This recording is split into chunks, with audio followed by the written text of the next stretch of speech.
Tales of the Jazz Age by F. Scott Fitzgerald. Table of Contents. Chapter 1.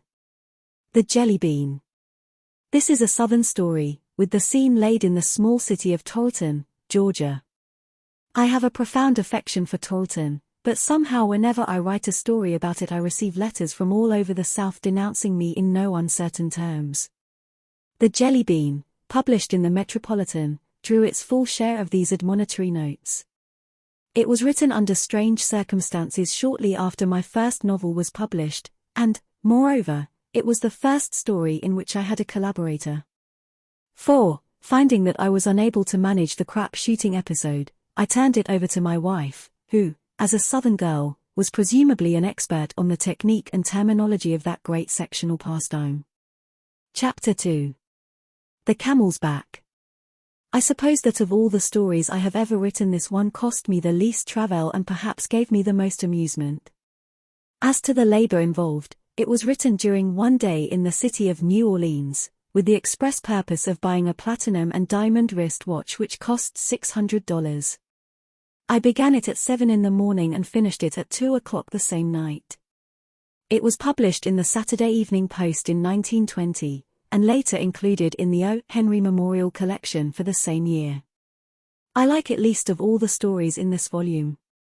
My amusement was derived from the fact that the camel part of the story is literally true. In fact, I have a standing engagement with the gentleman involved to attend the next fancy dress party to which we are mutually invited, attired as the latter part of the camel, this as a sort of atonement for being his historian. Chapter 3. May Day. This somewhat unpleasant tale, published as a novelette in the Smart Set in July, 1920, relates a series of events which took place in the spring of the previous year. Each of the 3 events made a great impression upon me. In life they were unrelated, except by the general hysteria of that spring which inaugurated the age of jazz, but in my story I have tried, unsuccessfully I fear, to weave them into a pattern which would give the effect of those months in New York as they appeared to at least one member of what was then the younger generation. Chapter 4. Porcelain and Pink. And do you write for any other magazines? Inquired the young lady. Oh, yes, I assured her. I've had some stories and plays in the Smart Set, for instance. The young lady shivered. The Smart Set, she exclaimed. How can you? Why, they publish stuff about girls in blue bathtubs, and silly things like that. And I had the magnificent joy of telling her that she was referring to Porcelain and Pink, which had appeared there several months before. Chapter 5. Fantasies. The Diamond as Big as the Ritz. These next stories are written in what, were I of imposing stature, I should call my second manner. The Diamond as Big as the Ritz, which appeared last summer in the Smart Set, was designed utterly for my own amusement. I was in that familiar mood characterized by a perfect craving for luxury, and the story began as an attempt to feed that craving on imaginary foods. One well-known critic has been pleased to like this extravaganza better than anything I have written. Personally I prefer The Offshore Pirate. But, to tamper slightly with Lincoln, if you like this sort of thing, this, possibly, is the sort of thing you'll like. Chapter 6. The Curious Case of Benjamin Button. This story was inspired by a remark of Mark Twain's to the effect that it was a pity that the best part of life came at the beginning and the worst part at the end. By trying the experiment upon only one man in a perfectly normal world I have scarcely given his idea a fair trial. Several weeks after completing it, I discovered an almost identical plot in Samuel Butler's notebooks. The story was published in Collier's last summer and provoked this startling letter from an anonymous admirer in Cincinnati. So I have read the story Benjamin Button in Collier's, and I wish to say that as a short story writer you would make a good lunatic. I have seen many pieces of cheese in my life, but of all the pieces of cheese I have ever seen you are the biggest pace. I hate to waste a pace of stationery on you, but I will. Chapter 7. Tarquin of Cheapside. Written almost 6 years ago, this story is a product of undergraduate days at Princeton. Considerably revised, it was published in the Smart Set in 1921. At the time of its conception I had but one idea: to be a poet, and the fact that I was interested in the ring of every phrase. That I dreaded the obvious in prose if not in plot, shows throughout. Probably the peculiar affection I feel for it depends more upon its age than upon any intrinsic merit. Chapter 9. Oh, Russet Witch. When this was written I had just completed the first draft of my second novel, and a natural reaction made me revel in a story wherein none of the characters need be taken seriously. And I'm afraid that I was somewhat carried away by the feeling that there was no ordered scheme to which I must conform. After due consideration, however, I have decided to let it stand as it is, although the reader may find himself somewhat puzzled at the time element. I had best say that however the years may have dealt with Merlin Granger, I myself was thinking always in the present. It was published in the Metropolitan. Chapter 10. Unclassified Masterpieces. The Lees of Happiness. Of this story I can say that it came to me in an irresistible form, crying to be written. It will be accused perhaps of being a mere piece of sentimentality, but, as I saw it, it was a great deal more. If, therefore, it lacks the ring of sincerity, or even, of tragedy, the fault rests not with the theme but with my handling of it.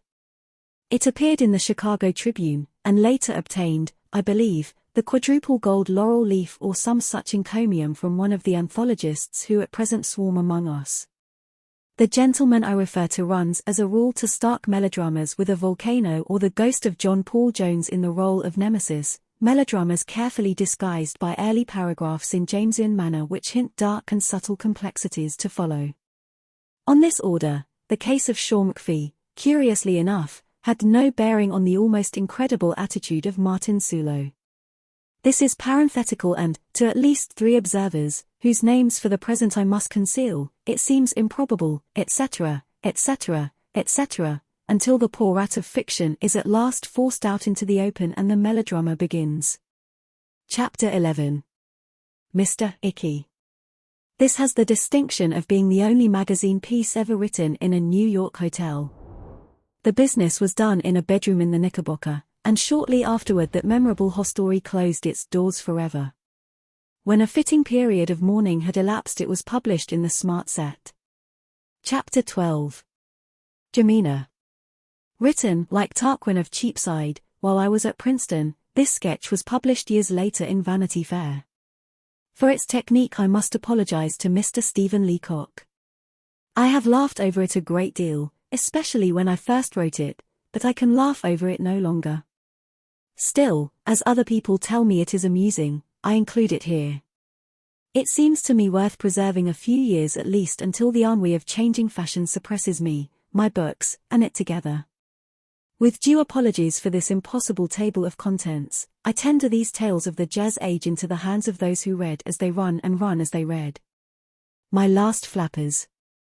Chapter 1. The Jelly Bean. Act 1. Jim Powell was a jelly bean. Much as I desire to make him an appealing character, I feel that it would be unscrupulous to deceive you on that point. He was a bred in the bone, dyed in the wool, 99.75% jelly bean, and he grew lazily all during jelly bean season, which is every season, down in the land of the jelly beans well below the Mason-Dixon line. Now if you call a Memphis man a jelly bean he will quite possibly pull a long sinewy rope from his hip pocket and hang you to a convenient telegraph pole.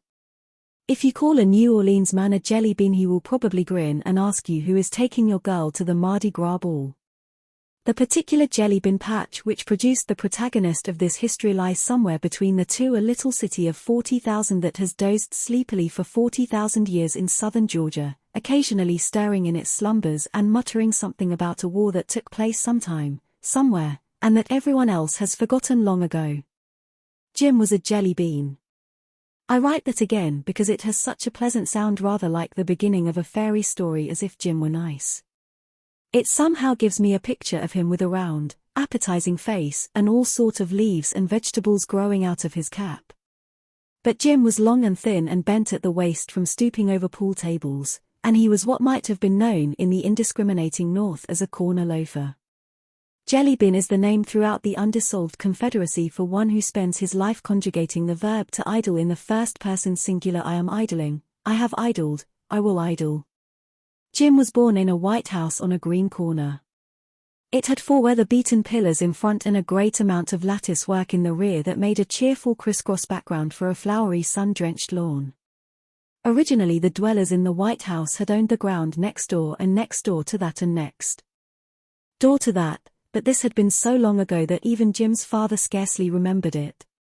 He had, in fact, thought it a matter of so little moment that when he was dying from a pistol wound got in a brawl he neglected even to tell little Jim, who was 5 years old and miserably frightened. The White House became a boarding house run by a tight-lipped lady from Macon, whom Jim called Aunt Mamie and detested with all his soul. He became 15, went to high school, wore his hair in black snarls, and was afraid of girls. He hated his home where 4 women and 1 old man prolonged an interminable chatter from summer to summer about what lots the Powell place had originally included and what sorts of flowers would be out next. Sometimes the parents of little girls in town, remembering Jim's mother and fancying a resemblance in the dark eyes and hair, invited him to parties, but parties made him shy and he much preferred sitting on a disconnected axle in Tilly's garage, rolling the bones or exploring his mouth endlessly with a long straw. For pocket money, he picked up odd jobs, and it was due to this that he stopped going to parties. At his third party little Marjorie Haight had whispered indiscreetly and within hearing distance that he was a boy who brought the groceries sometimes. So instead of the two-step and polka, Jim had learned to throw any number he desired on the dice and had listened to spicy tales of all the shootings that had occurred in the surrounding country during the past 50 years. He became 18. The war broke out and he enlisted as a gob and polished brass in the Charleston Navy Yard for a year. Then, by way of variety, he went north and polished brass in the Brooklyn Navy Yard for a year. When the war was over he came home. He was 21, his trousers were too short and too tight. His button shoes were long and narrow. His tie was an alarming conspiracy of purple and pink marvelously scrolled, and over it were 2 blue eyes faded like a piece of very good old cloth long exposed to the sun. In the twilight of one April evening when a soft grey had drifted down along the cotton fields and over the sultry town, he was a vague figure leaning against a board fence, whistling and gazing at the moon's rim above the lights of Jackson Street. His mind was working persistently on a problem that had held his attention for an hour. The jelly bin had been invited to a party. Back in the days when all the boys had detested all the girls, Clark Darrow and Jim had sat side by side in school. But, while Jim's social aspirations had died in the oily air of the garage, Clark had alternately fallen in and out of love, gone to college, taken to drink, given it up, and, in short, become one of the best beaux of the town. Nevertheless Clark and Jim had retained a friendship that, though casual, was perfectly definite. That afternoon Clark's ancient Ford had slowed up beside Jim, who was on the sidewalk and, out of a clear sky, Clark invited him to a party at the country club.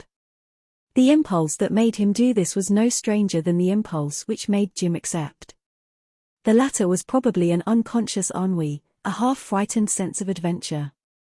And now Jim was soberly thinking it over. He began to sing, drumming his long foot idly on a stone block in the sidewalk till it wobbled up and down in time to the low throaty tune, "One smile from home in Jelly Bin Town, lives Jean, the Jelly Bin Queen. She loves her dice and treats him nice, no dice would treat her mean." He broke off and agitated the sidewalk to a bumpy gallop. "Daggone," he muttered, half aloud.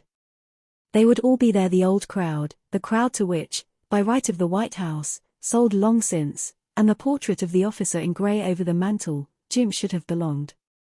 But that crowd had grown up together into a tight little set as gradually as the girls' dresses had lengthened inch by inch, as definitely as the boys' trousers had dropped suddenly to their ankles. And to that society of first names and dead puppy loves Jim was an outsider, a running mate of Paul White's. Most of the men knew him, condescendingly, he tipped his hat to 3 or 4 girls. That was all. When the dusk had thickened into a blue setting for the moon, he walked through the hot, pleasantly pungent town to Jackson Street. The stores were closing and the last shoppers were drifting homeward, as if borne on the dreamy revolution of a slow merry-go-round. A street fair farther down made a brilliant alley of varicolored booths and contributed a blend of music to the night, an oriental dance on a calliope, a melancholy bugle in front of a freak show, a cheerful rendition of Back Home in Tennessee on a hand organ. The Jelly Bean stopped in a store and bought a collar. Then he sauntered along toward Soda Sam's, where he found the usual 3 or 4 cars of a summer evening parked in front and the little darkies running back and forth with sundaes and lemonades. "Hello, Jim." It was a voice at his elbow, Joe Ewing sitting in an automobile with Marilyn Wade. Nancy Lamar and a strange man were in the back seat. The Jelly Bean tipped his hat quickly. "Hi, Ben," then, after an almost imperceptible pause, "how why all?" Passing, he ambled on toward the garage where he had a room upstairs. His how y'all had been said to Nancy Lamar, to whom he had not spoken in 15 years. Nancy had a mouth like a remembered kiss and shadowy eyes and blue-black hair inherited from her mother who had been born in Budapest. Jim passed her often on the street, walking small boy fashion with her hands in her pockets, and he knew that with her inseparable Sally Carol Hopper she had left a trail of broken hearts from Atlanta to New Orleans. For a few fleeting moments Jim wished he could dance. Then he laughed and as he reached his door began to sing softly to himself, "Her jelly roll can twist your soul, her eyes are big and brown, she's the queen of the queens of the jelly beans, my Jean of Jelly Bean Town." Act 2. At 9:30, Jim and Clark met in front of Soda Sam's and started for the country club in Clark's Ford. "Jim," asked Clark casually, as they rattled through the jasmine-scented night, "how do you keep alive?" The Jelly Bean paused, considered. "Well," he said finally, "I got a room over Tilly's garage. I help him some with the cars in the afternoon and he gives it to me free. Sometimes I drive one of his taxis and pick up a little that away. I get fed up doing that regular though."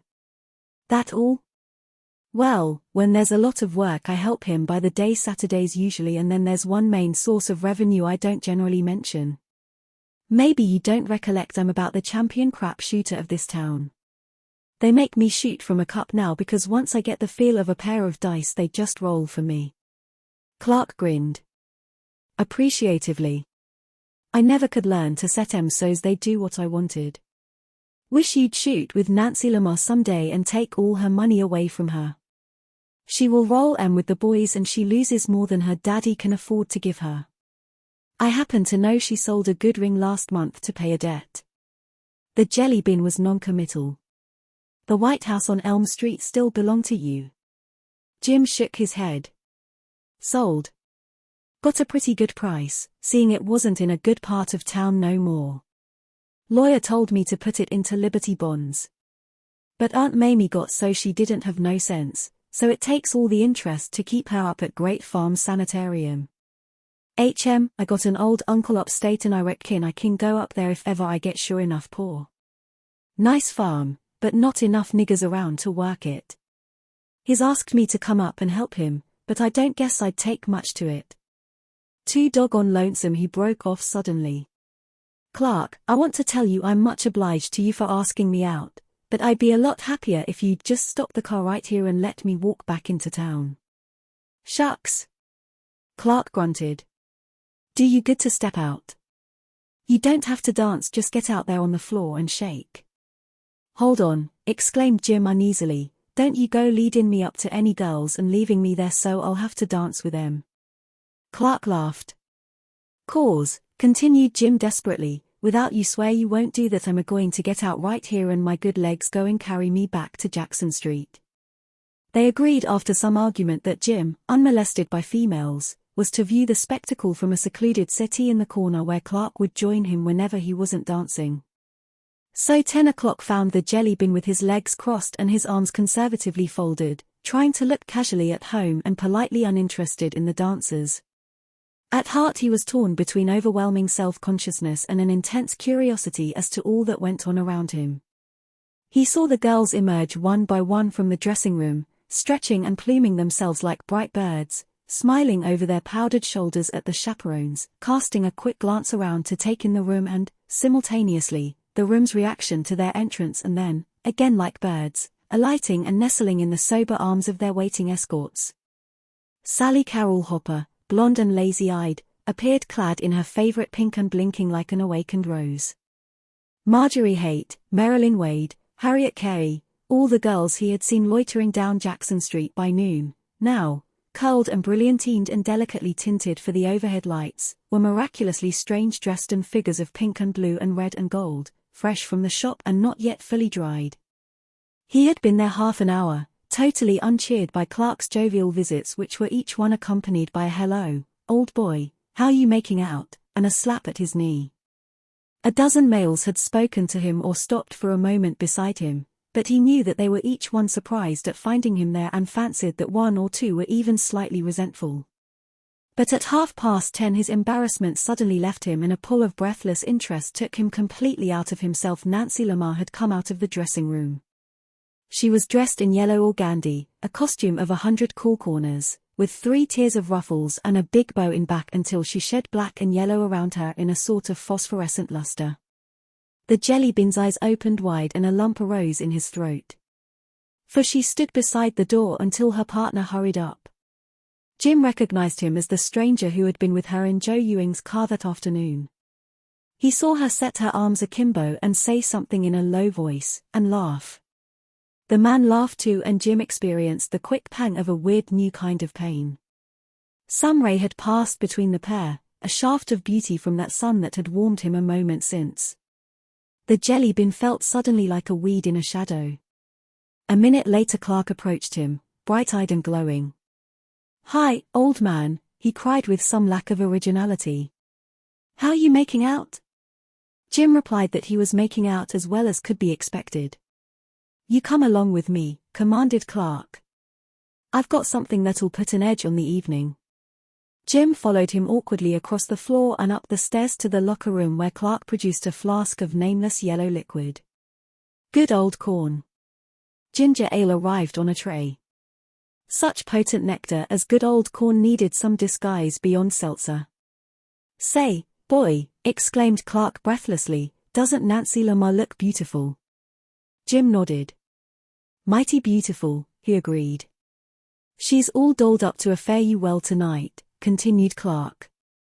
"Notice that fellow she's with? Big fella.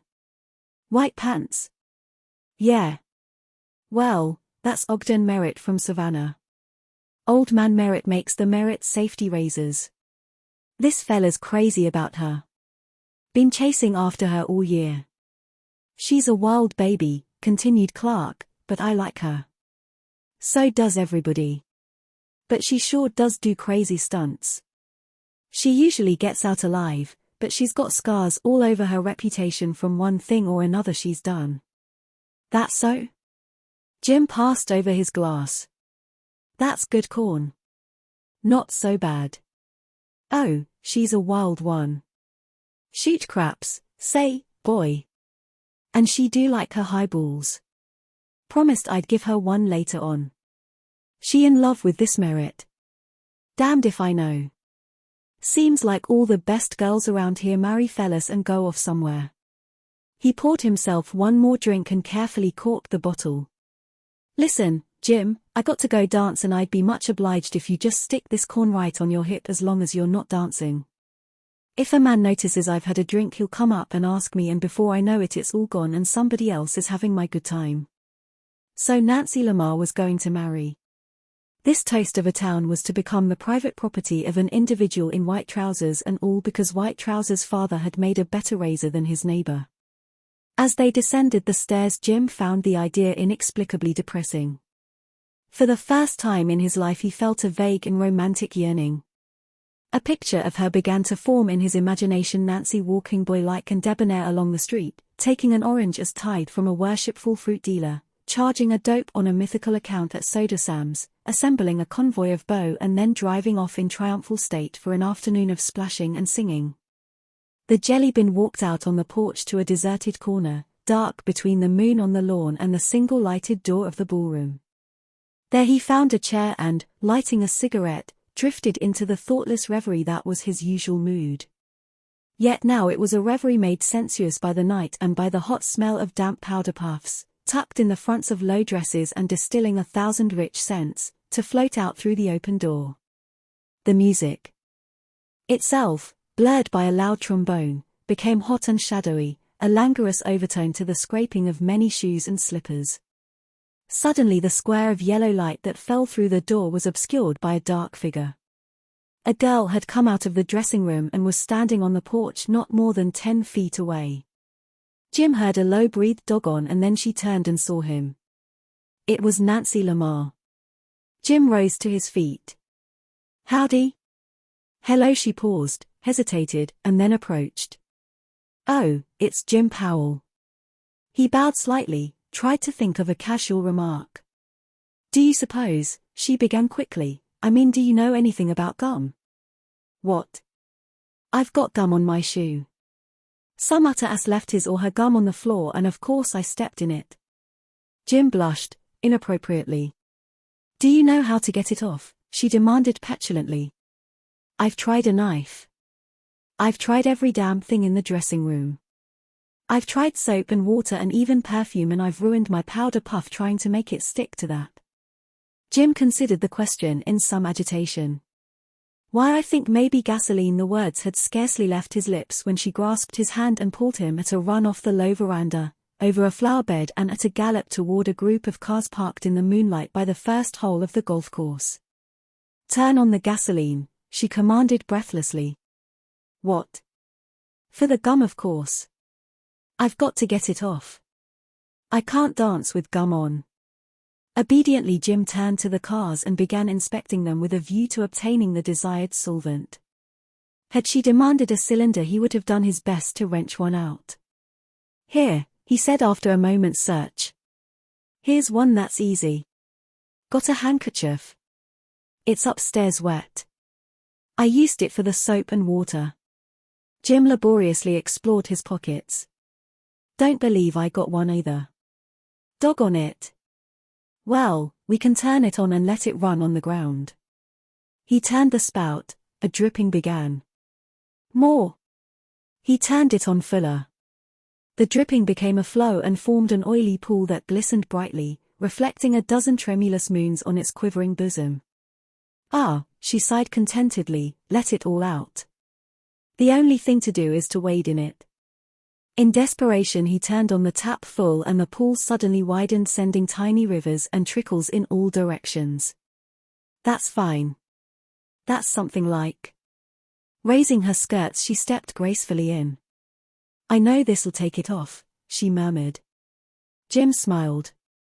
"There's lots more cars." She stepped daintily out of the gasoline and began scraping her slippers, side and bottom, on the running board of the automobile. The jelly bean contained himself no longer. He bent double with explosive laughter and after a second she joined in. "You're here with Clark Darrow, aren't you?" she asked as they walked back toward the veranda. "Yes. You know where he is now?" "Out dancing, I reckon." "The deuce. He promised me a highball." "Well," said Jim, "I guess that'll be all right. I got his bottle right here in my pocket." She smiled at him radiantly. "I guess maybe you'll need ginger ale though," he added. "Not me. Just the bottle." "Sure enough?" She laughed scornfully. "Try me. I can drink anything any man can. Let's sit down." She perched herself on the side of a table and he dropped into one of the wicker chairs beside her. Taking out the cork she held the flask to her lips and took a long drink. He watched her fascinated. "Like it?" She shook her head breathlessly. "No, but I like the way it makes me feel. I think most people are that way." Jim agreed. "My daddy liked it too well. It got him." "American men," said Nancy gravely, "don't know how to drink." "What?" Jim was startled. "In fact," she went on carelessly, "they don't know how to do anything very well. The one thing I regret in my life is that I wasn't born in England." "In England?" "Yes. It's the one regret of my life that I wasn't." "Do you like it over there?" "Yes. Immensely. I've never been there in person, but I've met a lot of Englishmen who were over here in the army, Oxford and Cambridge men, you know. That's like Sweeney and University of Georgia are here, and of course I've read a lot of English novels." Jim was interested, amazed. "Do you ever hear of Lady Diana Manor?" she asked earnestly. No, Jim had not. Well, she's what I'd like to be. Dark, you know, like me, and wild as sin. She's the girl who rode her horse up the steps of some cathedral or church or something, and all the novelists made their heroines do it afterwards. Jim nodded politely. He was out of his depths. Pass the bottle, suggested Nancy. I'm going to take another little one. A little drink wouldn't hurt a baby. You see, she continued, again breathless after a draught. People over there have style. Nobody has style here. I mean, the boys here aren't really worth dressing up for or doing sensational things for. Don't you know? I suppose so, I suppose not, murmured Jim. And I'd like to do 'em and all. I'm really the only girl in town that has style. She stretched out her arms and yawned pleasantly. Pretty evening. Sure is, agreed Jim. Like to have boat, she suggested dreamily. Like to sail out on a silver lake, say the Thames, for instance. Have champagne and caviar sandwiches along. Have about 8 people. And one of the men would jump overboard to amuse the party, and get drowned like a man did with Lady Diana Manners once. Did he do it to please her? Didn't mean drown himself to please her. He just meant to jump overboard and make everybody laugh. I reckon they just died laughing when he drowned. Oh, I suppose they laughed a little, she admitted. I imagine she did, anyway. She's pretty hard, I guess, like I am. You hard? Like nails. She yawned again and added, give me a little more from that bottle. Jim hesitated, but she held out her hand defiantly. Don't treat me like a girl, she warned him. I'm not like any girl you ever saw. She considered. Still, perhaps you're right. You got old head on young shoulders. She jumped to her feet and moved toward the door. The jelly bean rose also. Goodbye, she said politely, goodbye. Thanks, jelly bean. Then she stepped inside and left him wide-eyed upon the porch. Act 3. At 12 o'clock a procession of cloaks issued single file from the women's dressing room and, each one pairing with a coated bow like dancers meeting in a cotillion figure, drifted through the door with sleepy happy laughter through the door into the dark where autos backed and snorted and parties called to one another and gathered around the water cooler. Jim, sitting in his corner, rose to look for Clark. They had met at 11, then Clark had gone in to dance. So, seeking him, Jim wandered into the soft drink stand that had once been a bar. The room was deserted except for a sleepy Negro dozing behind the counter and 2 boys lazily fingering a pair of dice at one of the tables.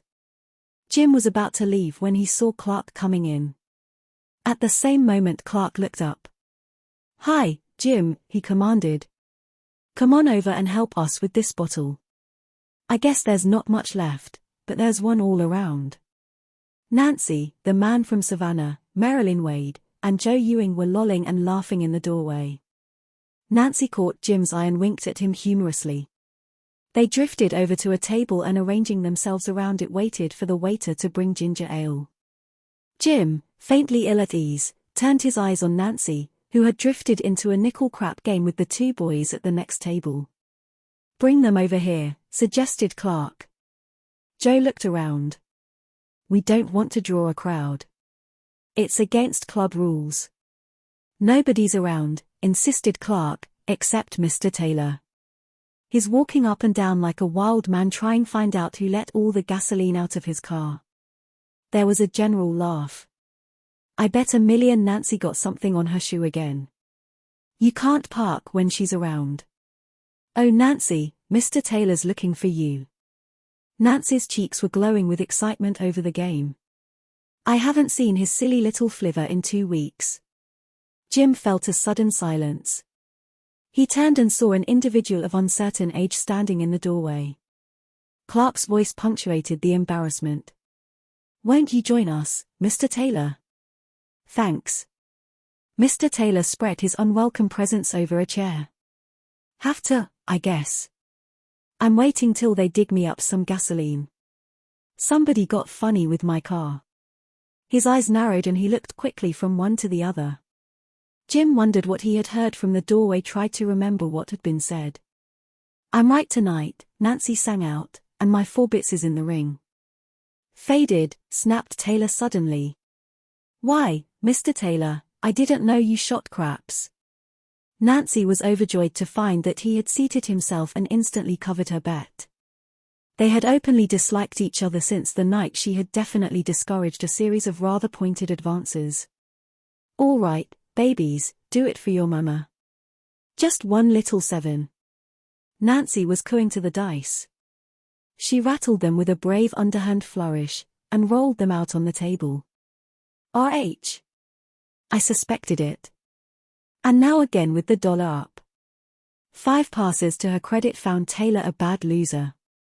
She was making it personal, and after each success Jim watched triumph flutter across her face. She was doubling with each throw, such luck could scarcely last. "Better go easy," he cautioned her timidly. "Ah, but watch this one," she whispered. It was 8 on the dice and she called her number. "Little Ada, this time we're going south." Ada from Decatur rolled over the table. Nancy was flushed and half hysterical, but her luck was holding. She drove the pot up and up, refusing to drag. Taylor was drumming with his fingers on the table, but he was in to stay. Then Nancy tried for a 10 and lost the dice. Taylor seized them avidly. He shot in silence, and in the hush of excitement the clatter of one pass after another on the table was the only sound. Now Nancy had the dice again, but her luck had broken. An hour passed. Back and forth it went. Taylor had been at it again and again and again. They were even at last. Nancy lost her ultimate $5. "Will you take my check?" she said quickly, "for 50, and we'll shoot it all." Her voice was a little unsteady and her hand shook as she reached to the money. Clark exchanged an uncertain but alarmed glance with Joe Ewing. Taylor shot again. He had Nancy's check. "How about another?" she said wildly. "Jay's any bank'll do, money everywhere as a matter of fact." Jim understood the good old corn he had given her, the good old corn she had taken since. He wished he dared interfere. A girl of that age and position would hardly have 2 bank accounts. When the clock struck 2 he contained himself no longer. Can't you let me roll M for you?" he suggested, his low, lazy voice a little strained. Suddenly sleepy and listless, Nancy flung the dice down before him. "All right, old boy. As Lady Diana Manor says, shoot M, jelly bin, my luck's gone." "Mr. Taylor," said Jim, carelessly, "we'll shoot for one of those there checks against the cash." Half an hour later Nancy swayed forward and clapped him on the back. "Stole my luck, you did." She was nodding her head sagely. Jim swept up the last check and putting it with the others tore them into confetti and scattered them on the floor. Someone started singing and Nancy, kicking her chair backward, rose to her feet. "Ladies and gentlemen," she announced, "ladies, that's you, Marilyn. I want to tell the world that Mr. Jim Powell, who is a well-known jelly bin of this city, is an exception to the great rule: lucky in dice, unlucky in love. He's lucky in dice, and as matter of fact I love him. Ladies and gentlemen, Nancy Lamar, famous dark-haired beauty often featured in the Herald as one of the most popular members of younger set, as other girls are often featured in this particular case. Wish to announce, anyway, gentlemen," she tipped suddenly. Clark caught her and restored her balance. "My error," she laughed. "She stoops to anyways. We'll drink to jelly bean Mr. Jim Powell, king of the jelly beans." And a few minutes later, as Jim waited hat in hand for Clark in the darkness of that same corner of the porch where she had come searching for gasoline, she appeared suddenly beside him. "Jelly bean," she said, "are you here, jelly bean? I think," and her slight unsteadiness seemed part of an enchanted dream, "I think you deserve one of my sweetest kisses for that, jelly bean." For an instant her arms were around his neck, her lips were pressed to his. "I'm a wild part of the world, jelly bean, but you did me a good turn." Then she was gone, down the porch, over the cricket-loud lawn. Jim saw Merrick come out the front door and say something to her angrily, saw her laugh and, turning away, walk with averted eyes to his car. Marilyn and Joe followed, singing a drowsy song about a jazz baby. Clark came out and joined Jim on the steps. All pretty lit, I guess, he yawned. Merritt's in a mean mood. He's certainly off Nancy. Over east along the golf course a faint rug of grey spread itself across the feet of the night. The party in the car began to chant a chorus as the engine warmed up. "Good night everybody," called Clark. "Good night, Clark." "Good night." There was a pause, and then a soft, happy voice added, "Good night, Jelly Bean." The car drove off to a burst of singing. A rooster on a farm across the way took up a solitary mournful crow, and behind them, a last Negro waiter turned out the porch light. Jim and Clark strolled over toward the Ford, their shoes crunching raucously on the gravel drive. "Oh boy," sighed Clark softly, "how you can set those dice."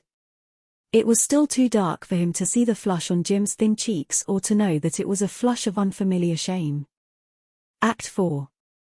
Over Tilly's garage a bleak room echoed all day to the rumble and snorting downstairs and the singing of the Negro washers as they turned the hose on the cars outside.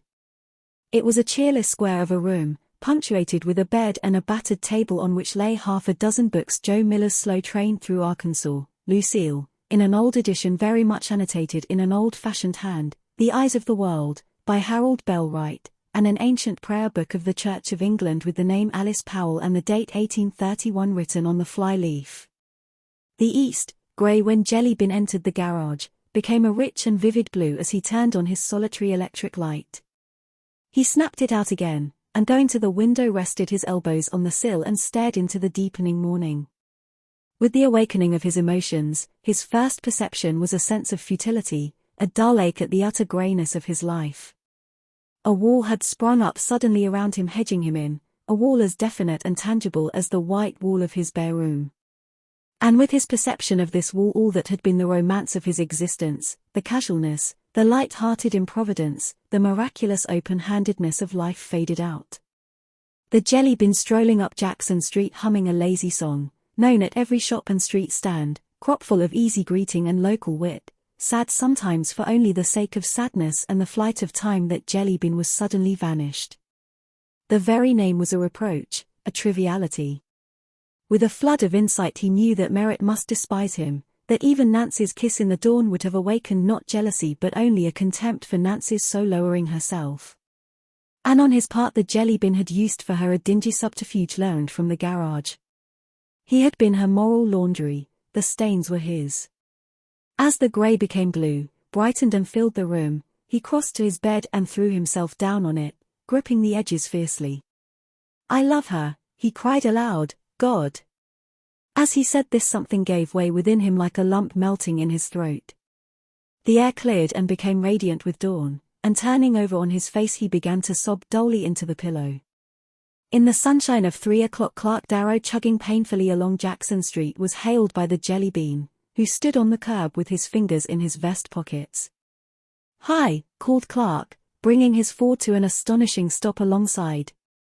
"Just get up." The Jelly Bean shook his head. "Never did go to bed. Felt sorta restless, so I took a long walk this morning out in the country. Just got into town this minute. Should think you would feel restless." "I been feeling that away all day. I'm thinking of leaving town," continued the Jelly Bean, absorbed by his own thoughts. "Been thinking of going up on the farm, and tuck in a little that work off Uncle Dunn. Reckon I been bummin' too long." Clark was silent and the Jelly Bean continued, "I reckon maybe after Aunt Mamie dies I could sink that money of mine in the farm and make something out of it. All my people originally came from that part up there. Had a big place." Clark looked at him curiously. "That's funny," he said. This sort of affected me the same way." The Jelly Bean hesitated. "I don't know," he began slowly, "something about that girl last night talking about a lady named Diana Manners, an English lady, sorta got me thinking." He drew himself up and looked oddly at Clark. "I had a family once," he said defiantly. Clark nodded. "I know. And I'm the last of 'em," continued the Jelly Bean, his voice rising slightly, "and I ain't worth shucks. Name they call me by means jelly weak and wobbly like. People who weren't nothing when my folks was a lot turn up their noses when they pass me on the street. Again Clark was silent. So I'm through, I'm going today. And when I come back to this town it's going to be like a gentleman. Clark took out his handkerchief and wiped his damp brow. Reckon you're not the only one it shook up, he admitted gloomily. All this thing of girls going round like they do is going to stop right quick. Too bad, too, but everybody'll have to see it that away. Do you mean, demanded Jim in surprise, that all that's leaked out? Leaked out? How on earth could they keep it secret? It'll be announced in the papers tonight. Dr. Lamar's got to save his name somehow. Jim put his hands on the sides of the car and tightened his long fingers on the metal. Do you mean Taylor investigated those checks? It was Clark's turn to be surprised. Haven't you heard what happened? Jim's startled eyes were answer enough. Why, announced Clark dramatically, those four got another bottle of corn, got tight and decided to shock the town, so Nancy and that fella Merritt were married in Rockville at 7 o'clock this morning. A tiny indentation appeared in the metal under the jelly bean's fingers. Married? Sure enough. Nancy sobered up and rushed back into town, crying and frightened to death, claimed it had all been a mistake. First Dr. Lamar went wild and was going to kill Merritt, but finally they got it patched up some way, and Nancy and Merritt went to Savannah on the 2:30 train. Jim closed his eyes and with an effort overcame a sudden sickness. It's too bad, said Clark philosophically. I don't mean the wedding, reckon that's all right, though I don't guess Nancy cared a darn about him. But it's a crime for a nice girl like that to hurt her family that way. The jelly bean let go the car and turned away. Again something was going on inside him, some inexplicable but almost chemical change. Where you going? Asked Clark. The jelly bean turned and looked dully back over his shoulder. Got to go, he muttered. Been up too long, feeling right sick. Oh. The street was hot at 3 and hotter still at 4. The April dust seeming to enmesh the sun and give it forth again as a world-old joke forever played on an eternity of afternoons. But at 4:30 a first layer of quiet fell and the shades lengthened under the awnings and heavy foliage trees. In this heat nothing mattered. All life was weather, awaiting through the hot where events had no significance for the cool that was soft and caressing like a woman's hand on a tired forehead. Down in Georgia there is a feeling perhaps inarticulate that this is the greatest wisdom of the South, so after a while the jelly bean turned into a pool hall on Jackson Street where he was sure to find a congenial crowd who would make all the old jokes the ones he knew. Chapter 2. The Camel's Back. Act 1. The glazed eye of the tired reader resting for a second on the above title will presume it to be merely metaphorical. Stories about the cup and the lip and the bad penny and the new broom rarely have anything to do with cups or lips or pennies or brooms. This story is the exception. It has to do with a material, visible and large as life camel's back. Starting from the neck we shall work toward the tail. I want you to meet Mr. Perry Potkhurst, 28, lawyer, native of Toledo. Perry has nice teeth, a Harvard diploma, parts his hair in the middle. You have met him before in Cleveland, Portland, St. Paul, Indianapolis, Kansas City, and so forth. Baker Brothers, New York, pause on their semi-annual trip through the West to clothe him. Montmorency and Company dispatch a young man post-haste every 3 months to see that he has the correct number of little punctures on his shoes. He has a domestic roadster now, will have a French roadster if he lives long enough, and doubtless a Chinese tank if it comes into fashion. He looks like the advertisement of the young man rubbing his sunset-colored chest with liniment and goes east every other year to his class reunion. I want you to meet his love. Her name is Betty Medill, and she would take well in the movies. Her father gives her $300 a month to dress on, and she has tawny eyes and hair and feather fans of 5 colors. I shall also introduce her father, Cyrus Medill. Though he is to all appearances flesh and blood, he is, strange to say, commonly known in Toledo as the Aluminum Man. But when he sits in his club window with 2 or 3 Iron Men, and the White Pine Man, and the Brass Man, they look very much as you and I do, only more so, if you know what I mean. Now during the Christmas holidays of 1919 there took place in Toledo, counting only the people with the italicized the 41 dinner parties, 16 dances, 6 luncheons, male and female, 12 teas, for stag dinners, 2 weddings, and 13 bridge parties. It was the cumulative effect of all this that moved Perry Parkhurst on the 29th day of December to a decision. This Medill girl would marry him and she wouldn't marry him. She was having such a good time that she hated to take such a definite step. Meanwhile, their secret engagement had got so long that it seemed as if any day it might break off of its own weight. A little man named Warburton, who knew it all, persuaded Perry to Superman her, to get a marriage license and go up to the Medill house and tell her she'd have to marry him at once or call it off forever. So he presented himself, his heart, his license, and his ultimatum, and within 5 minutes they were in the midst of a violent quarrel, a burst of sporadic open fighting such as occurs near the end of all long wars and engagements. It brought about one of those ghastly lapses in which two people who are in love pull up sharp, look at each other coolly and think it's all been a mistake. Afterward they usually kiss wholesomely and assure the other person it was all their fault. Say it all was my fault. Say it was. I want to hear you say it. But while reconciliation was trembling in the air, while each was, in a measure, stalling it off, so that they might the more voluptuously and sentimentally enjoy it when it came, they were permanently interrupted by a 20-minute phone call for Betty from a garrulous aunt. At the end of 18 minutes Perry Parkhurst, urged on by pride and suspicion and injured dignity, put on his long fur coat, picked up his light brown soft hat, and stalked out the door. "It's all over," he muttered brokenly as he tried to jam his car into first. "It's all over if I have to choke you for an hour, damn you." The last to the car, which had been standing some time and was quite cold. He drove downtown, that is, he got into a snow rut that led him downtown. He sat slouched down very low in his seat, much too dispirited to care where he went. In front of the Clarendon Hotel he was hailed from the sidewalk by a bad man named Bailey, who had big teeth and lived at the hotel and had never been in love. "Perry," said the bad man softly when the roadster drew up beside him at the curb, "I've got 6 quarts of the doggondest still champagne you ever tasted. A third of it's yours, Perry, if you'll come upstairs and help Martin Macy and me drink it." "Bailey," said Perry tensely, "I'll drink your champagne. I'll drink every drop of it, I don't care if it kills me." "Shut up, you nut," said the bad man gently. "They don't put wood alcohol in champagne. This is the stuff that proves the world is more than 6,000 years old. It's so ancient that the cork is petrified. You have to pull it with a stone drill." "Take me upstairs," said Perry moodily. "If that cork sees my heart it'll fall out from pure mortification." The room upstairs was full of those innocent hotel pictures of little girls eating apples and sitting in swings and talking to dogs.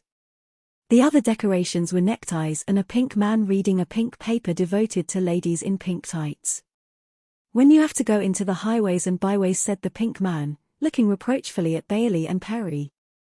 "Hello, Martin Macy," said Perry shortly, "where's this Stone Age champagne? What's the rush? This isn't an operation, understand. This is a party." Perry sat down dully and looked disapprovingly at all the neckties. Bailey leisurely opened the door of a wardrobe and brought out 6 handsome bottles. "Take off that darn fur coat," said Martin Macy to Perry. "Or maybe you'd like to have us open all the windows." "Give me champagne," said Perry. "Going to the Townsend Circus Ball tonight?" "I'm not." "Vitted?" "Aha. Why not go?" "Oh, I'm sick of parties," exclaimed Perry. "I'm sick of them. I've been to so many that I'm sick of them." "Maybe you're going to the Howard Tate's party?" "No, I tell you, I'm sick of them." "Well," said Macy consolingly, "the Tate's is just for college kids anyways. I tell you, I thought you'd be going to one of them anyways. I see by the papers you haven't missed a one this Christmas." Grunted Perry morosely. He would never go to any more parties. Classical phrases played in his mind. That side of his life was closed. Now when a man says closed like that, you can be pretty sure that some woman has double-closed him, so to speak. Perry was also thinking that other classical thought, about how cowardly suicide is. A noble thought, that one warm and inspiring. Think of all the fine men we should lose if suicide were not so cowardly. An hour later was 6 o'clock, and Perry had lost all resemblance to the young man in the liniment advertisement. He looked like a rough draft for a riotous cartoon. They were singing an impromptu song of Bailey's improvisation, One Lump Perry, the parlor snake, famous through the city for the way he drinks his tea, plays with it, toys with it, makes no noise with it, balanced on a napkin on his well-trained knee. Trouble is, said Perry, who had just banged his hair with Bailey's comb and was tying an orange tie round it to get the effect of Julius Caesar, that you fellas can't sing worth a damn. Soon's I leave the air and start singing tenor, you start singin' tenor too. M.A. natural tenor, said Macy gravely. Voice lacks cultivation, THA's all. Got a natural voice, Aunt used say. Naturally good singer. Singers, all good singers, remarked Bailey, who was at the telephone. No, not the cabaret, I want night egg. I mean some doggone clerk that's got food. I want Julius Caesar, announced Perry, turning round from the mirror. Man of iron will and stern termination. Shut up, yelled Bailey. Say, ISS Mr. Bailey. Sen up enormous supper. Use my own judgment. Right away. He connected the receiver and the hook with some difficulty, and then with his lips closed and an expression of solemn intensity in his eyes went to the lower drawer of his dresser and pulled it open. Look it, he commanded. In his hands he held a truncated garment of pink gingham. Pants, he exclaimed gravely. Look it. This was a pink blouse, a red tie, and a Buster Brown collar. Look it, he repeated. Costume for the Townsend Circus Ball. I'm Liel Boy carries water for the elephants. Perry was impressed in spite of himself. I'm going to be Julius Caesar, he announced after a moment of concentration. Thought you weren't going, said Macy. Me? Sure I'm going. Never miss a party. Good for the nerves like celery. Caesar, scoffed Bailey. Can't be Caesar. He is not about a circus. Caesar's Shakespeare. Go as a clown. Perry shook his head. Nope, Caesar. Caesar? Sure. Chariot. Light dawned on Bailey. That's right. Good idea. Perry looked round the room searchingly. You lend me a bathrobe and this tie, he said finally. Bailey considered. No good. Sure, THA's all I need. Caesar was a savage. They can't kick if I come a Caesar, if he was a savage. No, said Bailey, shaking his head slowly. Get a costume over at a costumer's. Over at Nolak's. Closed up. Find out. After a puzzling 5 minutes at the phone, a small, weary voice managed to convince Perry that it was Mr. Nolak speaking, and that they would remain open until 8 because of the Townsend's ball. Thus assured, Perry ate a great amount of filet mignon and drank his third of the last bottle of champagne. At 8:15 the man in the tall hat who stands in front of the Clarendon found him trying to start his roadster. Froze up, said Perry wisely. The cold froze it. The cold air. Froze, eh? Yes. Cold air froze it. Can't start it? Nope. Let it stand here till summer. One those hot ole August days'll thaw it out right. Go and let it stand. Sure. Let her stand. Take a hot thief to steal it. Gem taxi. The man in the tall hat summoned a taxi. Where to, mister? Go to Nolak's costume fella. Act 2. Mrs. Nolak was short and ineffectual looking, and on the cessation of the World War had belonged for a while to one of the new nationalities.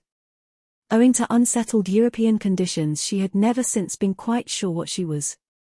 The shop in which she and her husband performed their daily stint was dim and ghostly, and peopled with suits of armor and Chinese mandarins, and enormous papier-mâché birds suspended from the ceiling. In a vague background many rows of masks glared eyelessly at the visitor, and there were glass cases full of crowns and scepters, and jewels and enormous stomachers, and paints, and crepe hair, and wigs of all colors. When Perry ambled into the shop, Mrs. Nolak was folding up the last troubles of a strenuous day, so she thought, in a drawer full of pink silk stockings. "Something for you," she queried pessimistically. "Want costume of Julius the charioteer." Mrs. Nolak was sorry, but every stitch of charioteer had been rented long ago. Was it for the Townsend circus ball? It was. "Sorry," she said, "but I don't think there's anything left that's really circus." This was an obstacle. Said Perry. An idea struck him suddenly. "If you've got a piece of canvas I could go tent." "Sorry, but we haven't anything like that. A hardware store is where you'd have to go to. We have some very nice Confederate soldiers." "No. No soldiers. And I have a very handsome king." He shook his head. "Several of the gentlemen," she continued hopefully, "are wearing stovepipe hats and swallowtail coats and going as ringmasters, but we're all out of tall hats. I can let you have some crepe hair for a mustache. Want some instinctive? Something, let's see. Well, we have a lion's head, and a goose, and a camel. The idea seized Perry's imagination, gripped it fiercely. "Yes, but it needs 2 people. Camel. That's the idea. Let me see it."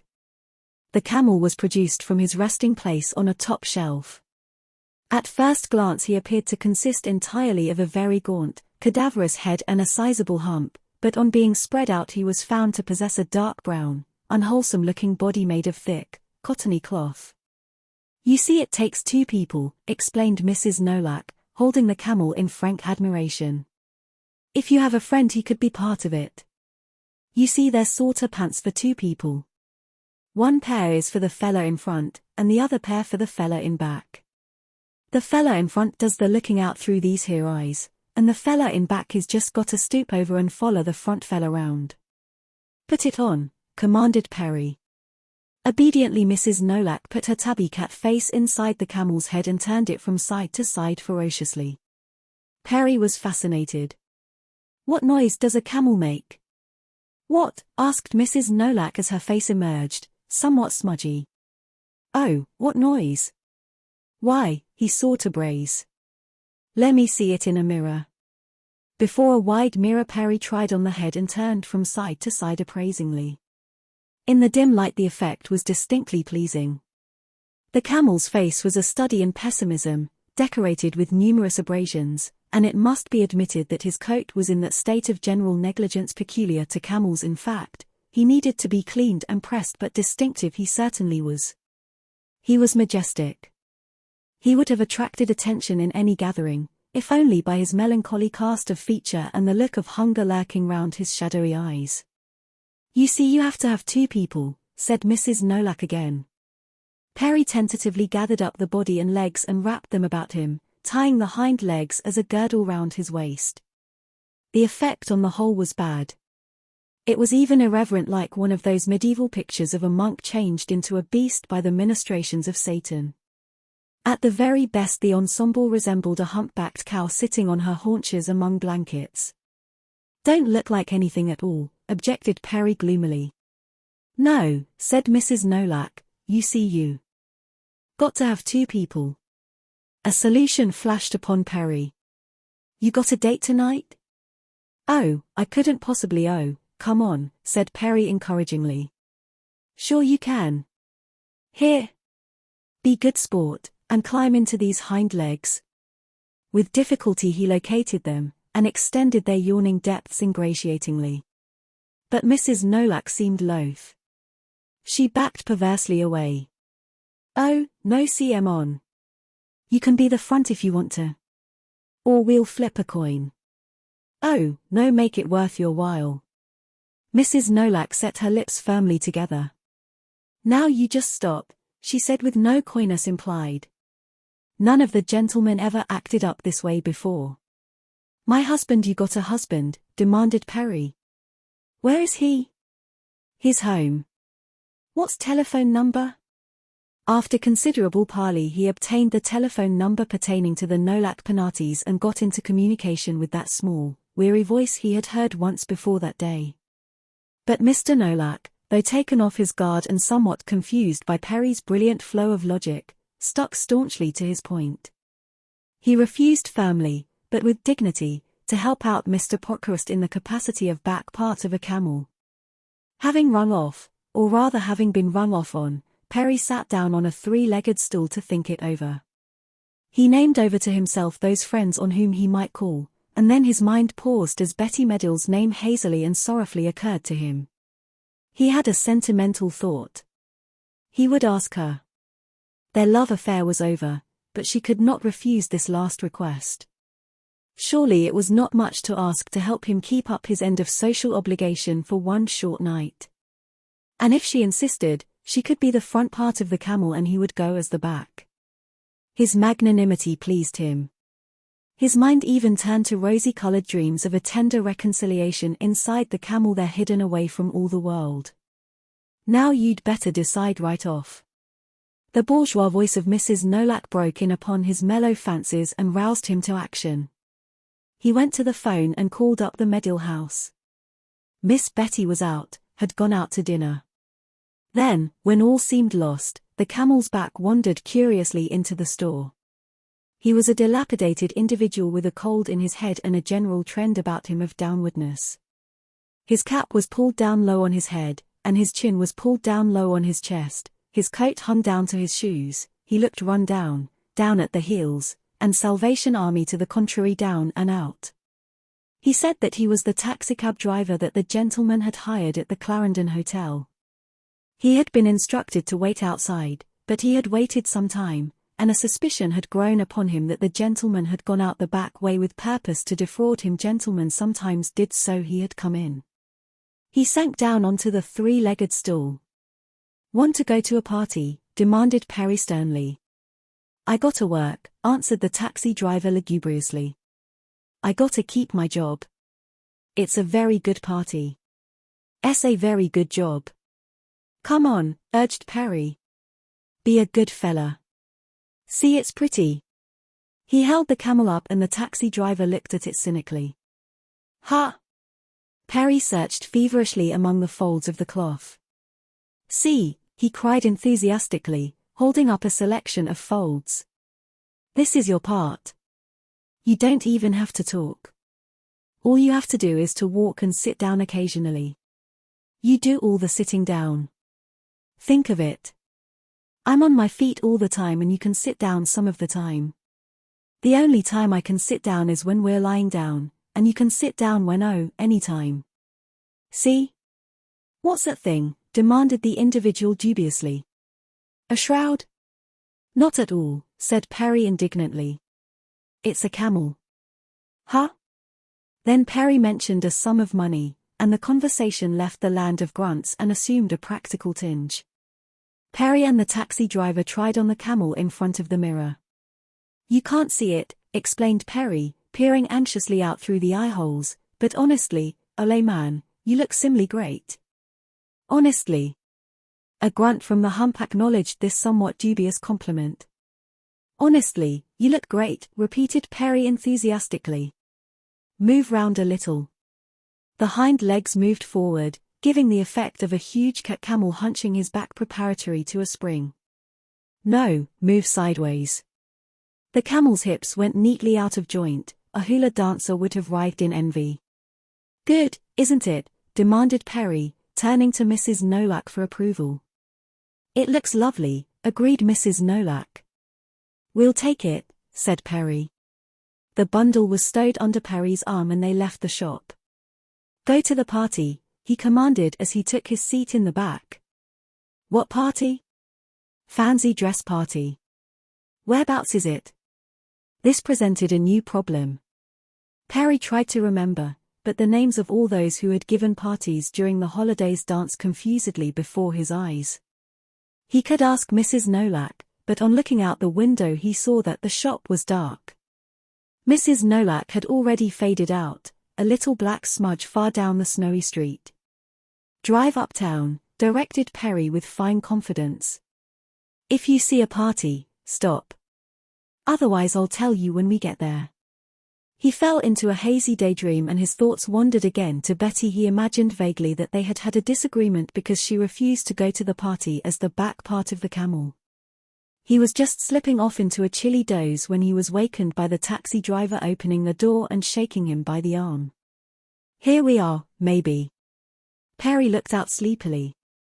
A striped awning led from the curb up to a spreading grey stone house, from which issued the low drummy whine of expensive jazz. He recognized the Howard Tate house.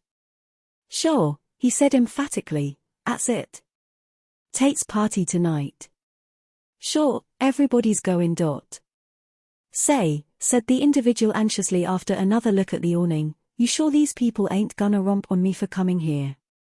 Perry drew himself up with dignity. "If anybody says anything to you, just tell 'em you're part of my costume." The visualization of himself as a thing rather than a person seemed to reassure the individual. "All right," he said reluctantly. Perry stepped out under the shelter of the awning and began unrolling the camel. "Let's go," he commanded.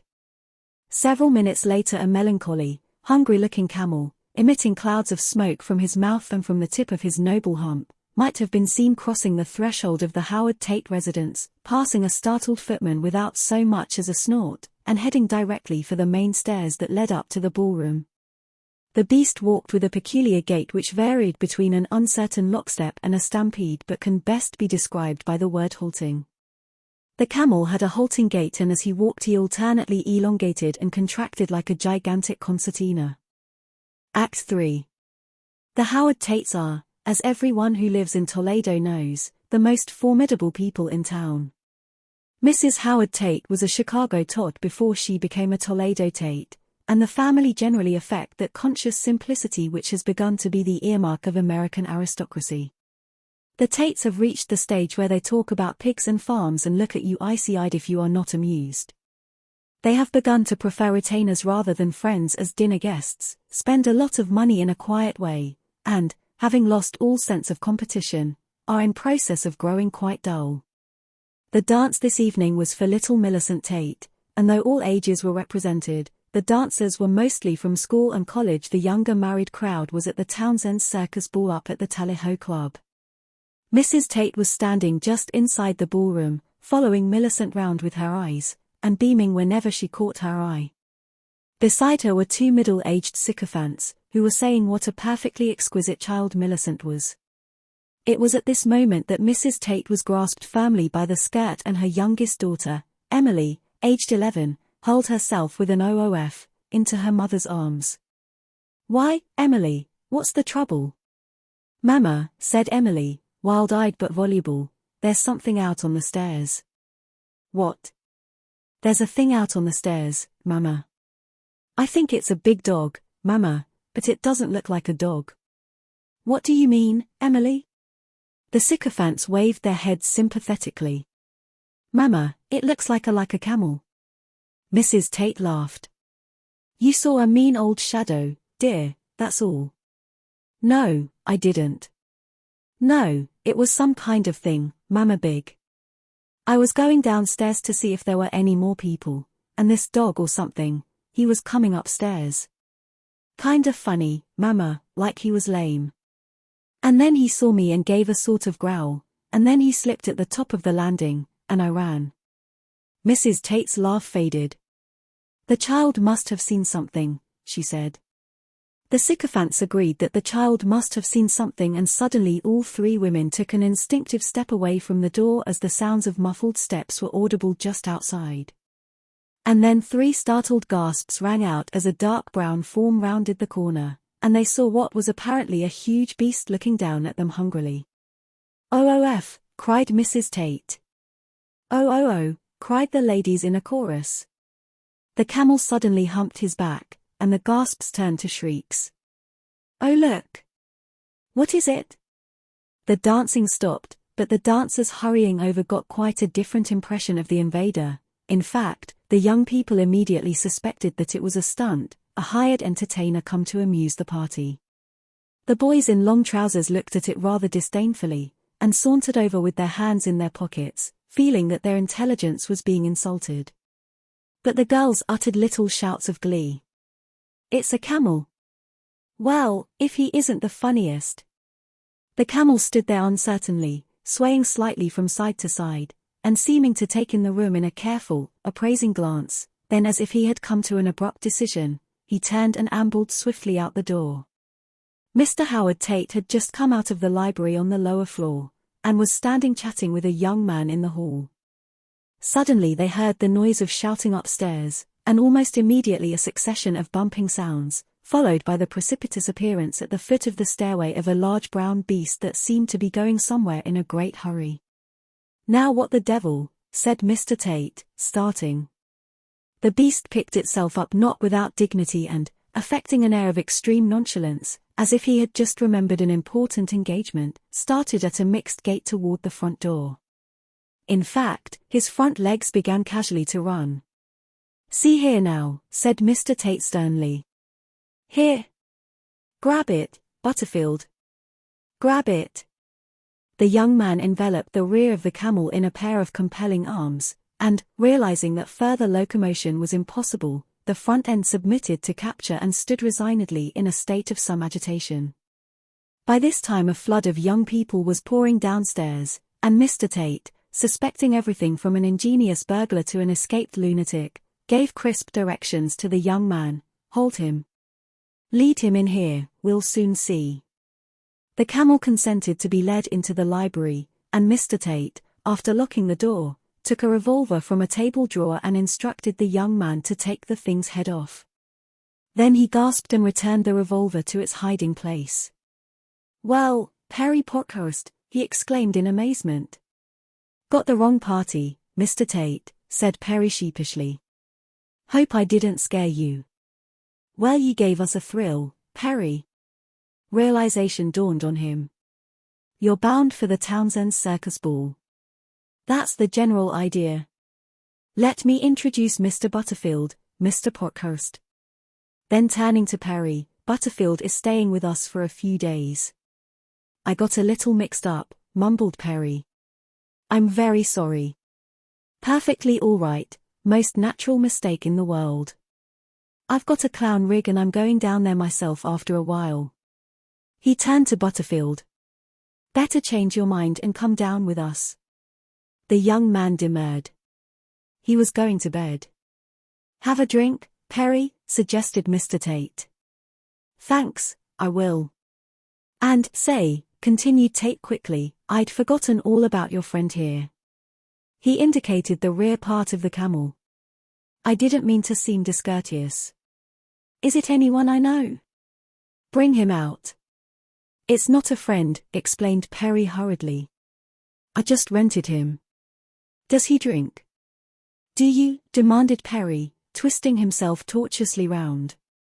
There was a faint sound of assent. "Sure he does," said Mr. Tate heartily.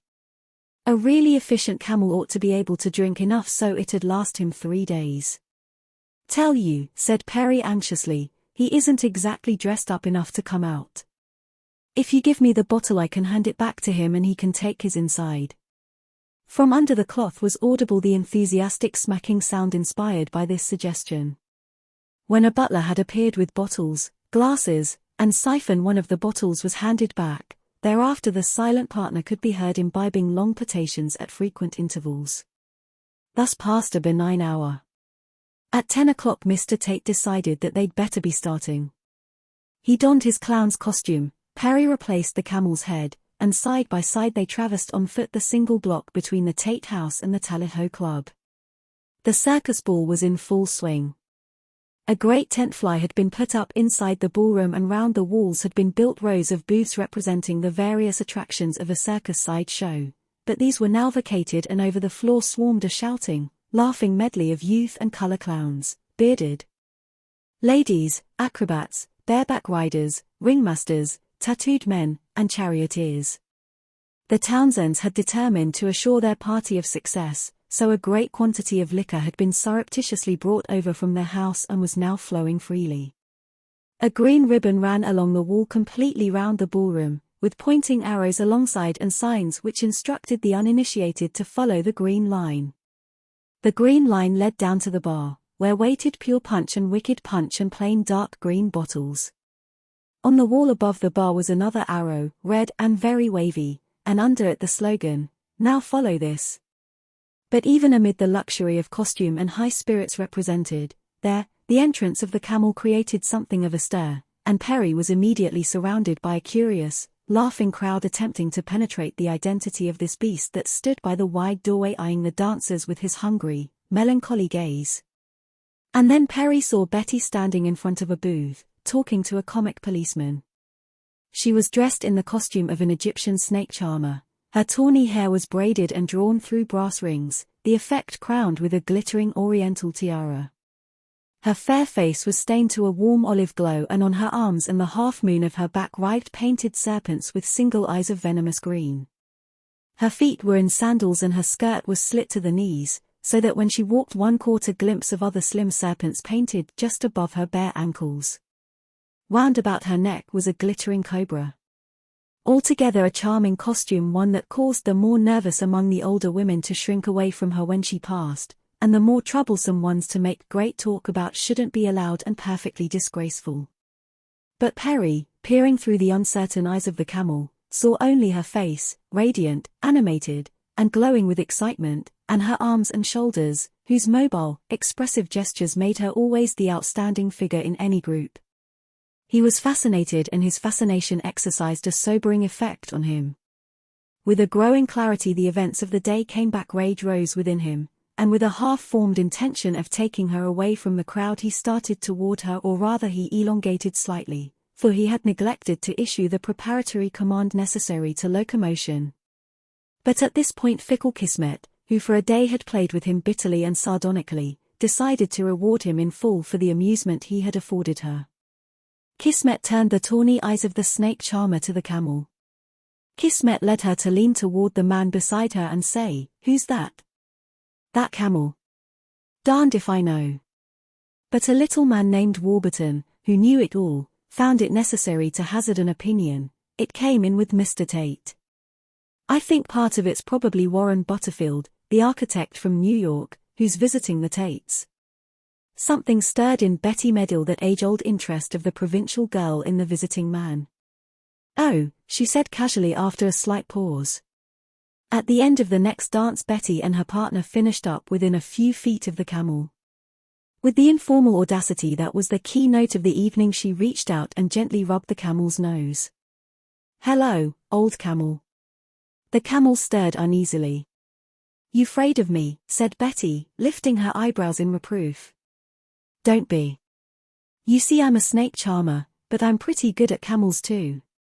The camel bowed very low and someone made the obvious remark about Beauty and the Beast. Mrs. Townsend approached the group.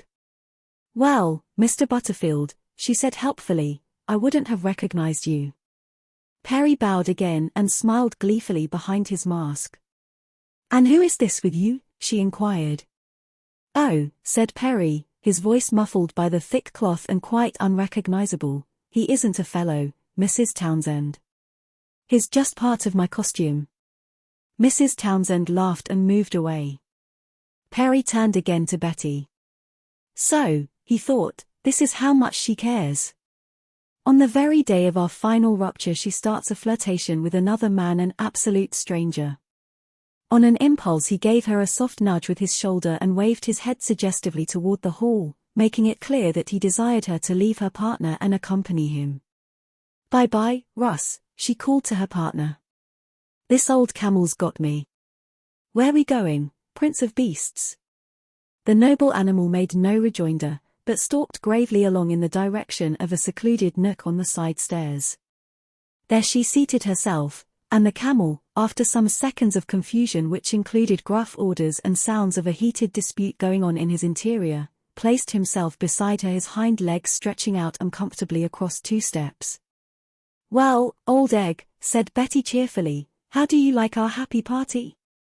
The old egg indicated that he liked it by rolling his head ecstatically and executing a gleeful kick with his hoofs. This is the first time that I ever had a tete-a-tete with a man's valet round. She pointed to the hind legs or whatever that is. Oh, mumbled Perry, his deaf and blind. I should think you'd feel rather handicapped. You can't very well toddle, even if you want to. The camel hung his head lugubriously. I wish you'd say something, continued Betty sweetly. Say you like me, camel. Say you think I'm beautiful. Say you'd like to belong to a pretty snake charmer. The camel would. Will you dance with me, camel? The camel would try. Betty devoted half an hour to the camel. She devoted at least half an hour to all visiting men. It was usually sufficient. When she approached a new man, the current debutantes were accustomed to scatter right and left like a close column deploying before a machine gun. And so to Perry Parkhurst was awarded the unique privilege of seeing his love as others saw her. He was flirted with violently. Act 4. This paradise of frail foundation was broken into by the sounds of a general ingress to the ballroom. The cotillion was beginning. Betty and the camel joined the crowd, her brown hand resting lightly on his shoulder, defiantly symbolizing her complete adoption of him. When they entered, the couples were already seating themselves at tables round the walls, and Mrs. Townsend, resplendent as a super bareback rider with rather too rotund calves, was standing in the center with the ringmaster in charge of arrangements. At a signal to the band, everyone rose and began to dance. Isn't it just slick? Sighed Betty. Do you think you can possibly dance? Perry nodded enthusiastically. He felt suddenly exuberant. After all, he was here incognito talking to his love. He could wink patronizingly at the world. So Perry danced the cotillion. I say danced, but that is stretching the word far beyond the wildest dreams of the jazziest terpsichorean. He suffered his partner to put her hands on his helpless shoulders and pull him here and there over the floor while he hung his huge head docilely over her shoulder and made futile dummy motions with his feet. His hind legs danced in a manner all their own, chiefly by hopping first on one foot and then on the other. Never being sure whether dancing was going on or not, the hind legs played safe by going through a series of steps whenever the music started playing. So the spectacle was frequently presented of the front part of the camel standing at ease and the rear keeping up a constant energetic motion calculated to rouse a sympathetic perspiration in any soft-hearted observer. He was frequently favored. He danced first with a tall lady covered with straw who announced jovially that she was a bale of hay and coyly begged him not to eat her. I'd like to, you're so sweet, said the camel gallantly. Each time the ringmaster shouted his call of men up, he lumbered ferociously for Betty with the cardboard wienerwurst or the photograph of the bearded lady or whatever the favor chanced to be. Sometimes he reached her first, but usually his rushes were unsuccessful and resulted in intense interior arguments. For heaven's sake, Perry would snarl, fiercely between his clenched teeth, get a little pep. I could have gotten her that time if you'd picked your feet up. Well, gimme a little warning. I did, darn you. I can't see a doggone thing in here. All you have to do is follow me. It's just like dragging a load of sand round to walk with you. Maybe you want to try back here. You shut up. If these people found you in this room, they'd give you the worst beating you ever had. They'd take your taxi license away from you. Perry surprised himself by the ease with which he made this monstrous threat, but it seemed to have a soporific influence on his companion, for he gave out an AW and subsided into abashed silence. The ringmaster mounted to the top of the piano and waved his hand for silence. Prizes, he cried. Gather round. Yeah. Prizes. Self-consciously the circles swayed forward. The rather pretty girl who had mustered the nerve to come as a bearded lady trembled with excitement, thinking to be rewarded for an evening's hideousness. The man who had spent the afternoon having tattoo marks painted on him skulked on the edge of the crowd, blushing furiously when anyone told him he was sure to get it. Lady and gent performers of this circus, announced the ringmaster jovially, I am sure we will all agree that a good time has been had by all. We will now bestow honor where honor is due by bestowing the prizes. Mrs. Townsend has asked me to bestow the prizes. Now, fellow performers, the first prize is for that lady who has displayed this evening the most striking, becoming at this point the bearded lady sighed resignedly an original costume. Here the bale of hay pricked up her ears. Now I am sure that the decision which has been agreed upon will be unanimous with all here present. The first prize goes to Miss Betty Medill, the charming Egyptian snake charmer. There was a burst of applause, chiefly masculine, and Miss Betty Medill, blushing beautifully through her olive paint, was passed up to receive her award. With a tender glance the ringmaster handed down to her a huge bouquet of orchids. And now, he continued, looking round him, the other prize is for that man who has the most amusing and original costume. This prize goes without dispute to a guest in our midst, a gentleman who is visiting here but whose stay we all hope will be long and merry. In short, to the noble camel who has entertained us all by his hungry look and his brilliant dancing throughout the evening. He ceased and there was a violent clapping, and yelling, for it was a popular choice. The prize, a large box of cigars, was put aside for the camel, as he was anatomically unable to accept it in person. And now, continued the ringmaster, we will wind up the cotillion with the marriage of mirth to folly. Form for the grand wedding march, the beautiful snake charmer and the noble camel in front. Betty skipped forward cheerily and wound an olive arm round the camel's neck. Behind them formed the procession of little boys, little girls, country jakes, fat ladies, thin men, sword swallowers, wild men of Borneo, and armless wonders, many of them well in their cups, all of them excited and happy and dazzled by the flow of light and color round them, and by the familiar faces, strangely unfamiliar under bizarre wigs and barbaric paint. The voluptuous chords of the wedding march done in blasphemous syncopation issued in a delirious blend from the trombones and saxophones and the march began. "Aren't you glad, camel?" demanded Betty sweetly as they stepped off. "Aren't you glad we're going to be married and you're going to belong to the nice snake charmer ever afterward?" The camel's front legs pranced, expressing excessive joy. "Minister! Minister! Where's the minister?" cried voices out of the revel. "Who's going to be the clergyman?" The head of Jumbo, a beast Negro, waiter at the Tally-Ho Club for many years, appeared rashly through a half-opened pantry door. "Oh, Jumbo. Get old Jumbo. He's the fella. Come on, Jumbo. How about marrying us a couple?" "Yeah." Jumbo was seized by 4 comedians, stripped of his apron, and escorted to a raised dais at the head of the ball. There his collar was removed and replaced backside forward with ecclesiastical effect. The parade separated into 2 lines, leaving an aisle for the bride and groom. "Lordy, man," roared Jumbo, "I got ole Bible and evia thin, show nuff." He produced a battered Bible from an interior pocket. "Yeah. Jumbo's got a Bible. Razor, too, I'll bet." Together the snake charmer and the camel ascended the cheering aisle and stopped in front of Jumbo. "Where's yo license, camel?" A man nearby prodded Perry. "Give him a piece of paper." "Anything'll do." Perry fumbled confusedly in his pocket, found a folded paper, and pushed it out through the camel's mouth. Holding it upside down, Jumbo pretended to scan it earnestly. "Dis year's a special camel's license," he said. "Get you ring ready, camel." Inside the camel Perry turned round and addressed his worse half. "Gimme a ring, for heaven's sake." "I ain't got none," protested a weary voice. "You have." "I saw it. I ain't going to take it offend my hand. If you don't I'll kill you." There was a gasp and Perry felt a huge affair of rhinestone and brass inserted into his hand. Again he was nudged from the outside. "Speak up." "I do," cried Perry quickly. He heard Betty's responses given in a debonair tone, and even in this burlesque the sound thrilled him. Then he had pushed the rhinestone through a tear in the camel's coat and was slipping it on her finger, muttering ancient and historic words after Jumbo.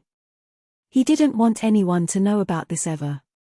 His one idea was to slip away without having to disclose his identity, for Mr. Tate had so far kept his secret well. A dignified young man, Perry, and this might injure his infant law practice. Embrace the bride.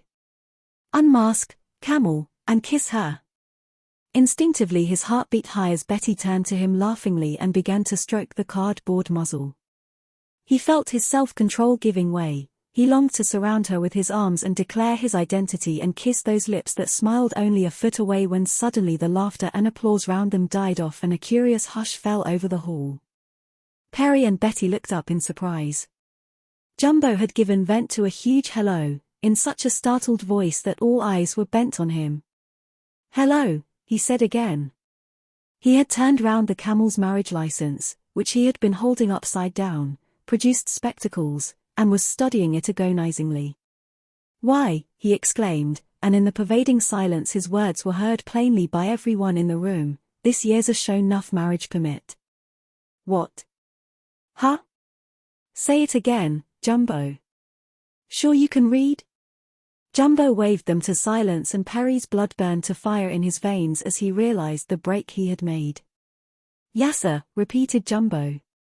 "This year's a show enough license, and the parties concerned one of 'em is dis year young lady, Ms. Betty Medill, and each other's Mr. Perry Parkhurst." There was a general gasp, and a low rumble broke out as all eyes fell on the camel. Betty shrank away from him quickly, her tawny eyes giving out sparks of fury. "Is you Mr. Parkhurst, you camel?" Perry made no answer. The crowd pressed up closer and stared at him. He stood frozen rigid with embarrassment, his cardboard face still hungry and sardonic as he regarded the ominous Jumbo. "You'll better speak up," said Jumbo slowly, "this year's a mighty serious matter. Outside Emma duties at this club happens to be a show-nuff minister in the furs-colored Baptist church. It done look to me as though y'all is gone and got married." Act 5. The scene that followed will go down forever in the annals of the Tally-Ho Club. Stout matrons fainted, 100% Americans swore, wild-eyed debutantes babbled in lightning groups instantly formed and instantly dissolved, and a great buzz of chatter, virulent yet oddly subdued, hummed through the chaotic ballroom. Feverish youths swore they would kill Perry or Jumbo or themselves or someone, and the Baptist preacher was besieged by a tempestuous covey of clamorous amateur lawyers, asking questions, making threats, demanding precedents, ordering the bonds annulled, and especially trying to ferret out any hint of prearrangement in what had occurred. In the corner Mrs. Townsend was crying softly on the shoulder of Mr. Howard Tate, who was trying vainly to comfort her. They were exchanging all my faults volubly and voluminously. Outside on a snow-covered walk Mr. Cyrus Medill, the aluminum man, was being paced slowly up and down between two brawny charioteers, giving vent now to a string of unrepeatables, now to wild pleadings that they'd just let him get at Jumbo. He was facetiously attired for the evening as a wild man of Borneo, and the most exacting stage manager would have acknowledged any improvement in casting the part to be quite impossible. Meanwhile the two principals held the real center of the stage. Betty Medill, or was it Betty Parkhurst? Storming furiously, was surrounded by the plainer girls. The prettier ones were too busy talking about her to pay much attention to her, and over on the other side of the hall stood the camel, still intact except for his headpiece, which dangled pathetically on his chest. Perry was earnestly engaged in making protestations of his innocence to a ring of angry, puzzled men. Every few minutes, just as he had apparently proved his case, someone would mention the marriage certificate, and the inquisition would begin again. A girl named Marion Cloud, considered the second best belle of Toledo, changed the gist of the situation by a remark she made to Betty. "Well," she said maliciously, "it'll all blow over, dear. The courts will annul it without question." Betty's angry tears dried miraculously in her eyes, her lips shut tight together, and she looked stonily at Marion. Then she rose and, scattering her sympathizers right and left, walked directly across the room to Perry, who stared at her in terror. Again silence crept down upon the room. "Will you have the decency to grant me 5 minutes conversation, or wasn't that included in your plans?" He nodded, his mouth unable to form words. Indicating coldly that he was to follow her, she walked out into the hall with her chin up-tilted and headed for the privacy of one of the little card rooms. Perry started after her, but was brought to a jerky halt by the failure of his hind legs to function. "You stay here," he commanded savagely. "I can't," whined a voice from the hump, "unless you get out first and let me get out." Perry hesitated, but unable any longer to tolerate the eyes of the curious crowd, he muttered a command and the camel moved carefully from the room on its four legs. Betty was waiting for him. "Well," she began furiously, "you see what you've done? You and that crazy license. I told you you shouldn't have gotten it." "My dear girl, I don't say dear girl to me. Save that for your real wife if you ever get one after this disgraceful performance. And don't try to pretend it wasn't all arranged. You know you gave that colored waiter money. You know you did. Do you mean to say you didn't try to marry me?" "No, of course yes, you'd better admit it. You tried it, and now what are you going to do? Do you know my father's nearly crazy? It'll serve you right if he tries to kill you. He'll take his gun and put some cold steel in you. Even if this thing can be annulled, it'll hang over me all the rest of my life." Perry could not resist quoting softly, "Oh, camel, wouldn't you like to belong to the pretty snake charmer for all your shut up?" cried Betty. There was a pause. "Betty," said Perry finally, "there's only one thing to do that will really get us out clear. That's for you to marry me." "Marry you?" "Yes. Really, it's the only you shut up. I wouldn't marry you if I know. If I were the last man on earth. But if you care anything about your reputation, she cried. You're a nice one to think about my reputation now. Why didn't you think about my reputation before you hired that horrible jumbo to Perry tossed up his hands hopelessly. Very well. I'll do anything you want. Lord knows I renounce all claims. But, said a new voice, I don't. Perry and Betty started, and she put her hand to her heart. For heaven's sake, what was that? It's me, said the camel's back. In a minute Perry had whipped off the camel's skin, and a lax, limp object, his clothes hanging on him damply, his hand clenched tightly on an almost empty bottle, stood defiantly before them. Oh, cried Betty, you brought that object in here to frighten me. You told me he was deaf, that awful person. The camel's back sat down on a chair with a sigh of satisfaction. Don't talk that way about me, lady. I ain't no person. I'm your husband. Husband! The cry was wrung simultaneously from Betty and Perry. Why, sure. I'm as much your husband as that gink is. The smoke didn't marry you to the camel's front. He married you to the whole camel. Why, that's my ring you got on your finger. With a little yelp she snatched the ring from her finger and flung it passionately at the floor. What's all this? Demanded Perry dazedly. Jay's that you better fix me and fix me right. If you don't, I'm gonna have the same claim you got to being married to her. That's bigamy, said Perry, turning gravely to Betty. Then came the supreme moment of Perry's evening, the ultimate chance on which he risked his fortunes. He rose and looked first at Betty, where she sat weakly, aghast at this new complication, and then at the individual who swayed from side to side on his chair, uncertainly, menacingly. Very well, said Perry slowly to the individual, you can have her. Betty, I'm going to prove to you that as far as I'm concerned our marriage was entirely accidental. I'm going to renounce utterly my rights to have you as my wife, and give you to the man whose ring you wear, your lawful husband. There was a pause and 4 horror-stricken eyes were turned on him. Goodbye, Betty, he said brokenly. Don't forget me in your newfound happiness. I'm going to leave for the far west on the morning train. Think of me kindly, Betty. With a last glance at them he turned and his head rested on his chest as his hand touched the doorknob. Goodbye, he repeated. He turned the doorknob. But at this sound the snakes and silk and tawny hair precipitated themselves violently toward him. Oh, Perry, don't leave me. Perry, Perry, take me with you. Her tears flowed damply on his neck. Calmly he folded his arms about her. I don't care, she cried. I love you, and if you can wake up a minister at this hour and have it done over again, I'll go west with you."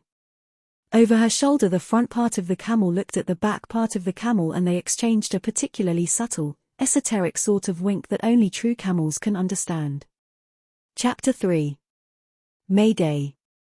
There had been a war fought and won, and the great city of the conquering people was crossed with triumphal arches and vivid with thrown flowers of white, red, and rose. All through the long spring days the returning soldiers marched up the chief highway behind the strump of drums and the joyous, resonant wind of the brasses, while merchants and clerks left their bickerings and figurings and, crowding to the windows, turned their white bunched faces gravely upon the passing battalions.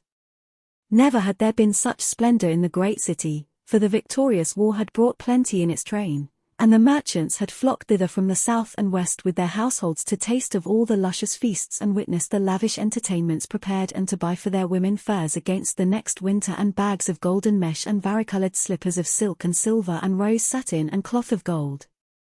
So gaily and noisily were the peace and prosperity impending, hymned by the scribes and poets of the conquering people, that more and more spenders had gathered from the provinces to drink the wine of excitement, and faster did the merchants dispose of their trinkets and slippers, until they sent up a mighty cry for more trinkets and more slippers, in order that they might give in barter what was demanded of them. Some even of them flung up their hands helplessly, shouting, "Alas! I have no more slippers! And alas! I have no more trinkets. May heaven help me, for I know not what I shall do." But no one listened to their great outcry, for the throngs were far too busy day by day. The foot soldiers trod jauntily the highway, and all exulted because the young men returning were pure and brave, sound of tooth and pink of cheek, and the young women of the land were virgins and comely both of face and of figure. So during all this time there were many adventures that happened in the great city, and, of these, several or perhaps one are here set down. Act 1.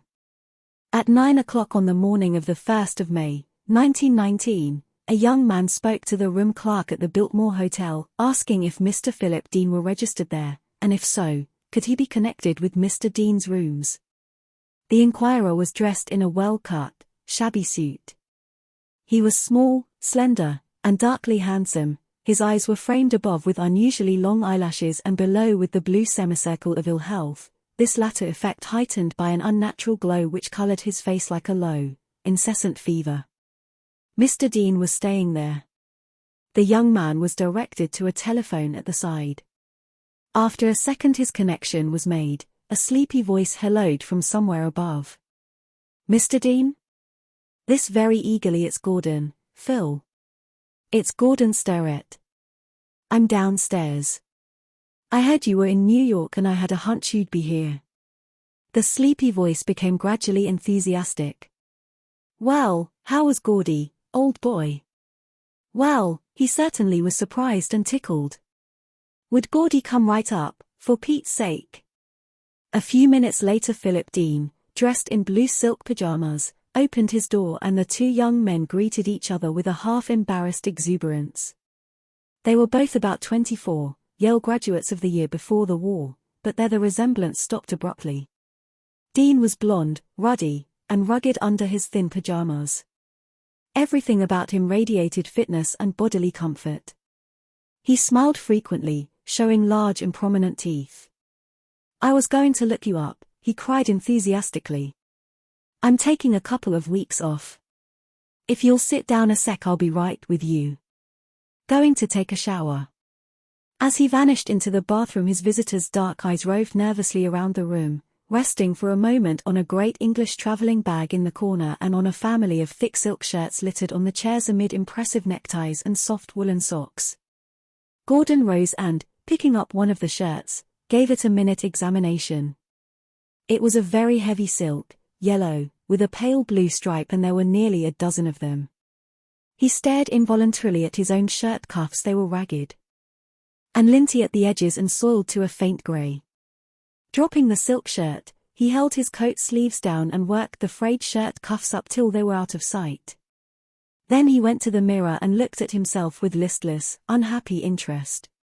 His tie, of former glory, was faded and thumb-creased. It served no longer to hide the jagged buttonholes of his collar. He thought, quite without amusement, that only 3 years before he had received a scattering vote in the senior elections at college for being the best-dressed man in his class. Dean emerged from the bathroom polishing his body. "Saw an old friend of yours last night," he remarked. "Passed her in the lobby and couldn't think of her name to save my neck. That girl you brought up to New Haven senior year." Gordon started. "Edith Bradin? That whom you mean?" "That's the one. Damn good looking.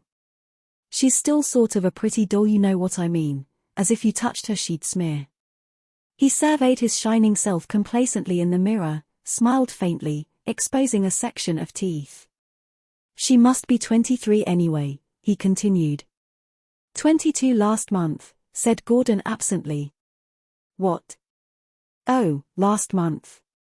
Well, I imagine she's down for the Gamma Psi dance. Did you know we're having a Yale Gamma Psi dance tonight at Delmonico's? You better come up, Gordy. Half of New Haven will probably be there. I can get you an invitation."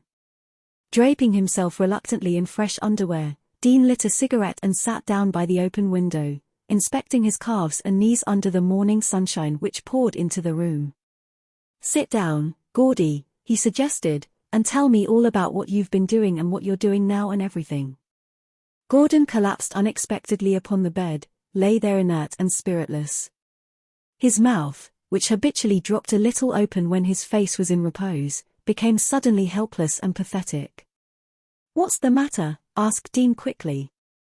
"Oh, God. What's the matter?"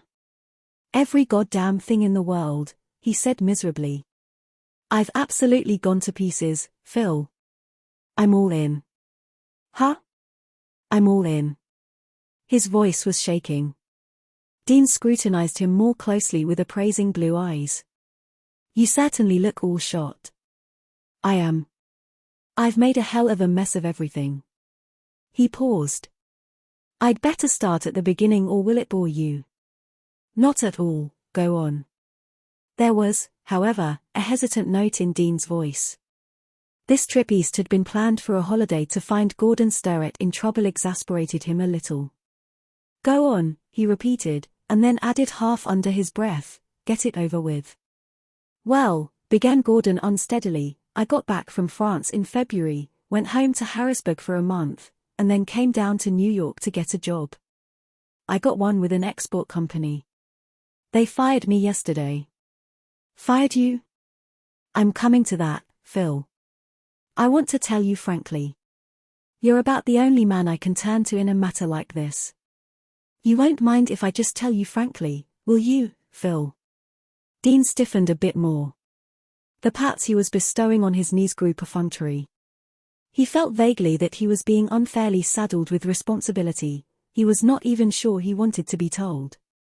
Though never surprised at finding Gordon Sterrett in mild difficulty, there was something in this present misery that repelled him and hardened him, even though it excited his curiosity. "Go on. It's a girl." Dean resolved that nothing was going to spoil his trip. If Gordon was going to be depressing, then he'd have to see less of Gordon. "Her name is Jewel Hudson," went on the distressed voice from the bed. "She used to be pure, I guess, up to about a year ago. Lived here in New York, poor family. Her people are dead now and she lives with an old aunt. You see, it was just about the time I met her that everybody began to come back from France in droves, and all I did was to welcome the newly arrived and go on parties with them. That's the way it started, Phil, just from being glad to see everybody and having them glad to see me. You ought to have had more sense." "I know," Gordon paused, and then continued listlessly. "I'm on my own now, you know, and Phil, I can't stand being poor. Then came this darn girl. She sort of fell in love with me for a while and, though I never intended to get so involved, I'd always seem to run into her somewhere.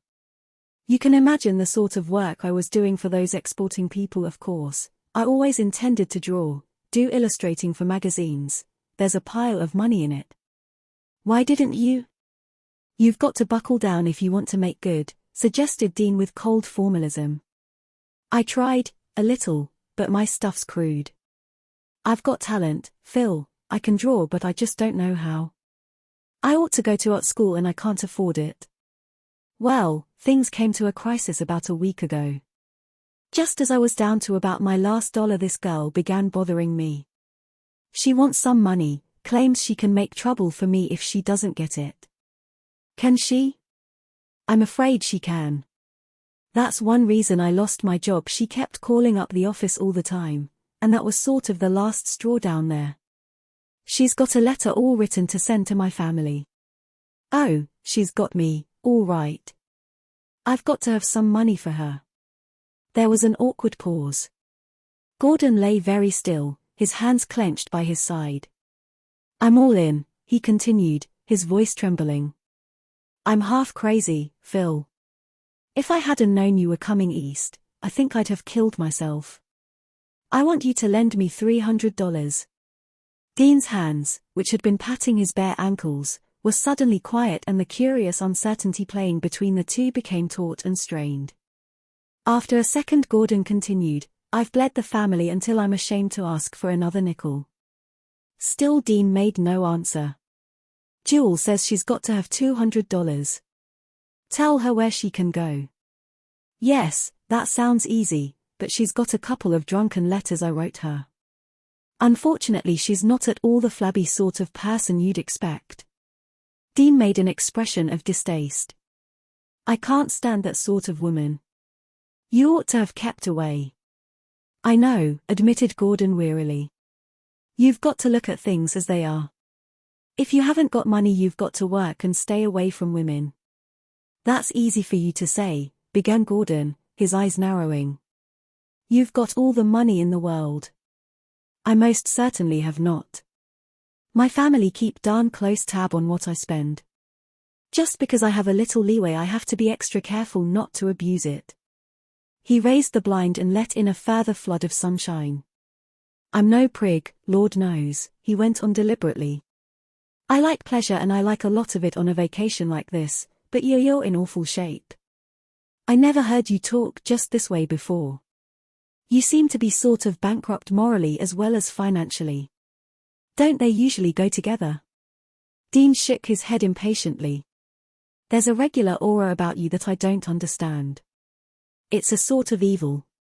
It's an air of worry and poverty and sleepless nights, said Gordon, rather defiantly. I don't know. Oh, I admit I'm depressing. I depress myself. But, my God, Phil, a week's rest and a new suit and some ready money and I'd be like I was. Phil, I can draw like a streak, and you know it. But half the time I haven't had the money to buy decent drawing materials and I can't draw when I'm tired and discouraged and all in. With a little ready money I can take a few weeks off and get started. How do I know you wouldn't use it on some other woman? Why rub it in, said Gordon, quietly. I'm not rubbing it in. I hate to see you this way. Will you lend me the money, Phil? I can't decide right off. That's a lot of money and it'll be darn inconvenient for me. It'll be hell for me if you can't. I know I'm whining, and it's all my own fault, but that doesn't change it. When could you pay it back? This was encouraging. Gordon considered. It was probably wisest to be frank. Of course, I could promise to send it back next month, but I'd better say 3 months. Just as soon as I start to sell drawings. How do I know you'll sell any drawings? A new hardness in Dean's voice sent a faint chill of doubt over Gordon. Was it possible that he wouldn't get the money? I supposed you had a little confidence in me. I did have, but when I see you like this I begin to wonder. Do you suppose if I wasn't at the end of my rope I'd come to you like this? Do you think I'm enjoying it? He broke off and bit his lip, feeling that he had better subdue the rising anger in his voice. After all, he was the suppliant. You seem to manage it pretty easily, said Dean angrily. You put me in the position where, if I don't lend it to you, I'm a sucker. Oh, yes, you do. And let me tell you, it's no easy thing for me to get hold of $300. My income isn't so big, but that a slice like that won't play the deuce with it. He left his chair and began to dress, choosing his clothes carefully. Gordon stretched out his arms and clenched the edges of the bed, fighting back a desire to cry out. His head was splitting and whirring, his mouth was dry and bitter, and he could feel the fever in his blood resolving itself into innumerable regular counts like a slow dripping from a roof. Dean tied his tie precisely, brushed his eyebrows, and removed a piece of tobacco from his teeth with solemnity. Next he filled his cigarette case, tossed the empty box thoughtfully into the waste basket, and settled the case in his vest pocket. "Had breakfast?" he demanded. "No, I don't eat it anymore." "Well, we'll go out and have some. We'll decide about that money later. I'm sick of the subject. I came east to have a good time. Let's go over to the Yale Club," he continued moodily, and then added with an implied reproof, "You've given up your job. You've got nothing else to do." "I'd have a lot to do if I had a little money," said Gordon pointedly.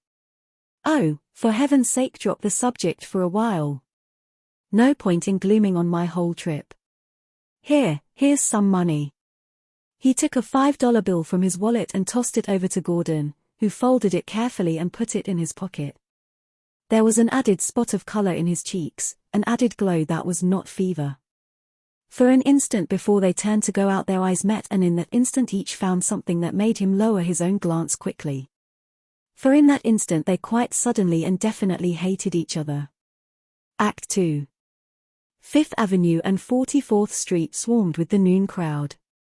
The wealthy, happy sun glittered in transient gold through the thick windows of the smart shops, lighting upon mesh bags and purses and strings of pearls in grey velvet cases, upon gaudy feather fans of many colors, upon the laces and silks of expensive dresses, upon the bad paintings and the fine period furniture in the elaborate showrooms of interior decorators. Working girls, in pairs and groups and swarms, loitered by these windows, choosing their future boudoirs from some resplendent display which included even a man's silk pajamas laid domestically across the bed. They stood in front of the jewelry stores and picked out their engagement rings, and their wedding rings and their platinum wristwatches, and then drifted on to inspect the feather fans and opera cloaks, meanwhile digesting the sandwiches and sundaes they had eaten for lunch.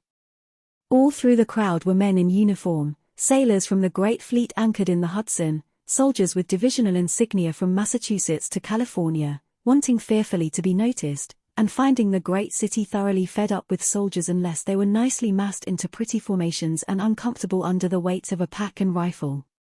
Through this medley Dean and Gordon wandered, the former interested, made alert by the display of humanity at its frothiest and gaudiest, the latter reminded of how often he had been one of the crowd, tired, casually fed, overworked, and dissipated. To Dean the struggle was significant, young, cheerful; to Gordon it was dismal, meaningless, endless. In the Yale Club they met a group of their former classmates who greeted the visiting Dean vociferously. Sitting in a semicircle of lounges and great chairs, they had a highball all around. Gordon found the conversation tiresome and interminable. They lunched together en masse, warmed with liquor as the afternoon began. They were all going to the Gamma Psi dance that night. It promised to be the best party since the war. "Edith Braddon's coming," said someone to Gordon. "Didn't she used to be an old flame of yours? Aren't you both from Harrisburg?" "Yes." He tried to change the subject. "I see her brother occasionally. He's sort of a socialistic nut. Runs a paper or something here in New York. Not like his gay sister, eh?" continued his ego informant. "Well, she's coming tonight with a junior named Peter Himmel." Gordon was to meet Jewel Hudson at 8 o'clock. He had promised to have some money for her. Several times he glanced nervously at his wristwatch. At 4, to his relief, Dean rose and announced that he was going over to Rivers Brothers to buy some collars and ties. But as they left the club another of the party joined them, to Gordon's great dismay. Dean was in a jovial mood now, happy, expectant of the evening's party, faintly hilarious. Over in Rivers he chose a dozen neckties, selecting each one after long consultations with the other man. Did he think narrow ties were coming back? And wasn't it a shame that Rivers couldn't get any more Welsh Margot Sun collars? There never was a collar like the Covington. Gordon was in something of a panic. He wanted the money immediately. And he was now inspired also with a vague idea of attending the Gamma Psi dance. He wanted to see Edith whom he hadn't met since one romantic night at the Harrisburg Country Club just before he went to France. The affair had died, drowned in the turmoil of the war and quite forgotten in the arabesque of these 3 months, but a picture of her, poignant, debonair, immersed in her own inconsequential chatter, recurred to him unexpectedly and brought 100 memories with it. It was Edith's face that he had cherished through college with a sort of detached yet affectionate admiration. He had loved to draw her. Around his room had been a dozen sketches of her playing golf, swimming. He could draw her pert, arresting profile with his eyes shut. They left Rivers at 5:30 and paused for a moment on the sidewalk. "Well," said Dean genially, "I'm all set now. Think I'll go back to the hotel and get a shave, haircut, and massage." "Good enough," said the other man, "I think I'll join you." Gordon wondered if he was to be beaten after all. With difficulty he restrained himself from turning to the man and snarling out, "Go on away, damn you." In despair he suspected that perhaps Dean had spoken to him, was keeping him along in order to avoid a dispute about the money. They went into the Biltmore, a Biltmore alive with girls mostly from the West and South, the stellar debutantes of many cities gathered for the dance of a famous fraternity of a famous university. But to Gordon they were faces in a dream. He gathered together his forces for a last appeal, was about to come out with he knew not what, when Dean suddenly excused himself to the other man and taking Gordon's arm led him aside. "Gordy," he said quickly, "I've thought the whole thing over carefully and I've decided that I can't lend you that money. I'd like to oblige you, but I don't feel I ought to. It'd put a crimp in me for a month." Gordon, watching him dully, wondered why he had never before noticed how much those upper teeth projected. "I'm mighty sorry, Gordon," continued Dean, "but that's the way it is." He took out his wallet and deliberately counted out $75 in bills. "Here," he said, holding them out, "here's 75, that makes 80 altogether. That's all the actual cash I have with me, besides what I'll actually spend on the trip."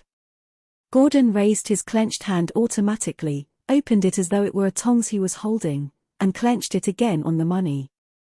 "I'll see you at the dance," continued Dean. "I've got to get along to the barber shop." "So long," said Gordon in a strained and husky voice. "So long." Dean began to smile, but seemed to change his mind. He nodded briskly and disappeared. But Gordon stood there, his handsome face awry with distress, the roll of bills clenched tightly in his hand. Then, blinded by sudden tears, he stumbled clumsily down the Biltmore steps. Act 3. About 9 o'clock of the same night 2 human beings came out of a cheap restaurant in 6th Avenue. They were ugly, ill-nourished, devoid of all except the very lowest form of intelligence, and without even that animal exuberance that in itself brings color into life. They were lately vermin-ridden, cold, and hungry in a dirty town of a strange land. They were poor, friendless, tossed as driftwood from their births. They would be tossed as driftwood to their deaths. They were dressed in the uniform of the United States Army, and on the shoulder of each was the insignia of a drafted division from New Jersey, landed 3 days before. The taller of the two was named Carroll Key, a name hinting that in his veins, however thinly diluted by generations of degeneration, ran blood of some potentiality. But one could stare endlessly at the long, chinless face, the dull, watery eyes, and high cheekbones, without finding suggestion of either ancestral worth or native resourcefulness. His companion was swart and bandy-legged, with rat eyes and a much broken hooked nose. His defiant air was obviously a pretense, a weapon of protection borrowed from that world of snarl and snap, of physical bluff and physical menace, in which he had always lived. His name was Gus Rose.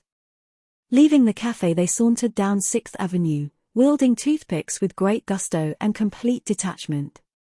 "Where to?" asked Rose, in a tone which implied that he would not be surprised if Key suggested the South Sea Islands. "What you say we see if we can get a hold of some liquor?" Prohibition was not yet. The ginger in the suggestion was caused by the law forbidding the selling of liquor to soldiers. Rose agreed enthusiastically. "I got an idea," continued Key, after a moment's thought. "I got a brother somewhere." "In New York?" "Yeah. He's an old fella. He meant that he was an elder brother. He's a waiter in a hash joint. Maybe he can get us some. I'll say he can. Believe me, I'm going to get this darn uniform off me tomorrow. Never get me in it again, neither. I'm going to get me some regular clothes. Say, maybe I'm not. As their combined finances were something less than $5, this intention can be taken largely as a pleasant game of words, harmless and consoling. It seemed to please both of them, however, for they reinforced it with chuckling and mention of personages high in biblical circles, adding such further emphasis as "oh, boy. You know, and I'll say so," repeated many times over. The entire mental pabulum of these two men consisted of an offended nasal comment extended through the years upon the institution, army, business, or poorhouse which kept them alive, and toward their immediate superior in that institution. Until that very morning the institution had been the government and the immediate superior had been the captain. From these two they had glided out and were now in the vaguely uncomfortable state before they should adopt their next bondage. They were uncertain, resentful, and somewhat ill at ease. This they hid by pretending an elaborate relief at being out of the army, and by assuring each other that military discipline should never again rule their stubborn, liberty-loving wills. Yet, as a matter of fact, they would have felt more at home in a prison than in this newfound and unquestionable freedom. Suddenly Key increased his gait. Rose, looking up and following his glance, discovered a crowd that was collecting 50 yards down the street. Key chuckled and began to run in the direction of the crowd. Rose thereupon also chuckled and his short bandy legs twinkled beside the long, awkward strides of his companion. Reaching the outskirts of the crowd they immediately became an indistinguishable part of it. It was composed of ragged civilians somewhat the worse for liquor, and of soldiers representing many divisions and many stages of sobriety, all clustered around a gesticulating little Jew with long black whiskers, who was waving his arms and delivering an excited but succinct harangue. Key and Rose, having wedged themselves into the approximate parquet, scrutinized him with acute suspicion, as his words penetrated their common consciousness. "What have you got out of the war?" he was crying fiercely. Look around ya, look around ya. Are you rich? Have you got a lot of money offered you? No, you're lucky if you're alive and got both your legs. You're lucky if you came back and find your wife ain't gone off with some other fella that had the money to buy himself out of the war. That's when you're lucky. Who got anything out of it except J.P. Morgan and John D. Rockefeller? At this point the little Jew's oration was interrupted by the hostile impact of a fist upon the point of his bearded chin and he toppled backward to a sprawl on the pavement. "Goddamn Bolsheviki," cried the big soldier blacksmith who had delivered the blow. There was a rumble of approval, the crowd closed in nearer. The Jew staggered to his feet, and immediately went down again before a half-dozen reaching in fists. This time he stayed down, breathing heavily, blood oozing from his lip where it was cut within and without. There was a riot of voices, and in a minute Rose and Key found themselves flowing with the jumbled crowd down 6th Avenue under the leadership of a thin civilian in a slouch hat and the brawny soldier who had summarily ended the oration. The crowd had marvelously swollen to formidable proportions and a stream of more non-committal citizens followed it along the sidewalks lending their moral support by intermittent huzzas. "Where we goin'?" yelled Key to the man nearest him. His neighbor pointed up to the leader in the slouch hat. "That guy knows where there's a lot of 'em. We're going to show 'em. We're going to show 'em," whispered Key delightedly to Rose, who repeated the phrase rapturously to a man on the other side. Down 6th Avenue swept the procession, joined here and there by soldiers and Marines, and now and then by civilians, who came up with the inevitable cry that they were just out of the army themselves, as if presenting it as a card of admission to a newly formed sporting and amusement club. Then the procession swerved down a cross street and headed for 5th Avenue and the word filtered here and there that they were bound for a red meeting at Tolliver Hall. "Where is it?" The question went up the line and a moment later the answer floated hack. Tolliver Hall was down on 10th Street. There was a bunch of other sodgers who was going to break it up and was down there now. But 10th Street had a faraway sound and at the word a general groan went up and a score of the procession dropped out. Among these were Rose and Key, who slowed down to a saunter and let the more enthusiastic sweep on by. "I'd rather get some liquor," said Key as they halted and made their way to the sidewalk amid cries of "shell hole" and "quitters." "Does your brother work around here?" asked Rose, assuming the air of one passing from the superficial to the eternal. "He oughta," replied Key. "I ain't seen him for a couple of years. I been out to Pennsylvania since. Maybe he don't work at night anyhow. It's right along here. He can get us some right if he ain't gone." They found the place after a few minutes' patrol of the street, a shoddy tablecloth restaurant between Fifth Avenue and Broadway. Here Key went inside to inquire for his brother George, while Rose waited on the sidewalk. "He ain't here no more," said Key, emerging. "He's a waiter up to Delmonico's." Rose nodded wisely, as if he'd expected as much. One should not be surprised at a capable man changing jobs occasionally. He knew a waiter once. There ensued a long conversation as they waited as to whether waiters made more in actual wages than in tips. It was decided that it depended on the social tone of the joint wherein the waiter labored. After having given each other vivid pictures of millionaires dining at Delmonico's and throwing away $50 bills after their first quart of champagne, both men thought privately of becoming waiters. In fact, Key's narrow brow was secreting a resolution to ask his brother to get him a job. "A waiter can drink up all the champagne those fellas leave in bottles," suggested Rose with some relish, and then added as an afterthought, "Oh, boy." By the time they reached Delmonico's it was 10:30, and they were surprised to see a stream of taxis driving up to the door one after the other and emitting marvelous, hatless young ladies, each one attended by a stiff young gentleman in evening clothes. "It's a party," said Rose with some awe. "Maybe we better not go in. He'll be busy." "No, he won't. He'll be all right." After some hesitation they entered what appeared to them to be the least elaborate door and, indecision falling upon them immediately, stationed themselves nervously in an inconspicuous corner of the small dining room in which they found themselves. They took off their caps and held them in their hands. A cloud of gloom fell upon them and both started when a door at one end of the room crashed open, emitting a comet-like waiter who streaked across the floor and vanished through another door on the other side. There had been 3 of these lightning passages before the seekers mustered the acumen to hail a waiter. He turned, looked at them suspiciously, and then approached with soft, cat-like steps, as if prepared at any moment to turn and flee. "Say," began Key, "say, do you know my brother? He's a waiter here."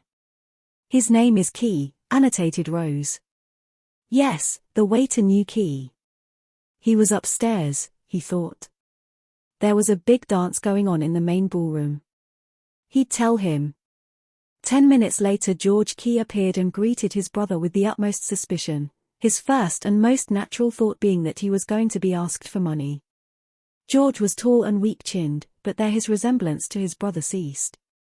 The waiter's eyes were not dull, they were alert and twinkling, and his manner was suave, indoor, and faintly superior. They exchanged formalities. George was married and had 3 children. He seemed fairly interested, but not impressed by the news that Carol had been abroad in the army. This disappointed Carol. "George," said the younger brother, "these amenities having been disposed of, we want to get some booze, and they won't sell us none. Can you get us some?" George considered. "Sure. Maybe I can. It may be half an hour, though." "All right," agreed Carol, "we'll wait." At this Rose started to sit down in a convenient chair, but was hailed to his feet by the indignant George. "Hey! Watch out, you! Can't sit down here. This room's all set for a 12 o'clock banquet." "I ain't going to hurt it," said Rose resentfully. "I been through the delouser." "Never mind," said George sternly, "if the head waiter seen me here talking he'd romp all over me." "Oh." The mention of the head waiter was full explanation to the other 2. They fingered their overseas caps nervously and waited for a suggestion. "I tell you," said George, after a pause, "I got a place you can wait, you. Just come here with me." They followed him out the far door, through a deserted pantry and up a pair of dark winding stairs, emerging finally into a small room chiefly furnished by piles of pails and stacks of scrubbing brushes, and illuminated by a single dim electric light. There he left them, after soliciting $2 and agreeing to return in half an hour with a quart of whiskey. "George is marking money, I bet," said Key gloomily as he seated himself on an inverted pail. "I bet he's making $50 a week." Rose nodded his head and spat. "I bet he is, too." "What did he say the dance was of?" "A lot of college fellas." "Yale College." They both nodded solemnly at each other. "Wonder where that crowd of sudgers is now." "I don't know. I know that's too damn long to walk for me." "Me too. You don't catch me walking that far." 10 minutes later restlessness seized them. "I'm going to see what's out here," said Rose, stepping cautiously toward the other door. It was a swinging door of green baize and he pushed it open a cautious inch. "See anything?" For answer Rose drew in his breath sharply. "Doggone. Here's some liquor I'll say." "Liquor?" Key joined Rose at the door, and looked eagerly. "I'll tell the world that's liquor," he said, after a moment of concentrated gazing. It was a room about twice as large as the one they were in, and in it was prepared a radiant feast of spirits. There were long walls of alternating bottles set along 2 white-covered tables, whiskey, gin, brandy, French and Italian vermouths, and orange juice, not to mention an array of siphons and 2 great empty punch bowls. The room was as yet uninhabited. "It's for this dance they're just starting," whispered Key. "Hear the violins playing? Say, boy, I wouldn't mind having a dance." They closed the door softly and exchanged a glance of mutual comprehension. There was no need of feeling each other out. "I'd like to get my hands on a couple of those bottles," said Rose emphatically. "Me too." "Do you suppose we'd get seen?" Key considered. "Maybe we better wait till they start drinking 'em. They got 'em all laid out now, and they know how many of them there are." They debated this point for several minutes.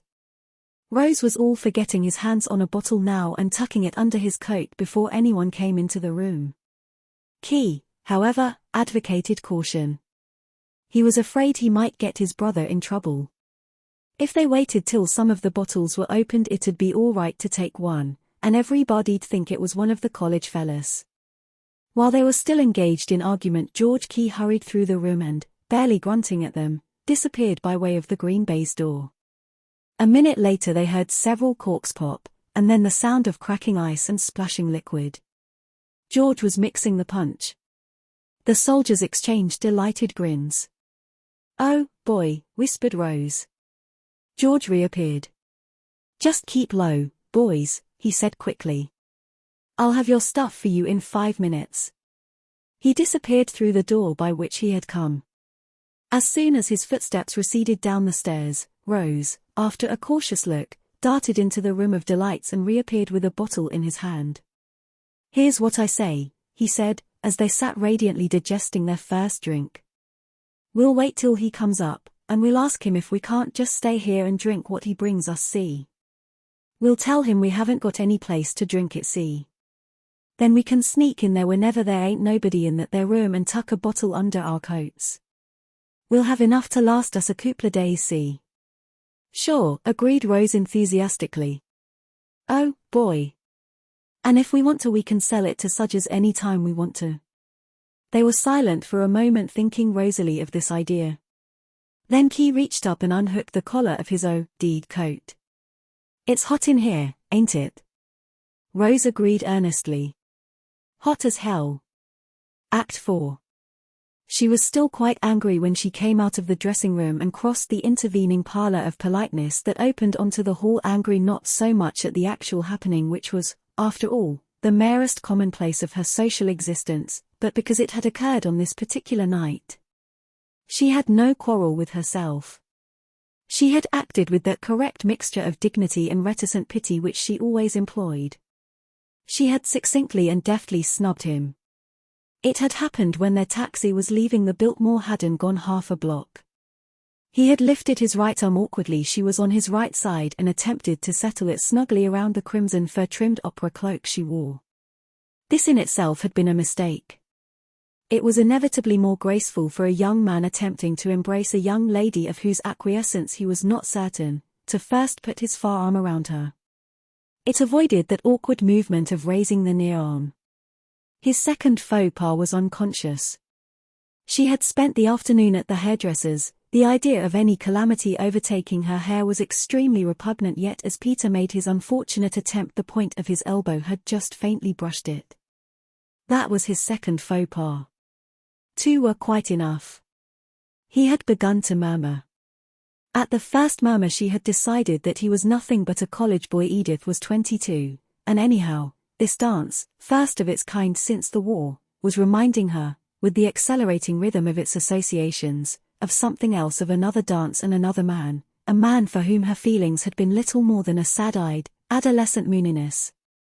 Edith Braddon was falling in love with her recollection of Gordon Sterrett. So she came out of the dressing room at Delmonico's and stood for a second in the doorway looking over the shoulders of a black dress in front of her at the groups of Yale men who flitted like dignified black moths around the head of the stairs. From the room she had left drifted out the heavy fragrance left by the passage to and fro of many-scented young beauties, rich perfumes and the fragile memory-laden dust of fragrant powders. This odor drifting out acquired the tang of cigarette smoke in the hall, and then settled sensuously down the stairs and permeated the ballroom where the Gamma Psi dance was to be held. It was an odor she knew well, exciting, stimulating, restlessly sweet, the odor of a fashionable dance. She thought of her own appearance. Her bare arms and shoulders were powdered to a creamy white. She knew they looked very soft and would gleam like milk against the black backs that were to silhouette them tonight. The hairdressing had been a success. Her reddish mass of hair was piled and crushed and creased to an arrogant marvel of mobile curves. Her lips were finely made of deep carmine, the irises of her eyes were delicate, breakable blue, like china eyes. She was a complete, infinitely delicate, quite perfect thing of beauty, flowing in an even line from a complex coiffure to 2 small slim feet. She thought of what she would say tonight at this revel, faintly prestiged already by the sounds of high and low laughter and slippered footsteps, and movements of couples up and down the stairs. She would talk the language she had talked for many years, her line made up of the current expressions, bits of journalese and college slang strung together into an intrinsic whole, careless, faintly provocative, delicately sentimental. She stalled faintly as she heard a girl sitting on the stairs near her say, "You don't know the half of it, dearie." And as she smiled her anger melted for a moment, and closing her eyes she drew in a deep breath of pleasure. She dropped her arms to her side until they were faintly touching the sleek sheath that covered and suggested her figure. She had never felt her own softness so much nor so enjoyed the whiteness of her own arms. "I smell sweet," she said to herself simply, and then came another thought, "I'm made for love." She liked the sound of this and thought it again. Then in inevitable succession came her newborn riot of dreams about Gordon. The twist of her imagination which, 2 months before, had disclosed to her her unguessed desire to see him again, seemed now to have been leading up to this dance, this hour. For all her sleek beauty, Edith was a grave, slow-thinking girl. There was a streak in her of that same desire to ponder, of that adolescent idealism that had turned her brother socialist and pacifist. Henry Braddon had left Cornell, where he had been an instructor in economies, and had come to New York to pour the latest cures for incurable evils into the columns of a radical weekly newspaper. Edith, less fatuously, would have been content to cure Gordon Sterrett. There was a quality of weakness in Gordon that she wanted to take care of, there was a helplessness in him that she wanted to protect. And she wanted someone she had known a long while, someone who had loved her a long while. She was a little tired, she wanted to get married. Out of a pile of letters, 6 pictures and as many memories, and this weariness, she had decided that next time she saw Gordon their relations were going to be changed. She would say something that would change them. There was this evening. This was her evening. All evenings were her evenings. Then her thoughts were interrupted by a solemn undergraduate with a hurt look and an air of strained formality who presented himself before her and bowed unusually low. It was the man she had come with, Peter Himmel. He was tall and humorous, with horned-rimmed glasses and an air of attractive whimsicality. She suddenly rather disliked him, probably because he had not succeeded in kissing her. "Well," she began, "are you still furious at me?" "Not at all." She stepped forward and took his arm. "I'm sorry," she said softly. "I don't know why I snapped out that way. I'm in a bum humor tonight for some strange reason. I'm sorry." "'S all right," he mumbled, "don't mention it." He felt disagreeably embarrassed. Was she rubbing in the fact of his late failure? "It was a mistake," she continued, on the same consciously gentle key. "We'll both forget it." For this he hated her. A few minutes later they drifted out on the floor while the dozen swaying, sighing members of the specially hired jazz orchestra informed the crowded ballroom that if a saxophone and me are left alone, why then too is compagnie. A man with a mustache cut in. "Hello," he began reprovingly. "You don't remember me." "I can't just think of your name," she said lightly, "and I know you so well." "I met you up at," his voice trailed disconsolately off as a man with very fair hair cut in. Edith murmured a conventional thanks, loads cut in later, to the inconnu. The very fair man insisted on shaking hands enthusiastically. She placed him as one of the numerous gems of her acquaintance, last name a mystery. She remembered even that he had a peculiar rhythm in dancing and found as they started that she was right. "Going to be here long?" he breathed confidentially. She leaned back and looked up at him. "Couple of weeks." "Where are you?" "Biltmore." "Call me up someday." "I mean it," he assured her. "I will." "We'll go to tea." "So do I do." A dark man cut in with intense formality. "You don't remember me, do you?" he said gravely. "I should say I do." "Your name's Harlan." "No, Ope." "Barlow." "Well, I knew there were two syllables anyway." "You're the boy that played the ukulele so well up at Howard Marshall's house party." "I played, but not a man with prominent teeth cut in." Edith inhaled a slight cloud of whiskey. She liked men to have had something to drink, they were so much more cheerful, and appreciative and complimentary, much easier to talk to. "My name's Dean, Philip Dean," he said cheerfully. "You don't remember me, I know, but you used to come up to New Haven with a fellow I roomed with senior year, Gordon Starrett." Edith looked up quickly. "Yes, I went up with him twice to the Pump and Slipper and the junior prom." "You've seen him, of course," said Dean carelessly. "He's here tonight." "I saw him just a minute ago." Edith started. Yet she had felt quite sure he would be here. "Why, no, I haven't a fat man with red hair cut in." "Hello, Edith," he began. "Why hello there," she slipped, stumbled lightly. "I'm sorry, dear," she murmured mechanically. She had seen Gordon very white and listless, leaning against the side of a doorway, smoking, and looking into the ballroom.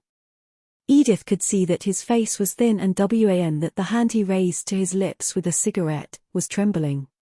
They were dancing quite close to him now. "They invite so darn many extra fellas that you," the short man was saying. "Hello, Gordon," called Edith over her partner's shoulder. Her heart was pounding wildly. His large dark eyes were fixed on her. He took a step in her direction. Her partner turned her away. She heard his voice bleating, "But half the stags get lit and leave before long," so then a low tone at her side. "May I, please?" She was dancing suddenly with Gordon, one of his arms was around her. She felt it tighten spasmodically, felt his hand on her back with the fingers spread. Her hand holding the little lace handkerchief was crushed in his. "Why, Gordon," she began breathlessly. "Hello, Edith." She slipped again, was tossed forward by her recovery until her face touched the black cloth of his dinner coat. She loved him, she knew she loved him. Then for a minute there was silence while a strange feeling of uneasiness crept over her. Something was wrong. Of a sudden her heart wrenched, and turned over as she realized what it was. He was pitiful and wretched, a little drunk, and miserably tired. "Oh," she cried involuntarily. His eyes looked down at her. She saw suddenly that they were blood-streaked and rolling uncontrollably. "Gordon," she murmured, "we'll sit down, I want to sit down." They were nearly in mid-floor, but she had seen two men start toward her from opposite sides of the room, so she halted, seized Gordon's limp hand and led him bumping through the crowd, her mouth tight shut, her face a little pale under her rouge, her eyes trembling with tears. She found a place high up on the soft carpeted stairs, and he sat down heavily beside her. "Well," he began, staring at her unsteadily, "I certainly am glad to see you, Edith." She looked at him without answering. The effect of this on her was immeasurable.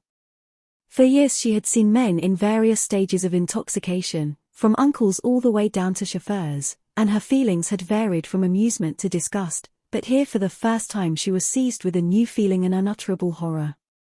"Gordon," she said accusingly and almost crying, "you look like the devil." He nodded. "I've had trouble, Edith." "Trouble?" "All sorts of trouble. Don't you say anything to the family, but I'm all gone to pieces. I'm a mess, Edith." His lower lip was sagging. He seemed scarcely to see her. Can't you, she hesitated, "can't you tell me about it, Gordon? You know I'm always interested in you." She bit her lip. She had intended to say something stronger, but found at the end that she couldn't bring it out.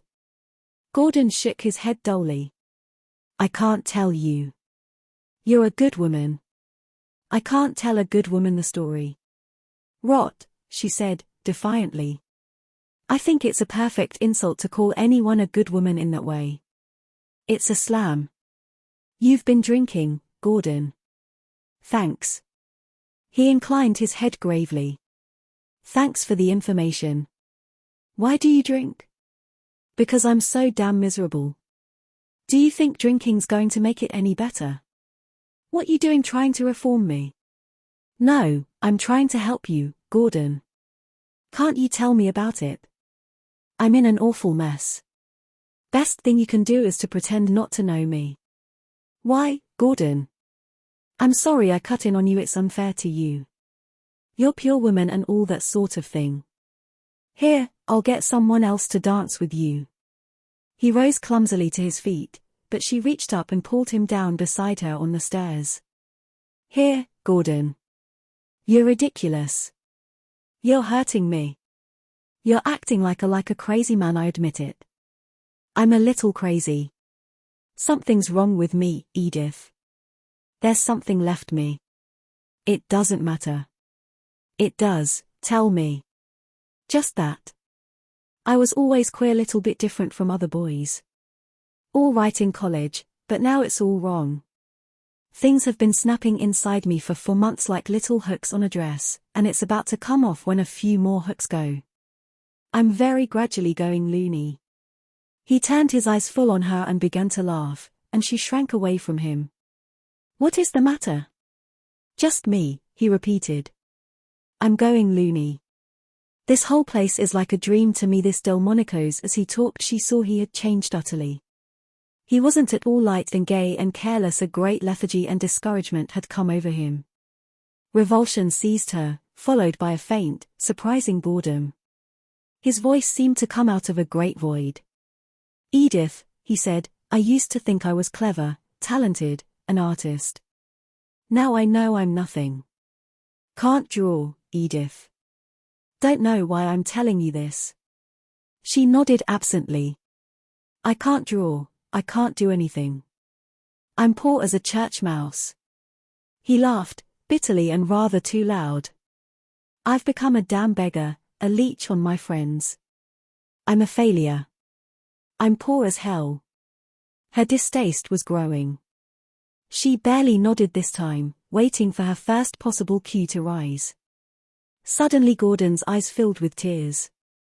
"Edith," he said, turning to her with what was evidently a strong effort at self-control, "I can't tell you what it means to me to know there's one person left who's interested in me." He reached out and patted her hand, and involuntarily she drew it away. "It's mighty fine of you," he repeated. "Well," she said slowly, looking him in the eye, Anyone's always glad to see an old friend, but I'm sorry to see you like this, Gordon. There was a pause while they looked at each other, and the momentary eagerness in his eyes wavered. She rose and stood looking at him, her face quite expressionless. "Shall we dance?" she suggested, coolly. Love is fragile, she was thinking, but perhaps the pieces are saved, the things that hovered on lips, that might have been said. The new love words, the tendernesses learned, are treasured up for the next lover. Act 5. Peter Himmel, escort to the lovely Edith, was unaccustomed to being snubbed. Having been snubbed, he was hurt and embarrassed, and ashamed of himself. For a matter of 2 months he had been on special delivery terms with Edith Bradin, and knowing that the one excuse and explanation of the special delivery letter is its value in sentimental correspondence, he had believed himself quite sure of his ground. He searched in vain for any reason why she should have taken this attitude in the matter of a simple kiss. Therefore, when he was cut in on by the man with the mustache, he went out into the hall and, making up a sentence, said it over to himself several times. Considerably deleted, this was it. Well, if any girl ever led a man on and then jolted him, she did, and she has no kick coming if I go out and get beautifully boiled. So he walked through the supper room into a small room adjoining it, which he had located earlier in the evening. It was a room in which there were several large bowls of punch flanked by many bottles. He took a seat beside the table which held the bottles. At the second highball, boredom, disgust, the monotony of time, the turbidity of events, sank into a vague background before which glittering cobwebs formed. Things became reconciled to themselves, things lay quietly on their shelves, the troubles of the day arranged themselves in trim formation and at his curt wish of dismissal, marched off and disappeared. And with the departure of worry came brilliant, permeating symbolism. Edith became a flighty, negligible girl, not to be worried over, rather to be laughed at. She fitted like a figure of his own dream into the surface world forming about him. He himself became in a measure symbolic, a type of the continent bacchanal, the brilliant dreamer at play. Then the symbolic mood faded, and as he sipped his third highball his imagination yielded to the warm glow and he lapsed into a state similar to floating on his back in pleasant water. It was at this point that he noticed that a green baize door near him was open about 2 inches, and that through the aperture a pair of eyes were watching him intently. Murmured Peter calmly. The green door closed and then opened again a bare half-inch this time.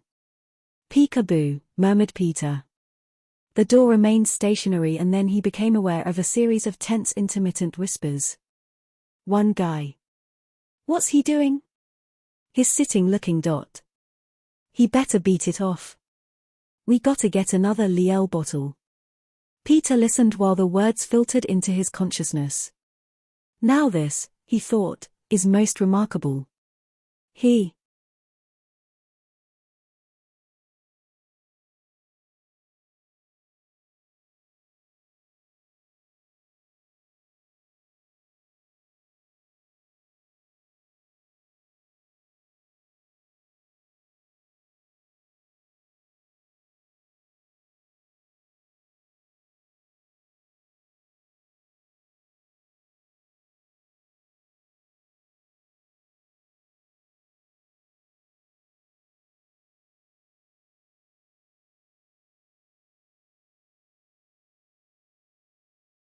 was excited.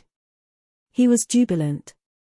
He felt that he had stumbled upon a mystery. Affecting an elaborate carelessness, he arose and waited around the table, then, turning quickly, pulled open the green door, precipitating Private Rose into the room. Peter bowed. How do you do, he said. Private Rose set one foot slightly in front of the other, poised for fight, flight, or compromise. How do you do, repeated Peter politely. I'm all right. Can I offer you a drink? Private Rose looked at him searchingly, suspecting possible sarcasm. Oh right, he said finally. Peter indicated a chair. Sit down. I got a friend, said Rose, I got a friend in there. He pointed to the green door. By all means, let's have him in. Peter crossed over, opened the door and welcomed in Private Key, very suspicious and uncertain and guilty. Chairs were found and the three took their seats around the punch bowl. Peter gave them each a highball and offered them a cigarette from his case. They accepted both with some diffidence. "Now," continued Peter easily, "may I ask why you gentlemen prefer to lounge away your leisure hours in a room which is chiefly furnished, as far as I can see, with scrubbing brushes? And when the human race has progressed to the stage where 17,000 chairs are manufactured on every day except Sunday." He paused. Rose and Key regarded him vacantly. "Will you tell me," went on Peter, "why you choose to rest yourselves on articles intended for the transportation of water from one place to another?"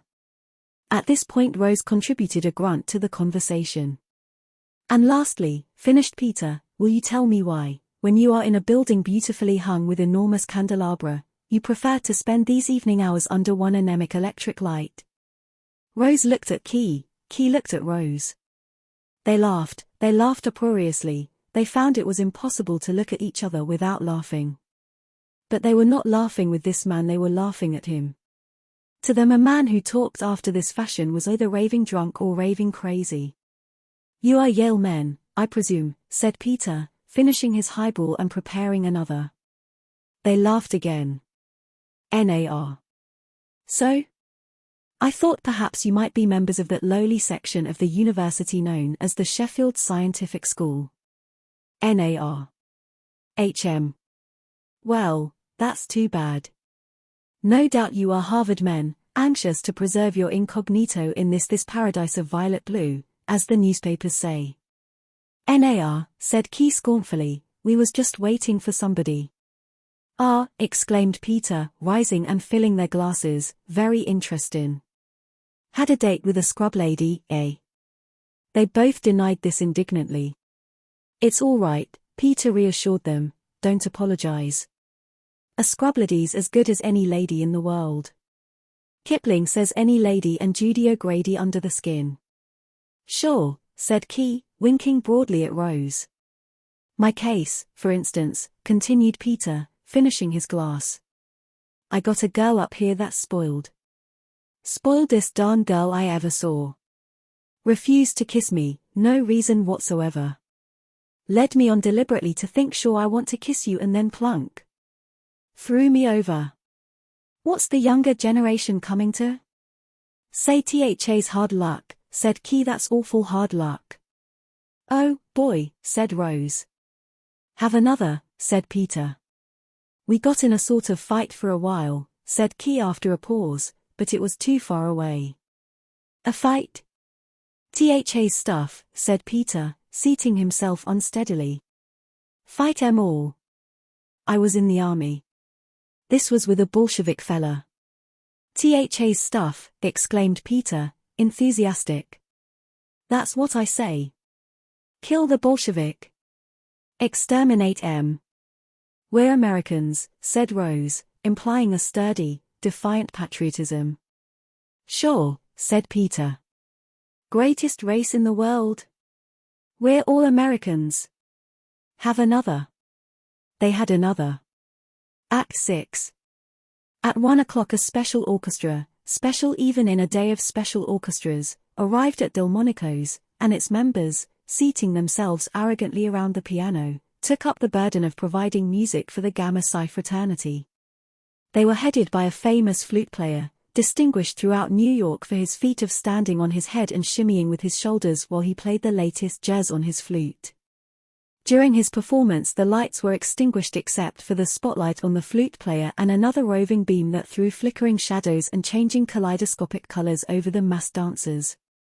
Edith had danced herself into that tired, dreamy state habitual only with debutantes, a state equivalent to the glow of a noble soul after several long highballs. Her mind floated vaguely on the bosom of her music, her partners changed with the unreality of phantoms under the colorful shifting dusk, and to her present coma it seemed as if days had passed since the dance began. She had talked on many fragmentary subjects with many men. She had been kissed once and made love to 6 times.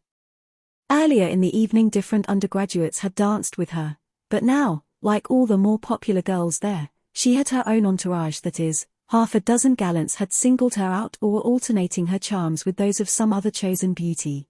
They cut in on her in regular, inevitable succession. Several times she had seen Gordon. He had been sitting a long time on the stairway with his palm to his head, his dull eyes fixed at an infinite spark on the floor before him, very depressed, he looked, and quite drunk, but Edith each time had averted her glance hurriedly. All that seemed long ago. Her mind was passive now, her senses were lulled to trance-like sleep, only her feet danced and her voice talked on in hazy sentimental banter. But Edith was not nearly so tired as to be incapable of moral indignation when Peter Himmel cut in on her, sublimely and happily drunk. She gasped and looked up at him. "Why, Peter? I'm a Liel stewed, Edith." "Why, Peter, you're a peach, you are. Don't you think it's a bum way of doing when you're with me?" Then she smiled unwillingly, for he was looking at her with owlish sentimentality varied with a silly spasmodic smile. "Darling Edith," he began earnestly, "you know I love you, don't you? You tell it well." "I love you and I merely wanted you to kiss me," he added sadly. His embarrassment, his shame, were both gone. She was a most beautiful girl in whole world. Most beautiful eyes, like stars above. He want to apologize first, for presuming try to kiss her, second, for drinking, but he'd been so discouraged cause he had thought she was mad at him. The red fat man cut in, and looking up at Edith smiled radiantly. "Did you bring anyone?" she asked. "No." The red fat man was a stag. "Well, would you mind? Would it be an awful bother for you to take me home tonight?" This extreme diffidence was a charming affectation on Edith's part. She knew that the red fat man would immediately dissolve into a paroxysm of delight. "Bother? Why? Good Lord, I'd be darn glad to. You know I'd be darn glad to. Thanks loads. You're awfully sweet." She glanced at her wristwatch. It was 1:30. And, as she said 1:30 to herself, it floated vaguely into her mind that her brother had told her at luncheon that he worked in the office of his newspaper until after 1:30 every evening. Edith turned suddenly to her current partner. "What street is Delmonico's on, anyway?" "Street? Oh, why 5th Avenue, of course. I mean, what cross street?" "Why, let's see, it's on 44th Street. This verified what she had thought. Henry's office must be across the street and just around the corner, and it occurred to her immediately that she might slip over for a moment and surprise him, float in on him, a shimmering marvel in her new crimson opera cloak, and cheer him up. It was exactly the sort of thing Edith reveled in, doing, an unconventional, jaunty thing. The idea reached out and gripped at her imagination. After an instant's hesitation she had decided. "My hair is just about to tumble entirely down," she said pleasantly to her partner. "Would you mind if I go and fix it?" "Not at all. You're a peach." A few minutes later, wrapped in her crimson opera cloak, she flitted down a side stairs, her cheeks glowing with excitement at her little adventure. She ran by a couple who stood at the door, a weak-chinned waiter and an over-rouged young lady, in hot dispute, and opening the outer door stepped into the warm May night. Act 7. The over-rouged young lady followed her with a brief, bitter glance, then turned again to the weak-chinned waiter and took up her argument. "You better go up and tell him I'm here," she said defiantly, "or I'll go up myself." "No, you don't," said George sternly. The girl smiled sardonically. "Oh, I don't I? Well, let me tell you, I know more college fellas and more of 'em know me, and are glad to take me out on a party, than you ever saw in your whole life." Maybe so, she interrupted. "Oh, it's all right for any of 'em, like that one that just ran out, God knows where she went. It's all right for them that are asked here to come or go as they like, but when I want to see a friend they have some cheap, ham-slinging, bring me a donut waiter to stand here and keep me out." "See here," said the elder Key indignantly, "I can't lose my job. Maybe this fella you're talking about doesn't want to see you." "Oh, he wants to see me all right. Anyways, how could I find him in all that crowd?" "Oh, he'll be there," she asserted confidently. "You just ask anybody for Gordon Starrett and they'll point him out to you. They all know each other, those fellas." She produced a mesh bag, and taking out a dollar bill handed it to George. "Here," she said, "here's a bribe. You find him and give him my message." You tell him if he isn't here in 5 minutes I'm coming up. George shook his head pessimistically, considered the question for a moment, wavered violently, and then withdrew. In less than the allotted time Gordon came downstairs. He was drunker than he had been earlier in the evening and in a different way. The liquor seemed to have hardened on him like a crust. He was heavy and lurching, almost incoherent when he talked. "Lo, Jewel," he said thickly. "Came right away, Jewel, I couldn't get that money. Tried my best." "Money nothing," she snapped. "You haven't been near me for 10 days. What's the matter?" He shook his head slowly. "Been very low, Jewel. Been sick. Why didn't you tell me if you were sick? I don't care about the money that bad. I didn't start bothering you about it at all until you began neglecting me." Again he shook his head. "Haven't been neglecting you. Not at all. Haven't. You haven't been near me for 3 weeks, unless you've been so drunk you didn't know what you were doing." "Been sick, Jewel," he repeated, turning his eyes upon her wearily. "You're well enough to come and play with your society friends here, all right. You told me you'd meet me for dinner, and you said you'd have some money for me. You didn't even bother to ring me up. I couldn't get any money. Haven't I just been saying that doesn't matter? I wanted to see you, Gordon, but you seem to prefer you're somebody else." He denied this bitterly. "Then get your hat and come along," she suggested. Gordon hesitated and she came suddenly close to him and slipped her arms around his neck. "Come on with me, Gordon," she said in a half-whisper. "We'll go over to Divineries and have a drink, and then we can go up to my apartment."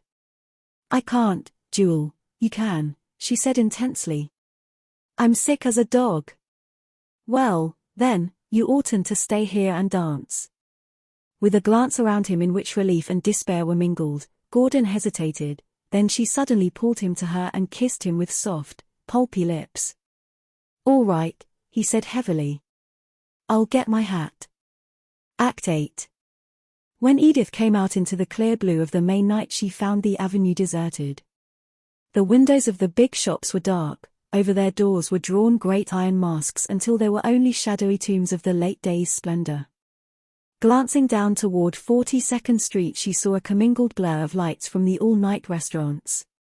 Over on 6th Avenue the elevated, a flare of fire, roared across the street between the glimmering parallels of light at the station and streaked along into the crisp dark.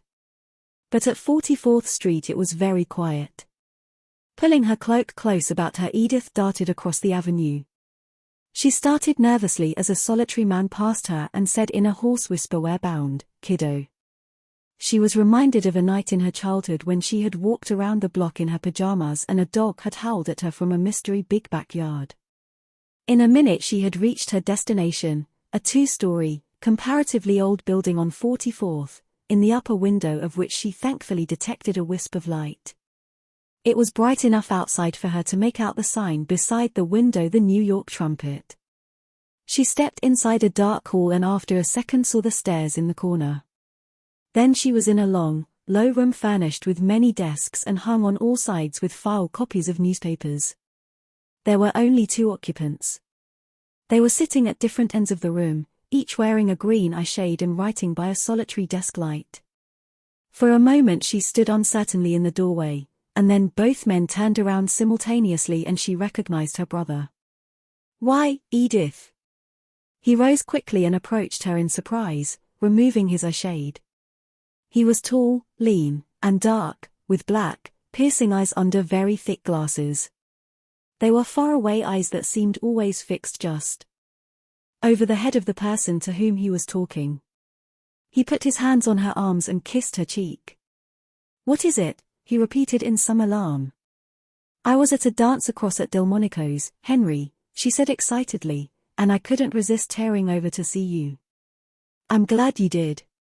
His alertness gave way quickly to a habitual vagueness. "You oughtn't to be out alone at night though, ought you?" The man at the other end of the room had been looking at them curiously, but at Henry's beckoning gesture he approached. He was loosely fat with little twinkling eyes, and, having removed his collar and tie, He gave the impression of a Middle Western farmer on a Sunday afternoon. "This is my sister," said Henry. "She dropped in to see me." "How do you do?" said the fat man, smiling. "My name's Bartholomew, Miss Bradin. I know your brother has forgotten it long ago." Edith laughed politely. "Well," he continued, "not exactly gorgeous quarters we have here, are they?" Edith looked around the room. "They seem very nice," she replied. "Where do you keep the bombs?" "The bombs," repeated Bartholomew, laughing. "That's pretty good, the bombs. Did you hear her, Henry? She wants to know where we keep the bombs. Say, that's pretty good." Edith swung herself onto a vacant desk and sat dangling her feet over the edge. Her brother took a seat beside her. "Well," he asked, absent-mindedly, "how do you like New York this trip?" "Not bad. I'll be over at the Biltmore with the Hoyts until Sunday. Can't you come to luncheon tomorrow?" He thought a moment. "I'm especially busy," he objected, "and I hate women in groups." "All right," she agreed, unruffled. "Let's you and me have luncheon together." "Very well. I'll call for you at 12. Bartholomew was obviously anxious to return to his desk, but apparently considered that it would be rude to leave without some parting pleasantry. "Well," he began awkwardly. They both turned to him. "Well, we had an exciting time earlier in the evening." The two men exchanged glances. "You should have come earlier," continued Bartholomew, somewhat encouraged. "We had a regular vaudeville." "Did you really?" "A serenade," said Henry. "A lot of soldiers gathered down there in the street and began to yell at the sign." "Why?" she demanded. "Just a crowd," said Henry, abstractedly. "All crowds have to howl. They didn't have anybody with much initiative in the lead, or they'd probably have forced their way in here and smashed things up." "Yes," said Bartholomew, turning again to Edith, "you should have been here." He seemed to consider this a sufficient cue for withdrawal, for he turned abruptly and went back to his desk. "Are the soldiers all set against the socialists?" demanded Edith of her brother. "I mean, do they attack you violently and all that?" Henry replaced his shade and yawned. "The human race has come a long way," he said casually, "but most of us are throwbacks. The soldiers don't know what they want, or what they hate, or what they like. They are used to acting in large bodies, and they seem to have to make demonstrations. So it happens to be against us. There have been riots all over the city tonight. It's May Day, you see." "Was the disturbance here pretty serious?" "Not a bit," he said scornfully. "About 25 of them stopped in the street about 9 o'clock, and began to bellow at the moon." Oh, she changed the subject. "You're glad to see me, Henry?" "Why, sure. You don't seem to be." "I am. I suppose you think I'm a waster. Sort of the world's worst butterfly." Henry laughed. "Not at all. Have a good time while you're young." "Why? Do I seem like the priggish and earnest youth?" "No," she paused, "but somehow I began thinking how absolutely different the party I'm on is from all your purposes. It seems sort of incongruous, doesn't it? Me being at a party like that, and you over here working for a thing that'll make that sort of party impossible ever anymore, if your ideas work." "I don't think of it that way. You're young, and you're acting just as you were brought up to act. Go ahead, have a good time." Her feet, which had been idly swinging, stopped and her voice dropped a note. "I wish you'd come back to Harrisburg and have a good time." "Do you feel sure that you're on the right track? You're wearing beautiful stockings," he interrupted. "What on earth are they?" "They're embroidered," she replied, glancing down. "Aren't they cunning?" She raised her skirts and uncovered slim, silk-sheathed calves. "Or do you disapprove of silk stockings?" He seemed slightly exasperated, bent his dark eyes on her piercingly. "Are you trying to make me out as criticizing you in any way, Edith?" "Not at all." She paused. Bartholomew had uttered a grunt. She turned and saw that he had left his desk and was standing at the window. "What is it?" demanded Henry. People, said Bartholomew, and then after an instant, whole jam of them. They're coming from 6th Avenue. People. The fat man pressed his nose to the pane. Soldiers, by God, he said emphatically. I had an idea they'd come back. Edith jumped to her feet, and running over joined Bartholomew at the window. There's a lot of them, she cried excitedly. Come here, Henry. Henry readjusted his shade, but kept his seat. Hadn't we better turn out the lights, suggested Bartholomew. No. They'll go away in a minute. They're not, said Edith, peering from the window. They're not even thinking of going away. There's more of them coming. Look, there's a whole crowd turning the corner of 6th Avenue. By the yellow glow and blue shadows of the street lamp she could see that the sidewalk was crowded with men. They were mostly in uniform, some sober, some enthusiastically drunk, and over the whole swept an incoherent clamor and shouting. Henry rose, and going to the window exposed himself as a long silhouette against the office lights. Immediately the shouting became a steady yell, and a rattling fusillade of small missiles, corners of tobacco plugs, cigarette boxes, and even pennies beat against the window. The sounds of the racket now began floating up the stairs as the folding doors revolved. They're coming up, cried Bartholomew. Edith turned anxiously to Henry.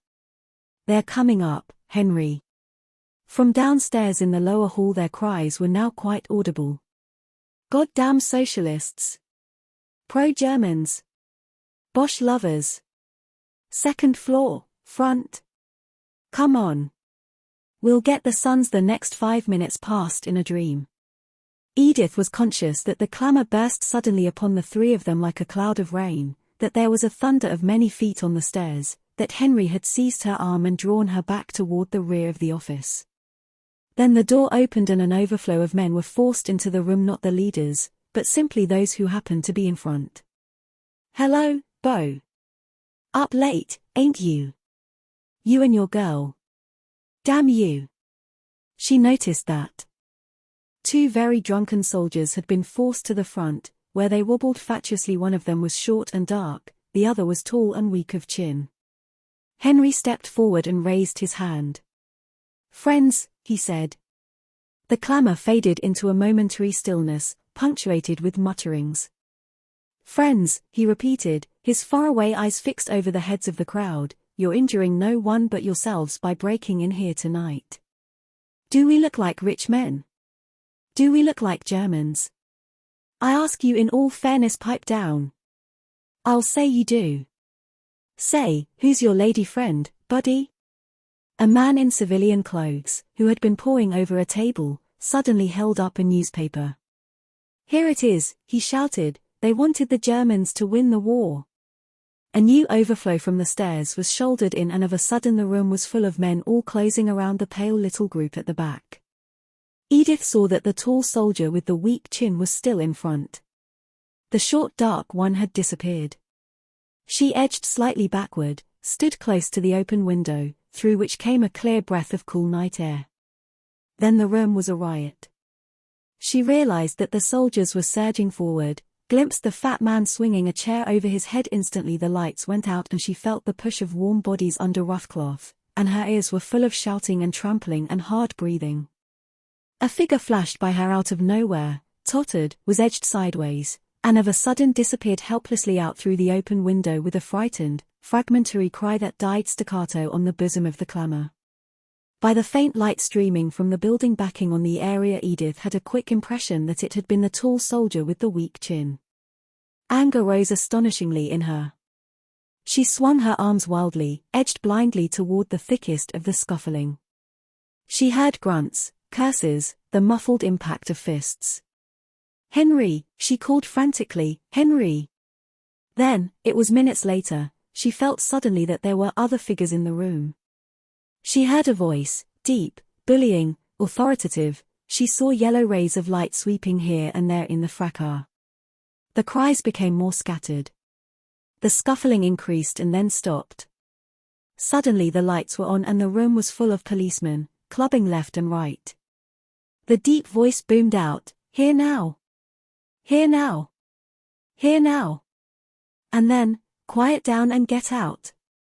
Here now!" The room seemed to empty like a wash bowl. A policeman fast grappled in the corner released his hold on his soldier antagonist and started him with a shove toward the door. The deep voice continued. Edith perceived now that it came from a bull-necked police captain standing near the door. "Here now! This is no way. One of your own soldiers got shoved out of the back window and killed himself." "Henry," called Edith, "Henry."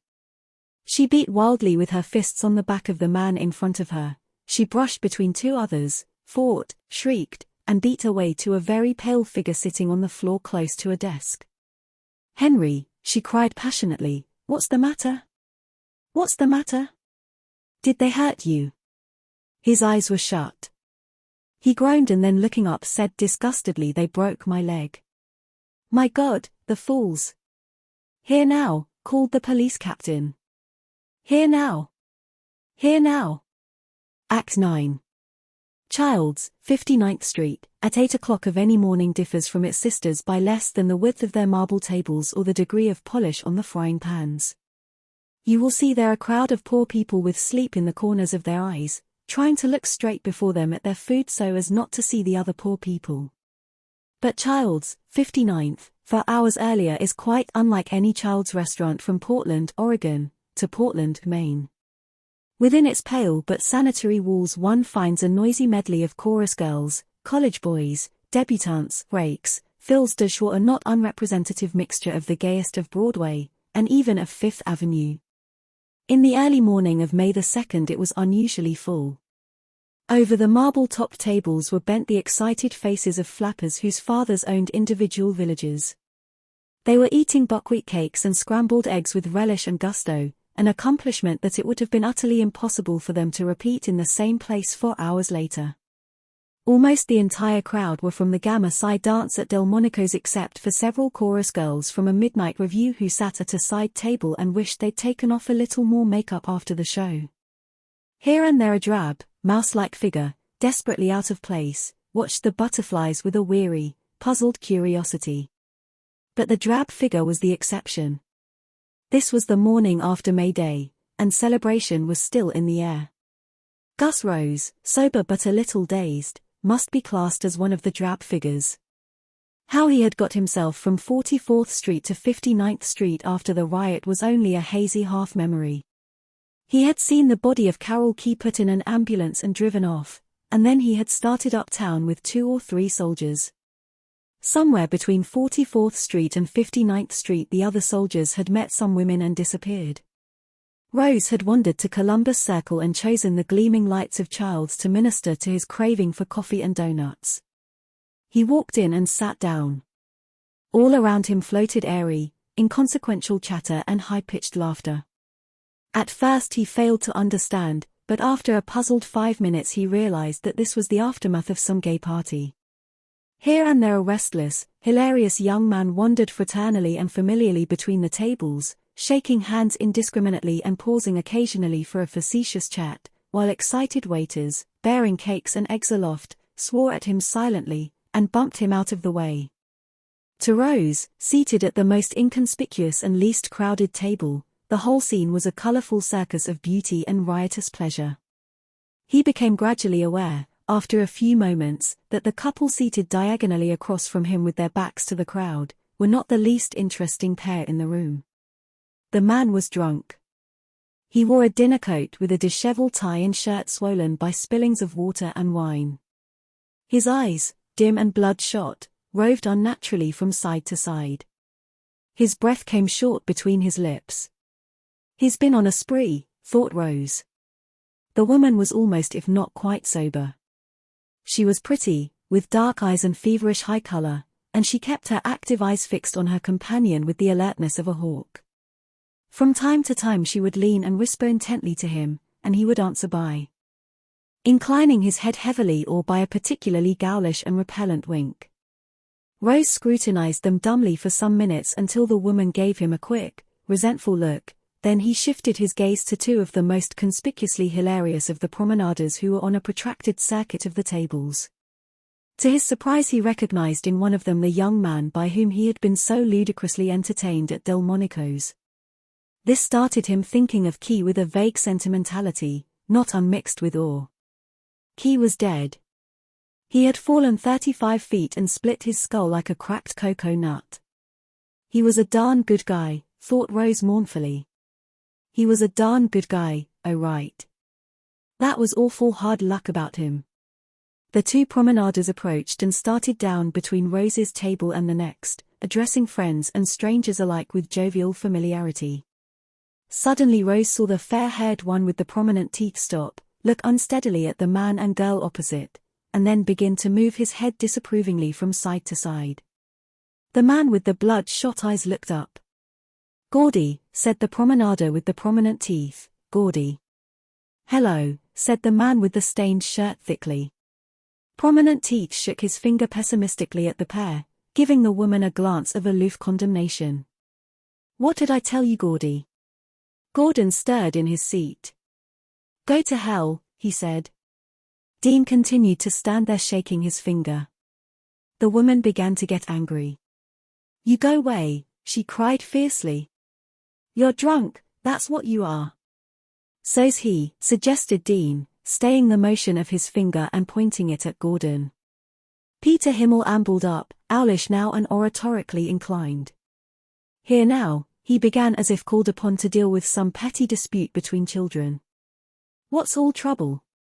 "You take your friend away," said Jewel tartly. "He's bothering us." "What's that?" "You heard me," she said shrilly. "I said to take your drunken friend away." Her rising voice rang out above the clatter of the restaurant and a waiter came hurrying up. "You gotta be more quiet." "That fella's drunk," she cried. "He's insulting us." "Aha, Gordy," persisted the accused. "What did I tell you?" He turned to the waiter. "Gordy and I friends. Been trying help him, haven't I, Gordy?" Gordy looked up. "Help me?" "Hell, no." Jewel rose suddenly, and seizing Gordon's arm assisted him to his feet. "Come on, Gordy," she said, leaning toward him and speaking in a half-whisper. "Let's us get out of here. This fella's got a mean drunk on." Gordon allowed himself to be urged to his feet and started toward the door. Jewel turned for a second and addressed the provoker of their flight. "I know all about you," she said fiercely. "Nice friend, you are, I'll say. He told me about you." Then she seized Gordon's arm, and together they made their way through the curious crowd, paid their check, and went out. "You'll have to sit down," said the waiter to Peter after they had gone. "What's that?" "Sit down?" "Yes, or get out." Peter turned to Dean. "Come on," he suggested. "Let's beat up this waiter." "All right." They advanced toward him, their faces grown stern. The waiter retreated. Peter suddenly reached over to a plate on the table beside him and picking up a handful of hash tossed it into the air. It descended as a languid parabola in snowflake effect on the heads of those nearby. "Hey! Ease up! Put him out! Sit down, Peter! Cut out that stuff!" Peter laughed and bowed. "Thank you for your kind applause, ladies and gents. If someone will lend me some more hash and a tall hat we will go on with the act." The bouncer bustled up. "You've got to get out," he said to Peter. "Hell, no. He's my friend," put in Dean indignantly. A crowd of waiters were gathering. "Put him out." "Better go, Peter." There was a short struggle and the two were edged and pushed toward the door. "I got a hat and a coat here," cried Peter. "Well, go get 'em and be spry about it." The bouncer released his hold on Peter, who, adopting a ludicrous air of extreme cunning, rushed immediately around to the other table, where he burst into derisive laughter and thumbed his nose at the exasperated waiters. "Think I just better wait at El Illinois longer," he announced. The chase began. 4 waiters were sent around one way and 4 another. Dean caught hold of 2 of them by the coat, and another struggle took place before the pursuit of Peter could be resumed. He was finally pinioned after overturning a sugar bowl and several cups of coffee. A fresh argument ensued at the cashier's desk, where Peter attempted to buy another dish of hash to take with him and throw at policemen. But the commotion upon his exit proper was dwarfed by another phenomenon which drew admiring glances and a prolonged involuntary OHH from every person in the restaurant. The great plate glass front had turned to a deep blue, the color of a Maxfield Parrish moonlight, a blue that seemed to press close upon the pane as if to crowd its way into the restaurant. Dawn had come up in Columbus Circle, magical, breathless dawn, silhouetting the great statue of the immortal Christopher, and mingling in a curious and uncanny manner with the fading yellow electric light inside. Act 10. Mr. In and Mr. Out are not listed by the census taker. You will search for them in vain through the social register or the births, marriages, and deaths, or the grocer's credit list. Oblivion has swallowed them, and the testimony that they ever existed at all is vague and shadowy, and inadmissible in a court of law. Yet I have it upon the best authority that for a brief space Mr. In and Mr. Out lived, breathed, answered to their names and radiated vivid personalities of their own. During the brief span of their lives they walked in their native garments down the great highway of a great nation, were laughed at, sworn at, chased, and fled from. Then they passed and were heard of no more. They were already taking form dimly, when a taxicab with the top open breezed down Broadway in the faintest glimmer of May dawn. In this car sat the souls of Mr. In and Mr. Out, discussing with amazement the blue light that had so precipitately colored the sky behind the statue of Christopher Columbus, discussing with bewilderment the old, grey faces of the early risers which skimmed palely along the street like blown bits of paper on a grey lake. They were agreed on all things, from the absurdity of the bouncer in Childs to the absurdity of the business of life. They were dizzy with the extreme maudlin happiness that the morning had awakened in their glowing souls. Indeed, so fresh and vigorous was their pleasure in living that they felt it should be expressed by loud cries. "Ye ow ow," hooted Peter, making a megaphone with his hands, and Dean joined in with a call that, though equally significant and symbolic, derived its resonance from its very inarticulateness. Yo-ho! Yeah! Yo-ho! Yo Buba! 53rd Street was a bus with a dark, bobbed-hair beauty atop. 52nd was a street cleaner who dodged, escaped, and sent up a yell of, "Look where you're, I mean," in a pained and grieved voice. At 50th Street a group of men on a very white sidewalk in front of a very white building turned to stare after them, and shouted, "Some party, boys." At 49th Street Peter turned to Dean. "Beautiful morning," he said gravely, squinting up his owlish eyes. "Probably is. Go get some breakfast, hey?" Dean agreed with additions. "Breakfast and liquor." "Breakfast and liquor," repeated Peter, and they looked at each other, nodding. "That's logical." Then they both burst into loud laughter. "Breakfast and liquor. Oh, gosh. No such thing," announced Peter. "Don't serve it? Any mind. We force 'em serve it. Bring pressure bear. Bring logic bear." The taxi cut suddenly off Broadway, sailed along a cross street, and stopped in front of a heavy tomb-like building in 5th Avenue. "What's idea?" The taxi driver informed them that this was Delmonico's. This was somewhat puzzling.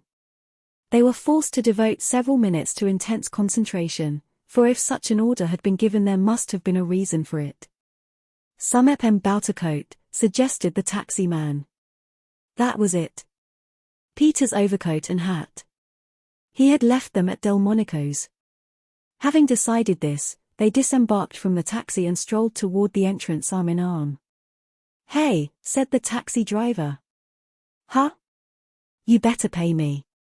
They shook their heads in shocked negation. "Later, not now, we give orders, you wait." The taxi driver objected, he wanted his money now.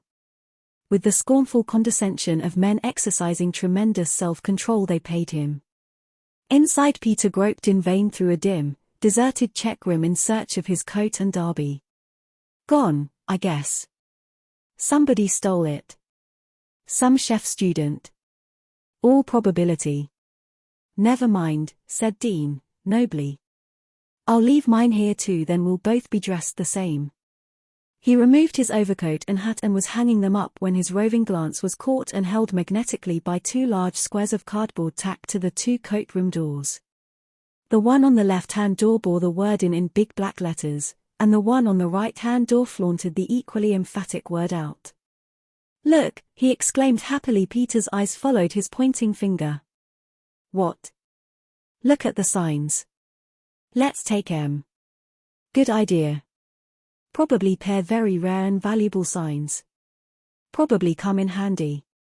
Peter removed the left-hand sign from the door and endeavored to conceal it about his person. The sign being of considerable proportions, this was a matter of some difficulty. An idea flung itself at him, and with an air of dignified mystery he turned his back. After an instant he wheeled dramatically around, and stretching out his arms displayed himself to the admiring Dean. He had inserted the sign in his vest, completely covering his shirt front. In effect, the word "in" had been painted upon his shirt in large black letters. Yo-ho, cheered Dean. Mr. In. He inserted his own sign in like manner. Mr. Out, he announced triumphantly. Mr. In meet Mr. Out. They advanced and shook hands. Again laughter overcame them and they rocked in a shaken spasm of mirth. Yo-ho! We probably get a flock of breakfast. We'll go to the Commodore. Arm in arm they sallied out the door, and turning east in 44th Street set out for the Commodore. As they came out a short dark soldier, very pale and tired, who had been wandering listlessly along the sidewalk, turned to look at them. He started over as though to address them, but as they immediately bent on him glances of withering unrecognition, he waited until they had started unsteadily down the street, and then followed at about 40 paces, chuckling to himself and saying, "Oh, boy," over and over under his breath, in delighted, anticipatory tones. Mr. In and Mr. Out were meanwhile exchanging pleasantries concerning their future plans. We want liquor, we want breakfast. Neither without the other. One and indivisible. We want both them. Both them. It was quite light now, and passers-by began to bend curious eyes on the pair. Obviously they were engaged in a discussion, which afforded each of them intense amusement, for occasionally a fit of laughter would seize upon them so violently that, still with their arms interlocked, they would bend nearly double. Reaching the Commodore, they exchanged a few spicy epigrams with the sleepy-eyed doorman, navigated the revolving door with some difficulty, and then made their way through a thinly populated but startled lobby to the dining room, where a puzzled waiter showed them an obscure table in a corner. They studied the bill of fare helplessly, telling over the items to each other in puzzled mumbles. "Don't see any liquor here," said Peter reproachfully. The waiter became audible but unintelligible. "Repeat," continued Peter, with patient tolerance, "that there seems to be unexplained and quite distasteful lack of liquor upon bill of fare." "Here," said Dean confidently, "let me handle him." He turned to the waiter. Bring us. He scanned the bill of fare anxiously. "Bring us a quart of champagne and a probably ham sandwich." The waiter looked doubtful. "Bring it," roared Mr. In and Mr. Out in chorus. The waiter coughed and disappeared. There was a short wait during which they were subjected without their knowledge to a careful scrutiny by the head waiter. Then the champagne arrived, and at the sight of it Mr. In and Mr. Out became jubilant. "Imagine they're objecting to us having champagne for breakfast, just imagine." They both concentrated upon the vision of such an awesome possibility, but the feat was too much for them. It was impossible for their joint imaginations to conjure up a world where anyone might object to anyone else having champagne for breakfast. The waiter drew the cork with an enormous pop and their glasses immediately foamed with pale yellow froth. "Here's health, Mr. In." "Here's same to you, Mr. Out." The waiter withdrew, the minutes passed, the champagne became low in the bottle. It's mortifying," said Dean suddenly. "What's mortifying?" "The idea they're objecting us having champagne breakfast." "Mortifying?" Peter considered. "Yes, THA's word mortifying. Again they collapsed into laughter, howled, swayed, rocked back and forth in their chairs, repeating the word mortifying over and over to each other, each repetition seeming to make it only more brilliantly absurd. After a few more gorgeous minutes they decided on another quart. Their anxious waiter consulted his immediate superior, and this discreet person gave implicit instructions that no more champagne should be served. Their check was brought. 5 minutes later, arm in arm, they left the Commodore and made their way through a curious, staring crowd along 42nd Street, and up Vanderbilt Avenue to the Biltmore. There, with sudden cunning, they rose to the occasion and traversed the lobby, walking fast and standing unnaturally erect. Once in the dining room they repeated their performance. They were torn between intermittent convulsive laughter and sudden spasmodic discussions of politics, college, and the sunny state of their dispositions. Their watches told them that it was now 9 o'clock, and a dim idea was born in them that they were on a memorable party, something that they would remember always. They lingered over the second bottle. Either of them had only to mention the word mortifying to send them both into riotous gasps. The dining room was whirring and shifting now, a curious lightness permeated and rarefied the heavy air. They paid their check and walked out into the lobby. It was at this moment that the exterior doors revolved for the 1000th time that morning, and admitted into the lobby a very pale young beauty with dark circles under her eyes, attired in a much rumpled evening dress. She was accompanied by a plain stout man, obviously not an appropriate escort. At the top of the stairs this couple encountered Mr. In and Mr. Out. "Edith," began Mr. In, stepping toward her hilariously and making a sweeping bow, "darling, good morning." The stout man glanced questioningly at Edith, as if merely asking her permission to throw this man summarily out of the way. "'Scuse familiarity," added Peter, as an afterthought. "Edith, good morning." He seized Dean's elbow and impelled him into the foreground. "Meet Mr. In, Edith, my best friend. Inseparable. Mr. In and Mr. Out." Mr. Out advanced and bowed. In fact, he advanced so far and bowed so low that he tipped slightly forward and only kept his balance by placing a hand lightly on Edith's shoulder. "I'm Mr. Out, Edith," he mumbled pleasantly. "S Mr. In, Mr. Out." "S Mr. Reinen Out," said Peter proudly. But Edith stared straight by them, her eyes fixed on some infinite speck in the gallery above her. She nodded slightly to the stout man, who advanced bull-like and with a sturdy brisk gesture pushed Mr. In and Mr. Out to either side. Through this alley he and Edith walked. But 10 paces farther on Edith stopped and pointed to a short, dark soldier who was eyeing the crowd in general, and the tableau of Mr. In and Mr. Out in particular, with a sort of puzzled, spellbound awe. "There," cried Edith. "See there?" Her voice rose, became somewhat shrill. Her pointing finger shook slightly. "There's the soldier who broke my brother's leg." There were a dozen exclamations. A man in a cutaway coat left his place near the desk and advanced alertly. The stout person made a sort of lightning-like spring toward the short, dark soldier, and then the lobby closed around the little group and blotted them from the sight of Mr. In and Mr. Out. But to Mr. In and Mr. Out this event was merely a party-colored iridescent segment of a whirring, spinning world.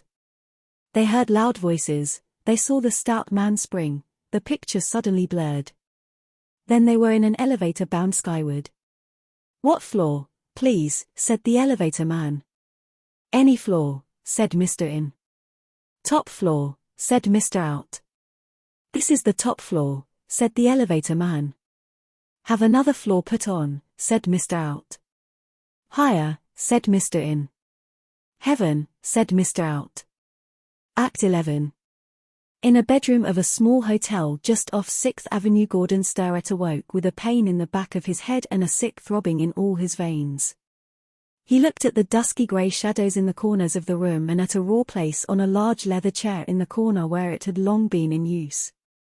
He saw clothes, dishevelled, rumpled clothes on the floor, and he smelt stale cigarette smoke and stale liquor. The windows were tight shut. Outside the bright sunlight had thrown a dust-filled beam across the cilla beam broken by the head of the wide wooden bed in which he had slept. He lay very quiet, comatose, drugged, his eyes wide, his mind clicking wildly like an unoiled machine. It must have been 30 seconds after he perceived the sunbeam with the dust on it and the rip on the large leather chair that he had the sense of life close beside him, and it was another 30 seconds after that before that he realized that he was irrevocably married to Jewel Hudson. He went out half an hour later and bought a revolver at a sporting goods store. Then he took a taxi to the room where he had been living on East 27th Street and, leaning across the table that held his drawing materials, fired a cartridge into his head just behind the temple. Chapter 4. Porcelain and Pink. A room in the downstairs of a summer cottage. High around the wall runs an art frieze of a fisherman with a pile of nets at his feet and a ship on a crimson ocean. A fisherman with a pile of nets at his feet and a ship on a crimson ocean. A fisherman with a pile of nets at his feet and so on. In one place on the frieze there is an overlapping. Here we have half a fisherman with half a pile of nets at his foot, crowded damply against half a ship on half a crimson ocean. The frieze is not in the plot, but frankly it fascinates me. I could continue indefinitely, but I am distracted by one of the two objects in the room, a blue porcelain bathtub. It has character, this bathtub. It is not one of the new racing bodies, but is small with a high tonneau and looks as if it were going to jump. Discouraged, however, by the shortness of its legs, it has submitted to its environment and to its coat of sky blue paint. But it grumpily refuses to allow any patron completely to stretch his legs, which brings us neatly to the second object in the room. It is a girl, clearly an appendage to the bathtub, only her head and throat. Beautiful girls have throats instead of necks and a suggestion of shoulder appearing above the side. For the first 10 minutes of the play the audience is engrossed in wondering if she really is playing the game fairly and hasn't any clothes on, or whether it is being cheated and she is dressed. The girl's name is Julie Marvis. From the proud way she sits up in the bathtub we deduce that she is not very tall and that she carries herself well. When she smiles, her upper lip rolls a little and reminds you of an Easter bunny. She is within whispering distance of 20 years old. One thing more above and to the right of the bathtub is a window. It is narrow and has a wide sill. It lets in much sunshine, but effectually prevents anyone who looks in from seeing the bath tub. You begin to suspect the plot. We open, conventionally enough, with a song, but, as the startled gasp of the audience quite drowns out the first half, we will give only the last of it. Julie, in an airy soprano enthusiastico, when Caesar did the Chicago. He was a graceful child. Those sacred chickens just raised the dickens. The Vestal virgins went wild. Whenever the nervy I got nervy. He gave them an awful razz. They shook in their shoes. With the consular blues. The imperial Roman jazz. During the wild applause that follows, Julie modestly moves her arms and makes waves on the surface of the water, at least we suppose she does. Then the door on the left opens and Lois Marvis enters, dressed but carrying garments and towels. Lois is a year older than Julie and is nearly her double in face and voice, but in her clothes and expression are the marks of the conservative. Yes, you've guessed it. Mistaken identity is the old rusty pivot upon which the plot turns. Lois, starting, "Oh, excuse me. I didn't know you were here." Julie, "Oh, hello. I'm giving a little concert." Lois, interrupting, "Why didn't you lock the door?" Julie, "Didn't I?" Lois, "Of course you didn't. Do you think I just walked through it?" Julie, "I thought you picked the lock, dearest." Lois, "You're so careless." Julie, "No. I'm happy as a garbage man's dog and I'm giving a little concert." Lois, severely, "Grow up." Julie, waving a pink arm around the room, "The walls reflect the sound, you see. That's why there's something very beautiful about singing in a bathtub. It gives an effect of surpassing loveliness. Can I render you a selection?" Lois, "I wish you'd hurry out of the tub." Julie, shaking her head thoughtfully, "Can't be hurried. This is my kingdom at present, godliness." Lois, "Why the mellow name?" Julie, "Because you're next to cleanliness. Don't throw anything, please." Lois, "How long will you be?" Julie, after some consideration, not less than 15 nor more than 25 minutes. Lois, as a favor to me, will you make it 10? Julie, reminiscing, oh, godliness, do you remember a day in the chill of last January when one Julie, famous for her Easter rabbit smile, was going out and there was scarcely any hot water and young Julie had just filled the tub for her own little self when the wicked sister came and did bathe herself therein, forcing the young Julie to perform her ablutions with cold cream, which is expensive and a darn lot of troubles. Lois, impatiently, then you won't hurry? Julie, why should I? Lois, I've got a date. Julie, here at the house. Lois, none of your business. Julie shrugs the visible tips of her shoulders and stirs the water into ripples. Julie, so be it. Lois, oh, for heaven's sake, yes. I have a date here, at the house in a way. Julie, in a way? Lois, he isn't coming in. He's calling for me and we're walking. Julie, raising her eyebrows, oh, the plot clears. It's that literary Mr. Calkins. I thought you promised Mother you wouldn't invite him in. Lois, desperately, she's so idiotic. She detests him because he's just got a divorce. Of course she's had more experience than I have, but Julie, wisely, don't let her kid you. Experience is the biggest gold brick in the world. All older people have it for sale. Lois, I like him. We talk literature. Julie, oh, so that's why I've noticed all these weighty books around the house lately. Lois, he lends them to me. Julie, well, you've got to play his game. When in Rome, do as the Romans would like to do. But I'm through with books. I'm all educated. Lois, you're very inconsistent. Last summer you read every day. Julie, if I were consistent I'd still be living on warm milk out of a bottle. Lois, yes, and probably my bottle. But I like Mr. Calkins. Julie, I never met him. Lois, well, will you hurry up? Julie, yes. After a pause, I wait till the water gets tepid and then I let in more hot. Lois, sarcastically, how interesting. Julie, 'member when we used to play Soapo? Lois, yes, and 10 years old. I'm really quite surprised that you don't play it still. Julie, I do. I'm going to in a minute. Lois, silly game. Julie, warmly, no, it isn't. It's good for the nerves. I'll bet you've forgotten how to play it. Lois, defiantly, no, I haven't. You get the tub all full of soap suds and then you get up on the edge and slide down. Julie, shaking her head scornfully, ha! That's only part of it. You've got to slide down without touching your hand or feet. Lois sat smiley. Impatiently, oh, Lord. What do I care? I wish we'd either stop coming here in the summer or else get a house with 2 bathtubs. Julie, you can buy yourself a little tin one, or use the hose. Lois, oh, shut up. Julie, irrelevantly, leave the towel. Lois, what? Julie, leave the towel when you go. Lois, this towel. Julie, sweetly, yes, I forgot my towel. Lois, looking around for the first time, why, you idiot. You haven't even a kimono. Julie, also looking around, why, so I haven't. Lois, suspicion growing on her, how did you get here? Julie, laughing, I guess I whisked here. You know, a white form whisking down the stairs. And Lois, scandalized, why, you little wretch. Haven't you any pride or self-respect? Julie, lots of both. I think that proves it. I looked very well. I really am rather cute in my natural state.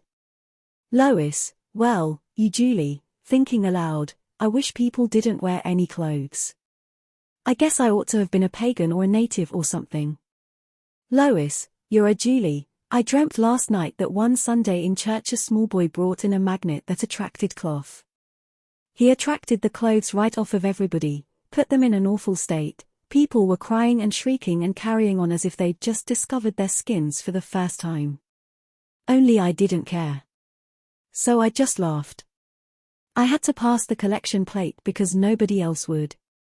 Lois, who has turned a deaf ear to this speech, do you mean to tell me that if I hadn't come you'd have run back to your room UN unclothed? Julie, au naturel is so much nicer. Lois, suppose there had been someone in the living room. Julie, there never has been yet. Lois, yet. Good grief. How long, Julie? Besides, I usually have a towel. Lois, completely overcome, golly. You ought to be spanked. I hope you get caught. I hope there's a dozen ministers in the living room when you come out and their wives, and their daughters. Julie, there wouldn't be room for them in the living room, answered Clean Kate of the laundry district. Lois, all right. You've made your own bathtub, you can lie in it. Lois starts determinedly for the door. Julie, in alarm, hey. Hey. I don't care about the kimono, but I want the towel. I can't dry myself on a piece of soap and a wet wash rag. Lois, obstinately, I won't humor such a creature. You'll have to dry yourself the best way you can. You can roll on the floor like the animals do that don't wear any clothes. Julie, complacent again, all right. Get out. Lois, haughtily, ha. Julie turns on the cold water and with her finger directs a parabolic stream at Lois. Lois retires quickly, slamming the door after her. Julie laughs and turns off the water, Julie, singing, when the arrow collar man meets the DJ kiss girl on the smokeless Santa Fe her Pebeco smile her Lucille style de dum one day, she changes to a whistle and leans forward to turn on the taps, but is startled by 3 loud banging noises in the pipes. Silence for a moment, then she puts her mouth down near the spigot as if it were a telephone. Julie, hello. No answer, are you a plumber? No answer, are you the water department? One loud, hollow bang, what do you want? No answer, I believe you're a ghost. Are you? No answer, well, then, stop banging. She reaches out and turns on the warm tap. No water flows. Again she puts her mouth down close to the spigot. If you're the plumber, that's a mean trick. Turn it on for a fellow. 2 loud, hollow bangs, don't argue. I want water, water. Water. A young man's head appears in the window, a head decorated with a slim mustache and sympathetic eyes. These last stare, and though they can see nothing but many fishermen with nets and much crimson ocean, they decide him to speak. The young man, someone fainted. Julie, starting up, all ears immediately, jumping cats. The young man, helpfully, water's no good for Fitz. Julie, Fitz. Who said anything about Fitz? The young man, you said something about a cat jumping. Julie, decidedly, I did not. The young man, well, we can talk it over later. Are you ready to go out? Or do you still feel that if you go with me just now everybody will gossip? Julie, smiling, gossip. Would they? It'd be more than gossip, it'd be a regular scandal. The young man, here, you're going it a little strong. Your family might be somewhat disgruntled, but to the pew all things are suggestive. No one else would even give it a thought, except a few old women. Come on. Julie, you don't know what you ask. The young man, do you imagine we'd have a crowd following us? Julie, a crowd? There'd be a special, all-steel, buffet train leaving New York hourly. The young man, say, are you house cleaning? Julie, why? The young man, I see all the pictures are off the walls. Julie, why, we never have pictures in this room. The young man, odd, I never heard of a room without pictures or tapestry or paneling or something. Julie, there's not even any furniture in here. The young man, what a strange house. Julie, it depends on the angle you see it from. The young man, sentimentally, it's so nice talking to you like this when you're merely a voice. I'm rather glad I can't see you. Julie, gratefully, so am I. The young man, what color are you wearing? Julie, after a critical survey of her shoulders, why, I guess it's a sort of pinkish white. The young man, is it becoming to you? Julie, very. It's old. I've had it for a long while. The young man, I thought you hated old clothes. Julie, I do, but this was a birthday present and I sort of have to wear it. The young man, pinkish white. Well, I'll bet it's divine. Is it in style? Julie, quite. It's very simple, standard model. The young man, what a voice you have. How it echoes.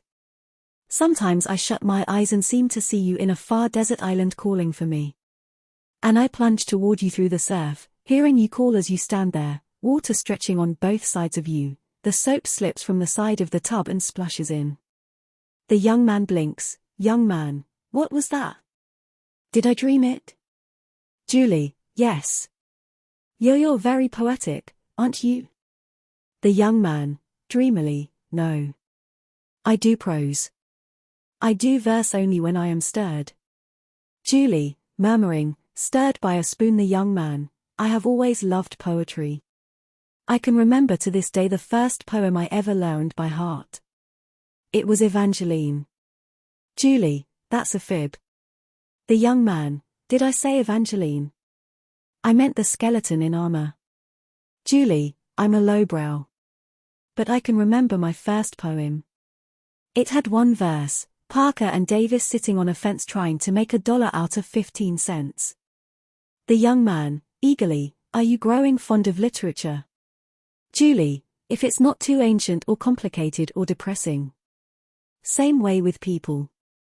I usually like not too ancient or complicated or depressing. The young man, of course I've read enormously. You told me last night that you were very fond of Walter Scott. Julie, considering, Scott. Let's see. Yes, I've read Ivanhoe and The Last of the Mohicans. The young man, that's by Cooper. Julie, angrily, Ivanhoe is? You're crazy. I guess I know. I read it. The young man, The Last of the Mohicans is by Cooper. Julie, what do I care? I like O. Henry. I don't see how he ever wrote those stories. Most of them he wrote in prison. The Ballad of Reading Gaol he made up in prison. The young man, biting his lip, literature. How much it has meant to me. Julie, well, as Gabby Deslis said to Mr. Bergson, with my looks and your brains there's nothing we couldn't do. The young man, laughing, you certainly are hard to keep up with. One day you're awfully pleasant and the next you're in a mood. If I didn't understand your temperament so well, Julie, impatiently, oh, you're one of these amateur character readers, are you? Size people up in 5 minutes and then look wise whenever they are mentioned. I hate that sort of thing. The young man, I don't boast of sizing you up. You're most mysterious, I'll admit. Julie, there's only 2 mysterious people in history. The young man, who are they? Julie, the man with the iron mask and the fella who says UG glug when the line is busy. The young man, you are mysterious. I love you. You're beautiful, intelligent, and virtuous, and that's the rarest known combination. Julie, you're a historian. Tell me if there are any bathtubs in history. I think they've been frightfully neglected. The young man, bathtubs. Let's see. Well, Agamemnon was stabbed in his bathtub. And Charlotte Corday stabbed Marat in his bathtub. Julie, sighing, way back there. Nothing new besides the sun, is there? Why, only yesterday I picked up a musical comedy score that must have been at least 20 years old, and there on the cover it said The Shimmies of Normandy, but shimmy was spelt the old way, with a C. The young man, I loathe these modern dances. Oh, Lois, I wish I could see you. Come to the window. There is a loud bang in the water pipe and suddenly the flow starts from the open taps. Julie turns them off quickly, the young man, puzzled, what on earth was that? Julie, ingeniously, I heard something, too. The young man, sounded like running water. Julie, didn't it? Strange like it. As a matter of fact, I was filling the goldfish bowl. The young man, still puzzled, what was that banging noise? Julie, one of the fish snapping his golden jaws. The young man, with sudden resolution, Lois, I love you. I am not a mundane man, but I am a forger. Julie, interested at once, oh, how fascinating. The young man, a forger. Ahead. Lois, I want you. Julie, skeptically, huh? What you really want is for the world to come to attention and stand there till you give rest. The young man, Lois, he stops as Lois opens the door, comes in, and bangs it behind her. She looks peevishly at Julie and then suddenly catches sight of the young man in the window. Lois, in horror, Mr. Calkins. The young man, surprised, why I thought you said you were wearing pinkish white. After one despairing stare, Lois shrieks, throws up her hands in surrender, and sinks to the floor. The young man, in great alarm, good Lord. She's fainted. I'll be right in. Julie's eyes light on the towel which has slipped from Lois's inert hand. Julie, in that case I'll be right out. She puts her hands on the side of the tub to lift herself out, and a murmur, half gasp, half sigh, ripples from the audience. A Belasco midnight comes quickly down and blots out the stage. Curtain. Chapter 5. Fantasies. The diamond as big as the Ritz. Act 1. John T. Unger came from a family that had been well known in Hades, a small town on the Mississippi River, for several generations. John's father had held the amateur golf championship through many a heated contest. Mrs. Unger was known from hotbox to hotbed, as the local phrase went, for her political addresses, and young John T. Unger, who had just turned 16, had danced all the latest dances from New York before he put on long trousers. And now, for a certain time, he was to be away from home. That respect for a New England education which is the bane of all provincial places, which drains them yearly of their most promising young men, had seized upon his parents. Nothing would suit them but that he should go to St. Midas' school near Boston. Hades was too small to hold their darling and gifted son. Now in Hades, as you know if you ever have been there, the names of the more fashionable preparatory schools and colleges mean very little. The inhabitants have been so long out of the world that, though they make a show of keeping up to date in dress and manners and literature, they depend to a great extent on hearsay, and a function that in Hades would be considered elaborate would doubtless be hailed by a Chicago beef princess as perhaps a little tacky. John T. Unger was on the eve of departure. Mrs. Unger, with maternal fatuity, packed his trunks full of linen suits and electric fans, and Mr. Unger presented his son with an asbestos pocketbook stuffed with money. "Remember, you are always welcome here," he said. "You can be sure, boy, that we'll keep the home fires burning." "I know," answered John huskily. "Don't forget who you are and where you come from," continued his father proudly, "and you can do nothing to harm you. You are an Unger from Hades." So the old man and the young shook hands, and John walked away with tears streaming from his eyes. 10 minutes later he had passed outside the city limits and he stopped to glance back for the last time. Over the gates the old-fashioned Victorian motto seemed strangely attractive to him. His father had tried time and time again to have it changed to something with a little more push and verve about it, such as "Hades your opportunity," or else a plain welcome sign set over a hearty handshake pricked out in electric lights. The old motto was a little depressing, Mr. Unger had thought, but now. So John took his look and then set his face resolutely toward his destination. And, as he turned away, the lights of Hades against the sky seemed full of a warm and passionate beauty. St. Midas' school is half an hour from Boston in a Rolls-Royce motor car. The actual distance will never be known, for no one, except John T. Unger, had ever arrived there save in a Rolls-Royce, and probably no one ever will again. St. Midas's is the most expensive and the most exclusive boys' preparatory school in the world. John's first 2 years there passed pleasantly. The fathers of all the boys were money kings, and John spent his summer visiting at fashionable resorts. While he was very fond of all the boys he visited, their fathers struck him as being much of a piece, and in his boyish way he often wondered at their exceeding sameness. When he told them where his home was, they would ask jovially, "Pretty hot down there?" And John would muster a faint smile and answer, "It certainly is." His response would have been heartier had they not all made this joke, at best varying it with, "Is it hot enough for you down there?" which he hated just as much. In the middle of his second year at school, a quiet, handsome boy named Percy Washington had been put in John's form. The newcomer was pleasant in his manner and exceedingly well dressed even for St. Midas's, but for some reason he kept aloof from the other boys. The only person with whom he was intimate was John T. Unger, but even to John he was entirely uncommunicative concerning his home or his family. That he was wealthy went without saying, but beyond a few such deductions John knew little of his friend, so it promised rich confectionery for his curiosity when Percy invited him to spend the summer at his home in the West. He accepted, without hesitation. It was only when they were in the train that Percy became, for the first time, rather communicative. One day while they were eating lunch in the dining car and discussing the imperfect characters of several of the boys at school, Percy suddenly changed his tone and made an abrupt remark. "My father," he said, "is by far the richest man in the world." "Oh," said John politely. He could think of no answer to make to this confidence. He considered that's very nice, but it sounded hollow and was on the point of saying, "Really," but refrained since it would seem to question Percy's statement. And such an astounding statement could scarcely be questioned. "By far the richest," repeated Percy.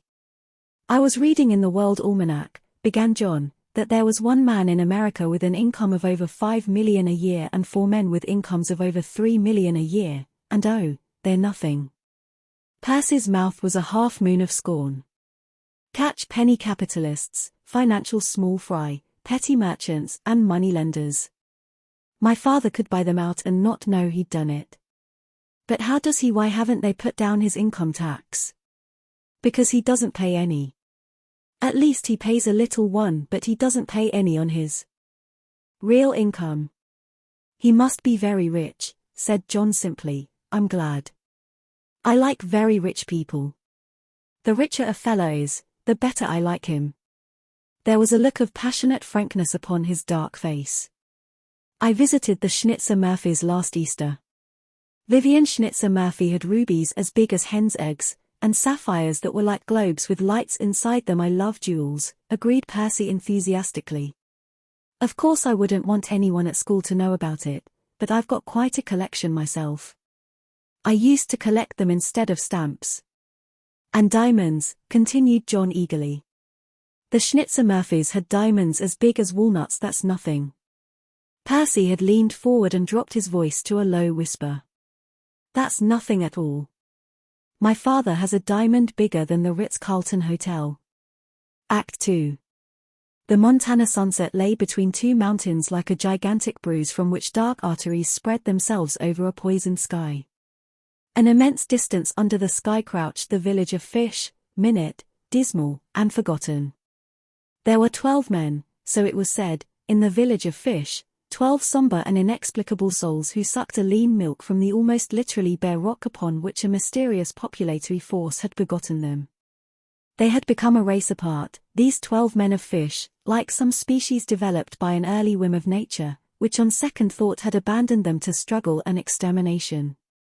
Out of the blue-black bruise in the distance crept a long line of moving lights upon the desolation of the land, and the 12 men of Fish gathered like ghosts at the shanty depot to watch the passing of the 7 o'clock train, the Transcontinental Express from Chicago.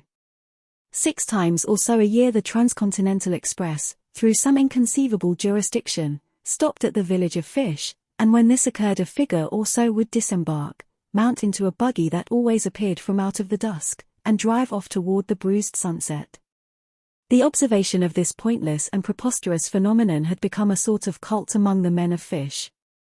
To observe, that was all. There remained in them none of the vital quality of illusion which would make them wonder or speculate, else a religion might have grown up around these mysterious visitations. But the men of Fish were beyond all religion. The barest and most savage tenets of even Christianity could gain no foothold on that barren rock, so there was no altar, no priest, no sacrifice, only each night at 7 the silent concourse by the shanty depot, a congregation who lifted up a prayer of dim, anemic wonder. On this June night, the great brakeman, whom, had they deified anyone, they might well have chosen as their celestial protagonist, had ordained that the 7 o'clock train should leave its human, or inhuman, deposit at Fish. At 2 minutes after 7 Percy Washington and John T. Unger disembarked, hurried past the spellbound, the agape, the fearsome eyes of the 12 men of Fish, mounted into a buggy which had obviously appeared from nowhere, and drove away. After half an hour, when the twilight had coagulated into dark, the silent Negro who was driving the buggy hailed an opaque body somewhere ahead of them in the gloom. In response to his cry, it turned upon them a luminous disk which regarded them like a malignant eye out of the unfathomable night. As they came closer, John saw that it was the tail light of an immense automobile, larger and more magnificent than any he had ever seen. Its body was of gleaming metal richer than nickel and lighter than silver, and the hubs of the wheels were studded with iridescent geometric figures of green and yellow. John did not dare to guess whether they were glass or jewel. 2 Negroes, dressed in glittering livery such as one sees in pictures of royal processions in London, were standing at attention beside the car and, as the 2 young men dismounted from the buggy, they were greeted in some language which the guests could not understand, but which seemed to be an extreme form of the Southern Negro's dialect. "Get in," said Percy to his friend, as their trunks were tossed to the ebony roof of the limousine. "Sorry we had to bring you this far in that buggy, but of course it wouldn't do for the people on the train or those God-forsaken fellas in Fish to see this automobile. Gosh! What a car!" This ejaculation was provoked by its interior. John saw that the upholstery consisted of 1,000-minute and exquisite tapestries of silk, woven with jewels and embroideries, and set upon a background of cloth of gold. The 2 armchair seats in which the boys luxuriated were covered with stuff that resembled duftin, but seemed woven in numberless colors of the ends of ostrich feathers. "What a car!" cried John again, in amazement. "This thing?" Percy laughed. "Why, it's just an old junk we use for a station wagon." By this time they were gliding along through the darkness toward the break between the 2 mountains. "We'll be there in an hour and a half," said Percy, looking at the clock. "I may as well tell you it's not going to be like anything you ever saw before." If the car was any indication of what John would see, he was prepared to be astonished indeed. The simple piety prevalent in Hades has the earnest worship of and respect for riches as the first article of its creed. Had John felt otherwise than radiantly humble before them, his parents would have turned away in horror at the blasphemy. They had now reached and were entering the break between the 2 mountains, and almost immediately the way became much rougher. "If the moon shone down here, you'd see that we're in a big gulch," said Percy, trying to peer out of the window. He spoke a few words into the mouthpiece and immediately the footman turned on a searchlight and swept the hillsides with an immense beam. "Rocky, you see. An ordinary car would be knocked to pieces in half an hour. In fact, it'd take a tank to navigate it unless you knew the way. You notice we're going uphill now." They were obviously ascending, and within a few minutes the car was crossing a high rise, where they caught a glimpse of a pale moon newly risen in the distance. The car stopped suddenly and several figures took shape out of the dark beside it. These were Negroes also. Again the 2 young men were saluted in the same dimly recognizable dialect. Then the Negroes set to work and 4 immense cables dangling from overhead were attached with hooks to the hubs of the great jeweled wheels. At a resounding hey-ya, John felt the car being lifted slowly from the ground up and up clear of the tallest rocks on both sides, then higher, until he could see a wavy, moonlit valley stretched out before him in sharp contrast to the quagmire of rocks that they had just left. Only on one side was there still rock, and then suddenly there was no rock beside them or anywhere around. It was apparent that they had surmounted some immense knife blade of stone, projecting perpendicularly into the air. In a moment they were going down again, and finally with a soft bump they were landed upon the smooth earth. "The worst is over," said Percy, squinting out the window. "It's only 5 miles from here, and our own road tapestry brick all the way. This belongs to us. This is where the United States ends, Father says." "Are we in Canada?" "We are not. We're in the middle of the Montana Rockies." But you are now on the only 5 square miles of land in the country that's never been surveyed. Why hasn't it? Did they forget it? No, said Percy, grinning, they tried to do it 3 times. The first time my grandfather corrupted a whole department of the state survey, the second time he had the official maps of the United States tinkered with that held them for 15 years. The last time was harder. My father fixed it so that their compasses were in the strongest magnetic field ever artificially set up. He had a whole set of surveying instruments made with a slight defection that would allow for this territory not to appear, and he substituted them for the ones that were to be used. Then he had a river deflected and he had what looked like a village built up on its banks so that they'd see it, and think it was a town 10 miles farther up the valley. There's only one thing my father's afraid of, he concluded, only one thing in the world that could be used to find us out. What's that? Percy sank his voice to a whisper. Aeroplanes, he breathed. We've got 6 anti-aircraft guns and we've arranged it so far, but there have been a few deaths and a great many prisoners. Not that we mind that, you know, father and I, but it upsets mother and the girls, and there's always the chance that sometime we won't be able to arrange it. Shreds and tatters of chinchilla, courtesy clouds in the green moon's heaven, were passing the green moon like precious eastern stuffs paraded for the inspection of some Tartar Khan. It seemed to John that it was day, and that he was looking at some lads sailing above him in the air, showering down tracts and patent medicine circulars, with their messages of hope for despairing, rock-bound hamlets. It seemed to him that he could see them look down out of the clouds and stare at whatever there was to stare at in this place whither he was bound. What then? Were they induced to land by some insidious device to be immured far from patent medicines and from tracks until the judgment day, or, should they fail to fall into the trap, did a quick puff of smoke and the sharp round of a splitting shell bring them drooping to earth and upset Percy's mother and sisters? John shook his head and the wraith of a hollow laugh issued silently from his parted lips. What desperate transaction lay hidden here? What a moral expedient of a bizarre Croesus!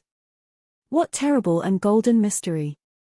The chinchilla clouds had drifted past now and outside the Montana night was bright as day.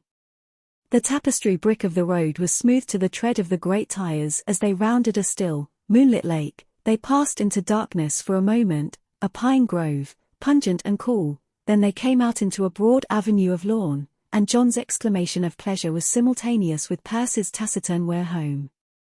Full in the light of the stars, an exquisite chateau rose from the borders of the lake, climbed in marble radiance half the height of an adjoining mountain, then melted in grace, in perfect symmetry, in translucent feminine languor, into the massed darkness of a forest of pine. The many towers, the slender tracery of the sloping parapets, the chiseled wonder of 1,000 yellow windows with their oblongs and hectagons and triangles of golden light, the shattered softness of the intersecting planes of starshine and blue shade, all trembled on John's spirit like a chord of music. On one of the towers, the tallest, the blackest at its base, an arrangement of exterior lights at the top made a sort of floating fairyland, and as John gazed up in warm enchantment the faint achacare sound of violins drifted down in a rococo harmony that was like nothing he had ever heard before. Then in a moment the car stopped before wide, high marble steps around which the night air was fragrant with a host of flowers. At the top of the steps 2 great doors swung silently open and amber light flooded out upon the darkness, silhouetting the figure of an exquisite lady with black, high-piled hair, who held out her arms toward them. "Mother," Percy was saying, "this is my friend, John Unger, from Hades." Afterward John remembered that first night as a daze of many colors, of quick sensory impressions, of music soft as a voice in love, and of the beauty of things, lights and shadows, and motions and faces. There was a white-haired man who stood drinking a many-hued cordial from a crystal thimble set on a golden stem. There was a girl with a flowery face, dressed like Titania with braided sapphires in her hair. There was a room where the solid, soft gold of the walls yielded to the pressure of his hand, and a room that was like a platonic conception of the ultimate prison ceiling, floor, and all. It was lined with an unbroken mass of diamonds, diamonds of every size and shape, until, lit with tall violet lamps in the corners, it dazzled the eyes with a whiteness that could be compared only with itself, beyond human wish, or dream. Through a maze of these rooms the 2 boys wandered. Sometimes the floor under their feet would flame in brilliant patterns from lighting below, patterns of barbaric clashing colors, of pastel delicacy, of sheer whiteness, or of subtle and intricate mosaic, surely from some mosque on the Adriatic Sea. Sometimes beneath layers of thick crystal he would see blue or green water swirling, inhabited by vivid fish and growths of rainbow foliage. Then they would be treading on furs of every texture and color or along corridors of palest ivory, unbroken as though carved complete from the gigantic tusks of dinosaurs extinct before the age of man. Then a hazily remembered transition, and they were at dinner where each plate was of two almost imperceptible layers of solid diamond between which was curiously worked a filigree of emerald design, a shaving sliced from green air. Music, plangent and unobtrusive, drifted down through far corridors. His chair, feathered and curved insidiously to his back, seemed to engulf and overpower him as he drank his first glass of port.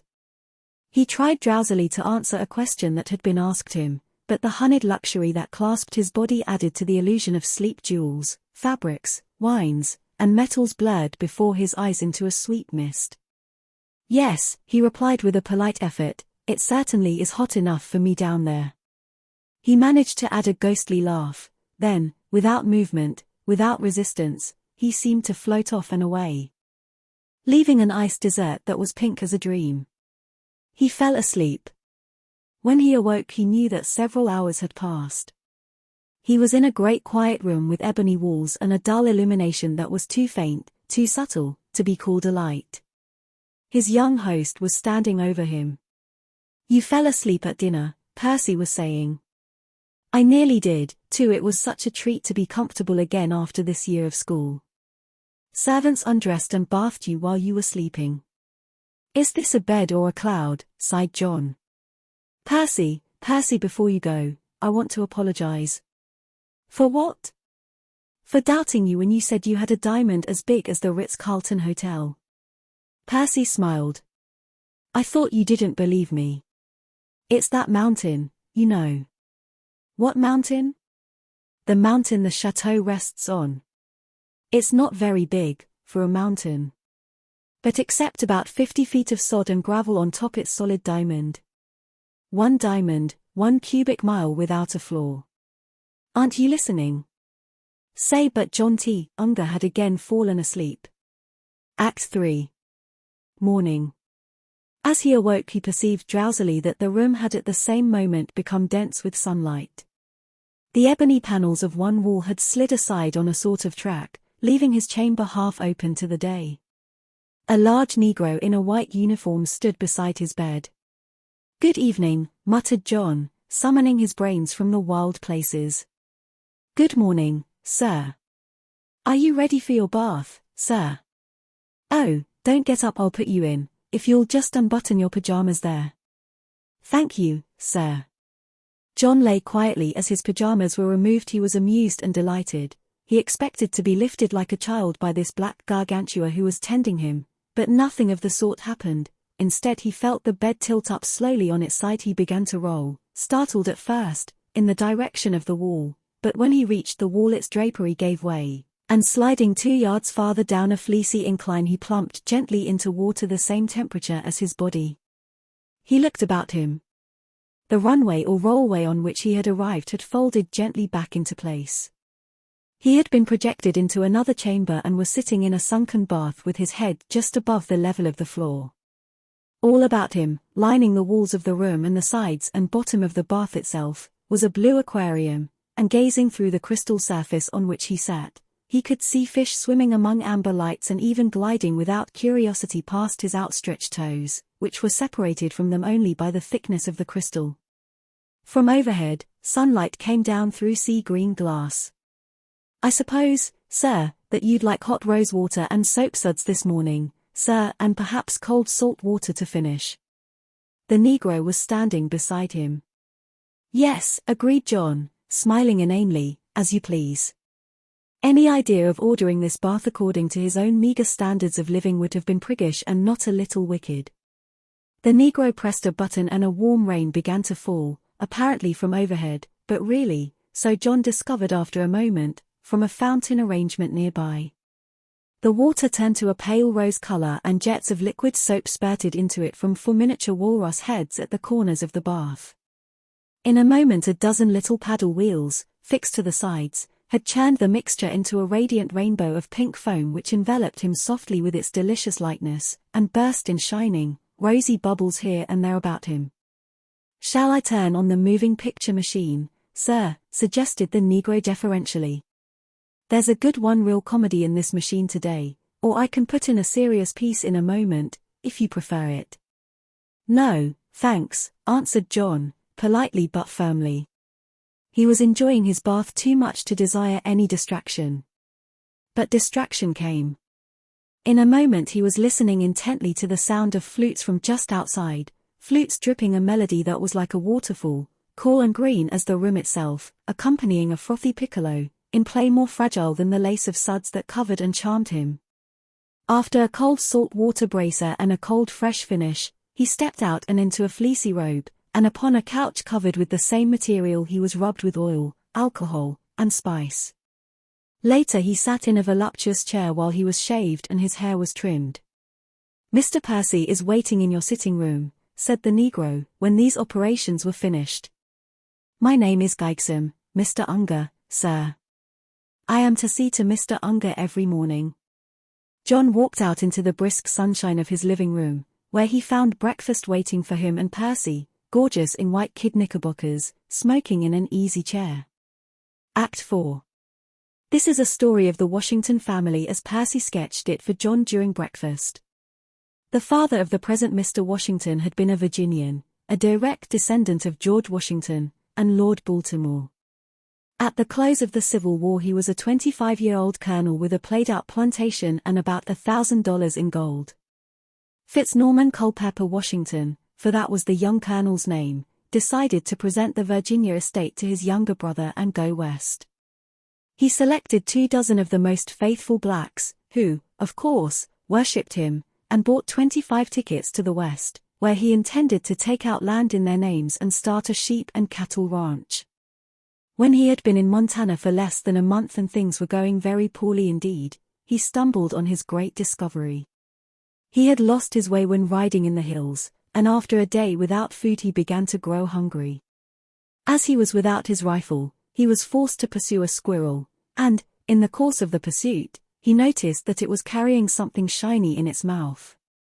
Just before it vanished into its hole, for Providence did not intend that this squirrel should alleviate his hunger, it dropped its burden. Sitting down to consider the situation, Fitznorman's eye was caught by a gleam in the grass beside him. In 10 seconds he had completely lost his appetite and gained $100,000. The squirrel, which had refused with annoying persistence to become food, had made him a present of a large and perfect diamond. Late that night he found his way to camp, and 12 hours later all the males among his darkies were back by the squirrel hole digging furiously at the side of the mountain. He told them he had discovered a rhinestone mine, and, as only 1 or 2 of them had ever seen even a small diamond before, they believed him, without question. When the magnitude of his discovery became apparent to him, he found himself in a quandary. The mountain was a diamond, it was literally nothing else but solid diamond. He filled 4 saddlebags full of glittering samples and started on horseback for St. Paul. There he managed to dispose of half a dozen small stones. When he tried a larger one, a storekeeper fainted and Fitznorman was arrested as a public disturber. He escaped from jail and caught the train for New York, where he sold a few medium-sized diamonds and received in exchange about $200,000 in gold. But he did not dare to produce any exceptional gems. In fact, he left New York just in time. Tremendous excitement had been created in jewelry circles, not so much by the size of his diamonds as by their appearance in the city from mysterious sources. Wild rumors became current that a diamond mine had been discovered in the Catskills, on the Jersey coast, on Long Island, beneath Washington Square. Excursion trains, packed with men carrying picks and shovels, began to leave New York hourly, bound for various neighboring El Dorados. But by that time young Fitznorman was on his way back to Montana. By the end of a fortnight he had estimated that the diamond in the mountain was approximately equal in quantity to all the rest of the diamonds known to exist in the world. There was no valuing it by any regular computation, however, for it was one solid diamond, and if it were offered for sale, not only would the bottom fall out of the market, but also, if the value should vary with its size in the usual arithmetical progression, there would not be enough gold in the world to buy a tenth part of it. And what could anyone do with a diamond that size? It was an amazing predicament.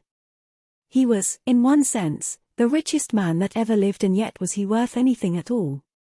If his secret should transpire, there was no telling to what measures the government might resort in order to prevent a panic, in gold as well as in jewels. They might take over the claim immediately and institute a monopoly. There was no alternative. He must market his mountain in secret. He sent south for his younger brother and put him in charge of his colored following, darkies who had never realized that slavery was abolished. To make sure of this, he read them a proclamation that he had composed, which announced that General Forrest had reorganized the shattered Southern armies and defeated the North in one pitched battle. The Negroes believed him implicitly.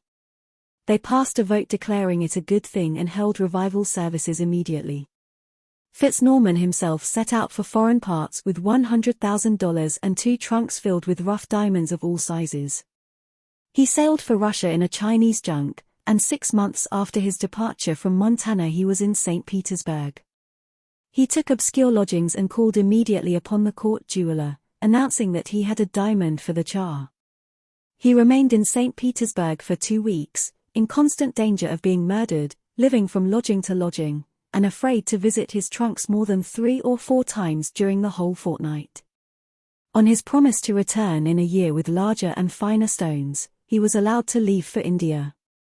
Before he left, however, the court treasurers had deposited to his credit, in American banks, the sum of $15 million under 4 different aliases. He returned to America in 1868, having been gone a little over 2 years. He had visited the capitals of 22 countries and talked with 5 emperors, 11 kings, 3 princes, a shah, a khan, and a sultan. At that time Fitz-Norman estimated his own wealth at $1 billion. One fact worked consistently against the disclosure of his secret. No one of his larger diamonds remained in the public eye for a week before being invested with a history of enough fatalities, amours, revolutions, and wars to have occupied it from the days of the First Babylonian Empire. From 1870 until his death in 1900, the history of Fitz-Norman Washington was a long epic in gold. There were side issues. Of course, he evaded the surveys, he married a Virginia lady, by whom he had a single son, and he was compelled, due to a series of unfortunate complications, to murder his brother, whose unfortunate habit of drinking himself into an indiscreet stupor had several times endangered their safety. But very few other murders stained these happy years of progress and expansion.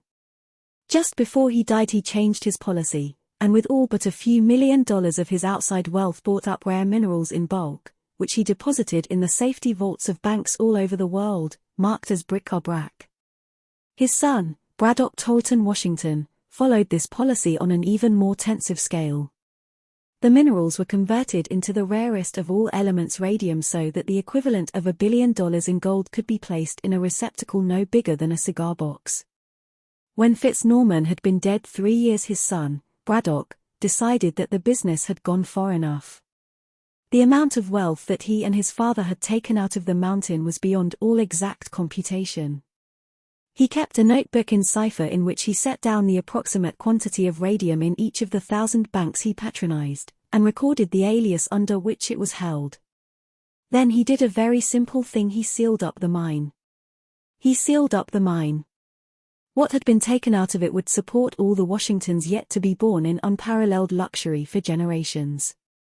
His one care must be the protection of his secret, lest in the possible panic attendant on its discovery he should be reduced with all the property holders in the world to utter poverty.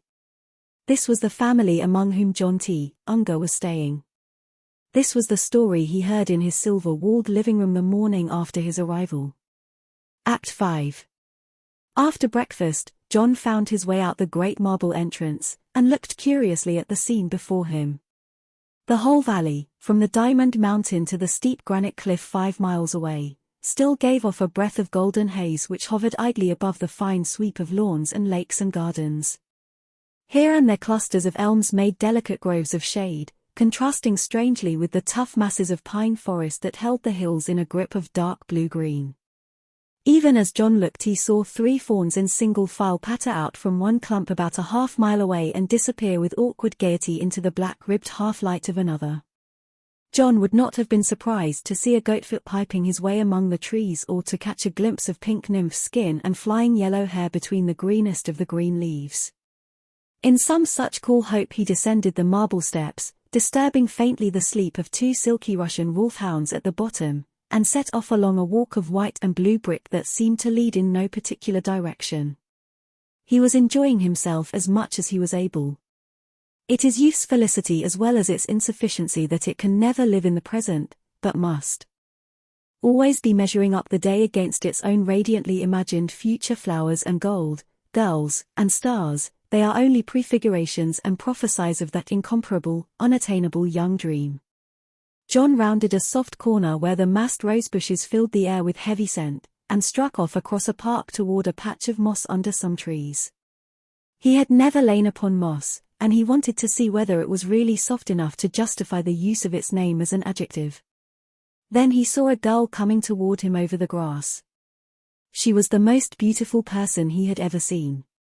She was dressed in a white little gown that came just below her knees, and a wreath of mignonettes clasped with blue slices of sapphire bound up her hair.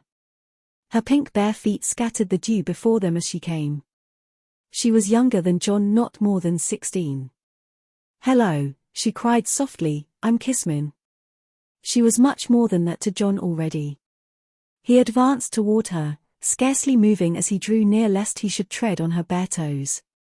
"You haven't met me," said her soft voice. Her blue eyes added, "Oh, but you've missed a great deal. You met my sister, Jasmine, last night." "I was sick with lettuce poisoning," went on her soft voice, and her eye continued, "and when I'm sick I'm sweet and when I'm well." "You have made an enormous impression on me," said John's eyes, "and I'm not so slow myself." "How do you do?" said his voice. "I hope you're better this morning." "You darling," added his eyes tremulously. John observed that they had been walking along the path. On her suggestion they sat down together upon the moss, the softness of which he failed to determine. He was critical about women. A single defect, a thick ankle, a hoarse voice, a glass eye was enough to make him utterly indifferent. And here for the first time in his life he was beside a girl who seemed to him the incarnation of physical perfection. "Are you from the East?" asked Kismin with charming interest. "No," answered John simply. "I'm from Hades." Either she had never heard of Hades, or she could think of no pleasant comment to make upon it, for she did not discuss it further. "I'm going east to school this fall," she said. "Do you think I'll like it?" "I'm going to New York to Miss Bulge's. It's very strict, but you see over the weekends I'm going to live at home with the family in our New York house, because Father heard that the girls had to go walking 2 by 2. "Your father wants you to be proud," observed John. "We are," she answered, her eyes shining with dignity. "None of us has ever been punished. Father said we never should be. Once when my sister Jasmine was a little girl she pushed him downstairs and he just got up and limped away. Mother was well, a little startled," continued Kismin, "when she heard that you were from where you are from, you know. She said that when she was a young girl, but then, you see, she's a Spaniard and old-fashioned." "Do you spend much time out here?" asked John, to conceal the fact that he was somewhat hurt by this remark. It seemed an unkind allusion to his provincialism. "Percy and Jasmine and I are here every summer, but next summer Jasmine is going to Newport. She's coming out in London a year from this fall. She'll be presented at court. Do you know," began John hesitantly, "you're much more sophisticated than I thought you were when I first saw you."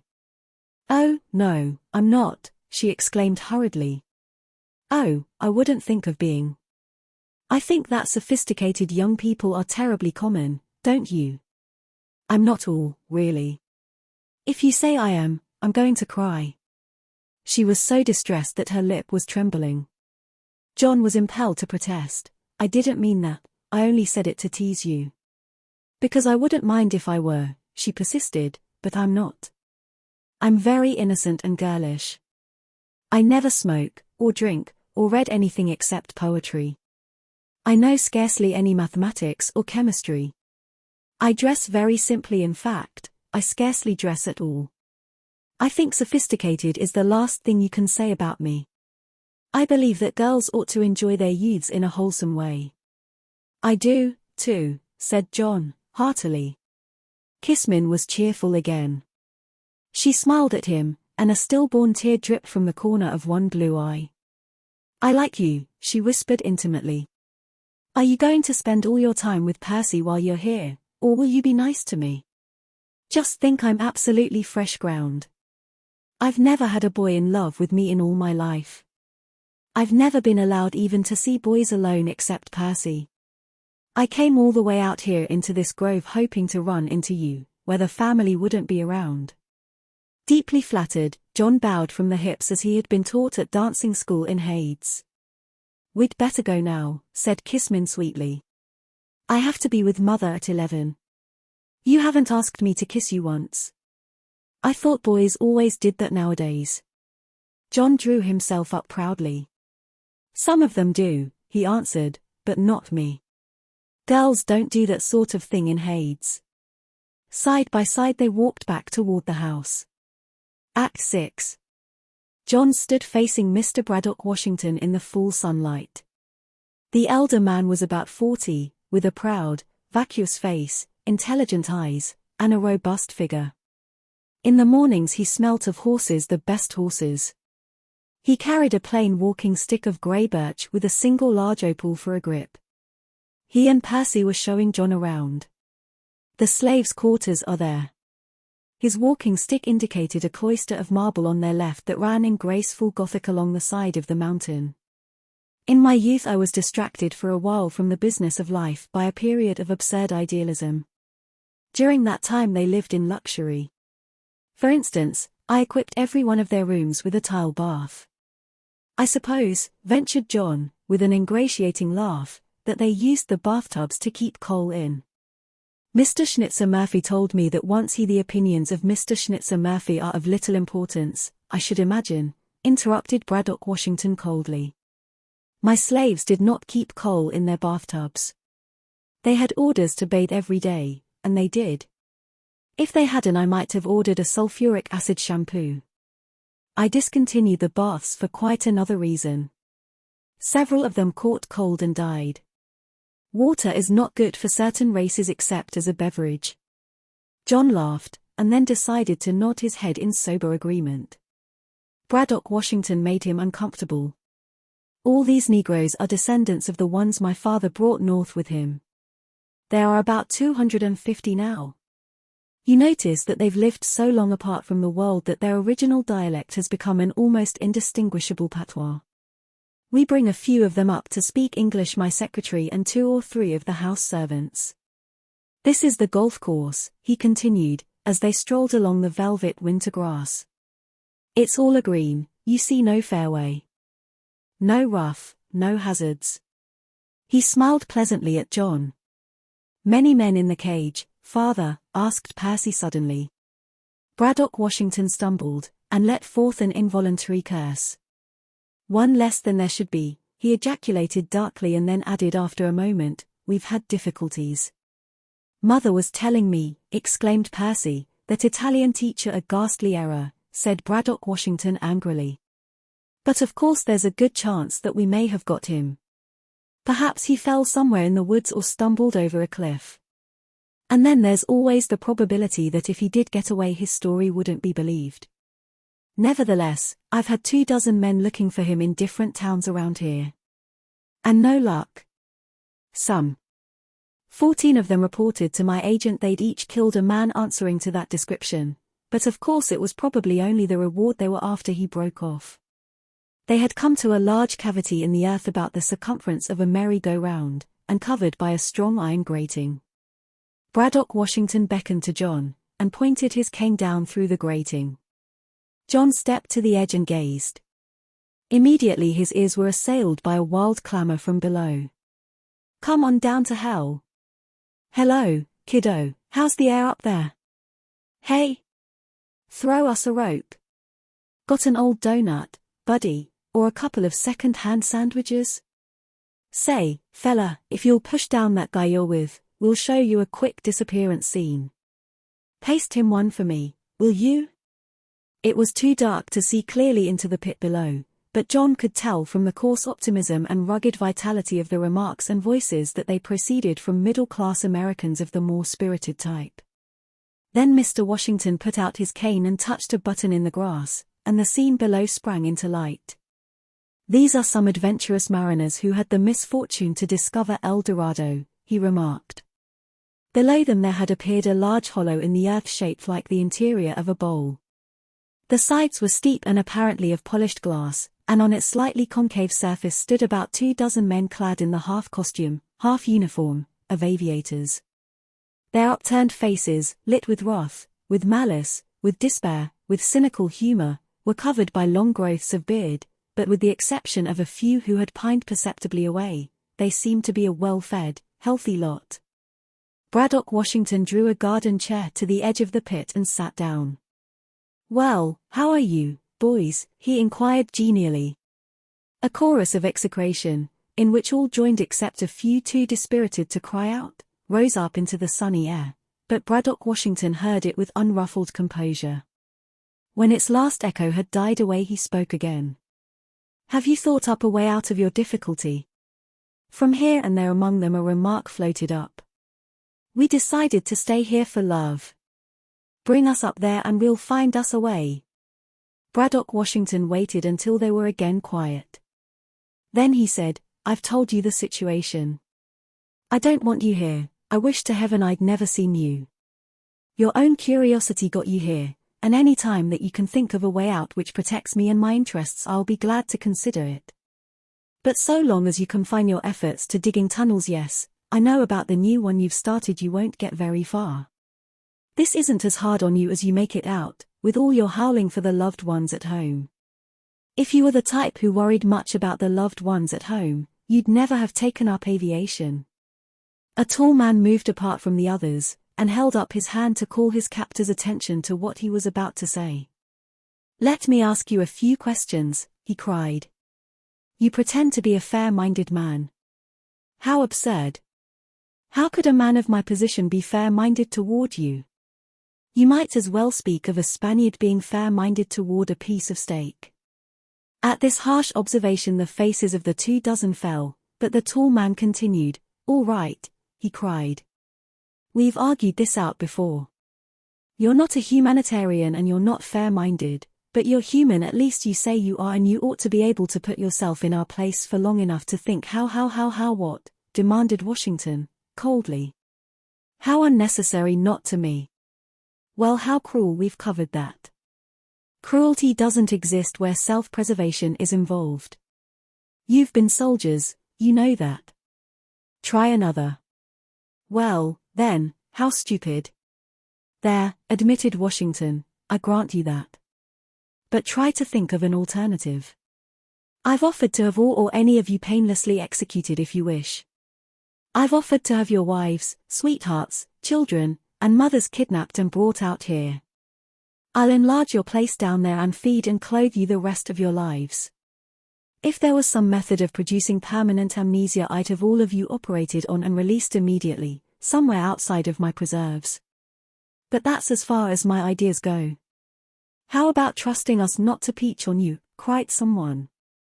"You don't proffer that suggestion seriously," said Washington, with an expression of scorn. "I did take out one man to teach my daughter Italian. Last week he got away." A wild yell of jubilation went up suddenly from 24 throats and a pandemonium of joy ensued. The prisoners clog danced and cheered and yodeled and wrestled with one another in a sudden uprush of animal spirits. They even ran up the glass sides of the bowl as far as they could, and slid back to the bottom upon the natural cushions of their bodies. The tall man started a song in which they all joined. "Oh, we'll hang the Kaiser on a sour apple tree." Braddock Washington sat in inscrutable silence until the song was over. "You see," he remarked, when he could gain a modicum of attention. "I bear you no ill will. I like to see you enjoying yourselves. That's why I didn't tell you the whole story at once. The man, what was his name? Crichtikiello. Was shot by some of my agents in 14 different places. Not guessing that the places referred to were cities, the tumult of rejoicing subsided immediately. Nevertheless, cried Washington with a touch of anger, he tried to run away. Do you expect me to take chances with any of you after an experience like that? Again a series of ejaculations went up. Sure. Would your daughter like to learn Chinese? Hey, I can speak Italian. My mother was a wop. Maybe she'd like to learn to speak New York. If she's the little one with the big blue eyes, I can teach her a lot of things better than Italian. I know some Irish songs and I could hammer brass once too. Mr. Washington reached forward suddenly with his cane and pushed the button in the grass so that the picture below went out instantly, and there remained only that great dark mouth covered dismally with the black teeth of the grating. Hey, called a single voice from below, you ain't going away.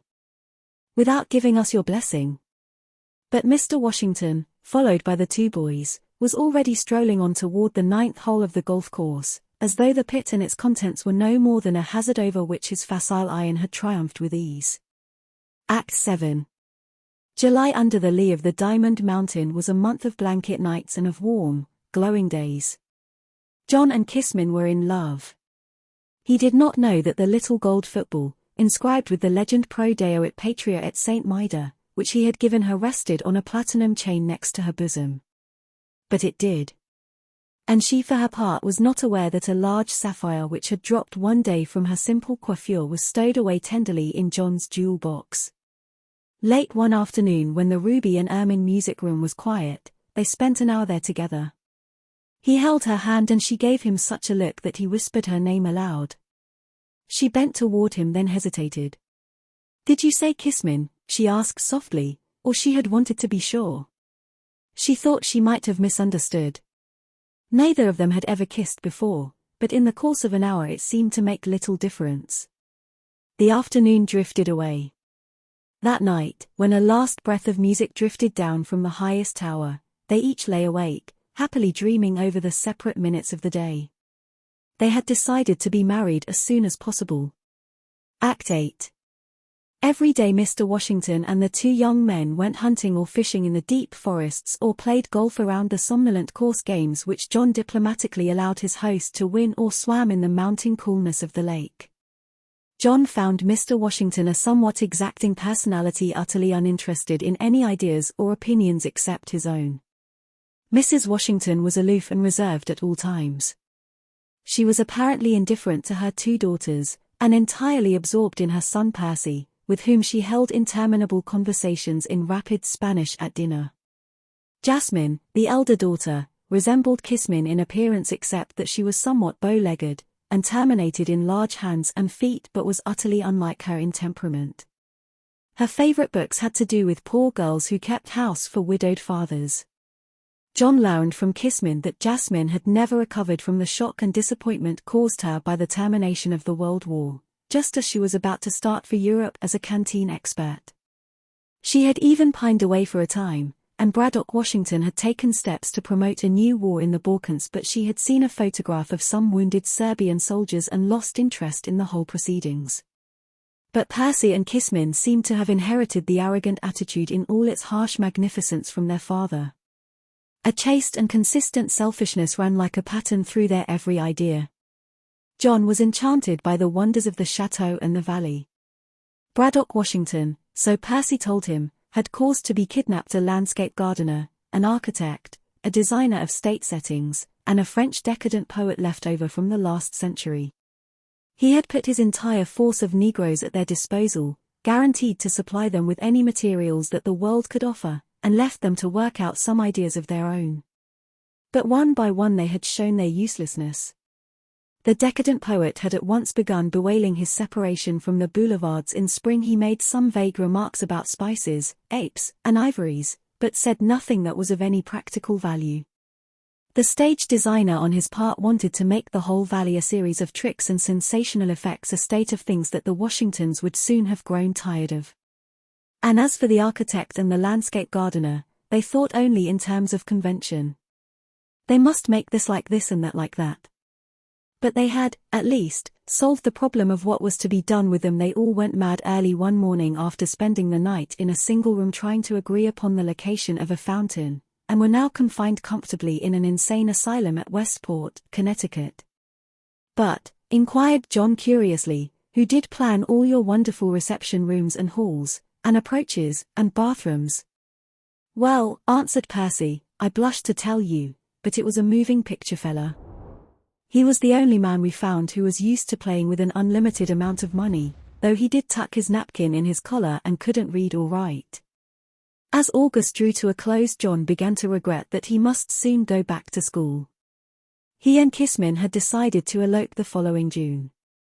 It would be nicer to be married here, Kissmin confessed, but of course I could never get father's permission to marry you at all. Next to that, I'd rather elope. It's terrible for wealthy people to be married in America at present. They always have to send out bulletins to the press saying that they're going to be married in remnants, when what they mean is just a peck of old second-hand pearls and some used lace worn once by the Empress Eugenie. I know, agreed John fervently.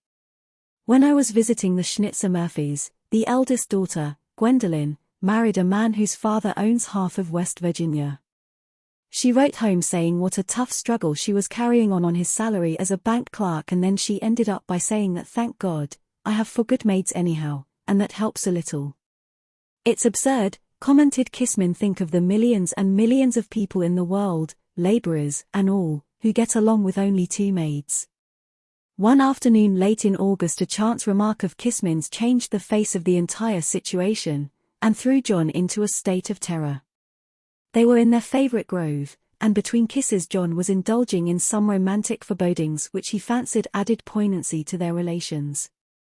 Sometimes I think we'll never marry, he said sadly.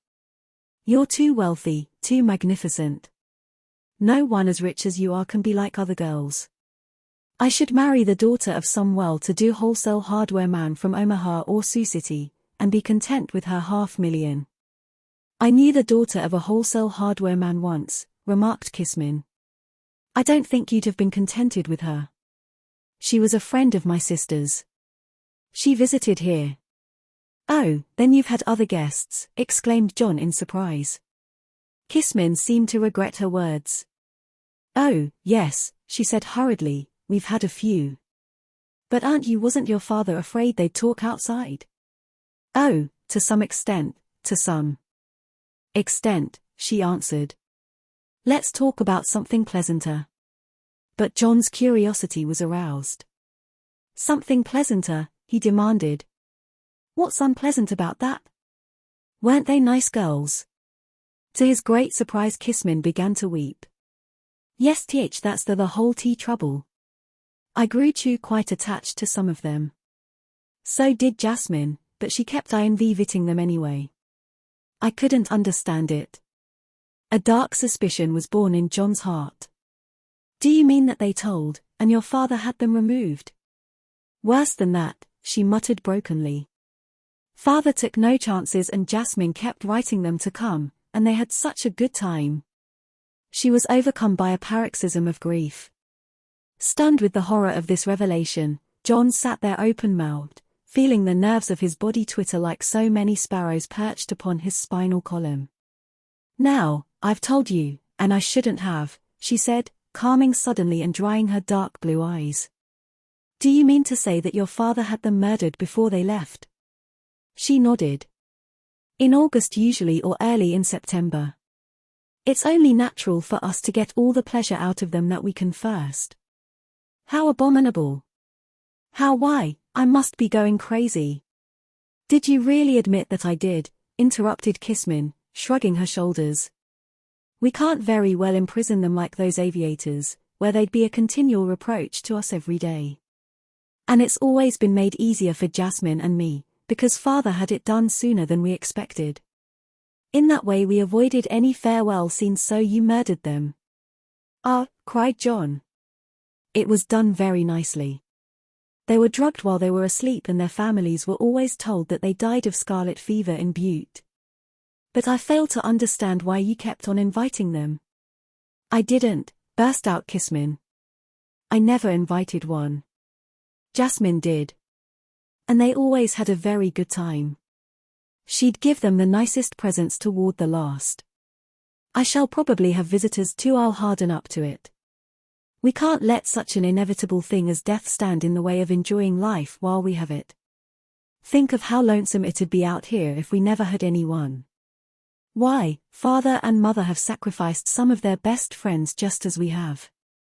And so, cried John accusingly, and so you were letting me make love to you and pretending to return it, and talking about marriage, all the time knowing perfectly well that I'd never get out of here alive. No, she protested passionately. Not anymore. I did at first. You were here.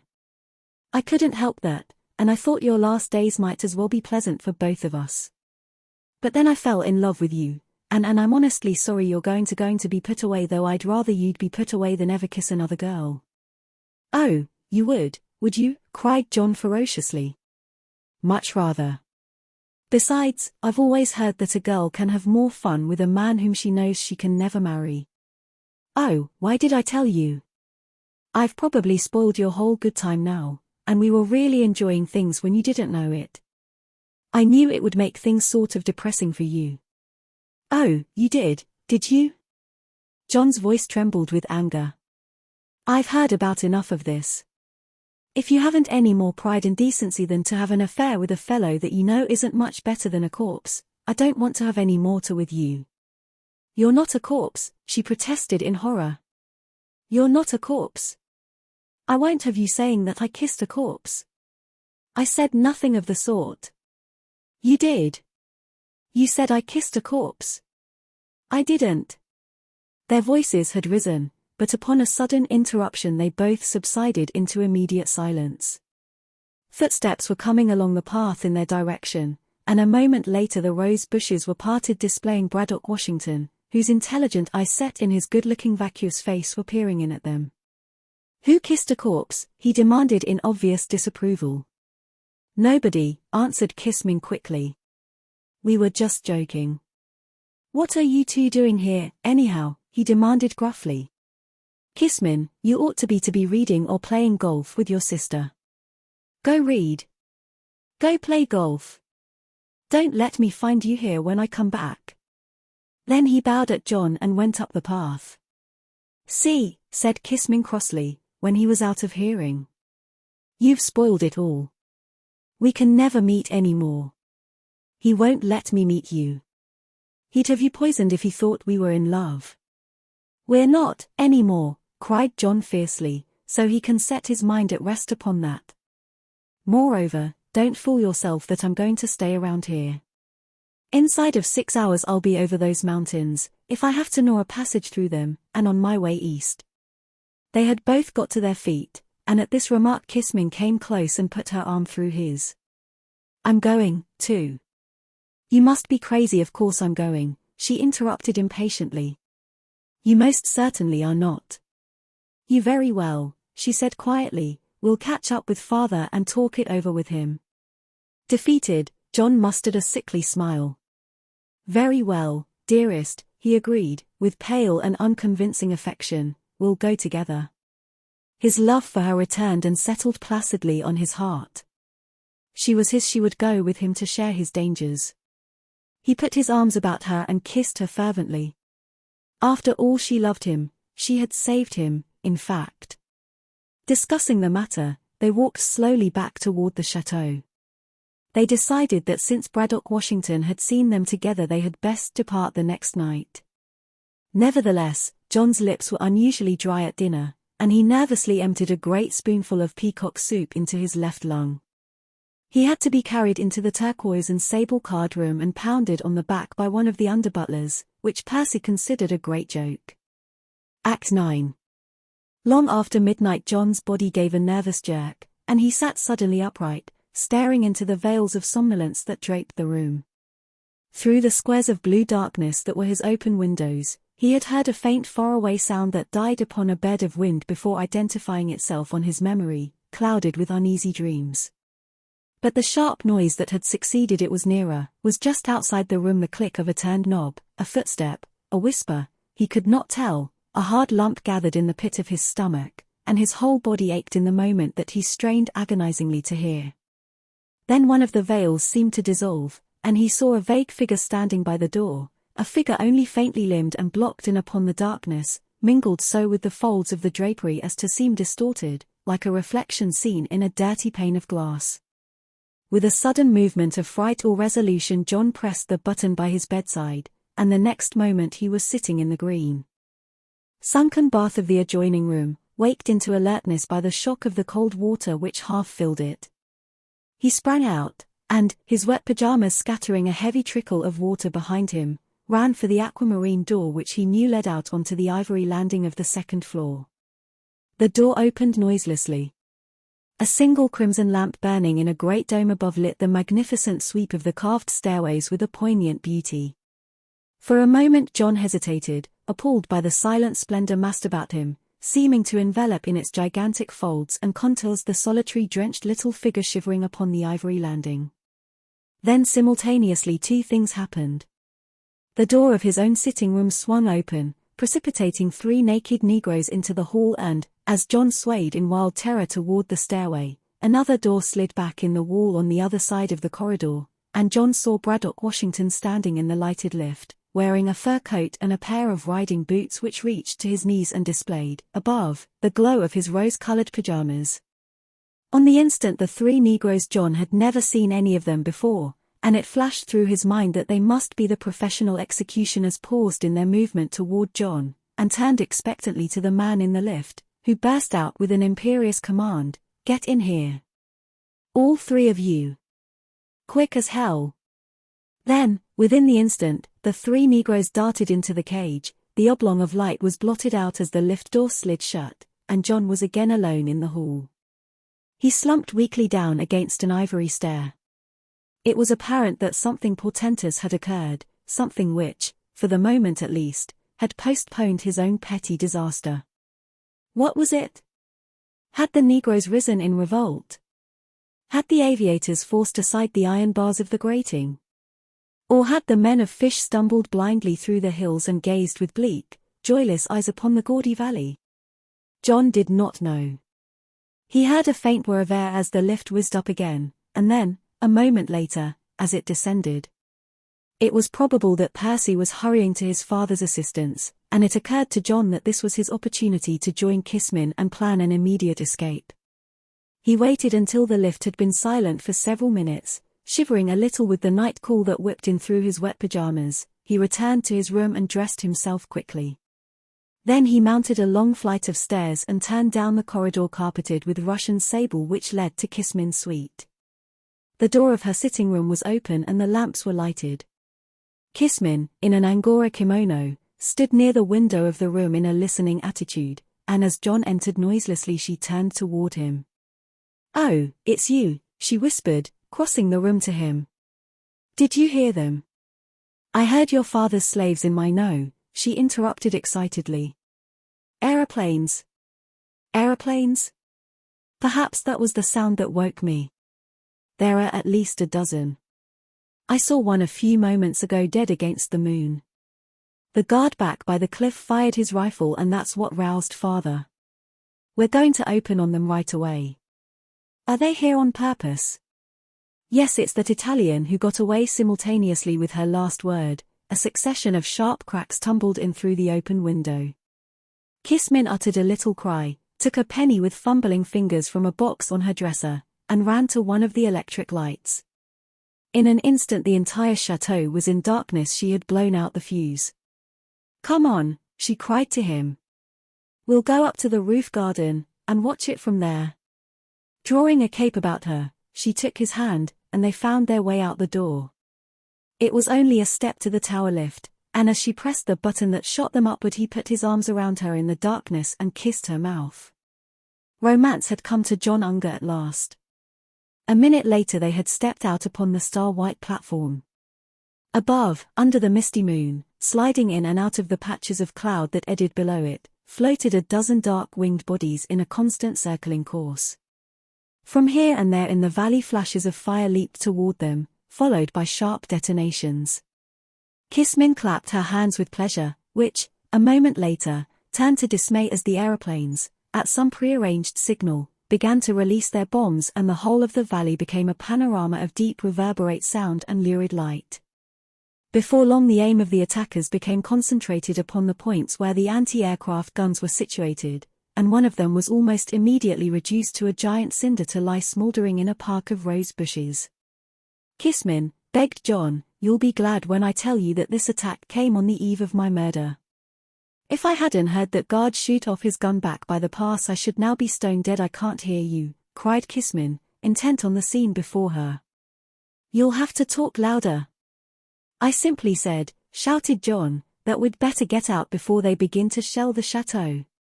Suddenly the whole portico of the Negro quarters cracked asunder, a geyser of flame shot up from under the colonnades, and great fragments of jagged marble were hurled as far as the borders of the lake.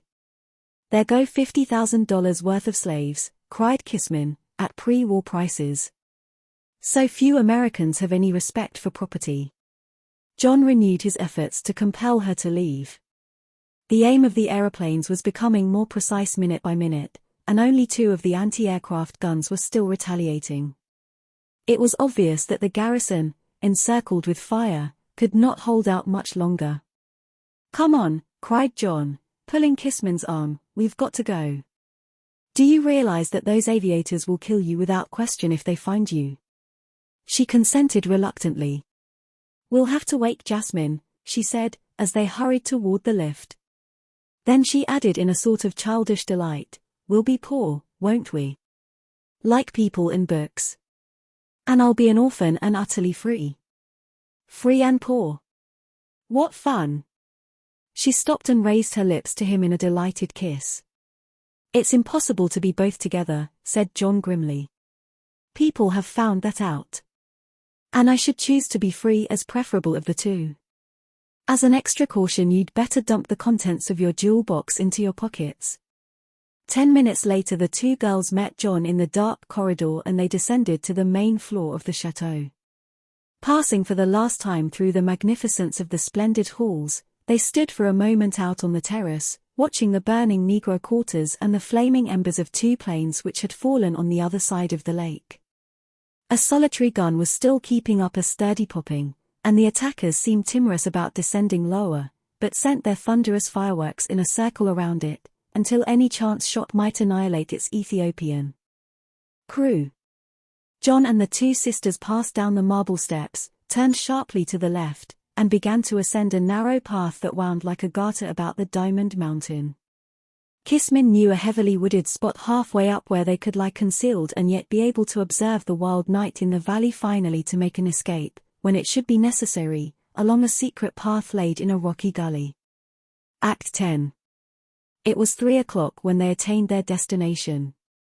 The obliging and phlegmatic Jasmine fell off to sleep immediately, leaning against the trunk of a large tree, while John and Kissmin sat, his arm around her, and watched the desperate ebb and flow of the dying battle among the ruins of a vista that had been a garden spot that morning. Shortly after 4 o'clock the last remaining gun gave out a clanging sound, and went out of action in a swift tongue of red smoke. Though the moon was down, they saw that the flying bodies were circling closer to the earth. When the planes had made certain that the beleaguered possessed no further resources, they would land and the dark and glittering reign of the Washingtons would be over. With the cessation of the firing the valley grew quiet. The embers of the 2 aeroplanes glowed like the eyes of some monster crouching in the grass. The chateau stood dark and silent, beautiful without light as it had been beautiful in the sun, while the woody rattles of Nemesis filled the air above with a growing and receding complaint. Then John perceived that Kissmin, like her sister, had fallen sound asleep. It was long after 4 when he became aware of footsteps along the path they had lately followed, and he waited in breathless silence until the persons to whom they belonged had passed the vantage point he occupied. There was a faint stir in the air now that was not of human origin, and the dew was cold. He knew that the dawn would break soon. John waited until the steps had gone a safe distance up the mountain and were inaudible. Then he followed. About halfway to the steep summit the trees fell away and a hard saddle of rock spread itself over the diamond beneath. Just before he reached this point he slowed down his pace, warned by an animal sense that there was life just ahead of him. Coming to a high boulder, he lifted his head gradually above its edge. His curiosity was rewarded. This is what he saw. Braddock Washington was standing there motionless, silhouetted against the grey sky without sound or sign of life. As the dawn came up out of the east, lending a gold-green color to the earth, it brought the solitary figure into insignificant contrast with the new day. While John watched, his host remained for a few moments absorbed in some inscrutable contemplation. Then he signaled to the two Negroes who crouched at his feet to lift the burden which lay between them. As they struggled upright, the first yellow beam of the sun struck through the innumerable prisms of an immense and exquisitely chiseled diamond, and a white radiance was kindled that glowed upon the air like a fragment of the morning star. The bearers staggered beneath its weight for a moment, then their rippling muscles caught and hardened under the wet shine of the skins, and the three figures were again motionless in their defiant impotency before the heavens. After a while the white man lifted his head and slowly raised his arms in a gesture of attention, as one who would call a great crowd to hear, but there was no crowd, only the vast silence of the mountain and the sky, broken by faint bird voices down among the trees. The figure on the saddle of rock began to speak ponderously and with an inextinguishable pride. "You out there," he cried in a trembling voice. "You there?" He paused, his arms still uplifted, his head held attentively as though he were expecting an answer. John strained his eyes to see whether there might be men coming down the mountain, but the mountain was bare of human life. There was only sky and a mocking flute of wind along the treetops. Could Washington be praying? For a moment John wondered. Then the illusion passed. There was something in the man's whole attitude antithetical to prayer. "Oh, you above there." The voice was become strong and confident. This was no forlorn supplication. If anything, there was in it a quality of monstrous condescension. "You," their words, too quickly uttered to be understood, flowing one into the other. John listened breathlessly, catching a phrase here and there, while the voice broke off, resumed, broke off again, now strong and argumentative, now colored with a slow, puzzled impatience. Then a conviction commenced to dawn on the single listener, and as realization crept over him a spray of quick blood rushed through his arteries. Braddock Washington was offering a bribe to God. That was it, there was no doubt. The diamond in the arms of his slaves was some advance sample, a promise of more to follow. That, John perceived after a time, was the thread running through his sentences. Prometheus enriched was calling to witness forgotten sacrifices, forgotten rituals, prayers obsolete before the birth of Christ.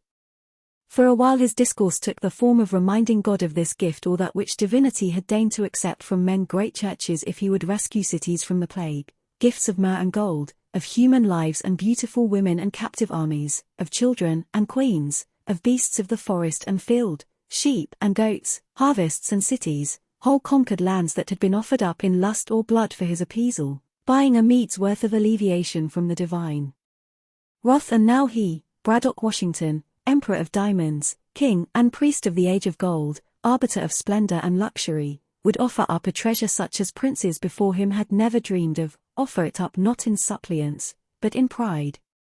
He would give to God, he continued, getting down to specifications, the greatest diamond in the world. This diamond would be cut with many more thousand facets than there were leaves on a tree, and yet the whole diamond would be shaped with the perfection of a stone no bigger than a fly. Many men would work upon it for many years. It would be set in a great dome of beaten gold, wonderfully carved and equipped with gates of opal and crusted sapphire. In the middle would be hollowed out a chapel presided over by an altar of iridescent, decomposing, ever-changing radium which would burn out the eyes of any worshipper who lifted up his head from prayer, and on this altar there would be slain for the amusement of the divine benefactor any victim he should choose, even though it should be the greatest and most powerful man alive. In return he asked only a simple thing, a thing that for God would be absurdly easy, only that matters should be as they were yesterday, at this hour, and that they should so remain. So very simple. Let but the heavens open, swallowing these men and their aeroplanes, and then close again. Let him have his slaves once more, restored to life and well. There was no one else with whom he had ever needed to treat or bargain. He doubted only whether he had made his bribe big enough. God had his price, of course. God was made in man's image, so it had been said, he must have his price. And the price would be rare. No cathedral whose building consumed many years, no pyramid constructed by 10,000 workmen, would be like this cathedral, this pyramid. He paused here. That was his proposition. Everything would be up to specifications, and there was nothing vulgar in his assertion that it would be cheap at the price. He implied that Providence could take it or leave it. As he approached the end, his sentences became broken, became short and uncertain, and his body seemed tense, seemed strained to catch the slightest pressure or whisper of life in the spaces around him. His hair had turned gradually white as he talked, and now he lifted his head high to the heavens like a prophet of old, magnificently mad. Then, as John stared in giddy fascination, it seemed to him that a curious phenomenon took place somewhere around him.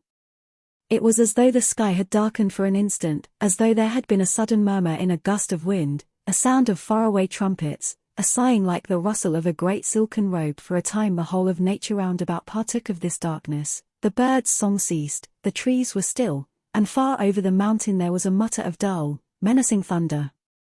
That was all. The wind died along the tall grasses of the valley. The dawn and the day resumed their place in a time, and the risen sun sent hot waves of yellow mist that made its path bright before it. The leaves laughed in the sun, and their laughter shook until each bough was like a girl's school in fairyland. God had refused to accept the bribe. For another moment John watched the triumph of the day. Then, turning, he saw a flutter of brown down by the lake, then another flutter, then another, like the dance of golden angels alighting from the clouds. The aeroplanes had come to earth. John slid off the boulder and ran down the side of the mountain to the clump of trees, where the two girls were awake and waiting for him. Kismin sprang to her feet, the jewels in her pockets jingling, a question on her parted lips, but instinct told John that there was no time for words. They must get off the mountain without losing a moment. He seized a hand of each, and in silence they threaded the tree trunks, washed with light now and with the rising mist. Behind them from the valley came no sound at all, except the complaint of the peacocks far away and the pleasant undertone of morning. When they had gone about half a mile, they avoided the parkland and entered a narrow path that led over the next rise of ground. At the highest point of this they paused and turned around. Their eyes rested upon the mountainside they had just left, oppressed by some dark sense of tragic impendency. Clear against the sky a broken, white-haired man was slowly descending the steep slope, followed by two gigantic and emotionless Negroes, who carried a burden between them which still flashed and glittered in the sun. Halfway down two other figures joined them. John could see that they were Mrs. Washington and her son, upon whose arm she leaned. The aviators had clambered from their machines to the sweeping lawn in front of the chateau, and with rifles in hand were starting up the Diamond Mountain in skirmishing formation. But the little group of five which had formed farther up and was engrossing all the watchers' attention had stopped upon a ledge of rock. The Negroes stooped and pulled up what appeared to be a trap-door in the side of the mountain. Into this they all disappeared, the white-haired man first, then his wife and son, finally the two Negroes, the glittering tips of whose jeweled headdresses caught the sun for a moment before the trap-door descended and engulfed them all. Kismin clutched John's arm. "Oh," she cried wildly, "where are they going? What are they going to do?"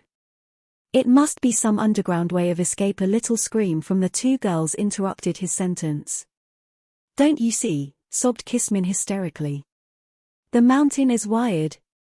Even as she spoke, John put up his hands to shield his sight. Before their eyes the whole surface of the mountain had changed suddenly to a dazzling burning yellow, which showed up through the jacket of turf as light shows through a human hand. For a moment the intolerable glow continued, and then like an extinguished filament it disappeared, revealing a black waste from which blue smoke arose slowly, carrying off with it what remained of vegetation and of human flesh. Of the aviators there was left neither blood nor bone. They were consumed as completely as the 5 souls who had gone inside. Simultaneously, and with an immense concussion, the chateau literally threw itself into the air, bursting into flaming fragments as it rose, and then tumbling back upon itself in a smoking pile that lay projecting half into the water of the lake. There was no fire. What smoke there was drifted off mingling with the sunshine, and for a few minutes longer a powdery dust of marble drifted from the great featureless pile that had once been the House of Jewels. There was no more sound and the three people were alone in the valley. Act 11. At sunset John and his two companions reached the huge cliff which had marked the boundaries of the Washingtons' dominion, and looking back found the valley tranquil and lovely in the dusk.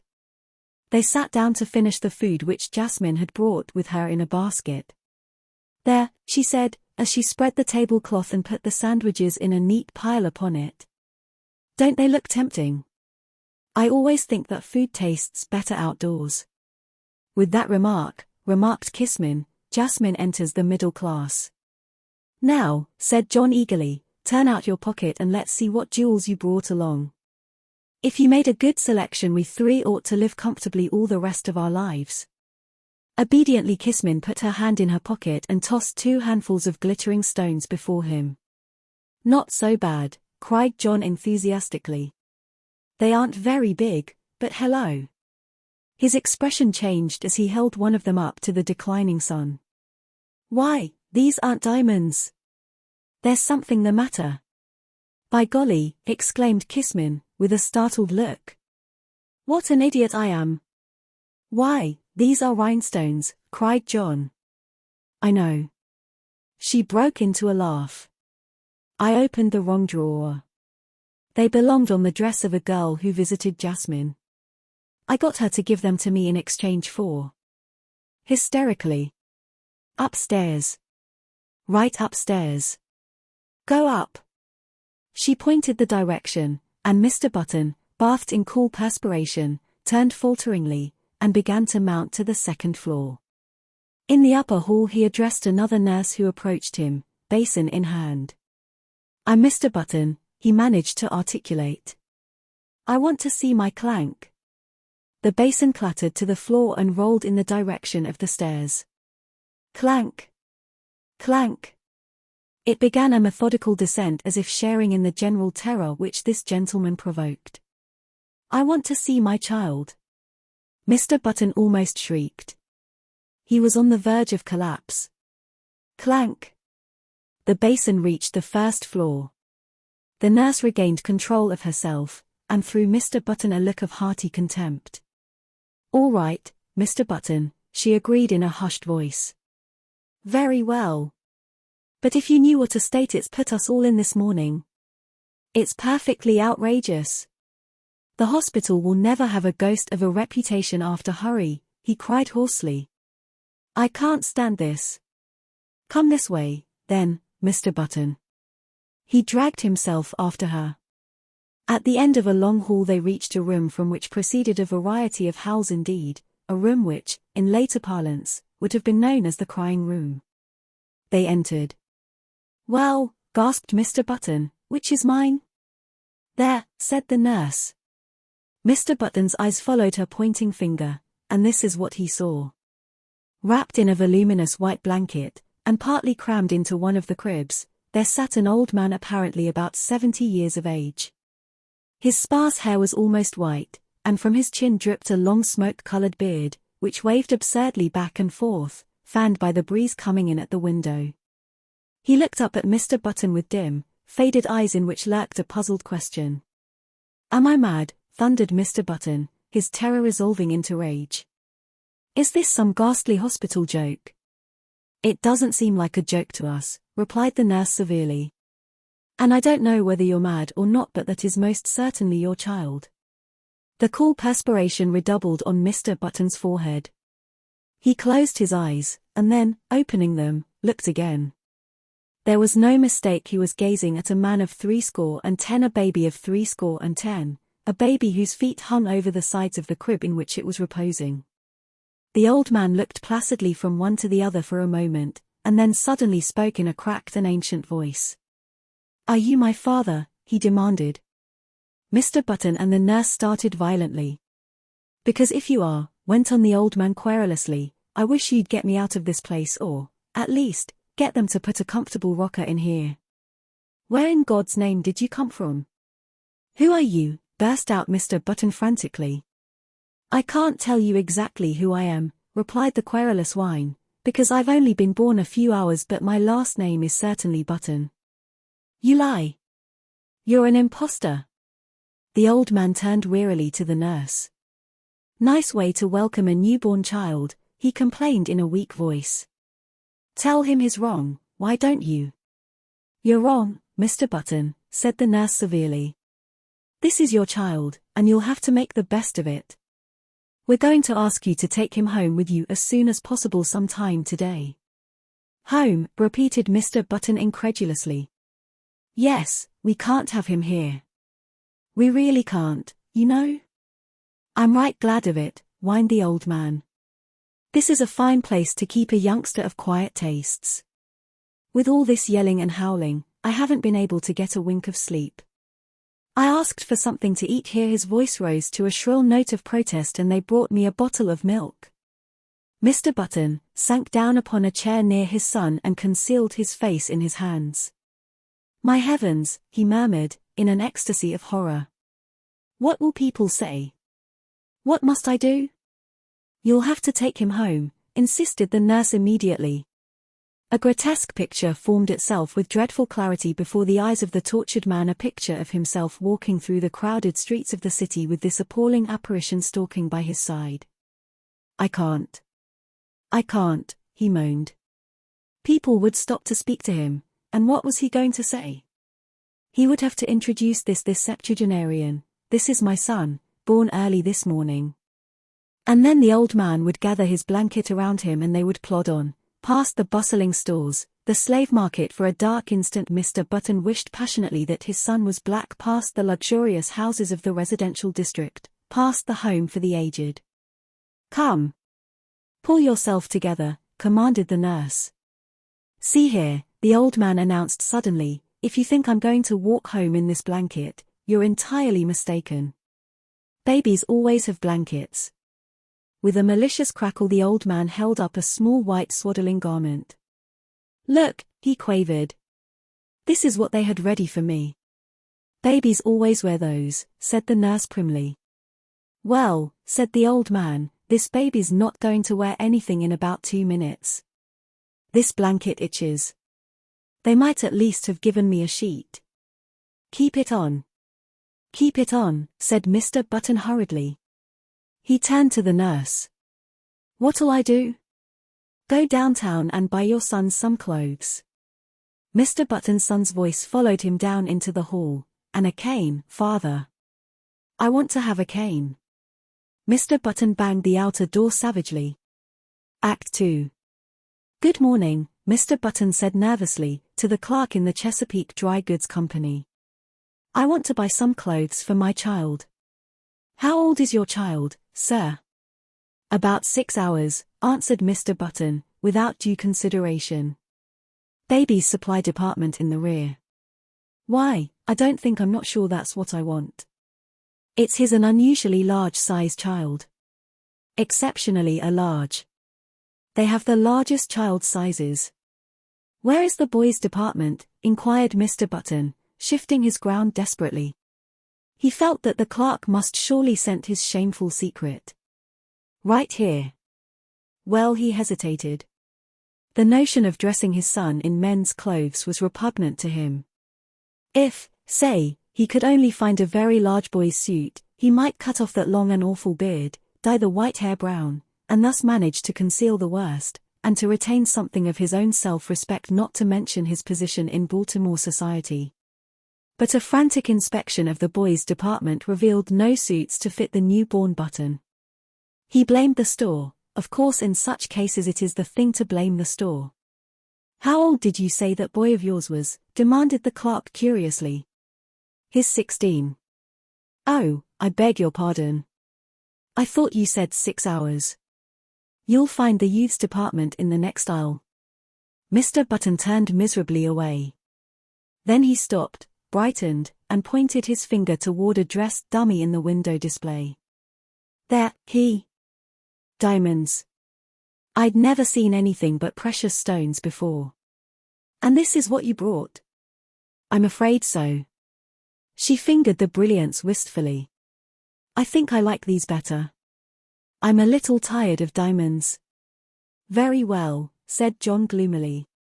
We'll have to live in Hades. And you will grow old telling incredulous women that you got the wrong drawer. Unfortunately, your father's bank books were consumed with him. Well, what's the matter with Hades? If I come home with a wife at my age, my father is just as liable as not to cut me off with a hot coal, as they say down there. Jasmine spoke up. I love washing, she said quietly. I have always washed my own handkerchiefs. I'll take in laundry and support you both. Do they have washwomen in Hades? Asked Kismin innocently. Of course, answered John. It's just like anywhere else. I thought perhaps it was too hot to wear any clothes. John laughed. Just try it, he suggested. They'll run you out before you're half started. Will father be there? She asked. John turned to her in astonishment. Your father is dead, he replied somberly. Why should he go to Hades? You have it confused with another place that was abolished long ago. After supper they folded up the tablecloth and spread their blankets for the night. What a dream it was, Kismin sighed, gazing up at the stars. How strange it seems to be here with one dress and a penniless fiancé. Under the stars, she repeated. I never noticed the stars before. I always thought of them as great big diamonds that belonged to someone. Now they frighten me. They make me feel that it was all a dream, all my youth. It was a dream, said John quietly.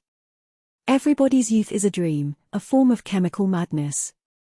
How pleasant then to be insane. So I'm told, said John gloomily. I don't know any longer.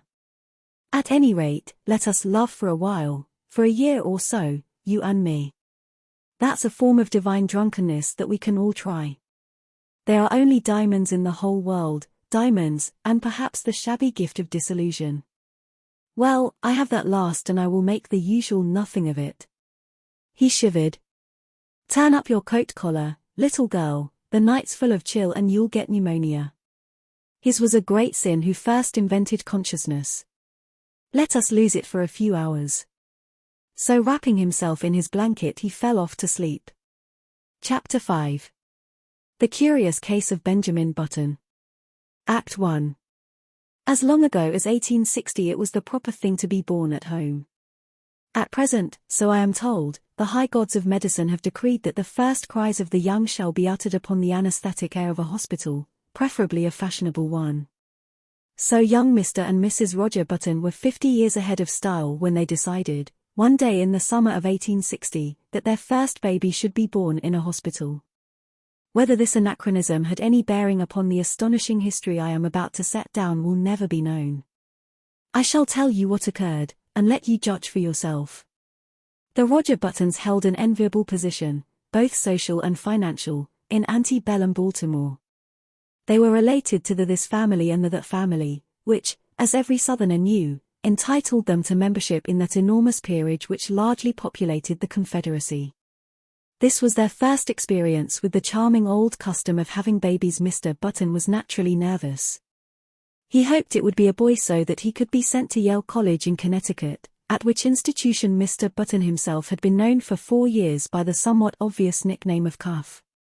On the September morning consecrated to the enormous event he arose nervously at 6 o'clock, dressed himself, adjusted an impeccable stock, and hurried forth through the streets of Baltimore to the hospital, to determine whether the darkness of the night had borne in new life upon its bosom. When he was approximately 100 yards from the Maryland Private Hospital for Ladies and Gentlemen he saw Dr. Keene, the family physician, descending the front steps, rubbing his hands together with a washing movement as all doctors are required to do by the unwritten ethics of their profession. Mr. Roger Button, the president of Roger Button and Company, Wholesale Hardware, began to run toward Dr. Keene with much less dignity than was expected from a Southern gentleman of that picturesque period. Dr. Keene, he called. Oh, Dr. Keene. The doctor heard him, faced around, and stood waiting, a curious expression settling on his harsh, medicinal face as Mr. Button drew near. What happened? Demanded Mr. Button, as he came up in a gasping rush. What was it? How is she? A boy? Who is it? What talk sense, said Dr. Keene sharply. He appeared somewhat irritated. Is the child born? Begged Mr. Button. Dr. Keene frowned.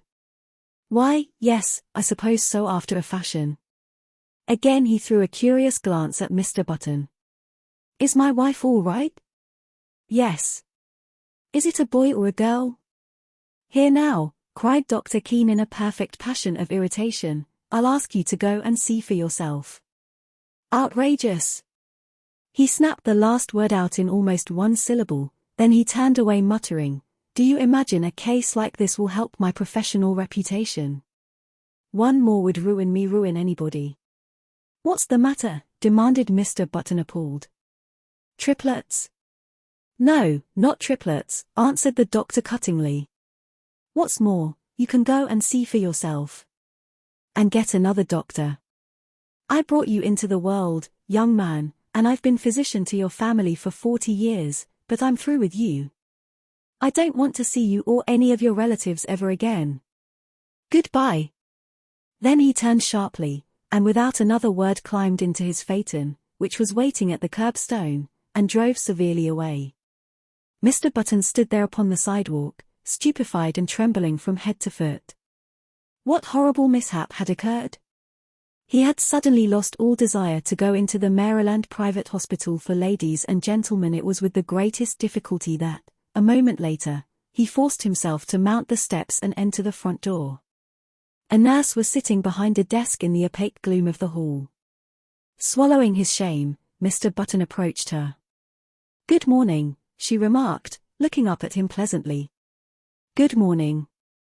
I am Mr. Button. At this a look of utter terror spread itself over the girl's face. She rose to her feet and seemed about to fly from the hall, restraining herself only with the most apparent difficulty. I want to see my child, said Mr. Button. The nurse gave a little scream. Oh, of course, she cried. Weaving colored maps and manufacturing eternal cardboard necklaces. He was inclined to drowse off to sleep in the middle of these tasks, a habit which both irritated and frightened his young teacher. To his relief she complained to his parents, and he was removed from the school. The Roger Buttons told their friends that they felt he was too young. By the time he was 12 years old his parents had grown used to him. Indeed, so strong is the force of custom that they no longer felt that he was different from any other child except when some curious anomaly reminded them of the fact. But one day a few weeks after his 12th birthday, while looking in the mirror, Benjamin made, or thought he made, an astonishing discovery.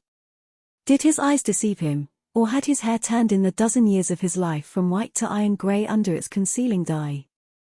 Was the network of wrinkles on his face becoming less pronounced? Was his skin healthier and firmer, with even a touch of ruddy winter color? He could not tell. He knew that he no longer stooped, and that his physical condition had improved since the early days of his life. Can it be, he thought to himself, or, rather, scarcely dared to think. He went to his father. I am grown, he announced determinedly. I want to put on long trousers. His father hesitated. Well, he said finally, I don't know. 14 is the age for putting on long trousers and you are only 12. But you'll have to admit, protested Benjamin, that I'm big for my age. His father looked at him with illusory speculation. Oh, I'm not so sure of that, he said. I was as big as you when I was 12. This was not true. It was all part of Roger Button's silent agreement with himself to believe in his son's normality. Finally a compromise was reached. Benjamin was to continue to dye his hair. He was to make a better attempt to play with boys of his own age. He was not to wear his spectacles or carry a cane in the street. In return for these concessions he was allowed his first suit of long trousers. Act 4. Of the life of Benjamin Button between his 12th and 21st year I intend to say little. Suffice to record that they were years of normal ungrowth. When Benjamin was 18 he was erect as a man of 50, he had more hair and it was of a dark grey, his step was firm, his voice had lost its cracked quaver and descended to a healthy baritone. So his father sent him up to Connecticut to take examinations for entrance to Yale College. Benjamin passed his examination and became a member of the freshman class. On the third day following his matriculation, he received a notification from Mr. Hart, the college registrar, to call at his office and arrange his schedule. Benjamin, glancing in the mirror, decided that his hair needed a new application of its brown dye, but an anxious inspection of his bureau drawer disclosed that the dye bottle was not there. Then he remembered he had emptied it the day before and thrown it away. He was in a dilemma. He was due at the registrar's in 5 minutes. There seemed to be no help for it, he must go as he was. He did. "Good morning," said the registrar politely. "You've come to inquire about your son." "Why, as a matter of fact, my name's Button," began Benjamin, but Mr. Hart cut him off. "I'm very glad to meet you, Mr. Button. I'm expecting your son here any minute." "That's me," burst out Benjamin. "I'm a freshman." "What?" "I'm a freshman." "Surely you're joking." "Not at all." The registrar frowned and glanced at a card before him. "Why, I have Mr. Benjamin Button's age down here as 18. "That's my age," asserted Benjamin, flushing slightly. The registrar eyed him wearily. "Now surely, Mr. Button, you don't expect me to believe that." Benjamin smiled wearily. "I am 18, he repeated. The registrar pointed sternly to the door. "Get out," he said. "Get out of college and get out of town. You are a dangerous lunatic." "I am 18. Mr. Hart opened the door. "The idea," he shouted. "A man of your age trying to enter here as a freshman. 18 years old, are you? Well, I'll give you 18 minutes to get out of town."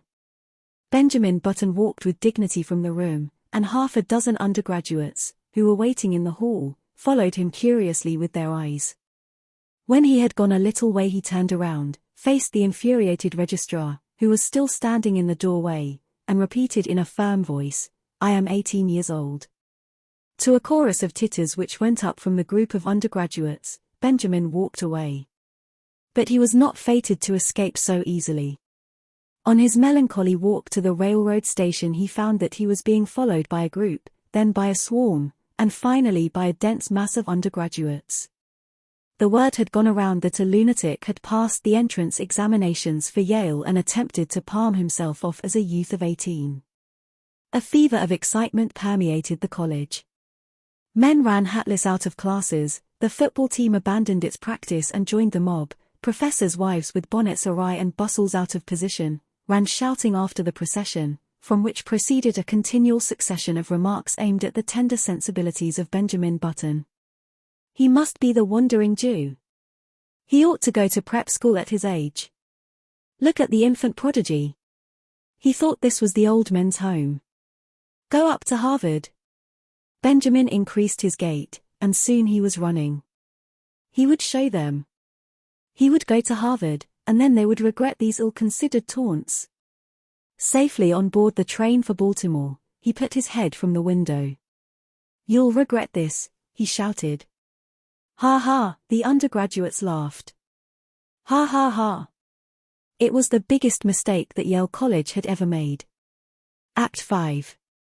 In 1880, Benjamin Button was 20 years old, and he signalized his birthday by going to work for his father in Roger Button and Company, wholesale hardware. It was in that same year that he began going out socially, that is, his father insisted on taking him to several fashionable dances. Roger Button was now 50, and he and his son were more and more companionable. In fact, since Benjamin had ceased to dye his hair, which was still grayish, they appeared about the same age, and could have passed for brothers. One night in August they got into the phaeton attired in their full dress suits and drove out to a dance at the Shevlins' country house, situated just outside of Baltimore. It was a gorgeous evening. A full moon drenched the road to the lusterless color of platinum, and late-blooming harvest flowers breathed into the motionless aromas that were like low, half-heard laughter. "The open country, carpeted for," exclaimed. "I'll take that suit, out there on the dummy." The clerk stared. "Why," he protested, "that's not a child's suit." "At least it is, but it's for fancy dress." You could wear it yourself. Wrap it up, insisted his customer nervously. That's what I want. The astonished clerk obeyed. Back at the hospital, Mr. Button entered the nursery and almost threw the package at his son. Here's your clothes, he snapped out. The old man untied the package and viewed the contents with a quizzical eye. They look sort of funny to me, he complained. I don't want to be made a monkey of. You've made a monkey of me, retorted Mr. Button fiercely. Never you mind how funny you look. Put them on or I'll spank you. He swallowed uneasily at the penultimate word, feeling nevertheless that it was the proper thing to say. All right, father, this with a grotesque simulation of filial respect. You've lived longer, you know best. Just as you say. As before, the sound of the word father caused Mr. Button to start violently. And hurry. I'm hurrying, father. When his son was dressed, Mr. Button regarded him with depression. The costume consisted of dotted socks, pink pants, and a belted blouse with a wide white collar. Over the latter waved the long whitish beard, drooping almost to the waist. The effect was not good. Wait. Mr. Button seized a hospital shears and with 3 quick snaps amputated a large section of the beard. But even with this improvement the ensemble fell far short of perfection. The remaining brush of scraggly hair, the watery eyes, the ancient teeth, seemed oddly out of tone with the gaiety of the costume. Mr. Button, however, was obdurate. He held out his hand. Come along, he said sternly. His son took the hand trustingly. What are you going to call me, Dad? He quavered as they walked from the nursery. Just baby for a while. Till you think of a better name. Mr. Button grunted. I don't know, he answered harshly. I think we'll call you Methuselah. Act 3.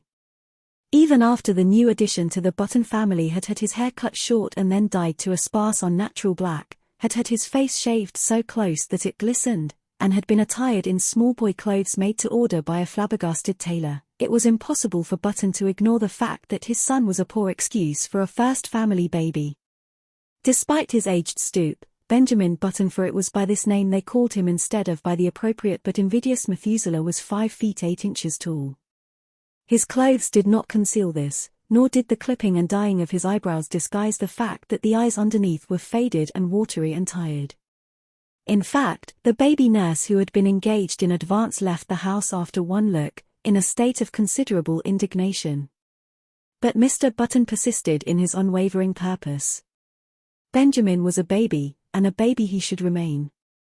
At first he declared that if Benjamin didn't like warm milk he could go without food altogether, but he was finally prevailed upon to allow his son bread and butter, and even oatmeal by way of a compromise. One day he brought home a rattle and, giving it to Benjamin, insisted in no uncertain terms that he should play with it, whereupon the old man took it with a weary expression and could be heard jingling it obediently at intervals throughout the day. There can be no doubt, though, that the rattle bored him, and that he found other and more soothing amusements when he was left alone. For instance, Mr. Button discovered one day that during the preceding week he had smoked more cigars than ever before, a phenomenon, which was explained a few days later when, entering the nursery unexpectedly, he found the room full of faint blue haze and Benjamin, with a guilty expression on his face, trying to conceal the butt of a dark Havana. This, of course, called for a severe spanking, but Mr. Button found that he could not bring himself to administer it. He merely warned his son that he would stunt his growth. Nevertheless he persisted in his attitude.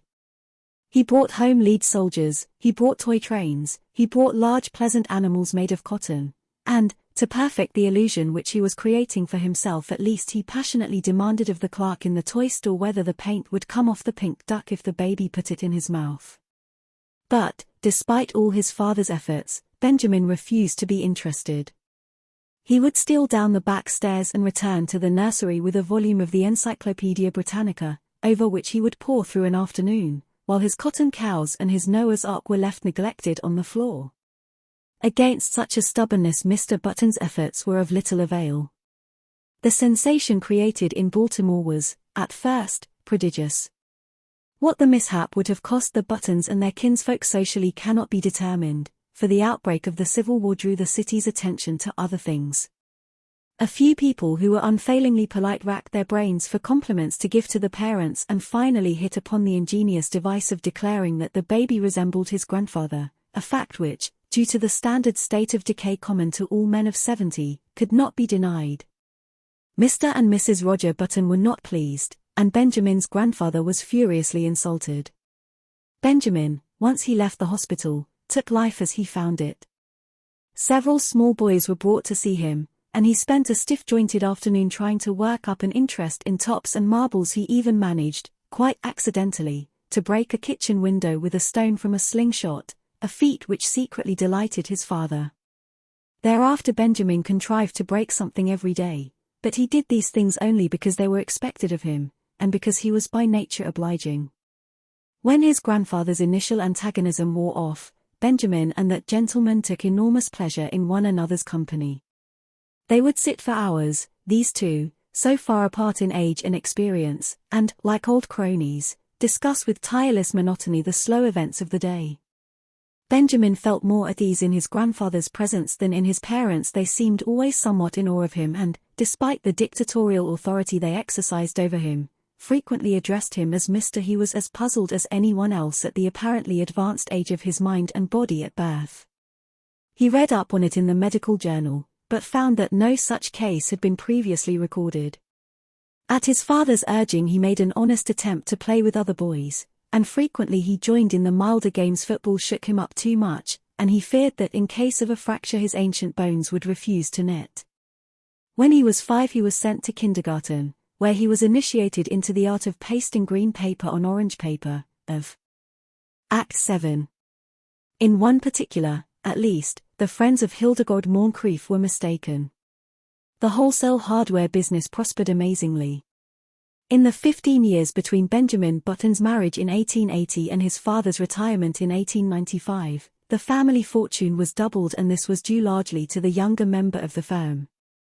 Needless to say, Baltimore eventually received the couple to its bosom. Even old General Moncrief became reconciled to his son-in-law when Benjamin gave him the money to bring out his history of the Civil War in 20 volumes, which had been refused by 9 prominent publishers. In Benjamin himself 15 years had wrought many changes. It seemed to him that the blood flowed with new vigor through his veins. It began to be a pleasure to rise in the morning, to walk with an active step along the busy, sunny street, to work untiringly with his shipments of hammers and his cargoes of nails. It was in 1890 that he executed his famous business coup. He brought up the suggestion that all nails used in nailing up the boxes in which nails are shipped are the property of the shippee, a proposal which became a statute, was approved by Chief Justice Fossil, and saved Roger Button and Company, wholesale hardware, more than 600 nails every year. In addition, Benjamin discovered that he was becoming more and more attracted by the gay side of life. It was typical of his growing enthusiasm for pleasure that he was the first man in the city of Baltimore to own and run an automobile. Meeting him on the street, his contemporaries would stare enviously at the picture he made of health and vitality. "He seems to grow younger every year," they would remark. And if old Roger Button, now 65 years old, had failed at first to give a proper welcome to his son, he atoned at last by bestowing on him what amounted to adulation. And here we come to an unpleasant subject which it will be well to pass over as quickly as possible. There was only one thing that worried Benjamin Button: his wife had ceased to attract him. At that time Hildegard was a woman of 35, with a son, Roscoe, 14 years old. In the early days of their marriage Benjamin had worshipped her. But, as the years passed, her honey-colored hair became an unexciting brown, the blue enamel of her eyes assumed the aspect of cheap crockery moreover, and, most of all, she had become too settled in her ways, too placid, too content, too anemic in her excitements, and too sober in her taste. As a bride it had been she who had dragged Benjamin to dances and dinners. Now conditions were reversed. She went out socially with him, but without enthusiasm, devoured already by that eternal inertia which comes to live with each of us one day and stays with us to the end. Benjamin's discontent waxed stronger. At the outbreak of the Spanish-American War in 1898 his home had for him so little charm that he decided to join the army. With his business influence he obtained a commission as captain, and proved so adaptable to the work that he was made a major, and finally a lieutenant colonel just in time to participate in the celebrated charge up San Juan Hill. He was slightly wounded, and received a medal. Benjamin had become so attached to the activity and excitement of array life that he regretted to give it up, but his business required attention, so he resigned his commission and came home. He was met at the station by a brass band and escorted to his house. Act 8. Hildegard, waving a large silk flag, greeted him on the porch, and even as he kissed her he felt with a sinking of the heart that these 3 years had taken their toll. She was a woman of 40 now, with a faint skirmish line of grey hairs in her head. The sight depressed him. Up in his room he saw his reflection in the familiar mirror. He went closer and examined his own face with anxiety, comparing it after a moment with a photograph of himself in uniform taken just before the war. "Good Lord," he said aloud. The process was continuing. There was no doubt of it, he looked now like a man of 30. Instead of being delighted, he was uneasy. He was growing younger. He had hitherto hoped that once he reached a bodily age equivalent to his age in years, the grotesque phenomenon which had marked his birth would cease to function. He shuddered. His destiny seemed to him awful, incredible. When he came downstairs Hildegard was waiting for him. She appeared annoyed, and he wondered if she had at last discovered that there was something amiss. It was with an effort to relieve the tension between them that he broached the matter at dinner in what he considered a delicate way. "Well," he remarked lightly, "everybody says I look younger than ever." Hildegard regarded him with scorn. She sniffed. "Do you think it's anything to boast about?" "I'm not boasting," he asserted uncomfortably. She sniffed again. "The idea," she said, and after a moment, "I should think you'd have enough pride to stop it." "How can I?" he demanded. "I'm not going to argue with you," she retorted. "But there's a right way of doing things and a wrong way. If you've made up your mind to be different from everybody else, I don't suppose I can stop you, but I really don't think it's very considerate." "But, Hildegard, I can't help it." "You can too. You're simply stubborn. You think you don't want to be like anyone else. You always have been that way, and you always will be. But just think how it would be if everyone else looked at things as you do. What would the world be like?" As this was an inane and unanswerable argument, Benjamin made no reply, and from that time on a chasm began to widen between them. He wondered what possible fascination she had ever exercised over him. To add to the breach, he found, as the new century gathered headway, that his thirst for gaiety grew stronger.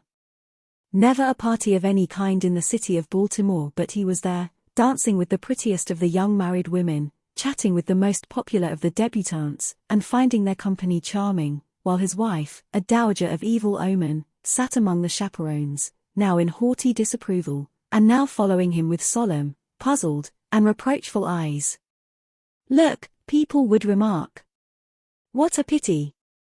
A young fellow that age tied to a woman of 45. He must be 20 years younger than his wife." They had forgotten, as people inevitably forget, that back in 1880 their mamas and papas had also remarked about this same ill-matched pair. Benjamin's growing unhappiness at home was compensated for by his many new interests. He took up golf and made a great success of it. He went in for dancing, in 1906. He was an expert at the Boston, and in 1908 he was considered proficient at the Maxine, while in 1909 his castle walk was the envy of every young man in town. His social activities, of course, interfered to some extent with his business, but then he had worked hard at wholesale hardware for 25 years and felt that he could soon hand it on to his son, Roscoe, who had recently graduated from Harvard. He and his son were, in fact, often mistaken for each other. This pleased Benjamin. He soon forgot the insidious fear which had come over him on his return from the Spanish-American War, and grew to take a naive pleasure in his appearance. There was only one fly in the delicious ointment: he hated to appear in public with his wife. Hildegard was almost 50, and the sight of her made him feel absurd. Act 9. One September day in 1910, a few years after Roger Button and Company, Wholesale Hardware, had been handed over to young Roscoe Button. A man, apparently about 20 years old, entered himself as a freshman at Harvard University in Cambridge. He did not make the mistake of announcing that he would never see 50 again, nor did he mention the fact that his son had been graduated from the same institution 10 years before. He was admitted, and almost immediately attained a prominent position in the class, partly because he seemed a little older than the other freshmen, whose average age was about 18. But his success was largely due to the fact that in the football game with Yale he played so brilliantly, with so much dash and with such a cold, remorseless anger that he scored 7 touchdowns and 14 field goals for Harvard, and caused one entire 11 of Yale men to be carried singly from the field, unconscious. He was the most celebrated man in college. Strange to say, in his third or junior year he was scarcely able to make the team.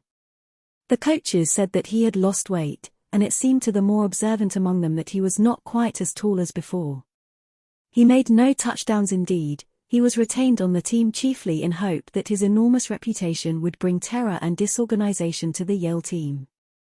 In his senior year he did not make the team at all. He had grown so slight and frail that one day he was taken by some sophomores for a freshman, an incident which humiliated him terribly. He became known as something of a prodigy, a senior who was surely no more than 16, and he was often shocked at the worldliness of some of his classmates. His studies seemed harder to him. He felt that they were too advanced. He had heard his classmates speak of St. Midas's, the famous preparatory school, at which so many of them had prepared for college, and he determined after his graduation to enter himself at St. Midas's, where the sheltered life among boys his own size would be more congenial to him. Upon his graduation in 1914 he went home to Baltimore with his Harvard diploma in his pocket. Hildegard was now residing in Italy, so Benjamin went to live with his son, Roscoe. But though he was welcomed in a general way, there was obviously no heartiness in Roscoe's feeling toward him. There was even perceptible a tendency on his son's part to think that Benjamin, as he moped about the house in adolescent mooniness, was somewhat in the way. Roscoe was married now and prominent in Baltimore life, and he wanted no scandal to creep out in connection with his family. Benjamin, no longer persona grata with the debutantes and younger college set, found himself left much alone, except for the companionship of 3 or 4 15-year-old boys in the neighborhood. His idea of going to St. Midas's school recurred to him. "Say," he said to Roscoe one day, "I've told you over and over that I want to go to prep school."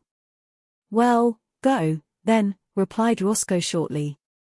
The matter was distasteful to him, and he wished to avoid a discussion. "I can't go alone," said Benjamin helplessly. "You'll have to enter me and take me up there." "I haven't got time," declared Roscoe abruptly. His eyes narrowed and he looked uneasily at his father. "As a matter of fact," he added, "you'd better not go on with this business much longer. You better pull up short. You better," he paused and his face crimsoned as he sought for words. "You better turn right around and start back the other way. This has gone too far to be a joke. It isn't funny any longer. You behave yourself." Benjamin looked at him, on the verge of tears. "And another thing," continued Roscoe, "when visitors are in the house I want you to call me Uncle, not Roscoe, but Uncle, do you understand? It looks absurd for a boy of 15 to call me by my first name. Perhaps you'd better call me Uncle all the time, so you'll get used to it." With a harsh look at his father, Roscoe turned away. Act 10. At the termination of this interview, Benjamin wandered dismally upstairs and stared at himself in the mirror. He had not shaved for 3 months, but he could find nothing on his face but a faint white down with which it seemed unnecessary to meddle. When he had first come home from Harvard, Roscoe had approached him with the proposition that he should wear eyeglasses and imitation whiskers glued to his cheeks, and it had seemed for a moment that the farce of his early years was to be repeated. But whiskers had itched and made him ashamed. He wept and Roscoe had reluctantly relented. Benjamin opened a book of boys' stories, The Boy Scouts in Bimini Bay, and began to read. But he found himself thinking persistently about the war. America had joined the Allied cause during the preceding month, and Benjamin wanted to enlist, but, alas, 16 was the minimum age, and he did not look that old. His true age, which was 57, would have disqualified him, anyway. There was a knock at his door, and the butler appeared with a letter bearing a large official legend in the corner and addressed to Mr. Benjamin Button. Benjamin tore it open eagerly, and read the enclosure with delight. It informed him that many reserve officers who had served in the Spanish-American War were being called back into service with a higher rank, and it enclosed his commission as Brigadier General in the United States Army with orders to report immediately. Benjamin jumped to his feet fairly quivering with enthusiasm. This was what he had wanted. He seized his cap, and 10 minutes later he had entered a large tailoring establishment on Charles Street, and asked in his uncertain treble to be measured for a uniform. "Want to play soldier, Sonny?" demanded a clerk casually. Benjamin flushed. "Say. Never mind what I want," he retorted angrily. "My name's Button and I live on Mount Vernon Place, so you know I'm good for it." "Well," admitted Rod's around with bright wheat, was translucent as in the day. It was almost impossible not to be affected by the sheer beauty of the sky almost. "There's a great future in the dry goods business," Roger Button was saying. He was not a spiritual man, his aesthetic sense was rudimentary. "Old fellows like me can't learn new tricks," he observed profoundly. "It's you youngsters with energy and vitality that have the great future before you." Far up the road the lights of the Shevlins' country house drifted into view, and presently there was a sighing sound that crept persistently toward them. It might have been the fine plaint of violins or the rustle of the silver wheat under the moon.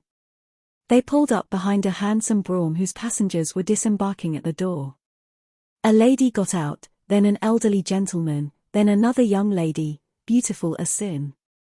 Benjamin started. An almost chemical change seemed to dissolve and recompose the very elements of his body. A rigor passed over him, blood rose into his cheeks, his forehead, and there was a steady thumping in his ears. It was first love. The girl was slender and frail, with hair that was ashen under the moon and honey-colored under the sputtering gas lamps of the porch. Over her shoulders was thrown a Spanish mantilla of softest yellow, butterflied in black. Her feet were glittering buttons at the hem of her bustled dress. Roger Button leaned over to his son. "That," he said, "is young Hildegard Moncrief, the daughter of General Moncrief." Benjamin nodded coldly. "Pretty little thing," he said indifferently. But when the Negro boy had led the buggy away, he added, "Dad, you might introduce me to her." They approached a group, of which Miss Moncrief was the center. Reared in the old tradition, she curtsied low before Benjamin. Yes, he might have a dance. He thanked her and walked away, staggered away. The interval until the time for his turn should arrive dragged itself out interminably.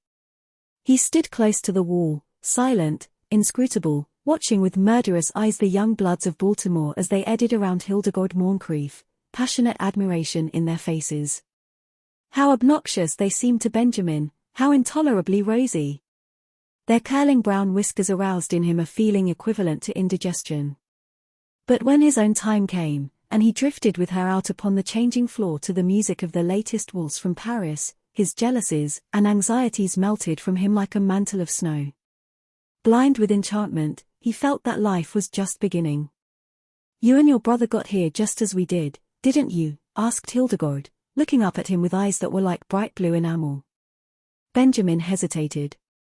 If she took him for his father's brother, would it be best to enlighten her? He remembered his experience at Yale, so he decided against it. It would be rude to contradict a lady, it would be criminal to mar this exquisite occasion with the grotesque story of his origin. Later, perhaps. So he nodded, smiled, listened, was happy. "I like men of your age," Hildegard told him. "Young boys are so idiotic. They tell me how much champagne they drink at college, and how much money they lose playing cards. Men of your age know how to appreciate women." Benjamin felt himself on the verge of a proposal. With an effort he choked back the impulse. "You're just the romantic age," she continued. 25 is too worldly wise, 30 is apt to be pale from overwork, 40 is the age of long stories that take a whole cigar to tell, 60 is too near 70, but 50 is the mellow age. I love 50. 50 seemed to Benjamin a glorious age. He longed passionately to be 50. "I've always said," went on Hildegard, "that I'd rather marry a man of 50 and be taken care of than marry a man of 30 and take care of him." For Benjamin, the rest of the evening was bathed in a honey-colored mist. Hildegard gave him 2 more dances, and they discovered that they were marvelously in accord on all the questions of the day. She was to go driving with him on the following Sunday, and then they would discuss all these questions further. Going home in the phaeton just before the crack of dawn, when the first bees were humming and the fading moon glimmered in the cool dew, Benjamin knew vaguely that his father was discussing wholesale hardware. "And what do you think should merit our biggest attention after hammers and nails?" the elder Button was saying. "Love," replied Benjamin absent-mindedly. "Lugs," exclaimed Roger Button. "Why, I've just covered the question of lugs." Benjamin regarded him with dazed eyes just as the eastern sky was suddenly cracked with light, and an oriole yawned piercingly in the quickening trees. Act 6. When, 6 months later, the engagement of Miss Hildegard Moncrief to Mr. Benjamin Button was made known, I say made known, for General Moncrief declared he would rather fall upon his sword than announce it, the excitement in Baltimore society reached a feverish pitch. The almost forgotten story of Benjamin's birth was remembered and sent out upon the winds of scandal in picaresque and incredible forms. It was said that Benjamin was really the father of Roger Button, that he was his brother who had been in prison for 40 years, that he was John Wilkes Booth in disguise and, finally, that he had 2 small conical horns sprouting from his head. The Sunday supplements of the New York papers played up the case with fascinating sketches which showed the head of Benjamin Button attached to a fish, to a snake, and, finally, to a body of solid brass. He became known, journalistically, as the Mystery Man of Maryland. But the true story, as is usually the case, had a very small circulation. However, everyone agreed with General Moncrief that it was criminal for a lovely girl who could have married any beau in Baltimore to throw herself into the arms of a man who was assuredly 50. In vain Mr. Roger Button published his son's birth certificate in large type in the Baltimore Blaze. No one believed it. You had only to look at Benjamin and see. On the part of the 2 people most concerned there was no wavering. So many of the stories about her fiancé were false that Hildegard refused stubbornly to believe even the true one. In vain General Moncrief pointed out to her the high mortality among men of 50 or, at least, among men who looked 50. In vain he told her of the instability of the wholesale hardware business. Hildegard had chosen to marry for mellowness, and marry she did. The clerk hesitantly, "If you're not, I guess your daddy is, all right." Benjamin was measured, and a week later his uniform was completed. He had difficulty in obtaining the proper general's insignia because the dealer kept insisting to Benjamin that a nice VWCA badge would look just as well and be much more fun to play with.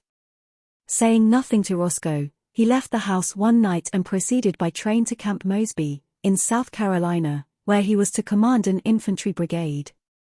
On a sultry April day he approached the entrance to the camp, paid off the taxicab which had brought him from the station, and turned to the sentry on guard. "Get someone to handle my luggage," he said briskly. The sentry eyed him reproachfully. "Say," he remarked, "where you goin' with the general's duds, sonny?" Benjamin, veteran of the Spanish-American War, whirled upon him with fire in his eye, but with, alas, a changing treble voice. "Come to attention," he tried to thunder. He paused for breath, then suddenly he saw the sentry snap his heels together and bring his rifle to the present. Benjamin concealed a smile of gratification, but when he glanced around his smile faded. It was not he who had inspired obedience, but an imposing artillery colonel who was approaching on horseback. "Colonel," called Benjamin shrilly. The colonel came up, drew rein, and looked coolly down at him with a twinkle in his eyes. "Whose little boy are you?" he demanded kindly. "I'll soon darn well show you whose little boy I am," retorted Benjamin in a ferocious voice. "Get down off that horse." The colonel roared with laughter. "You want him, eh, General?" "Here," cried Benjamin desperately. "Read this." And he thrust his commission toward the colonel. The colonel read it, his eyes popping from their sockets. "Where'd you get this?" he demanded, slipping the document into his own pocket. "I got it from the government, as you'll soon find out." "You come along with me," said the colonel with a peculiar look. "We'll go up to headquarters and talk this over. Come along." The colonel turned and began walking his horse in the direction of headquarters. There was nothing for Benjamin to do but follow with as much dignity as possible, meanwhile promising himself a stern revenge. But this revenge did not materialize. 2 days later, however, his son Roscoe materialized from Baltimore, hot and cross from a hasty trip, and escorted the weeping general, sans uniform, back to his home. Act 11. In 1920, Roscoe Button's first child was born. During the attendant festivities, however, no one thought it the thing to mention that the little grubby boy, apparently about 10 years of age, who played around the house with lead soldiers and a miniature circus, was the new baby's own grandfather. No one disliked the little boy whose fresh, cheerful face was crossed with just a hint of sadness, but to Roscoe Button his presence was a source of torment. In the idiom of his generation, Roscoe did not consider the matter efficient.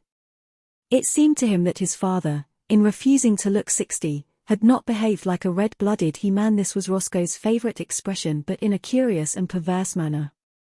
Indeed, to think about the matter for as much as a half an hour drove him to the edge of insanity. Roscoe believed that live wires should keep young, but carrying it out on such a scale was inefficient. And there Roscoe rested. 5 years later, Roscoe's little boy had grown old enough to play childish games with little Benjamin under the supervision of the same nurse. Roscoe took them both to kindergarten on the same day, and Benjamin found that playing with little strips of colored paper, making mats and chains and curious and beautiful designs, was the most fascinating game in the world. Once he was bad and had to stand in the corner, then he cried, but for the most part there were gay hours in the cheerful room, with the sunlight coming in the windows and Miss Bailey's kind hand resting for a moment now and then in his tousled hair. Roscoe's son moved up into the 1st grade after a year, but Benjamin stayed on in the kindergarten. He was very happy. Sometimes when other tots talked about what they would do when they grew up, a shadow would cross his little face as if in a dim, childish way he realized that those were things in which he was never to share. The days flowed on in monotonous content. He went back a 3rd year to the kindergarten, but he was too little now to understand what the bright shining strips of paper were for. He cried because the other boys were bigger than he, and he was afraid of them. The teacher talked to him, but though he tried to understand, he could not understand at all. He was taken from the kindergarten. His nurse, Nana, in her starched gingham dress, became the center of his tiny world.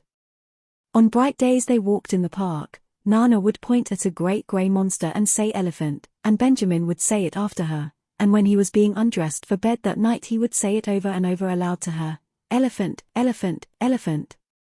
Sometimes Nana let him jump on the bed, which was fun, because if you sat down exactly right it would bounce you up on your feet again, and if you said for a long time while you jumped you got a very pleasing broken vocal effect.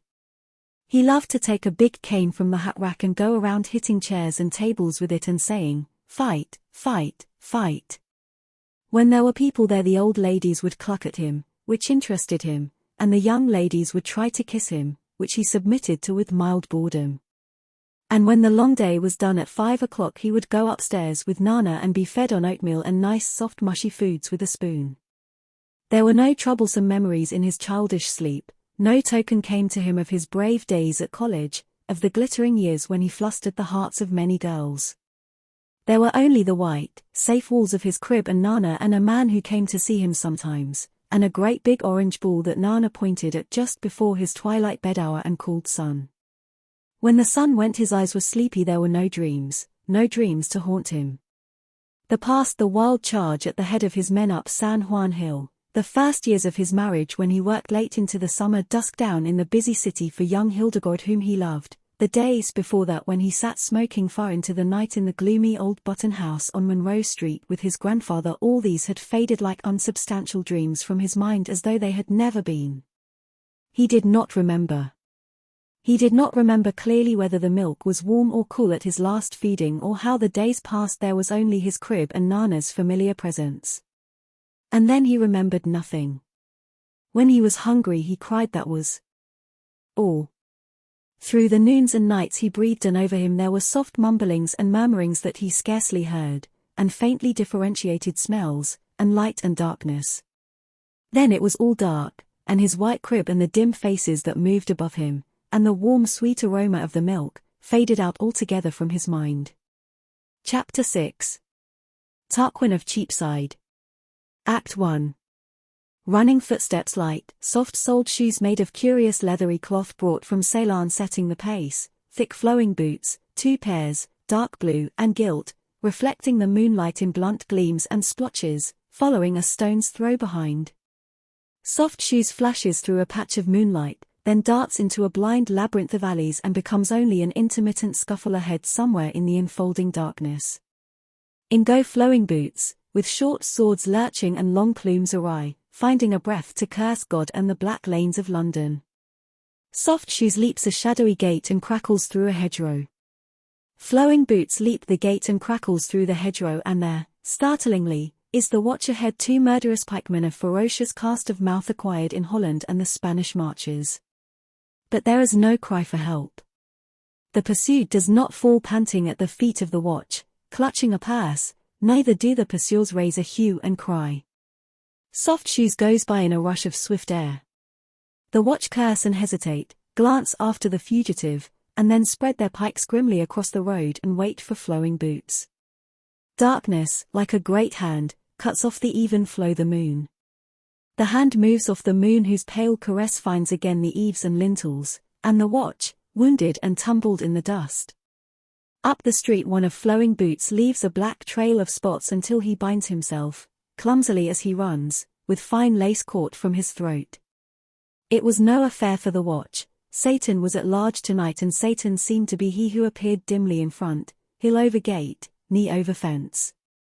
Moreover, the adversary was obviously travelling near home, or at least in that section of London consecrated to his coarser whims, for the street narrowed like a road in a picture and the houses bent over further and further, cooping in natural ambushes suitable for murder and its histrionic sister, sudden death. Down long and sinuous lanes twisted the hunted and the harriers, always in and out of the moon in a perpetual queen's move over a checkerboard of glints and patches. Ahead, the quarry, minus his leather jerkin now and half blinded by drips of sweat, had taken to scanning his ground desperately on both sides. As a result he suddenly slowed short, and retracing his steps a bit scooted up an alley so dark that it seemed that here sun and moon had been in eclipse since the last glacier slipped roaring over the earth. 200 yards down he stopped and crammed himself into a niche in the wall, where he huddled and panted silently, a grotesque god without bulk or outline in the gloom.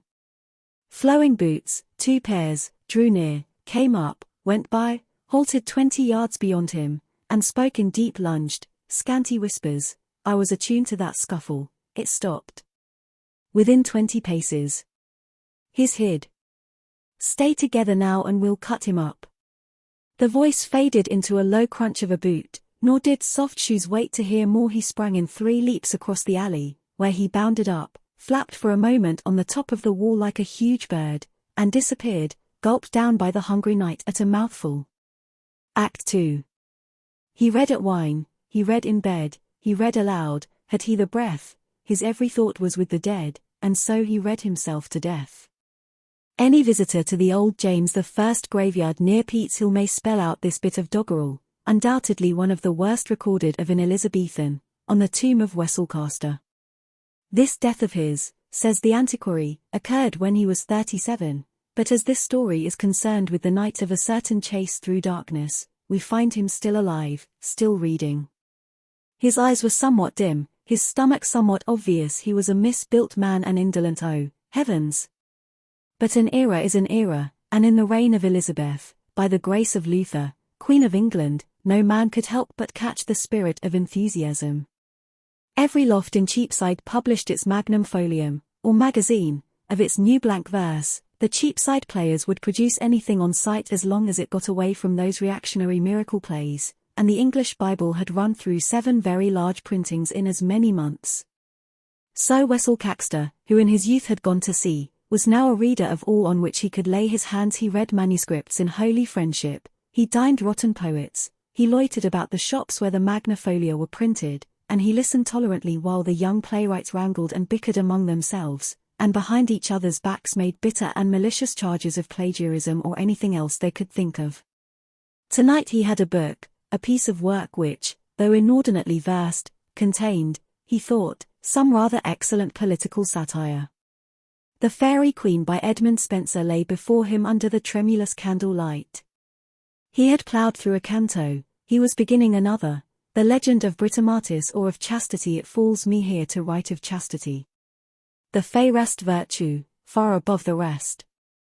A sudden rush of feet on the stairs, a rusty swing open of the thin door, and a man thrust himself into the room, a man without a jerkin, panting, sobbing, on the verge of collapse. Wessel, words choked him, stick me away somewhere, love of Our Lady. Caxter rose, carefully closing his book, and bolted the door in some concern. I'm pursued, cried out Soft Shoes. I vow there's two short-witted blades trying to make me into mincemeat and near succeeding. They saw me hop the back wall. It would need, said Wessel, looking at him curiously, several battalions armed with blunderbusses, and 2 or 3 armadas, to keep you reasonably secure from the revenges of the world. Soft Shoes smiled with satisfaction. His sobbing gasps were giving way to quick, precise breathing, his hunted air had faded to a faintly perturbed irony. I feel little surprise, continued Wessel. They were 2 such dreary apes. Making a total of 3. Only 2 unless you stick me away. Man, come alive, they'll be on the stairs in a spark's age. Wessel took a dismantled pike staff from the corner, and raising it to the high ceiling, dislodged a rough trap door opening into a garret above. There's no ladder. He moved a bench under the trap, upon which Soft Shoes mounted, crouched, hesitated, crouched again, and then leaped amazingly upward. He caught at the edge of the aperture and swung back and forth, for a moment, shifting his hold, finally doubled up and disappeared into the darkness above. There was a scurry, a migration of rats, as the trap door was replaced, silence.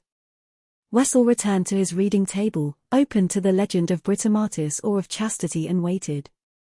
Almost a minute later there was a scramble on the stairs and an intolerable hammering at the door.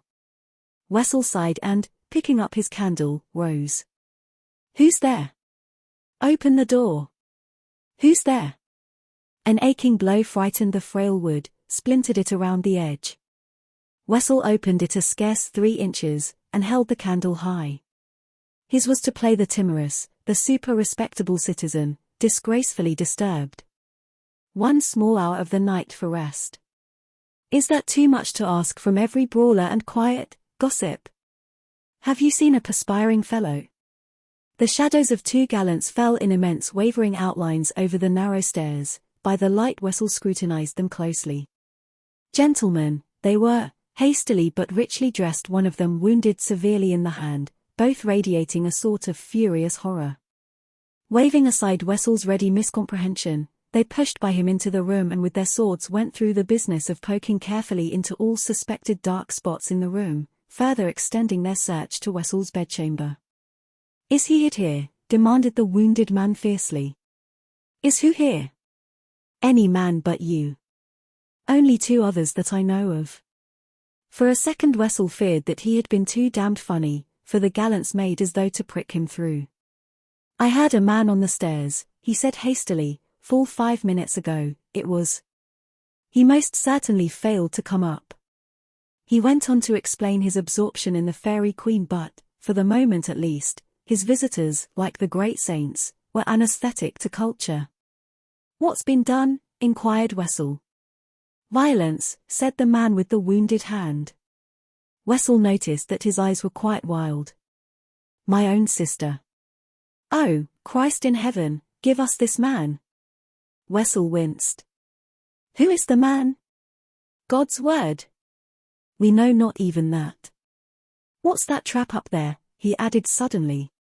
It's nailed down. It's not been used for years. He thought of the pole in the corner and quailed in his belly, but the utter despair of the 2 men dulled their astuteness. It would take a ladder for anyone, not a tumbler, said the wounded man listlessly. His companion broke into hysterical laughter. A tumbler. Oh, a tumbler. Oh, Wessel stared at them in wonder. That appeals to my most tragic humor, cried the man, that no one could get up there but a tumbler. The gallant with the wounded hand snapped his good fingers impatiently. We must go next door, and then on helplessly they went as two walking under a dark and storm-swept sky. Wessel closed and bolted the door and stood a moment by it, frowning in pity. A low-breathed "ha" made him look up. Soft Shoes had already raised the trap and was looking down into the room, his rather elfish face squeezed into a grimace, half of distaste, half of sardonic amusement. They take off their heads with their helmets, he remarked in a whisper, but as for you and me, Wessel, we are two cunning men. Now you be cursed, cried Wessel vehemently. I knew you for a dog, but when I hear even the half of a tale like this, I know you for such a dirty cur that I am minded to club your skull. Soft Shoes stared at him, blinking. At all events, he replied finally, I find dignity impossible in this position. With this he let his body through the trap, hung for an instant, and dropped the 7 feet to the floor. There was a rat considered my ear with the air of a gourmet, he continued, dusting his hands on his breeches. I told him in the rat's peculiar idiom that I was deadly poison, so he took himself off. Let's hear of this night's lechery, insisted Wessel angrily. Soft Shoes touched his thumb to his nose and wiggled the fingers derisively at Wessel. Street gamin, muttered Wessel. Have you any paper? Demanded Soft Shoes irrelevantly, and then rudely added, or can you write? Why should I give you paper? You wanted to hear of the night's entertainment. So you shall, and you give me pen, ink, a sheaf of paper, and a room to myself. Wessel hesitated. Get out, he said finally. As you will. Yet you have missed a most intriguing story. Wessel wavered. He was soft as taffy. That man gave in. Soft Shoes went into the adjoining room with the begrudged writing materials and precisely closed the door. Wessel grunted and returned to the Fairy Queen, so silence came once more upon the house. Act 3. 3 o'clock went into 4. The room paled, the dark outside was shot through with damp and chill, and Wessel, cupping his brain in his hands, bent low over his table, tracing through the pattern of knights and fairies and the harrowing distresses of many girls. There were dragons chortling along the narrow street outside, when the sleepy amorous boy began his work at 5:30. The heavy clink and clank of plate and linked mail swelled to the echo of a marching cavalcade. A fog shut down at the first flare of dawn, and the room was greyish-yellow at 6 when Wessel tiptoed to his cupboard bedchamber and pulled open the door. His guest turned on him a face pale as parchment in which 2 distraught eyes burned like great red letters. He had drawn a chair close to Wessel's prie-dieu which he was using as a desk, and on it was an amazing stack of closely written pages.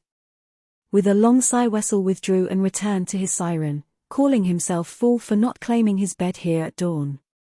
The clump of boots outside, the croaking of old beldams from attic to attic, the dull murmur of morning, unnerved him, and, dozing, he slumped in his chair, his brain, overladen with sound and color, working intolerably over the imagery that stacked it.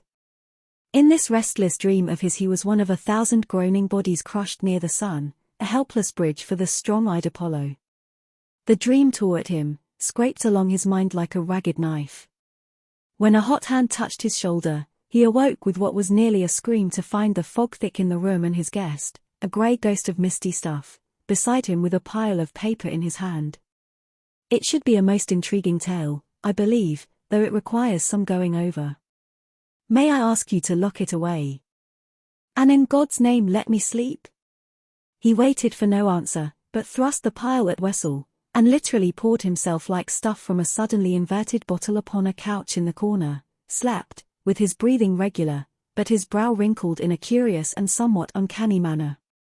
Wessel yawned sleepily and, glancing at the scrawled, uncertain first page, he began reading aloud very softly, The Rape of Lucrece from the besieged Ardea all in post, borne by the trustless wings of false desire, lust-breathing Tarquin leaves the Roman host. Chapter 7. O Russet Witch. Act 1. Merlin Granger was employed by the Moonlight Quill bookshop, which you may have visited, just around the corner from the Ritz-Carlton on 47th Street. The Moonlight Quill is, or rather was, a very romantic little store, considered radical and admitted dark. It was spotted interiorly with red and orange posters of breathless exotic intent, and lit no less by the shiny reflecting bindings of special editions than by the great squat lamp of crimson satin that, lighted through all the day, swung overhead. It was truly a mellow bookshop. The words Moonlight Quill were worked over the door in a sort of serpentine embroidery. The windows seemed always full of something that had passed the literary senses with little to spare, volumes with covers of deep orange which offer their titles on little white paper squares. And over all there was the smell of the musk, which the clever, inscrutable Mr. Moonlight Quill ordered to be sprinkled about the smell half of a curiosity shop in Dickens' London and half of a coffee house on the warm shores of the Bosphorus. From 9 until 5:30 Merlin Granger asked bored old ladies in black and young men with dark circles under their eyes if they cared for this fellow or were interested in first editions. Did they buy novels with Arabs on the cover, or books which gave Shakespeare's newest sonnets as dictated psychically to Miss Sutton of South Dakota? He sniffed. As a matter of fact, his own taste ran to these latter, but as an employee at the Moonlight Quill he assumed for the working day the attitude of a disillusioned connoisseur. After he had crawled over the window display to pull down the front shade at 5:30 every afternoon, and said goodbye to the mysterious Mr. Moonlight Quill and the lady clerk, Miss McCracken, and the lady stenographer, Miss Masters, he went home to the girl, Caroline. He did not eat supper with Caroline. It is unbelievable that Caroline would have considered eating off his bureau with the collar buttons dangerously near the cottage cheese, and the ends of Merlin's necktie just missing his glass of milk. He had never asked her to eat with him. He ate alone. He went into Breakdort's Delicatessen on 6th Avenue and bought a box of crackers, a tube of anchovy paste, and some oranges, or else a little jar of sausages and some potato salad and a bottled soft drink, and with these in a brown package he went to his room at 50-something West 58th Street and ate his supper and saw Caroline. Caroline was a very young and gay person who lived with some older lady and was possibly 19. She was like a ghost in that she never existed until evening. She sprang into life when the lights went on in her apartment at about 6, and she disappeared, at the latest, about midnight. Her apartment was a nice one, in a nice building with a white stone front, opposite the south side of Central Park. The back of her apartment faced the single window of the single room occupied by the single Mr. Granger. He called her Caroline because there was a picture that looked like her on the jacket of a book of that name down at the Moonlight Quill. Now, Merlin Granger was a thin young man of 25, with dark hair and no mustache or beard or anything like that, but Caroline was dazzling and light, with a shimmering morass of russet waves to take the place of hair, and the sort of features that remind you of kisses, the sort of features you thought belonged to your first love, but no, when you come across an old picture, didn't. She dressed in pink or blue usually, but of late she had sometimes put on a slender black gown that was evidently her especial pride, for whenever she wore it she would stand regarding a certain place on the wall, which Merlin thought must be a mirror. She sat usually in the profile chair near the window, but sometimes honored the chaise longue by the lamp, and often she leaned way back and smoked a cigarette with posturings of her arms and hands that Merlin considered very graceful. At another time she had come to the window and stood in it magnificently, and looked out because the moon had lost its way and was dripping the strangest and most transforming brilliance into the areaway between, turning the motif of ashcans and clotheslines into a vivid impressionism of silver casks and gigantic gossamer cobwebs. Merlin was sitting in plain sight, eating cottage cheese with sugar and milk on it, and so quickly did he reach out for the window cord that he tipped the cottage cheese into his lap with his free hand, and the milk was cold and the sugar made spots on his trousers, and he was sure that she had seen him after all. Sometimes there were callers, men in dinner coats, who stood and bowed, hat in hand and coat on arm, as they talked to Caroline, then bowed some more and followed her out of the light, obviously bound for a play or for a dance. Other young men came and sat and smoked cigarettes, and seemed trying to tell Caroline something, she sitting either in the profile chair and watching them with eager intentness, or else in the chaise longue by the lamp, looking very lovely and youthfully inscrutable indeed. Merlin enjoyed these calls. Of some of the men he approved.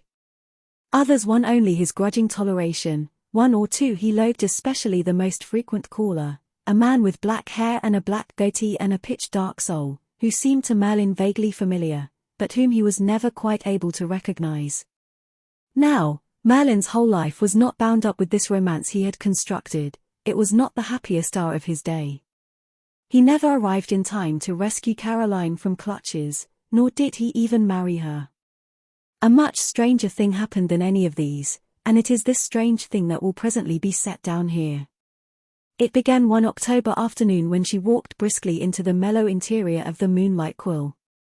It was a dark afternoon, threatening rain and the end of the world, and done in that particularly gloomy grey in which only New York afternoons indulge.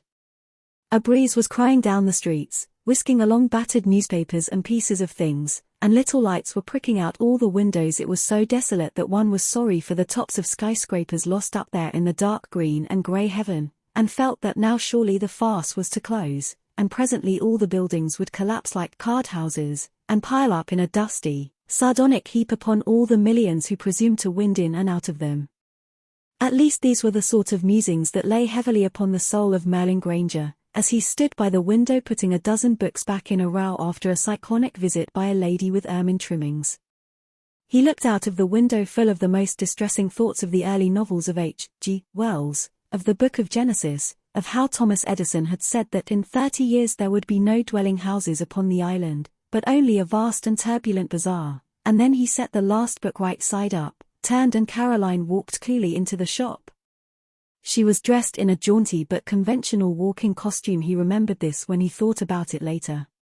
Her skirt was plaid, pleated like a concertina, her jacket was a soft but brisk tan, her shoes and spats were brown, and her hat, small and trim, completed her like the top of a very expensive and beautifully filled candy box.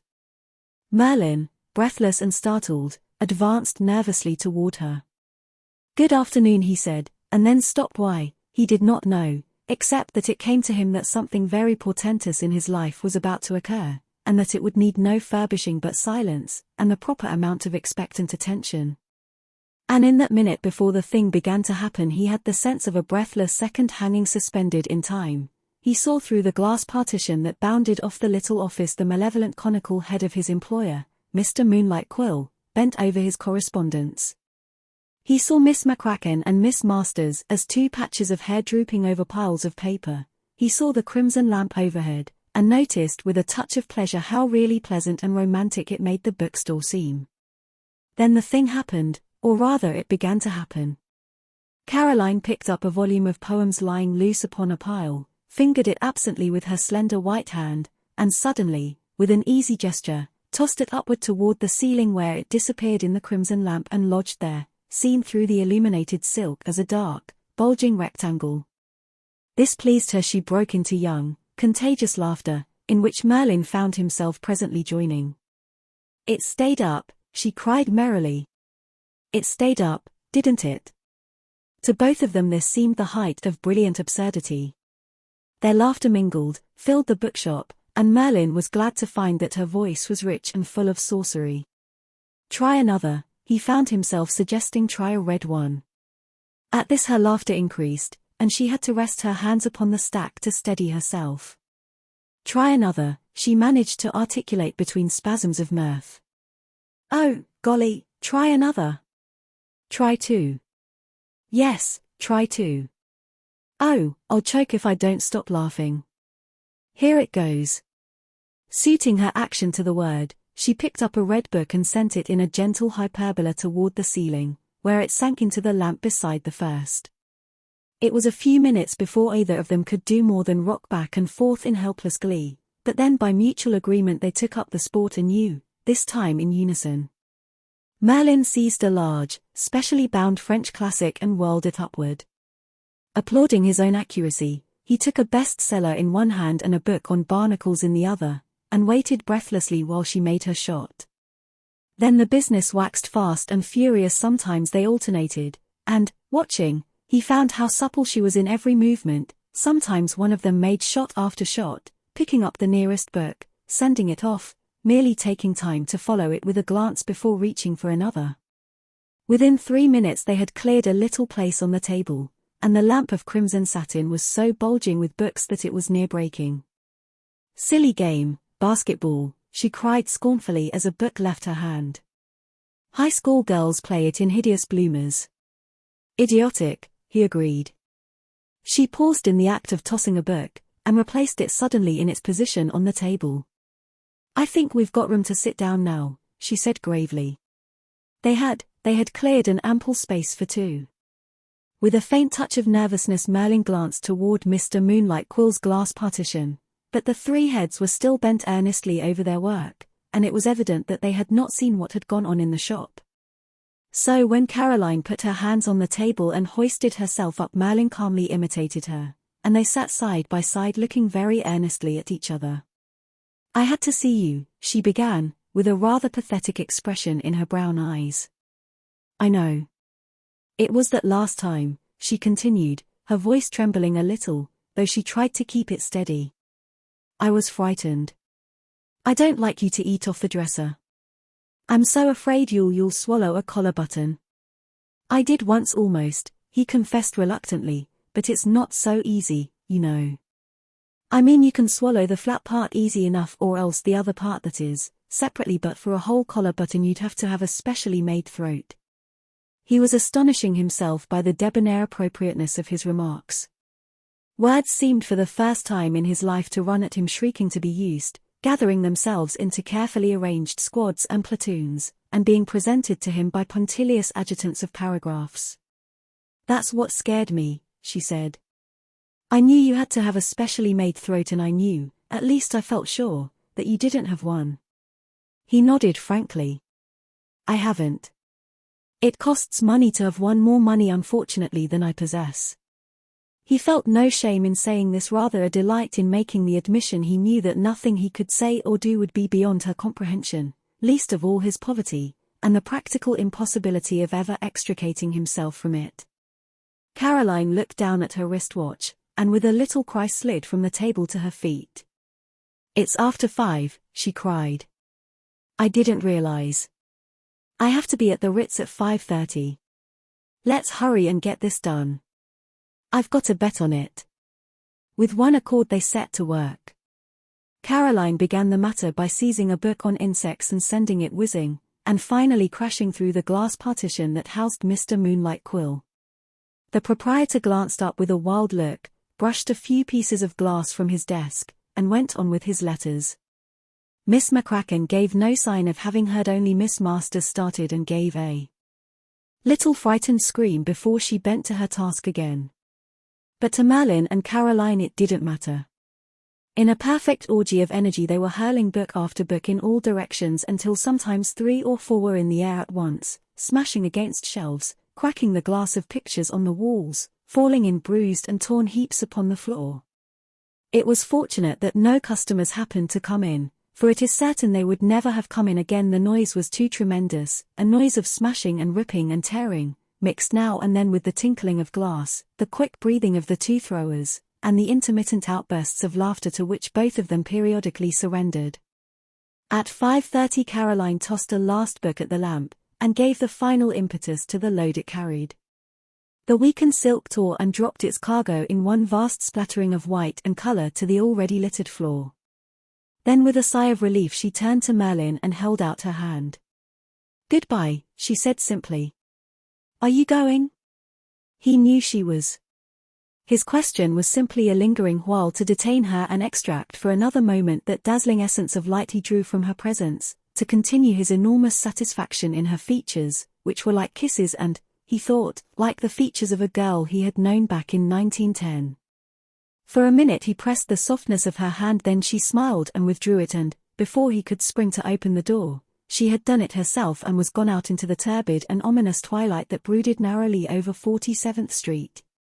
I would like to tell you how Merlin, having seen how beauty regards the wisdom of the years, walked into the little partition of Mr. Moonlight Quill and gave up his job then and there, thence issuing out into the street a much finer and nobler and increasingly ironic man. But the truth is much more commonplace. Merlin Granger stood up and surveyed the wreck of the bookshop, the ruined volumes, the torn silk remnants of the once beautiful crimson lamp, the crystalline sprinkling of broken glass which lay in iridescent dust over the whole interior, and then he went to a corner where a broom was kept and began cleaning up and rearranging and, as far as he was able, restoring the shop to its former condition. He found that, though some few of the books were uninjured, most of them had suffered in varying extents. The backs were off some, the pages were torn from others, still others were just slightly cracked in the front, which, as all careless book returners know, makes a book unsaleable, and therefore second-hand. Nevertheless, by 6 o'clock he had done much to repair the damage. He had returned the books to their original places, swept the floor, and put new lights in the sockets overhead.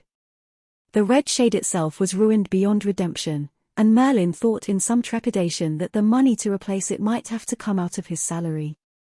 At 6, therefore, having done the best he could, he crawled over the front window display to pull down the blind. As he was treading delicately back, he saw Mr. Moonlight Quill rise from his desk, put on his overcoat and hat, and emerge into the shop. He nodded mysteriously at Merlin and went toward the door. With his hand on the knob he paused, turned around, and in a voice curiously compounded of ferocity and uncertainty, he said, "If that girl comes in here again, you tell her to behave." With that he opened the door, drowning Merlin's meek "yes sir" in its creak, and went out.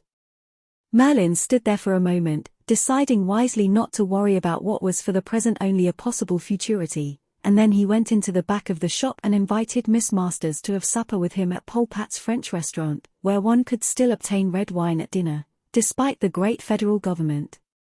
Miss Masters accepted. "Wine makes me feel all tingly," she said.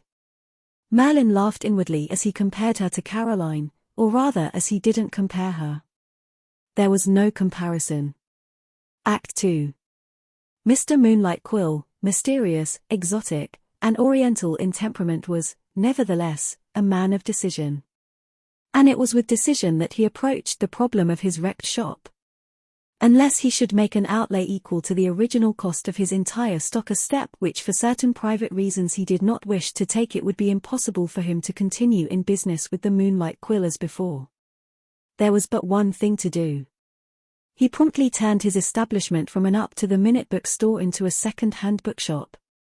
The damaged books were marked down from 25 to 50%, the name over the door, whose serpentine embroidery had once shone so insolently bright, was allowed to grow dim and take on the indescribably vague color of old paint, and, having a strong penchant for ceremonial, the proprietor even went so far as to buy 2 skull caps of shoddy red felt, one for himself and one for his clerk, Merlin Granger.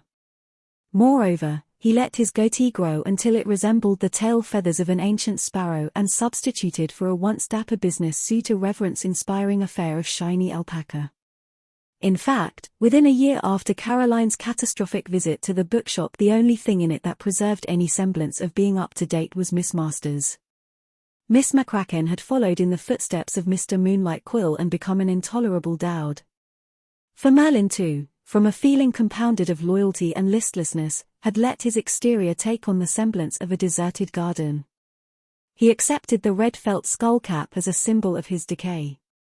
Always a young man known as a pusher, he had been, since the day of his graduation from the manual training department of a New York high school, an inveterate brusher of clothes, hair, teeth, and even eyebrows, and had learned the value of laying all his clean socks toe upon toe and heel upon heel in a certain drawer of his bureau, which would be known as the sock drawer.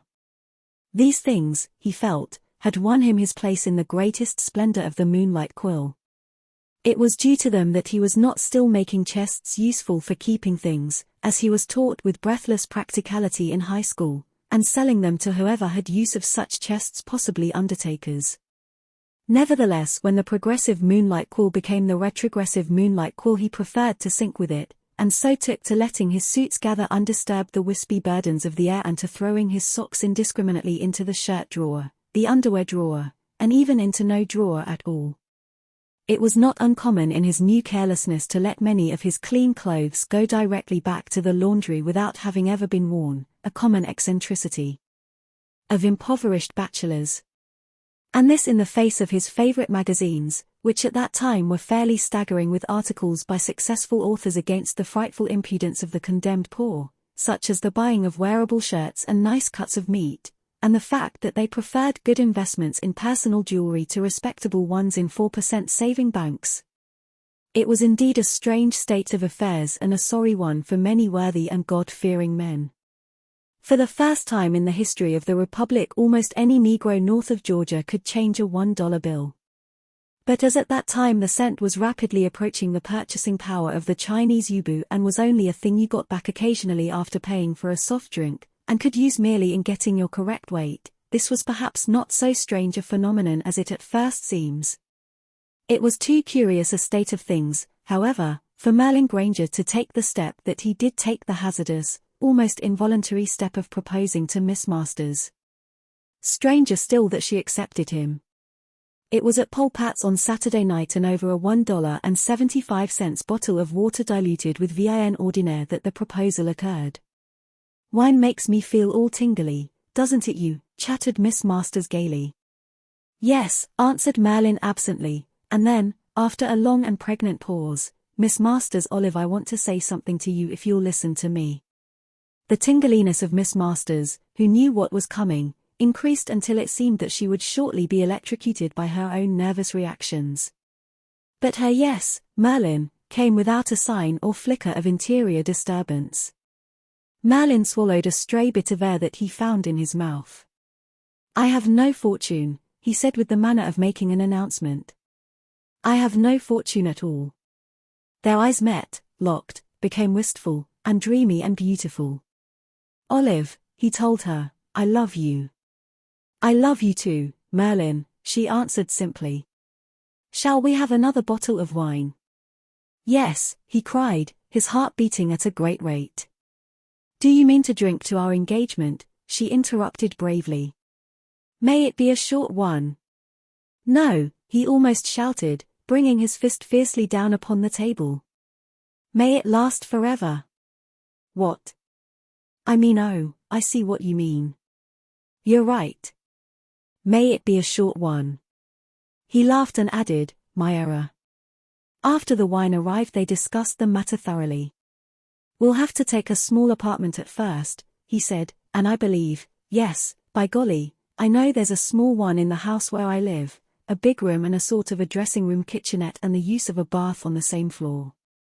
She clapped her hands happily, and he thought how pretty she was really, that is, the upper part of her face from the bridge of the nose down she was somewhat out of true. She continued enthusiastically, "And as soon as we can afford it we'll take a real swell apartment, with an elevator and a telephone girl. And after that a place in the country and a car. I can't imagine nothing more fun. Can you?" Merlin fell silent a moment. He was thinking that he would have to give up his room, the 4th floor rear. Yet it mattered very little now. During the past year and a half, in fact, from the very date of Caroline's visit to the Moonlight Quill, he had never seen her. For a week after that visit her lights had failed to go on. Darkness brooded out into the areaway, seemed to grope blindly in at his expectant, uncurtained window. Then the lights had appeared at last, and instead of Caroline and her callers they showed a stodgy family, a little man with a bristly mustache and a full-bosomed woman who spent her evenings patting her hips and rearranging bric-a-brac. After 2 days of them Merlin had callously pulled down his shade. No, Merlin could think of nothing more fun than rising in the world with Olive. There would be a cottage in a suburb, a cottage painted blue, just one class below the sort of cottages that are of white stucco with a green roof. In the grass around the cottage would be rusty trowels and a broken green bench and a baby carriage with a wicker body that sagged to the left. And around the grass and the baby carriage and the cottage itself, around his whole world, there would be the arms of Olive, a little stouter, the arms of her Neo-Olivian period, when, as she walked, her cheeks would tremble up and down ever so slightly from too much face massaging. He could hear her voice now, 2 spoons length away. "I knew you were going to say this tonight, Merlin." I could see she could see. Suddenly he wondered how much she could see. Could she see that the girl who had come in with a party of 3 men and sat down at the next table was Caroline? Could she see that? Could she see that the men brought with them liquor far more potent than Polpat's red ink condensed threefold? Merlin stared breathlessly, half hearing through an auditory ether Olive's low, soft monologue, as like a persistent honeybee she sucked sweetness from her memorable hour. Merlin was listening to the clinking of ice and the fine laughter of all four at some pleasantry, and that laughter of Caroline's that he knew so well stirred him, lifted him, called his heart imperiously over to her table, whither it obediently went. He could see her quite plainly, and he fancied that in the last year and a half she had changed, if ever so slightly. Was it the light, or were her cheeks a little thinner and her eyes less fresh, if more liquid, than of old? Yet the shadows were still purple in her russet hair, her mouth hinted yet of kisses, as did the profile that came sometimes between his eyes and a row of books, when it was twilight in the bookshop where the crimson lamp presided no more. And she had been drinking. The threefold flush in her cheeks was compounded of youth and wine and fine cosmetic that he could tell. She was making great amusement for the young man on her left and the portly person on her right, and even for the old fellow opposite her, for the latter from time to time uttered the shocked and mildly reproachful cackles of another generation. Merlin caught the words of a song she was intermittently singing. Just snap your fingers at care, don't cross the bridge till you're there. The portly person filled her glass with chill amber. A waiter, after several trips about the table, and many helpless glances at Caroline, who was maintaining a cheerful, futile questionnaire as to the succulence of this dish or that, managed to obtain the semblance of an order and hurried away. Olive was speaking to Merlin when, then, she asked, her voice faintly shaded with disappointment. He realized that he had just answered no to some question she had asked him. "Oh, sometime. Don't you care?" A rather pathetic poignancy in her question brought his eyes back to her. "As soon as possible, dear," he replied with surprising tenderness. "In 2 months, in June." "So soon?" Her delightful excitement quite took her breath away. "Oh, yes, I think we'd better say June.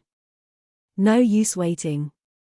Olive began to pretend that 2 months was really too short a time for her to make preparations. Wasn't he a bad boy? Wasn't he impatient, though? Well, she'd show him he mustn't be too quick with her. Indeed, he was so sudden she didn't exactly know whether she ought to marry him at all. "June," he repeated sternly. Olive sighed and smiled and drank her coffee, her little finger lifted high above the others in true refined fashion. A stray thought came to Merlin that he would like to buy 5 rings and throw at it. "By gosh," he exclaimed aloud. Soon he would be putting rings on one of her fingers. His eyes swung sharply to the right. The party of 4 had become so riotous that the head waiter had approached and spoken to them. Caroline was arguing with this head waiter in a raised voice, a voice so clear and young that it seemed as though the whole restaurant would listen, the whole restaurant except Olive Masters, self-absorbed in her new secret. "How do you do?" Caroline was saying. Probably the handsomest head waiter in captivity. "Too much noise. Very unfortunate. Something'll have to be done about it." "Gerald," she addressed the man on her right, "the head waiter says there's too much noise. Appeals to us to have it stopped." "What'll I say?" "Sure," remonstrated Gerald, with laughter. "Sure," and Merlin heard him add in an undertone, "all the bourgeoisie will be aroused. This is where the floorwalkers learn French." Caroline sat up straight in sudden alertness. "Where's a floorwalker?" she cried. "Show me a floorwalker." This seemed to amuse the party, for they all, including Caroline, burst into renewed laughter. The head waiter, after a last conscientious but despairing admonition, became Gallic with his shoulders and retired into the background. Polpat's, as everyone knows, has the unvarying respectability of the table d'hôte. It is not a gay place in the conventional sense. One comes, drinks the red wine, talks perhaps a little more and a little louder than usual under the low, smoky ceilings, and then goes home.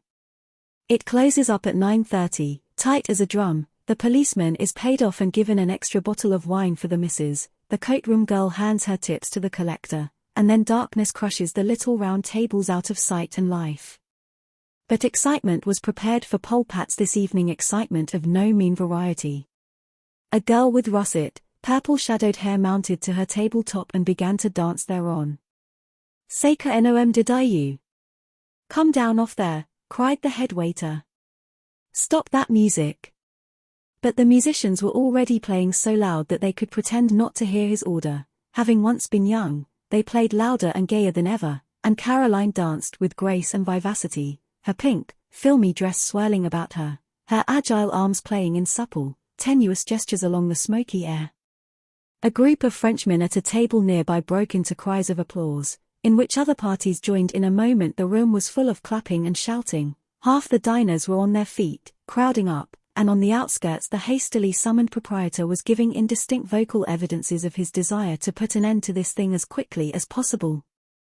"Merlin," cried Olive, awake, aroused at last, "she's such a wicked girl. Let's get out now." The fascinated Merlin protested feebly that the check was not paid. "It's all right. Lay $5 on the table. I despise that girl. I can't bear to look at her." She was on her feet now, tagging at Merlin's arm. Helplessly, listlessly, and then with what amounted to downright unwillingness, Merlin rose, followed Olive dumbly as she picked her way through the delirious clamor, now approaching its height and threatening to become a wild and memorable riot. Submissively he took his coat and stumbled up half a dozen steps into the moist April air outside, his ears still ringing with the sound of light feet on the table and of laughter all about and over the little world of the cafe. In silence they walked along toward Fifth Avenue and a bus. It was not until next day that she told him about the wedding, how she had moved the date forward. It was much better that they should be married on the 1st of May. Act 3. And married they were, in a somewhat stuffy manner, under the chandelier of the flat where Olive lived with her mother. After marriage came elation, and then, gradually, the growth of weariness. Responsibility descended upon Merlin. The responsibility of making his $30 a week and her 20 suffice to keep them respectably fat and to hide with decent garments the evidence that they were.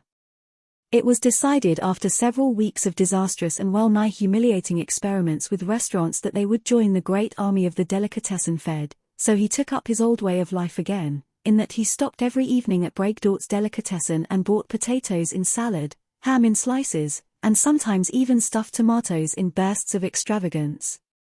Then he would trudge homeward, enter the dark hallway, and climb 3 rickety flights of stairs covered by an ancient carpet of long obliterated design. The hall had an ancient smell of the vegetables of 1880, of the furniture polish in vogue when Adam and Eve Bryan ran against William Kinley, of portieres an ounce heavier with dust, from worn-out shoes, and lint from dresses turned long since into patchwork quilts. This smell would pursue him up the stairs, revivified and made poignant at each landing by the aura of contemporary cooking, then, as he began the next flight, diminishing into the odor of the dead routine of dead generations. Eventually would occur the door of his room, which slipped open with indecent willingness and closed with almost a sniff upon his "Hello, dear. Got a treat for you tonight." Olive, who always rode home on the bus to get a morsel of air, would be making the bed and hanging up things.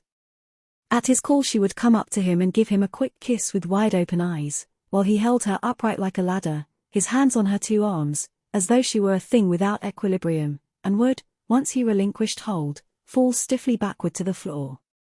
This is the kiss that comes in with the 2nd year of marriage, succeeding the bridegroom kiss, which is rather stagey at best, say those who know about such things, and apt to be copied from passionate movies.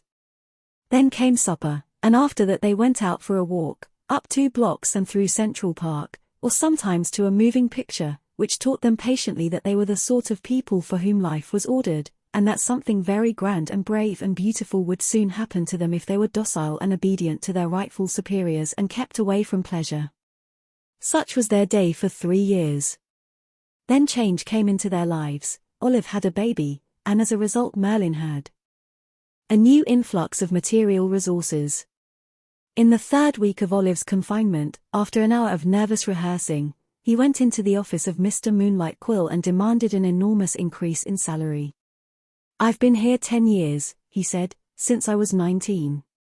I've always tried to do my best in the interests of the business."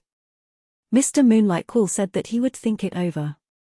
Next morning he announced, to Merlin's great delight, that he was going to put into effect a project long premeditated. He was going to retire from active work in the bookshop, confining himself to periodic visits and leaving Merlin as manager with a salary of $50 a week and a 1/10 interest in the business. When the old man finished, Merlin's cheeks were glowing and his eyes full of tears.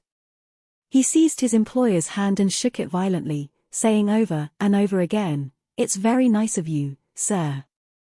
It's very white of you. It's very, very nice of you." So after 10 years of faithful work in the store he had won out at last. Looking back, he saw his own progress toward this hill of elation no longer as a sometimes sordid and always grey decade of worry and failing enthusiasm and failing dreams, years when the moonlight had grown duller in the areaway and the youth had faded out of Olive's face, but as a glorious and triumphant climb over obstacles which he had determinedly surmounted by unconquerable willpower. The optimistic self-delusion that had kept him from misery was seen now in the golden garments of stern resolution. Half a dozen times he had taken steps to leave the moonlight quill and soar upward, but through sheer faint-heartedness he had stayed on. Strangely enough he now thought that those were times when he had exerted tremendous persistence and had determined to fight it out where he was. At any rate, let us not for this moment begrudge Merlin his new and magnificent view of himself. He had arrived. At 30 he had reached a post of importance.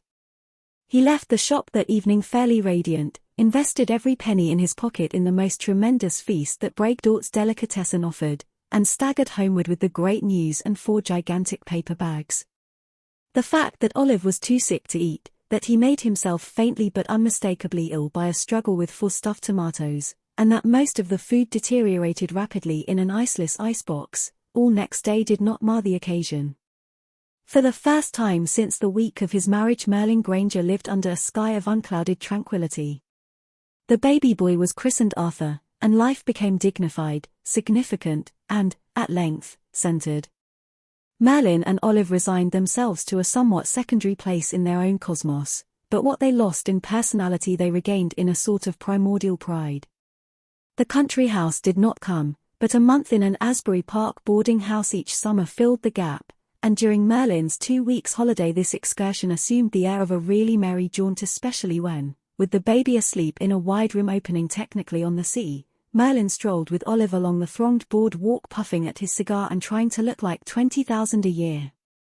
With some alarm at the slowing up of the days and the accelerating of the years, Merlin became 31, 32 then almost with a rush arrived at that age which, with all its washing and panning, can only muster a bare handful of the precious stuff of youth. He became 35. And one day on Fifth Avenue he saw Caroline. It was Sunday, a radiant, flowerful Easter morning, and the avenue was a pageant of lilies and cutaways and happy April-colored bonnets. 12 o'clock, the great churches were letting out their people. St. Simon's, St. Hilda's, the Church of the Epistles, opened their doors like wide mouths until the people pouring forth surely resembled happy laughter as they met and strolled and chattered, or else waved white bouquets at waiting chauffeurs. In front of the Church of the Epistles stood its 12 vestrymen, carrying out the time-honored custom of giving away Easter eggs full of face powder to the church-going debutantes of the year. Around them delightedly danced the 2,000 miraculously groomed children of the very rich, correctly cute and curled, shining like sparkling little jewels upon their mothers' fingers. Speaks the sentimentalist for the children of the poor. Ah, but the children of the rich, laundered, sweet-smelling, complexioned of the country, and, above all, with soft, indoor voices. Little Arthur was 5, child of the middle class. Undistinguished, unnoticed, with a nose that forever marred what Grecian yearnings his features might have had, he held tightly to his mother's warm, sticky hand, and, with Merlin on his other side, moved upon the homecoming throng. At 53rd Street, where there were 2 churches, the congestion was at its thickest, its richest. Their progress was of necessity retarded to such an extent that even little Arthur had not the slightest difficulty in keeping up. Then it was that Merlin perceived an open landaulet of deepest crimson, with handsome nickel trimmings, glide slowly up to the curb and come to a stop. In it sat Caroline. She was dressed in black, a tight-fitting gown trimmed with lavender, flowered at the waist with a corsage of orchids. Merlin started and then gazed at her fearfully. For the first time in the 8 years since his marriage he was encountering the girl again. but a girl no longer. Her figure was slim as ever, or perhaps not quite, for a certain boyish swagger, a sort of insolent adolescence, had gone the way of the first blooming of her cheeks. But she was beautiful, dignity was there now, and the charming lines of a fortuitous 29, and she sat in the car with such perfect appropriateness and self-possession that it made him breathless to watch her. Suddenly she smiled the smile of old, bright as that very Easter and its flowers, mellower than ever, yet somehow with not quite the radiance and infinite promise of that first smile back there in the bookshop 9 years before. It was a steelier smile, disillusioned and sad. But it was soft enough and smile enough to make a pair of young men in cutaway coats hurry over, to pull their high hats off their wetted, iridescent hair, to bring them, flustered and bowing, to the edge of her landaulet, where her lavender gloves gently touched their grey ones. And these two were presently joined by another, and then 2 more, until there was a rapidly swelling crowd around the landaulet. Merlin would hear a young man beside him say to his perhaps well-favoured companion, "If you'll just pardon me a moment, there's someone I have to speak to. Walk right ahead. I'll catch up." Within 3 minutes every inch of the landaulet, front, back, and side, was occupied by a man trying to construct a sentence clever enough to find its way to Caroline through the stream of conversation. Luckily for Merlin, a portion of little Arthur's clothing had chosen the opportunity to threaten a collapse, and Olive had hurriedly rushed him over against a building for some extemporaneous repair work, so Merlin was able to watch, unhindered, the salon in the street. The crowd swelled. A row formed in back of the first, 2 more behind that. In the midst, an orchid rising from a black bouquet, sat Caroline enthroned in her obliterated car, nodding and crying salutations and smiling with such true happiness that, of a sudden, a new relay of gentlemen had left their wives and consorts and were striding toward her. The crowd, now phalanx deep, began to be augmented by the merely curious, men of all ages who could not possibly have known Caroline, jostled over and melted into the circle of ever-increasing diameter, until the lady in lavender was the center of a vast impromptu auditorium. All about her were faces clean-shaven, bewhiskered, old, young, ageless, and now, here and there, a woman. The mass was rapidly spreading to the opposite curb, and, as St. Anthony's around the corner let out its box holders, it overflowed to the sidewalk and crushed up against the iron picket fence of a millionaire across the street. The motors speeding along the avenue were compelled to stop, and in a jiffy were piled 3, 5, and 6 deep at the edge of the crowd. Autobuses, top-heavy turtles of traffic, plunged into the jam, their passengers crowding to the edges of the roofs in wild excitement and peering down into the center of the mass, which presently could hardly be seen from the mass's edge. The crush had become terrific. No fashionable audience at a Yale-Princeton football game, no damp mob at a World Series, could be compared with the panoply that talked, stared, laughed, and honked about the lady in black and lavender. It was stupendous, it was terrible. A quarter-mile down the block a half-frantic policeman called his precinct. On the same corner a frightened civilian crashed in the glass of a fire alarm and sent in a wild paean for all the fire engines of the city. Up in an apartment high in one of the tall buildings a hysterical old maid telephoned in turn for the prohibition enforcement agent, the special deputies on Bolshevism, and the maternity ward of Bellevue Hospital. The noise increased. The first fire engine arrived, filling the Sunday air with smoke, clanging and crying a brazen, metallic message down the high, resounding walls. In the notion that some terrible calamity had overtaken the city, 2 excited deacons ordered special services immediately and set tolling the great bells of St. Hilda's and St. Anthony's, presently joined by the jealous gongs of St. Simon's and the Church of the Epistles.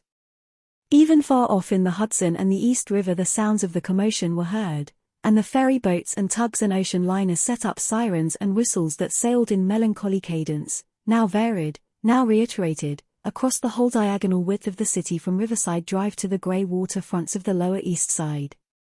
In the center of her landaulet sat the lady in black and lavender, chatting pleasantly first with one, then with another of that fortunate few in cutaways who had found their way to speaking distance in the first rush.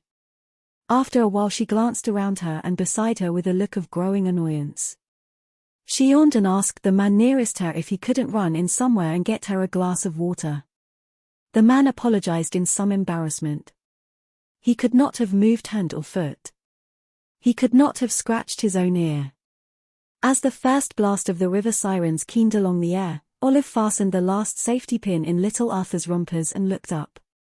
Merlin saw her start, stiffen slowly like hardening stucco, and then give a little gasp of surprise and disapproval. "That woman," she cried suddenly. "Oh."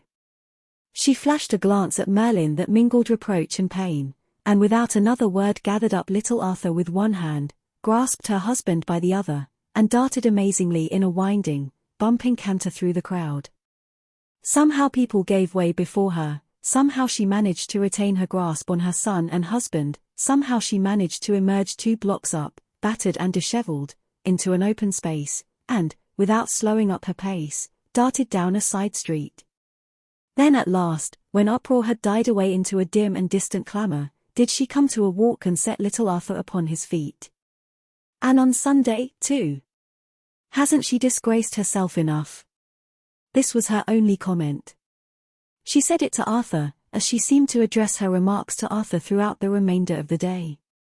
For some curious and esoteric reason she had never once looked at her husband during the entire retreat. Act 4. The years between 35 and 65 revolve before the passive mind as one unexplained, confusing merry-go-round. True, they are a merry-go-round of ill-gaited and wind-broken horses, painted first in pastel colors, then in dull grays and browns, but perplexing and intolerably dizzy the thing is, as never were the merry-go-rounds of childhood or adolescence, as never, surely, were the certain coursed, dynamic roller coasters of youth. For most men and women these 30 years are taken up with a gradual withdrawal from life, a retreat first from a front with many shelters, those myriad amusements and curiosities of youth, to align with less, when we peel down our ambitions to one ambition, our recreations to one recreation, our friends to a few to whom we are anesthetic, ending up at last in a solitary, desolate strong point that is not strong, where the shells now whistle abominably, now are but half-heard as, by turns. Frightened and tired, we sit waiting for death. At 40, then, Merlin was no different from himself at 35, a larger paunch, a grey twinkling near his ears, a more certain lack of vivacity in his walk. His 45 differed from his 40 by a like margin, unless one mention a slight deafness in his left ear. But at 55 the process had become a chemical change of immense rapidity. Yearly he was more and more an old man to his family, senile almost, so far as his wife was concerned. He was by this time complete owner of the bookshop. The mysterious Mr. Moonlight Quill, dead some 5 years and not survived by his wife, had deeded the whole stock and store to him, and there he still spent his days, conversant now by name with almost all that man has recorded for 3,000 years, a human catalogue, an authority upon tooling and binding, upon folios and first editions, an accurate inventory of 1,000 authors whom he could never have understood and had certainly never read. At 65 he distinctly doddered. He had assumed the melancholy habits of the aged so often portrayed by the second old man in standard Victorian comedies. He consumed vast warehouses of time searching for mislaid spectacles. He nagged his wife and was nagged in turn. He told the same jokes 3 or 4 times a year at the family table, and gave his son weird, impossible directions as to his conduct in life. Mentally and materially he was so entirely different from the Merlin Granger of 25 that it seemed incongruous that he should bear the same name. He worked still in the bookshop with the assistance of a youth, whom, of course, he considered very idle, indeed, and a new young woman, Miss Gaffney. Miss McCracken, ancient and unvenerable as himself, still kept the accounts. Young Arthur was gone into Wall Street to sell bonds, as all the young men seemed to be doing in that day. This, of course, was as it should be. Let old Merlin get what magic he could from his books. The place of young King Arthur was in the counting house. One afternoon at 4, when he had slipped noiselessly up to the front of the store on his soft-soled slippers, led by a newly formed habit, of which, to be fair, he was rather ashamed, of spying upon the young man clerk, he looked casually out of the front window, straining his faded eyesight to reach the street. A limousine, large, portentous, impressive, had drawn to the curb, and the chauffeur, after dismounting and holding some sort of conversation with persons in the interior of the car, turned about and advanced in a bewildered fashion toward the entrance of the Moonlight Quill. He opened the door, shuffled in, and, glancing uncertainly at the old man in the skull cap, addressed him in a thick, murky voice, as though his words came through a fog. Do you sell editions?" Merlin nodded. "The arithmetic books are in the back of the store." The chauffeur took off his cap and scratched a close-cropped, fuzzy head. "Oh, no. This I want's a deteckative story." He jerked a thumb back toward the limousine. "She seen it in the paper. First edition." Merlin's interest quickened. Here was possibly a big sale. "Oh, editions. Yes, we've advertised some firsts, but detective stories, I don't believe. What was the title?" "I forget." About a crime." "About a crime. I have the Crimes of the Bourgeois Full Morocco, London 1769, beautifully no," interrupted the chauffeur. "This was one fella did this crime. She seen you had it for sale in the paper." He rejected several possible titles with the air of connoisseur. "Silver Bones," he announced suddenly out of a slight pause. "What?" demanded Merlin, suspecting that the stiffness of his sinews were being commented on. "Silver Bones. That was the guy that done the crime." "Silver Bones. Silver Bones. Indian, maybe." Merlin stroked his grizzly cheeks. "Geez, mister," went on the prospective purchaser, "if you wanna save me an awful born-out J's try and think. The old lady goes while if everything don't run smooth." But Merlin's musings on the subject of silver bones were as futile as his obliging search through the shelves, and 5 minutes later a very dejected charioteer wound his way back to his mistress. Through the glass Merlin could see the visible symbols of a tremendous uproar going on in the interior of the limousine. The chauffeur made wild, appealing gestures of his innocence, evidently to no avail, for when he turned around and climbed back into the driver's seat his expression was not a little dejected. Then the door of the limousine opened and gave forth a pale and slender young man of about 20, dressed in the attenuation of fashion and carrying a wisp of a cane. He entered the shop, walked past Merlin, and proceeded to take out a cigarette and light it. Merlin approached him. "Anything I can do for you, sir?" "Old boy," said the youth coolly, "there are several things. You can first let me smoke my ciggy in here out of sight of that old lady in the limousine, who happens to be my grandmother. Her knowledge as to whether I smoke it or not before my majority happens to be a matter of $5,000 to me. The second thing is that you should look up your first edition of The Crime of Sylvester Bonnard that you advertised in last Sunday's Times. My grandmother there happens to want to take it off your hands. Deteckative story. Crime of somebody. Silver bones." All was explained. With a faint deprecatory chuckle, as if to say that he would have enjoyed this had life put him in the habit of enjoying anything, Merlin doddered away to the back of his shop where his treasures were kept, to get this latest investment which he had picked up rather cheaply at the sale of a big collection. When he returned with it the young man was drawing on his cigarette and blowing out quantities of smoke with immense satisfaction. "My God," he said, "she keeps me so close to her the entire day running idiotic errands that this happens to be my first puff in 6 hours. What's the world coming to, I ask you, when a feeble old lady in the milquetoast era can dictate to a man as to his personal vices? I happen to be unwilling to be so dictated to. Let's see the book." Merlin passed it to him tenderly and the young man, after opening it with a carelessness that gave a momentary jump to the book dealer's heart, ran through the pages with his thumb. "No illustrations, eh?" he commented. "Well, old boy, what's it worth? Speak up. We're willing to give you a fair price, though why I don't know." $100, said Merlin with a frown. The young man gave a startled whistle. "Phew. Come on. You're not dealing with somebody from the Corn Belt. I happen to be a city-bred man and my grandmother happens to be a city-bred woman, though I'll admit it'd take a special tax appropriation to keep her in repair. We'll give you $25, and let me tell you that's liberal. We've got books in our attic, up in our attic with my old playthings, that were written before the old boy that wrote this was born. Merlin stiffened, expressing a rigid and meticulous horror.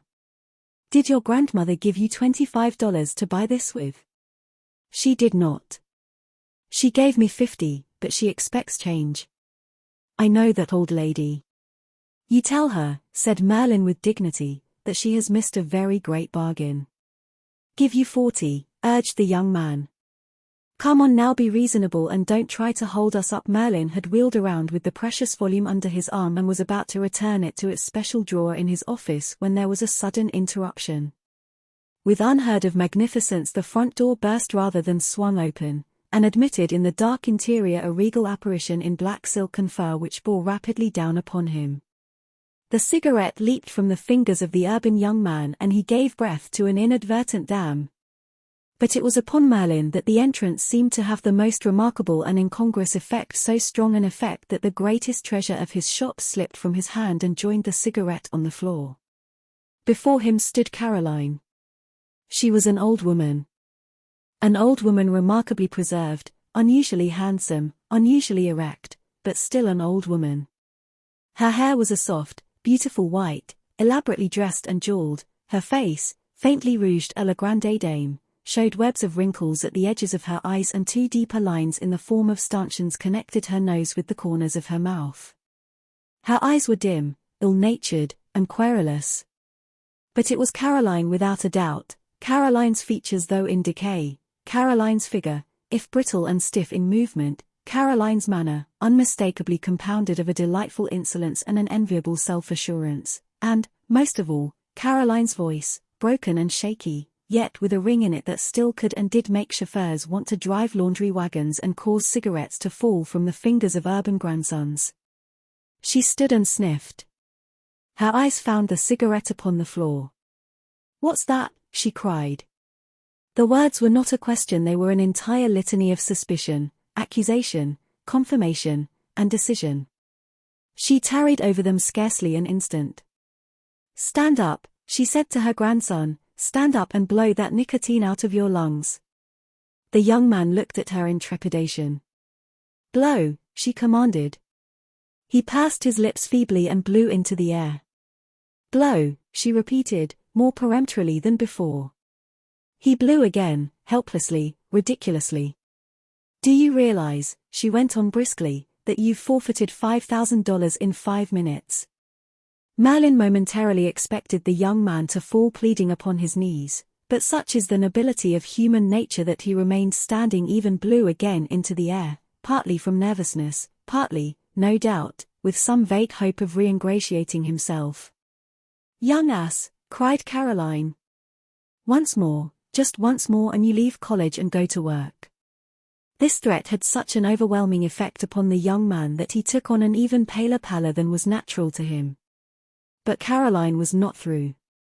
"Do you think I don't know what you and your brothers, yes, and your asinine father too, think of me?" "Well, I do. You think I'm senile.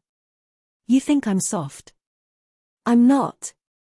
She struck herself with her fist as though to prove that she was a mass of muscle and sinew. "And I'll have more brains left when you've got me laid out in the drawing room some sunny day than you and the rest of them were born with. But grandmother, be quiet. You, a thin little stick of a boy, who if it weren't for my money might have risen to be a journeyman barber out in the Bronx. Let me see your hands." "Ah.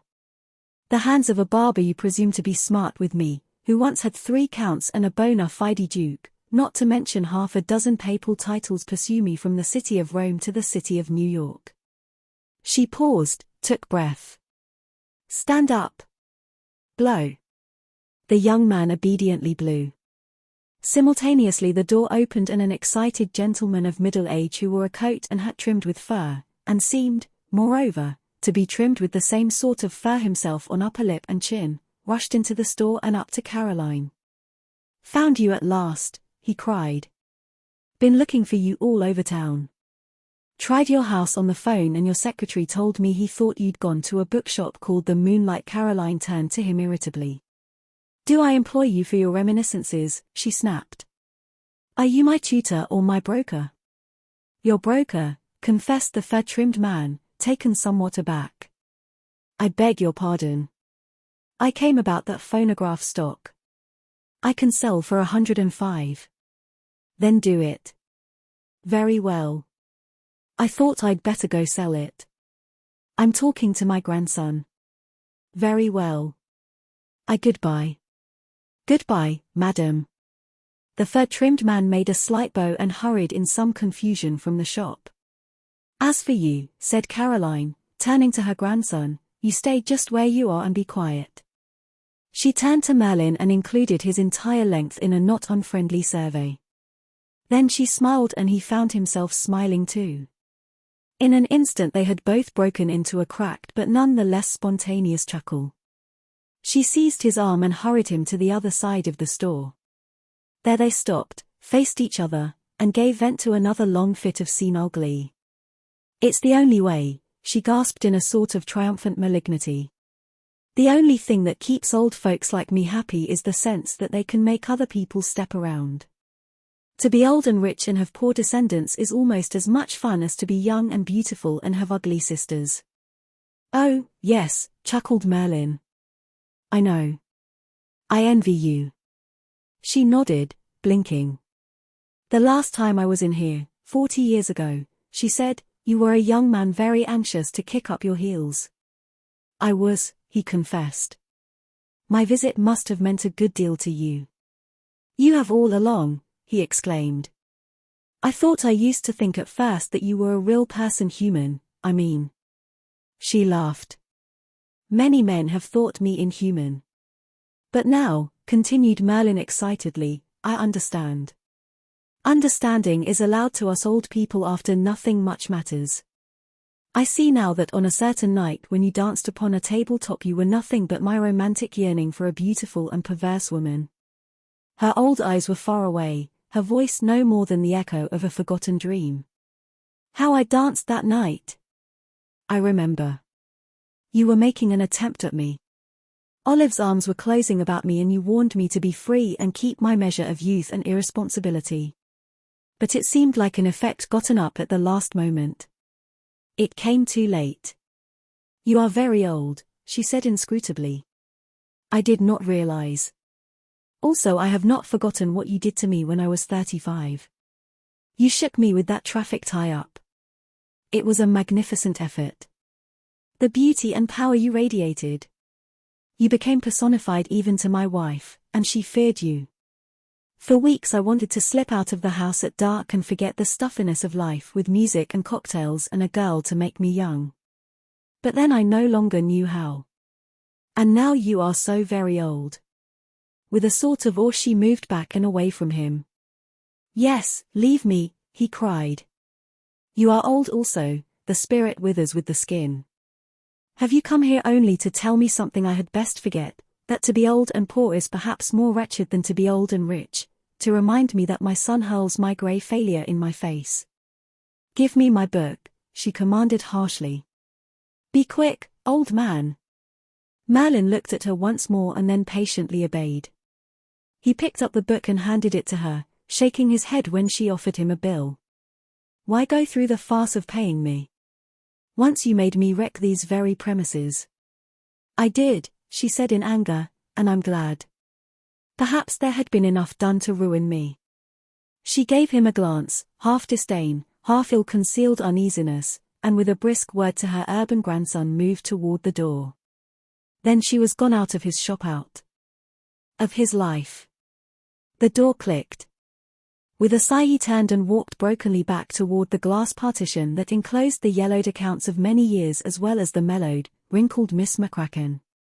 Merlin regarded her parched, cobwebbed face with an odd sort of pity.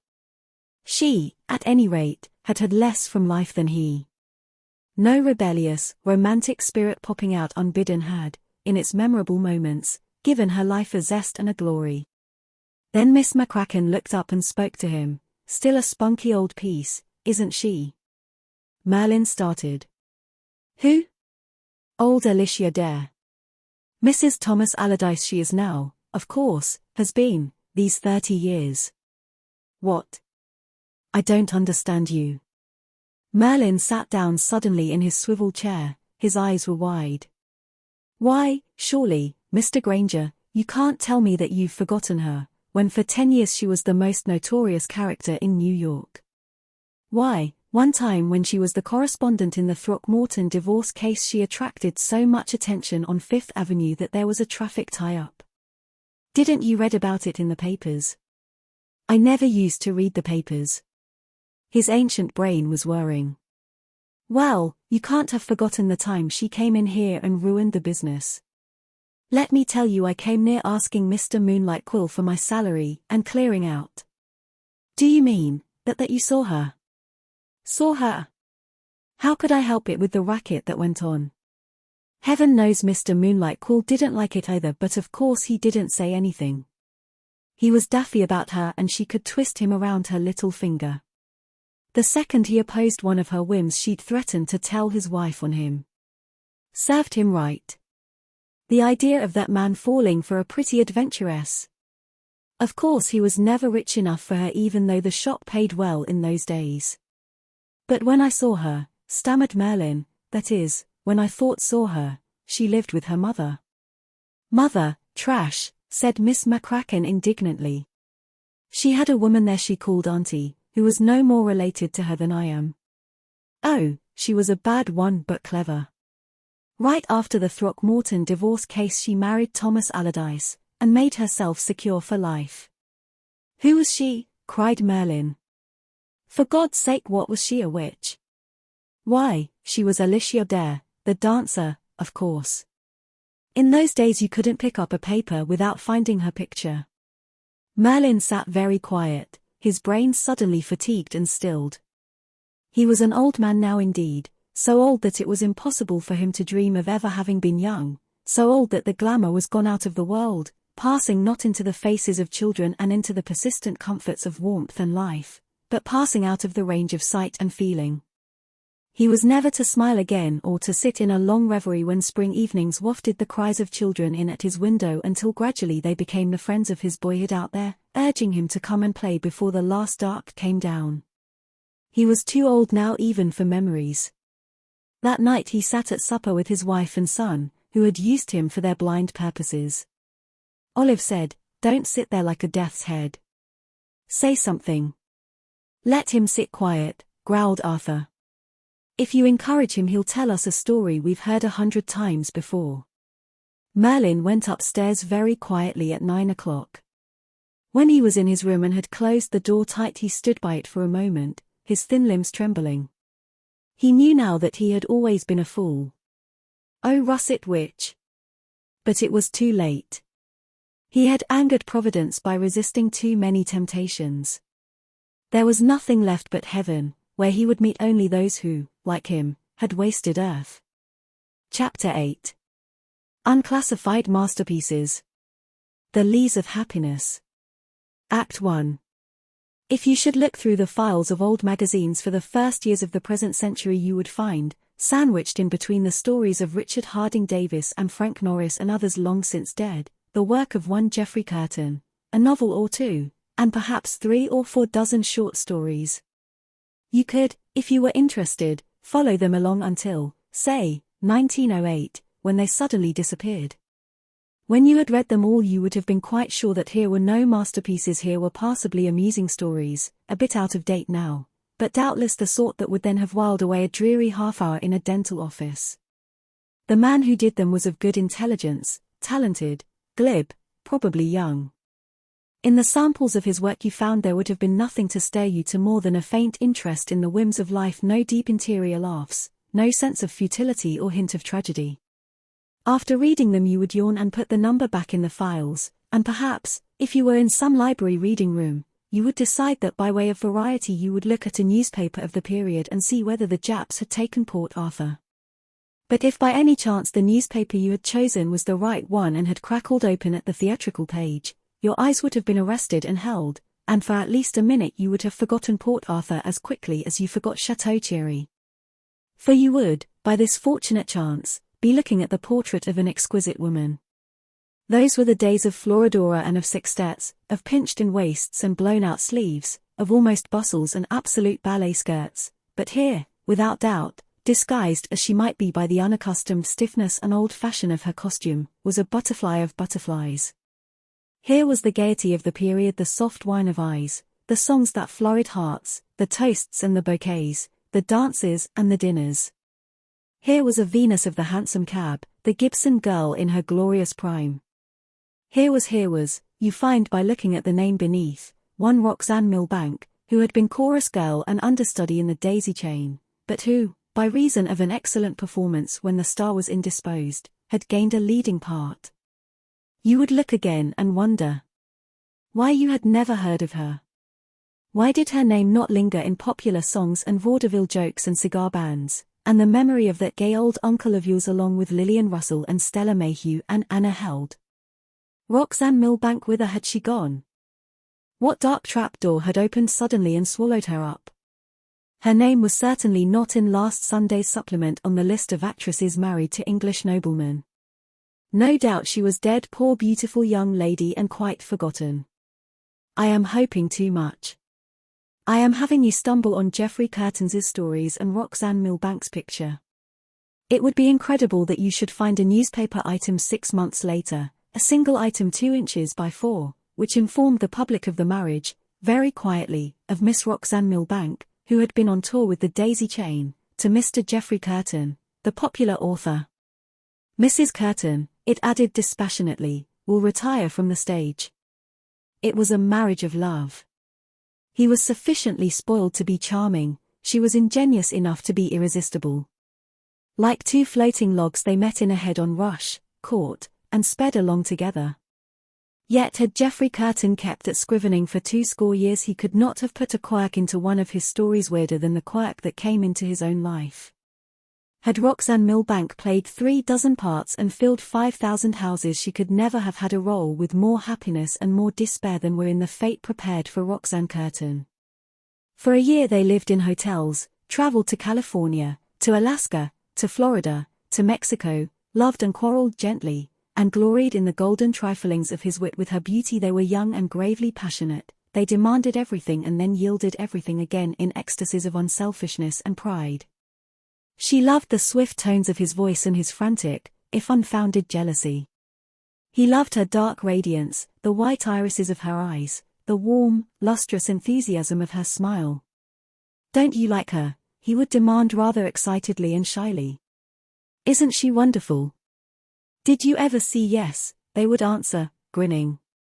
"She's a wonder." "You're lucky." The year passed. They tired of hotels. They bought an old house and 20 acres near the town of Marlow, half an hour from Chicago, bought a little car, and moved out riotously with a pioneering hallucination that would have confounded Balboa. "Your room will be here," they cried in turn. "And then, and my room here. And the nursery here when we have children. And we'll build a sleeping porch next year." They moved out in April. In July, Geoffrey's closest friend, Harry Cromwell, came to spend a week. They met him at the end of the long lawn and hurried him proudly to the house. Harry was married also. His wife had had a baby some 6 months before and was still recuperating at her mother's in New York. Roxanne had gathered from Geoffrey that Harry's wife was not as attractive as Harry. Geoffrey had met her once and considered her shallow. But Harry had been married nearly 2 years and was apparently happy, so Geoffrey guessed that she was probably all right. "I'm making biscuits," chattered Roxanne gravely. "Can your wife make biscuits?" "The cook is showing me how." "I think every woman should know how to make biscuits." "It sounds so utterly disarming." "A woman who can make biscuits can surely do no. You'll have to come out here and live," said Geoffrey. "Get a place out in the country like us, for you and Kitty." "You don't know Kitty. She hates the country. She's got to have her theatres and vaudevilles." "Bring her out," repeated Geoffrey. "We'll have a colony. There's an awfully nice crowd here already. Bring her out." They were at the porch steps now and Roxanne made a brisk gesture toward a dilapidated structure on the right. "The garage," she announced. "It will also be Geoffrey's writing room within the month. Meanwhile dinner is at 7. Meanwhile to that I will mix a cocktail." The two men ascended to the second floor, that is, they ascended halfway, for at the first landing Geoffrey dropped his guest's suitcase and in a cross between a query and a cry exclaimed, "For God's sake, Harry, how do you like her?" "We will go upstairs," answered his guest, "and we will shut the door." Half an hour later, as they were sitting together in the library, Roxanne reissued from the kitchen, bearing before her a pan of biscuits. Geoffrey and Harry rose. "They're beautiful, dear," said the husband, intensely. "Exquisite," murmured Harry. Roxanne beamed. "Taste one." "I couldn't bear to touch them before you'd seen them all, and I can't bear to take them back until I find what they taste like." "Like manna, darling." Simultaneously the two men raised the biscuits to their lips, nibbled tentatively. Simultaneously they tried to change the subject. But Roxanne, undeceived, set down the pan and seized a biscuit. After a second her comment rang out with lugubrious finality, "Absolutely bum." "Really, why? I didn't notice," Roxanne roared. "Oh, I'm useless," she cried, laughing. "Turn me out, Geoffrey, I'm a parasite. I'm no good." Geoffrey put his arm around her. "Darling, I'll eat your biscuits." "They're beautiful, anyway," insisted Roxanne. They're decorative," suggested Harry. Geoffrey took him up wildly. "That's the word. They're decorative, they're masterpieces. We'll use them." He rushed to the kitchen and returned with a hammer and a handful of nails. "We'll use them, by golly, Roxanne. We'll make a frieze out of them." "Don't," wailed Roxanne. "Our beautiful house." "Never mind. We're going to have the library repapered in October. Don't you remember?" "Well, bang." The first biscuit was impaled to the wall, where it quivered for a moment like a live thing. Bang. When Roxanne returned, with a second round of cocktails, the biscuits were in a perpendicular row, 12 of them, like a collection of primitive spearheads. "Roxanne," exclaimed Geoffrey, "you're an artist." "Cook." "Nonsense. You shall illustrate my books." During dinner the twilight faltered into dusk, and later it was a starry dark outside, filled and permeated with the frail gorgeousness of Roxanne's white dress and her tremulous, low laugh. "Such a little girl she is," thought Harry. "Not as old as Kitty." He compared the two. Kitty, nervous without being sensitive, temperamental without temperament, a woman who seemed to flit and never liked, and Roxanne, who was as young as spring night, and summed up in her own adolescent laughter. A good match for Geoffrey, he thought again.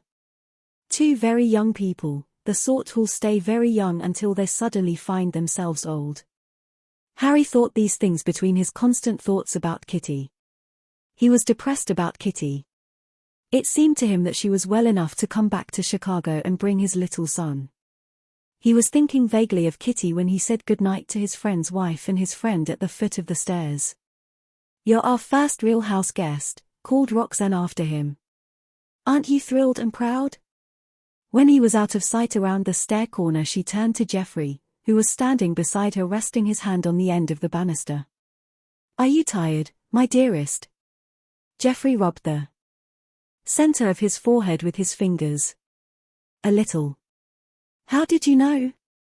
"Oh, how could I help knowing about you?" "It's a headache," he said moodily. "Splitting. I'll take some aspirin." She reached over and snapped out the light, and with his arm tight about her waist they walked up the stairs together. Act 2. Harry's week passed.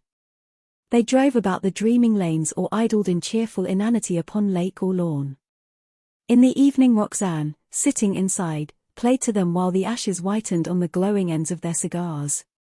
Then came a telegram from Kitty saying that she wanted Harry to come east and get her, so Roxanne and Geoffrey were left alone in that privacy of which they never seemed to tire. Alone thrilled them again. They wandered about the house, each feeling intimately the presence of the other. They sat on the same side of the table like honeymooners. They were intensely absorbed, intensely happy. The town of Marlow, though a comparatively old settlement, had only recently acquired a society. 5 or 6 years before, alarmed at the smoky swelling of Chicago, 2 or 3 young married couples, bungalow people, had moved out, their friends had followed.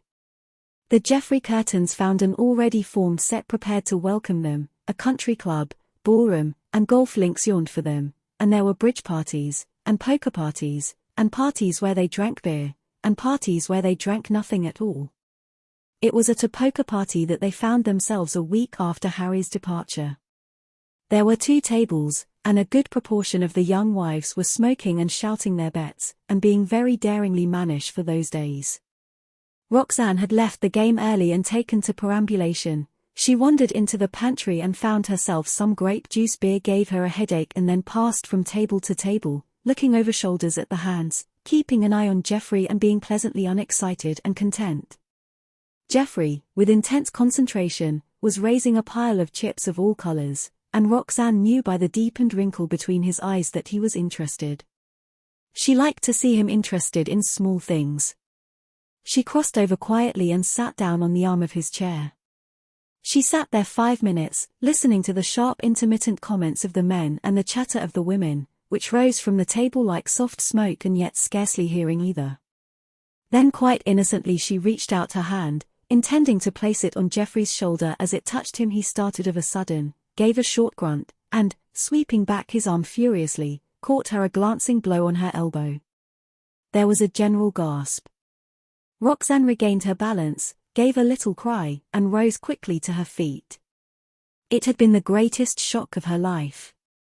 This, from Geoffrey, the heart of kindness, of consideration, this instinctively brutal gesture. The gasp became a silence. A dozen eyes were turned on Geoffrey, who looked up as though seeing Roxanne for the first time. An expression of bewilderment settled on his face. "Why, Roxanne," he said haltingly. Into a dozen minds entered a quick suspicion, a rumor of scandal. Could it be that behind the scenes with this couple, apparently so in love, lurked some curious antipathy? Why else this streak of fire, across such a cloudless heaven? "Geoffrey." Roxanne's voice was pleading, startled and horrified. She yet knew that it was a mistake. Not once did it occur to her to blame him or to resent it. Her word was a trembling supplication. "Tell me, Geoffrey," it said, "tell Roxanne, your own Roxanne." "Why?" Roxanne began. Geoffrey again. The bewildered look changed to pain. He was clearly as startled as she. "I didn't intend that," he went on. "You startled me. I felt as if someone were attacking me. Why? How idiotic." "Geoffrey." Again the word was a prayer, incense offered up to a high God through this new and unfathomable darkness. They were both on their feet, they were saying goodbye, faltering, apologizing, explaining. There was no attempt to pass it off easily. That way lay sacrilege. Geoffrey had not been feeling well, they said. He had become nervous. Back of both their minds was the unexplained horror of that blow, the marvel that there had been for an instant something between them, his anger and her fear, and now to both a sorrow, momentary, no doubt, but to be bridged at once, while there was yet time. Was that swift water lashing under their feet the fierce glint of some uncharted chasm? Out in their car under the harvest moon he talked brokenly. It was just incomprehensible to him, he said. He had been thinking of the poker game, absorbed, and the touch on his shoulder had seemed like an attack. An attack. He clung to that word, flung it up as a shield. He had hated what touched him. With the impact of his hand it had gone, that nervousness. That was all he knew. Both their eyes filled with tears, and they whispered love there under the broad night as the serene streets of Marlow sped by. Later, when they went to bed, they were quite calm. Geoffrey was to take a week off. All work was simply to loll, and sleep, and go on long walks until this nervousness left him. When they had decided this, safety settled down upon Roxanne. The pillows underhead became soft and friendly, the bed on which they lay seemed wide, and white, and sturdy beneath the radiance that streamed in at the window. 5 days later, in the first cool of late afternoon, Geoffrey picked up an oak chair and sent it crashing through his own front window. Then he lay down on the couch like a child, weeping piteously and begging to die. A blood clot the size of a marble had broken his brain. Act 3. There is a sort of waking nightmare that sets in sometimes when one has missed a sleep or two, a feeling that comes with extreme fatigue and a new sun, that the quality of the life around has changed.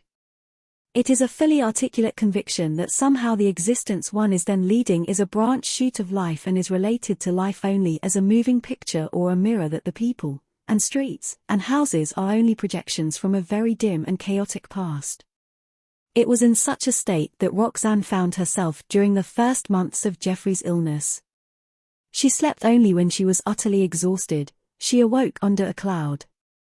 The long, sober-voiced consultations, the faint aura of medicine in the halls, the sudden tiptoeing in a house that had echoed to many cheerful footsteps, and, most of all, Jeffrey's white face amid the pillows of the bed they had shared, these things subdued her and made her indelibly older. The doctors held out hope, but that was all. A long rest, they said, and quiet. So responsibility came to Roxanne. It was she who paid the bills, pored over his bank book, corresponded with his publishers. She was in the kitchen constantly. She learned from the nurse how to prepare his meals and after the first month took complete charge of the sick room. She had had to let the nurse go for reasons of economy. One of the two colored girls left at the same time. Roxanne was realizing that they had been living from short story to short story. The most frequent visitor was Harry Cromwell. He had been shocked and depressed by the news, and though his wife was now living with him in Chicago, he found time to come out several times a month. Roxanne found his sympathy welcome. There was some quality of suffering in the man, some inherent pitifulness that made her comfortable when he was near. Roxanne's nature had suddenly deepened. She felt sometimes that with Jeffrey she was losing her children also, those children that now most of all she needed and should have had. It was 6 months after Jeffrey's collapse and when the nightmare had faded, leaving not the old world but a new one, grayer and colder, that she went to see Harry's wife. Finding herself in Chicago with an extra hour before train time, she decided out of courtesy to call.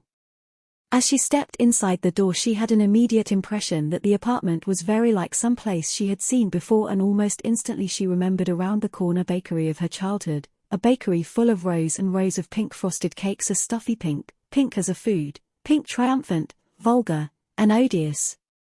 And this apartment was like that. It was pink. It smelled pink. Mrs. Cromwell, attired in a wrapper of pink and black, opened the door. Her hair was yellow, heightened, Roxanne imagined, by a dash of peroxide in the rinsing water every week. Her eyes were a thin waxen blue. She was pretty and too consciously graceful. Her cordiality was strident and intimate. Hostility melted so quickly to hospitality that it seemed they were both merely in the face and voice, never touching nor touched by the deep core of egotism beneath. But to Roxanne these things were secondary. Her eyes were caught and held in uncanny fascination by the wrapper. It was vilely unclean. From its lowest hem up 4 inches it was shilly dirty with the blue dust of the floor. For the next 3 inches it was grey, then it shaded off into its natural color, which was pink. It was dirty at the sleeves, too, and at the collar, and when the woman turned to lead the way into the parlor, Roxanne was sure that her neck was dirty. A one-sided rattle of conversation began. Mrs. Cromwell became explicit about her likes and dislikes, her head, her stomach, her teeth, her apartment, avoiding with a sort of insolent meticulousness any inclusion of Roxanne with life, as if presuming that Roxanne, having been dealt a blow, wished life to be carefully skirted. Roxanne smiled. That kimono. That neck. After 5 minutes a little boy toddled into the parlor, a dirty little boy clad in dirty pink rompers. His face was smudgy. Roxanne wanted to take him into her lap and wipe his nose. Other parts in the vicinity of his head needed attention. His tiny shoes were kicked out at the toes. Unspeakable. What a darling little boy, exclaimed Roxanne, smiling radiantly. Come here to me. Mrs. Cromwell looked coldly at her son. He will get dirty. Look at that face. She held her head on one side and regarded it critically. Isn't he a darling? Repeated Roxanne. Look at his rompers, frowned Mrs. Cromwell. He needs a change, don't you, George? George stared at her curiously. To his mind the word rompers connotated a garment extraneously smeared, as this one. I tried to make him look respectable this morning, complained Mrs. Cromwell as one whose patience had been sorely tried, and I found he didn't have any more rompers, so rather than have him go round without any I put him back in those, and his face, how many pairs has he? Roxanne's voice was pleasantly curious. How many feather fans have you? She might have asked. Oh, Mrs. Cromwell considered, wrinkling her pretty brow. 5, I think. Plenty, I know. You can get them for 50 cents a pair. Mrs. Cromwell's eyes showed surprise and the faintest superiority. The price of rompers? Can you really? I had no idea. He ought to have plenty, but I haven't had a minute all week to send the laundry out.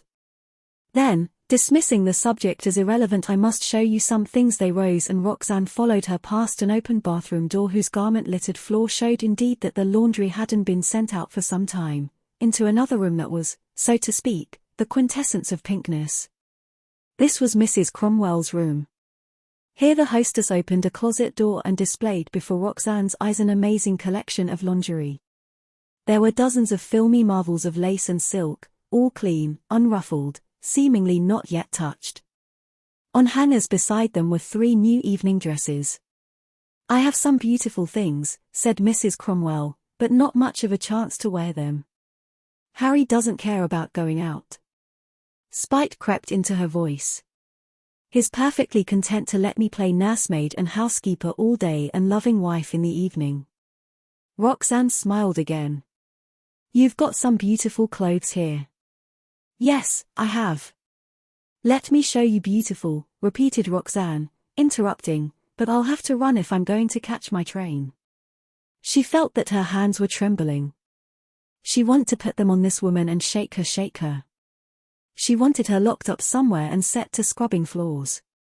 Beautiful, she repeated, and I just came in for a moment. Well, I'm sorry Harry isn't here. They moved toward the door. And, oh, said Roxanne with an effort, yet her voice was still gentle and her lips were smiling, I think it's Argyle's where you can get those rompers.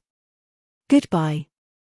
It was not until she had reached the station and bought her ticket to Marlow that Roxanne realized it was the first 5 minutes in 6 months that her mind had been off Geoffrey. Act 4.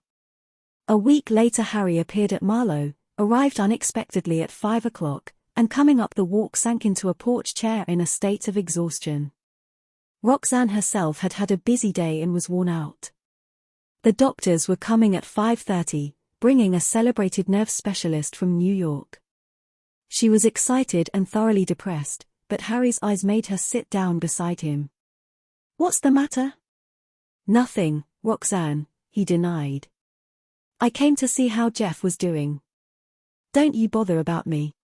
Harry, insisted Roxanne, there's something the matter. Nothing, he repeated. How's Jeff? Anxiety darkened her face. He's a little worse, Harry. Dr. Jewett has come on from New York. They thought he could tell me something definite. He's going to try and find whether this paralysis has anything to do with the original blood clot. Harry rose. Oh, I'm sorry, he said jerkily. I didn't know you expected a consultation. I wouldn't have come. I thought I'd just rock on your porch for an hour. Sit down, she commanded. Harry hesitated. Sit down, Harry, dear boy. Her kindness flooded out now enveloped him. I know there's something the matter. You're white as a sheet. I'm going to get you a cool bottle of beer. All at once he collapsed into his chair and covered his face with his hands. I can't make her happy, he said slowly. I've tried and I've tried.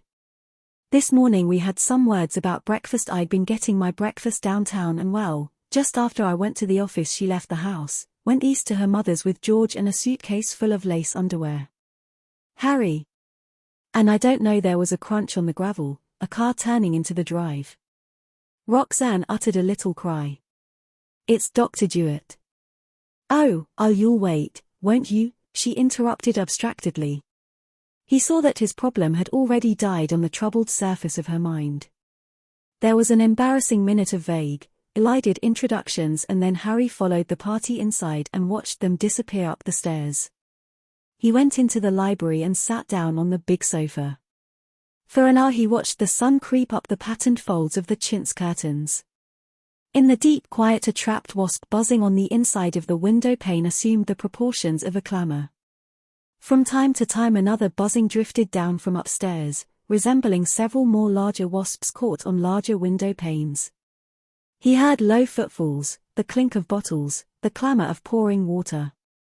What had he and Roxanne done that life should deal these crashing blows to them? Upstairs there was taking place a living inquest on the soul of his friend. He was sitting here in a quiet room listening to the plaint of a wasp, just as when he was a boy he had been compelled by a strict aunt to sit long on a chair and atone for some misbehavior. But who had put him here? What ferocious aunt had leaned out of the sky to make him atone for what? About Kitty he felt a great hopelessness. She was too expensive, that was the irremediable difficulty. Suddenly he hated her. He wanted to throw her down and kick at her, to tell her she was a cheat and a leech, that she was dirty. Moreover, she must give him his boy. He rose and began pacing up and down the room. Simultaneously he heard someone begin walking along the hallway upstairs in exact time with him. He found himself wondering if they would walk in time until the person reached the end of the hall. Kitty had gone to her mother. God help her, what a mother to go to! He tried to imagine the meeting, the abused wife collapsing upon the mother's breast. He could not. That Kitty was capable of any deep grief was unbelievable. He had gradually grown to think of her as something unapproachable and callous. She would get a divorce, of course, and eventually she would marry again. He began to consider this. Whom would she marry? He laughed bitterly, stopped. A picture flashed before him of Kitty's arms around some man whose face he could not see, of Kitty's lips pressed close to other lips in what was surely passion. God, he cried aloud. God! God! God! Then the pictures came thick and fast. The Kitty of this morning faded, the soiled kimono rolled up and disappeared, the pouts, and rages, and tears all were washed away. Again she was Kitty Car with yellow hair and great baby eyes. Ah, she had loved him, she had loved him. After a while he perceived that something was amiss with him, something that had nothing to do with Kitty or Jeff, something of a different genre. Amazingly it burst on him at last, he was hungry. Simple enough. He would go into the kitchen in a moment and ask the colored cook for a sandwich. After that he must go back to the city. He paused at the wall, jerked at something round, and, fingering it absently, put it to his mouth and tasted it as a baby tastes a bright toy. His teeth closed on it. She'd left that damn kimono, that dirty pink kimono. She might have had the decency to take it with her, he thought. It would hang in the house like the corpse of their sick alliance. He would try to throw it away, but he would never be able to bring himself to move it. It would be like Kitty, soft and pliable, withal impervious. You couldn't move Kitty, you couldn't reach Kitty. There was nothing there to reach. He understood that perfectly, he had understood it all along. He reached to the wall for another biscuit and with an effort pulled it out, nail and all. He carefully removed the nail from the center, wondering idly if he had eaten the nail with the first biscuit. Preposterous. He would have remembered it was a huge nail. He felt his stomach. He must be very hungry. He remembered yesterday he had had no dinner. It was the girls' day out and Kitty had lain in her room eating chocolate drops. She had said she felt smothery and couldn't bear having him near her. He had given George a bath and put him to bed, and then lain down on the couch intending to rest a minute before getting his own dinner. There he had fallen asleep and awakened about 11, to find that there was nothing in the ice box except a spoonful of potato salad.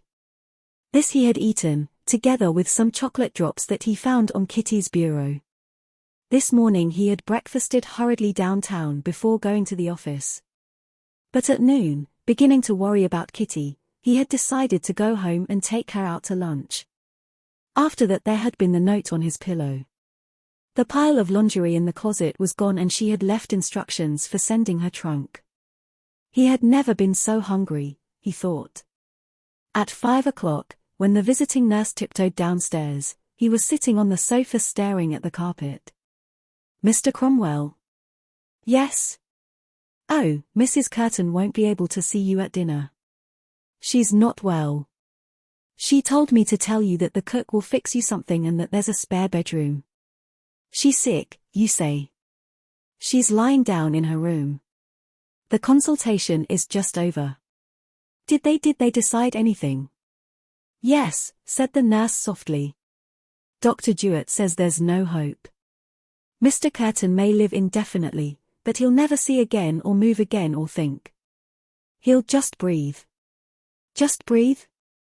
"Yes." For the first time the nurse noted that beside the writing desk where she remembered that she had seen a line of a dozen curious round objects she had vaguely imagined to be some exotic form of decoration, there was now only one. Where the others had been, there was now a series of little nail holes. Harry followed her glance dazedly and then rose to his feet. "I don't believe I'll stay. I believe there's a train." She nodded. Harry picked up his hat. "Goodbye," she said pleasantly. "Goodbye," he answered, as though talking to himself and, evidently moved by some involuntary necessity, he paused on his way to the door and she saw him pluck the last object from the wall and drop it into his pocket. Then he opened the screen door and, descending the porch steps, passed out of her sight. Act 5. After a while the coat of clean white paint on the Geoffrey Curtin house made a definite compromise with the suns of many Julys and showed its good faith by turning grey. It scaled huge peelings of very brittle old paint leaned over backward like aged men practicing grotesque gymnastics and finally dropped to a mouldy death in the overgrown grass beneath. The paint on the front pillars became streaky, the white ball was knocked off the left-hand doorpost, the green blinds darkened, then lost all pretense of colour. It began to be a house that was avoided by the tender-minded. Some church bought a lot diagonally opposite for a graveyard, and this, combined with the place where Mrs. Curtin stays with that living corpse, was enough to throw a ghostly aura over that quarter of the road. Not that she was left alone. Men and women came to see her, met her downtown, where she went to do her marketing, brought her home in their cars and came in for a moment to talk and to rest, in the glamour that still played in her smile. But men who did not know her no longer followed her with admiring glances in the street. A diaphanous veil had come down over her beauty, destroying its vividness, yet bringing neither wrinkles nor fat. She acquired a character in the village. A group of little stories were told of her, how when the country was frozen over one winter so that no wagons nor automobiles could travel, she taught herself to skate so that she could make quick time to the grocer and druggist, and not leave Geoffrey alone for long. It was said that every night since his paralysis she slept in a small bed beside his bed, holding his hand. Geoffrey Curtin was spoken of as though he were already dead. As the years dropped by, those who had known him died or moved away. There were but half a dozen of the old crowd who had drunk cocktails together, called each other's wives by their first names, and thought that Jeff was about the wittiest and most talented fellow that Marlowe had ever known. Now, to the casual visitor, he was merely the reason that Mrs. Curtin excused herself sometimes and hurried upstairs. He was a groan or a sharp cry borne to the silent parlor on the heavy air of a Sunday afternoon. He could not move, he was stone blind, dumb and totally unconscious. All day he lay in his bed, except for a shift to his wheelchair every morning while she straightened the room. His paralysis was creeping slowly toward his heart. At first, for the first year, Roxanne had received the faintest answering pressure sometimes when she held his hand. Then it had gone, ceased one evening and never come back, and through 2 nights Roxanne lay wide-eyed, staring into the dark and wondering what had gone, what fraction of his soul had taken flight, what last grain of comprehension those shattered broken nerves still carried to the brain. After that hope died. Had it not been for her unceasing care, the last spark would have gone long before.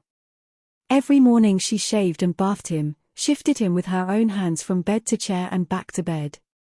She was in his room constantly, bearing medicine, straightening a pillow, talking to him almost as one talks to a nearly human dog, without hope of response or appreciation, but with the dim persuasion of habit, a prayer when faith has gone.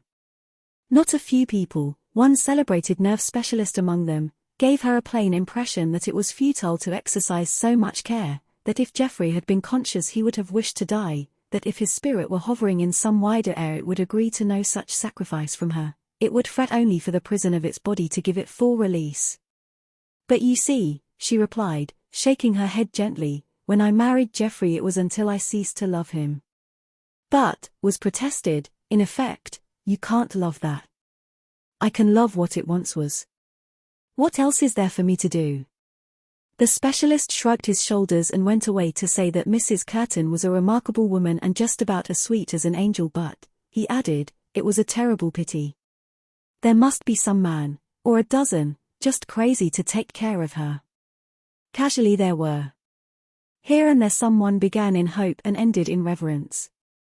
There was no love in the woman except, strangely enough, for life, for the people in the world, from the tramp to whom she gave food she could ill afford to the butcher who sold her a cheap cut of steak across the meaty board.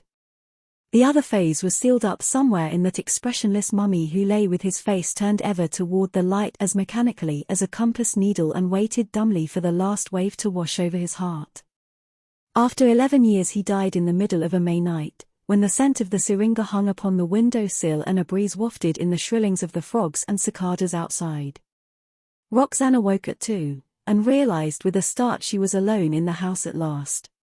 Act 6. After that she sat on her weather-beaten porch through many afternoons, gazing down across the fields that undulated in a slow descent to the white and green town. She was wondering what she would do with her life. She was 36, handsome, strong, and free. The years had eaten up Geoffrey's insurance, she had reluctantly parted with the acres to right and left of her, and had even placed a small mortgage on the house. With her husband's death had come a great physical restlessness. She missed having to care for him in the morning, she missed her rush to town, and the brief and therefore accentuated neighborly meetings in the butcher's and grocer's, she missed the cooking for two, the preparation of delicate liquid food for him. One day, consumed with energy, she went out and spaded up the whole garden, a thing that had not been done for years. And she was alone at night in the room that had seen the glory of her marriage and then the pain. To meet Jeff again she went back in spirit to that wonderful year, that intense, passionate absorption and companionship, rather than looked forward to a problematical meeting hereafter. She awoke often to lie and wish for that presence beside her inanimate yet breathing still Jeff. One afternoon 6 months after his death she was sitting on the porch, in a black dress which took away the faintest suggestion of plumpness from her figure.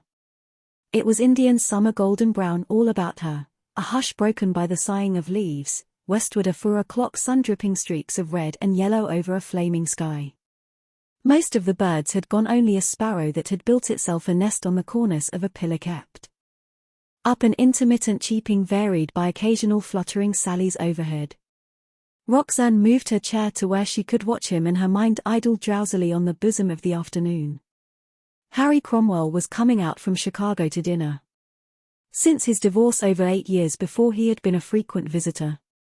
They had kept up what amounted to a tradition between them. When he arrived they would go to look at Jeff. Harry would sit down on the edge of the bed and in a hearty voice ask, "Well, Jeff, old man, how do you feel today?"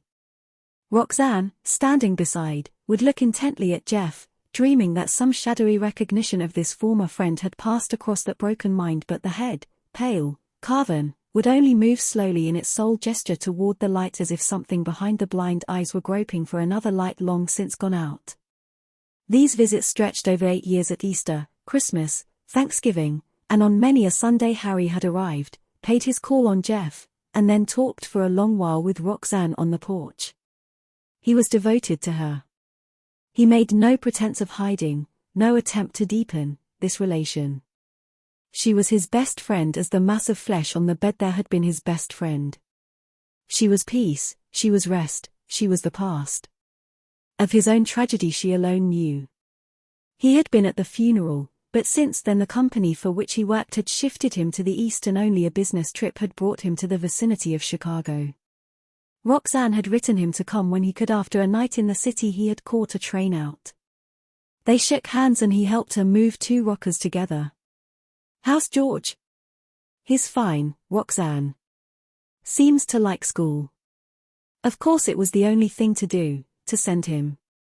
"Of course you miss him horribly, Harry?" Yes, I do miss him. He's a funny boy. He talked a lot about George. Roxanne was interested. Harry must bring him out on his next vacation. She had only seen him once in her life, a child in dirty rompers. She left him with the newspaper while she prepared dinner. She had 4 chops tonight and some late vegetables from her own garden. She put it all on and then called him, and sitting down together they continued their talk about George. If I had a child, she would say. Afterward, Harry having given her what slender advice he could about investments, they walked through the garden, pausing here and there to recognize what had once been a cement bench or where the tennis court had lain. Do you remember? Then they were off on a flood of reminiscences, the day they had taken all the snap shots and Jeff had been photographed astride the calf, and the sketch Harry had made of Jeff and Roxanne, lying sprawled in the grass, their heads almost touching. There was to have been a covered lattice connecting the barn studio with the house, so that Jeff could get there on wet days. The lattice had been started, but nothing remained except a broken triangular piece that still adhered to the house and resembled a battered chicken coop. And those mint juleps. And Jeff's notebook. Do you remember how we'd laugh, Harry, when we'd get it out of his pocket and read aloud a page of material? And how frantic he used to get. Wild. He was such a kid about his writing. They were both silent a moment, and then Harry said, "We were to have a place out here, too. Do you remember? We were to buy the adjoining 20 acres. And the parties we were going to have." Again there was a pause, broken this time by a low question from Roxanne. "Do you ever hear of her, Harry?" "Why, yes," he admitted placidly. "She's in Seattle. She's married again to a man named Horton, a sort of lumber king. He's a great deal older than she is, I believe. And she's behaving." "Yes, that is, I've heard so. She has everything, you see. Nothing much to do except dress up for this fellow at dinner time." "I see." Without effort he changed the subject. "Are you going to keep the house?" "I think so," she said, nodding. "I've lived here so long, Harry, it'd seem terrible to move. I thought of trained nursing, but of course that'd mean leaving. I've about decided to be a boarding house lady." "Live in one?" "No. Keep one." "Is there such an anomaly as a boarding house lady?" "Anyway, I'd have a negress and keep about 8 people in the summer and 2 or 3, if I can get them, in the winter. Of course I'll have to have the house repainted and gone over inside." Harry considered. "Roxanne, why naturally you know best what you can do, but it does seem a shock, Roxanne. You came here as a bride." "Perhaps," she said, "that's why I don't mind remaining here as a boarding house lady. I remember a certain batch of biscuits." "Oh, those biscuits," she cried. "Still, from all I heard about the way you devoured them, they couldn't have been so bad. I was so low that day, yet somehow I laughed when the nurse told me about those biscuits. I noticed that the 12 nail holes are still in the library wall where Jeff drove them." "Yes." It was getting very dark now, a crispness settled in the air, a little gust of wind sent down a last spray of leaves. Roxanne shivered slightly. "We'd better go in." He looked at his watch. "It's late. I've got to be leaving. I go east tomorrow." "Must you?" They lingered for a moment just below the stoop, watching a moon that seemed full of snow float out of the distance where the lake lay. Summer was gone and now Indian summer. The grass was cold and there was no mist and no dew. After he left she would go in and light the gas and close the shutters, and he would go down the path and onto the village. To these two life had come quickly and gone, leaving not bitterness, but pity, not disillusion, but only pain. There was already enough moonlight when they shook hands for each to see the gathered kindness in the other's eyes. Chapter 9. Mr. Icky.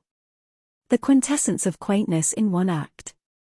The scene is the exterior of a cottage in West Issachshire on a desperately Arcadian afternoon in August. Mr. Icky, quaintly dressed in the costume of an Elizabethan peasant, is pottering and doddering among the pots and dods. He is an old man, well past the prime of life, no longer young. From the fact that there is a burr in his speech and that he is absent-mindedly put on his coat wrong side out, we surmise that he is either above or below the ordinary superficialities of life. Near him on the grass lies Peter, a little boy. Peter, of course, has his chin on his palm like the pictures of the young Sir Walter Raleigh. He has a complete set of features, including serious, somber, even funereal, grey eyes and radiates that alluring air of never having eaten food. This air can best be radiated during the afterglow of a beef dinner. He is looking at Mr. Icky, fascinated. Silence. The song of birds. Peter, often at night I sit at my window and regard the stars. Sometimes I think they're my stars. Gravely, I think I shall be a star someday. Mr. Icky, whimsically, yes, yes, yes.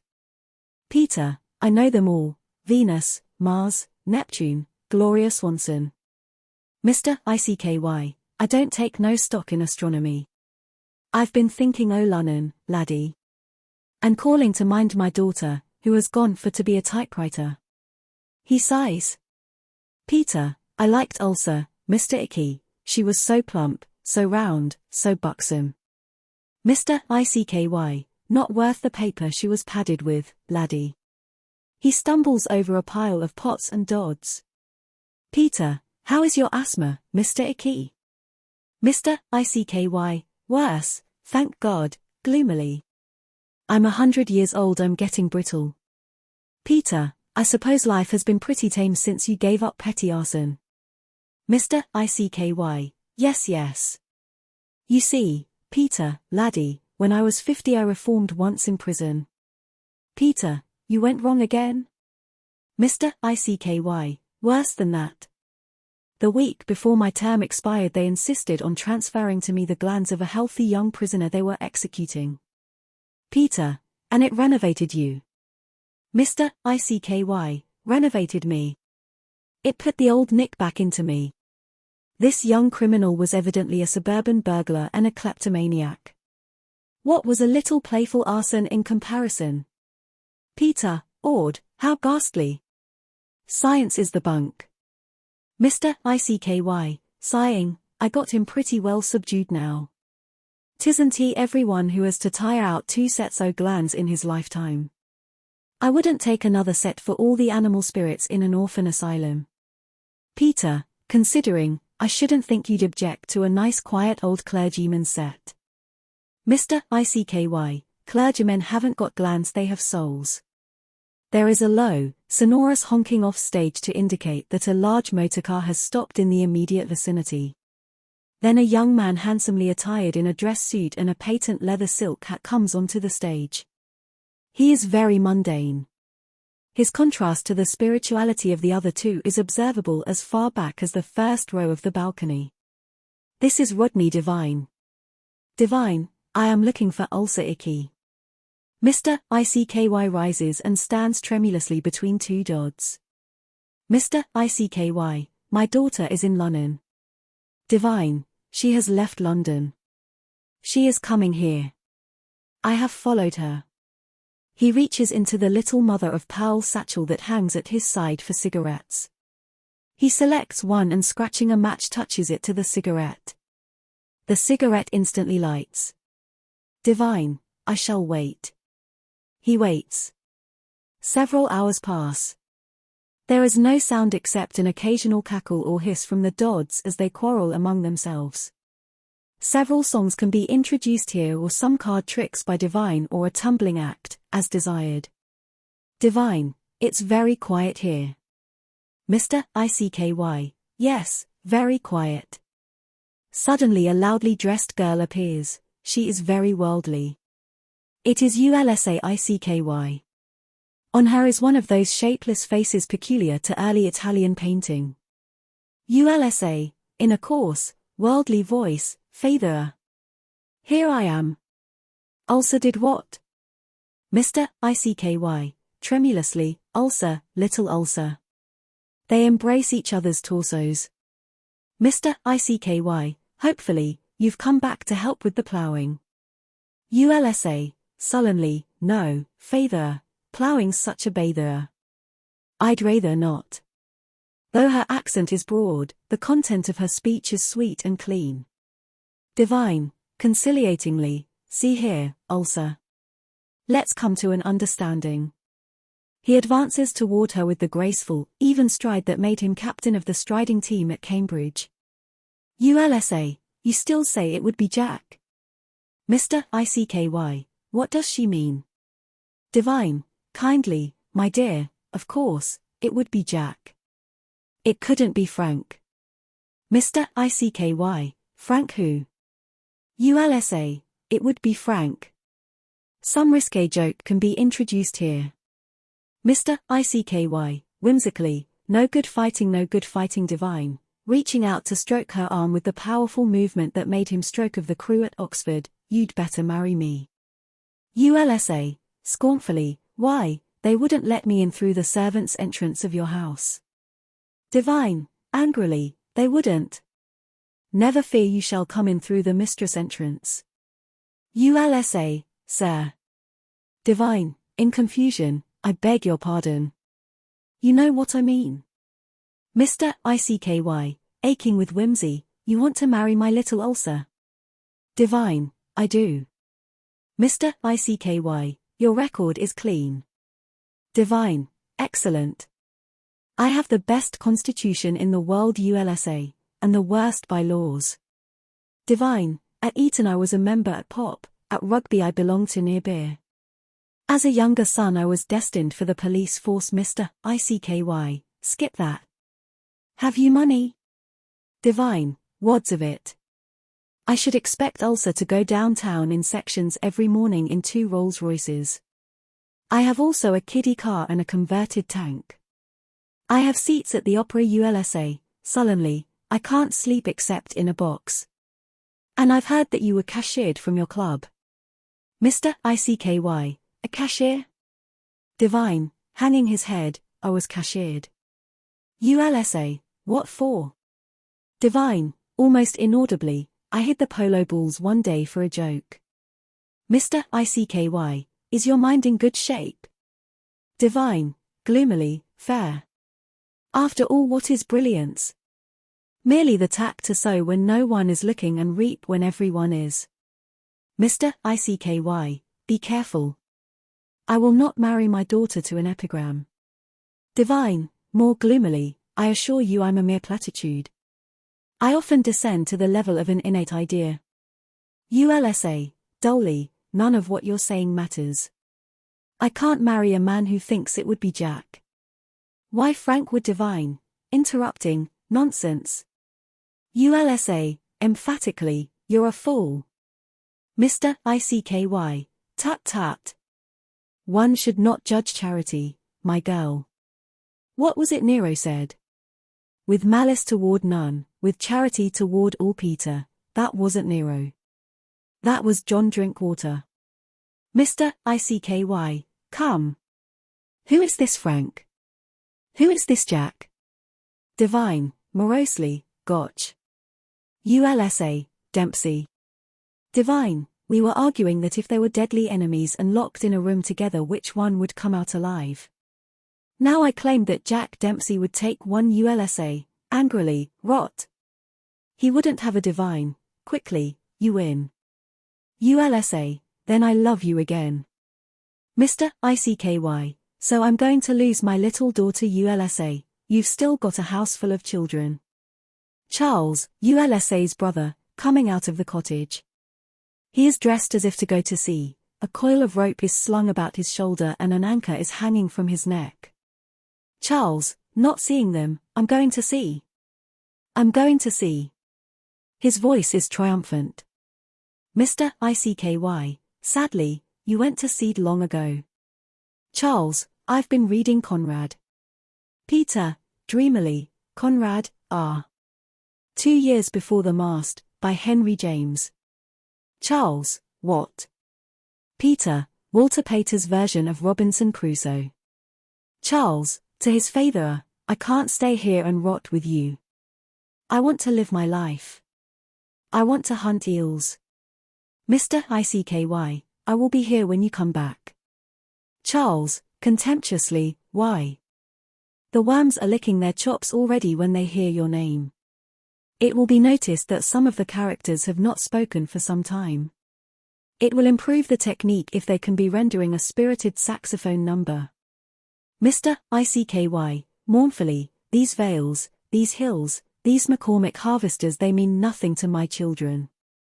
I understand. Charles, more gently, then you'll think of me kindly, Father. To understand is to forgive. Mr. ICKY, no, we never forgive those we can understand. We can only forgive those who wound us for no reason at all. Charles, impatiently, I'm so beastly sick of your human nature line. And, anyway, I hate the hours around here. Several dozen more of Mr. ICKY's children trip out of the house, trip over the grass, and trip over the pots and dods. They are muttering, we are going away, and we are leaving you. Mr. ICKY, his heart breaking, they are all deserting me. I've been too kind. Spare the rod and spoil the fun. Oh, for the glands of a Bismarck. There is a honking outside, probably Divine's chauffeur growing impatient for his master. Mr. ICKY, in misery, they do not love the soil. They have been faithless to the great potato tradition. He picks up a handful of soil passionately and rubs it on his bald head. Hair sprouts. Oh, Wordsworth, how true you spoke. No motion has she now, no force, she does not hear or feel, rolled round on earth's diurnal course in someone's Oldsmobile. They all groan and shouting life, and Jazz moves slowly toward the wings. Charles, back to the soil, yes. I've been trying to turn my back to the soil for 10 years. Another child, the farmers may be the backbone of the country, but who wants to be a backbone? Another child, I care not who hoes the lettuce of my country if I can eat the salad. All, life. Psychic research. Jazz. Mr. ICKY, struggling with himself, I must be quaint. That's all there is. It's not life that counts, it's the quaintness you bring to it. All, we're going to slide down the Riviera. We've got tickets for Piccadilly Circus. Life. Jazz. Mr. ICKY, wait. Let me read to you from the Bible. Let me open it at random. One always finds something that bears on the situation. He finds a Bible lying in one of the dods and opening it at random begins to read. Ahab and Istamo and Anim, Goshen and Olon and Gilo, 11 cities and their villages. Arab, and Rumah, and Esau Charles, cruelly, buy 10 more rings and try again. Mr. ICKY, trying again, how beautiful art thou my love, how beautiful art thou. Thy eyes are dove's eyes, besides what is hid within. Thy hair is as flocks of goats which come up from Mount Galaad. Rather a coarse passage. His children laugh at him rudely, shouting Jazz, and all life is primarily suggestive. Mr. ICKY, despondently, it won't work today. Hopefully, maybe it's damp. He feels it, yes, it's damp. There was water in the DOD. It won't work. All, it's damp. It won't work. Jazz. One of the children, come, we must catch the 6:30. Any other cue may be inserted here. Mr. ICKY, goodbye. They all go out. Mr. ICKY is left alone. He sighs and walking over to the cottage steps, lies down, and closes his eyes. Twilight has come down and the stage is flooded with such light as never was on land or sea. There is no sound except a sheep-herder's wife in the distance playing an aria from Beethoven's 10th Symphony, on a mouth organ. The great white and grey moths swoop down and light on the old man until he is completely covered by them. But he does not stir. The curtain goes up and down several times to denote the lapse of several minutes. A good comedy effect can be obtained by having Mr. ICKY cling to the curtain and go up and down with it. Fireflies or fairies on wires can also be introduced at this point. Then Peter appears, a look of almost imbecile sweetness on his face. In his hand he clutches something and from time to time glances at it in a transport of ecstasy. After a struggle with himself, he lays it on the old man's body and then quietly withdraws. The moths chatter among themselves and then scurry away in sudden fright. And as night deepens, there still sparkles there, small, white and round, breathing a subtle perfume to the West Issachshire breeze, Peter's gift of love and mothball. The play can end at this point or can go on indefinitely. Jemina, the mountain girl. This don't pretend to be literature. This is just a tale for red-blooded folks who want a story and not just a lot of psychological stuff or analysis. Boy, you'll love it. Read it here, see it in the movies, play it on the phonograph, run it through the sewing machine. A wild thing it was night in the mountains of Kentucky. Wild hills rose on all sides. Swift mountain streams flowed rapidly up and down the mountains. Jemina Tantrum was down at the stream, brewing whiskey at the family still. She was a typical mountain girl. Her feet were bare. Her hands, large and powerful, hung down below her knees. Her face showed the ravages of work. Although but 16, she had for over a dozen years been supporting her aged pappy and mappy by brewing mountain whiskey. From time to time she would pause in her task, and, filling a dipper full of the pure, invigorating liquid, would drain it off, then pursue her work with renewed vigor. She would place the rye in the vat, thresh it out with her feet and, in 20 minutes, the completed product would be turned out. A sudden cry made her pause in the act of draining a dipper and look up. "Hello," said a voice. It came from a man clad in hunting boots reaching to his neck, who had emerged. "Can you tell me the way to the Tantrum's cabin? Are you ons from the settlements down there?" She pointed her hand down to the bottom of the hill, where Louisville lay. She had never been there, but once, before she was born, her great-grandfather, Old Gore Tantrum, had gone into the settlements in the company of 2 marshals, and had never come back. So the Tantrums, from generation to generation, had learned to dread civilization. The man was amused. He laughed a light tinkling laugh, the laugh of a Philadelphian. Something in the ring of it thrilled her. She drank off another dipper of whiskey. "Where is Mr. Tantrum, little girl?" he asked, not without kindness. She raised her foot and pointed her big toe toward the woods. "They're in the cabin behind those there pines. Old Tantrum air my old man." The man from the settlements thanked her and strode off. He was fairly vibrant with youth and personality.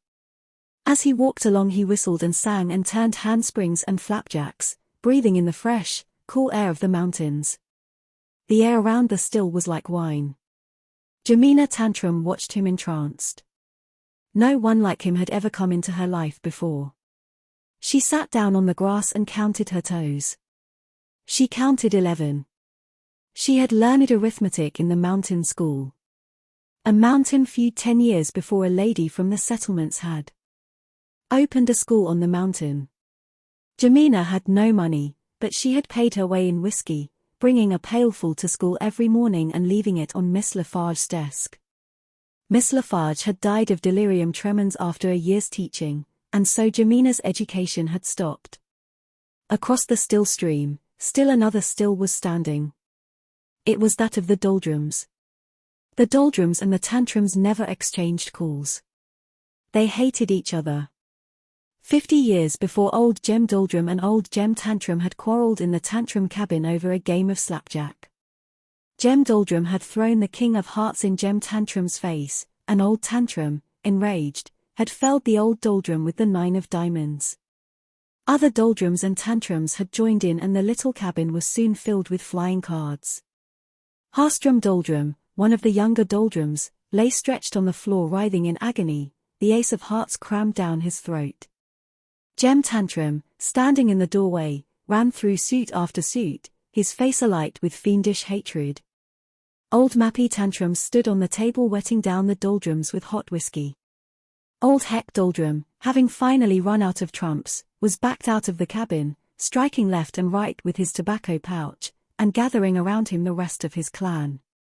Then they mounted their steers and galloped furiously home. That night Old Man Doldrum and his sons, vowing vengeance, had returned, put a tick-tock on the Tantrum window, stuck a pin in the doorbell, and beaten a retreat. A week later the tantrums had put cod liver oil in the doldrums still, and so, from year to year, the feud had continued, first one family being entirely wiped out, then the other. The birth of love. Every day little Jemina worked the still on her side of the stream, and Bosco Doldrum worked the still on his side.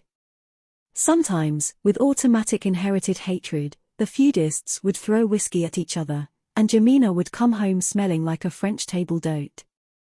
But now Jemina was too thoughtful to look across the stream. How wonderful the stranger had been and how oddly he was dressed. In her innocent way she had never believed that there were any civilized settlements at all, and she had put the belief in them down to the credulity of the mountain people. She turned to go up to the cabin, and, as she turned, something struck her in the neck. It was a sponge, thrown by Bosco Doldrum, a sponge soaked in whiskey from his still on the other side of the stream. "Hi, thar, Bosco Doldrum," she shouted in her deep bass voice. "Yo. Jemina tantrum." "Gosh ding yo," he returned. She continued her way to the cabin. The stranger was talking to her father. Gold had been discovered on the tantrum land, and the stranger, Edgar Edison, was trying to buy the land for a song. He was considering what song to offer. She sat upon her hands and watched him. He was wonderful. When he talked his lips moved. She sat upon the stove and watched him. Suddenly there came a blood-curdling scream. The tantrums rushed to the windows. It was the doldrums. They had hitched their steers to trees and concealed themselves behind the bushes and flowers, and soon a perfect rattle of stones and bricks beat against the windows, bending them inward. "Father! Father!" shrieked Jemina. Her father took down his slingshot from his slingshot rack on the wall and ran his hand lovingly over the elastic band. He stepped to a loophole. Old Mappy Tantrum stepped to the coal hole. A mountain battle. The stranger was aroused at last. Furious to get at the doldrums, he tried to escape from the house by crawling up the chimney. Then he thought there might be a door under the bed, but Jemina told him there was not. He hunted for doors under the beds and sofas, but each time Jemina pulled him out and told him there were no doors there. Furious with anger, he beat upon the door and hollered at the doldrums. They did not answer him, but kept up their fusillade of bricks and stones against the window. Old Pappy Tantrum knew that just as soon as they were able to effect an aperture they would pour in and the fight would be over. Then old Heck Doldrum, foaming at the mouth and expectorating on the ground, left and right, led the attack. The terrific slingshots of Pappy Tantrum had not been without their effect.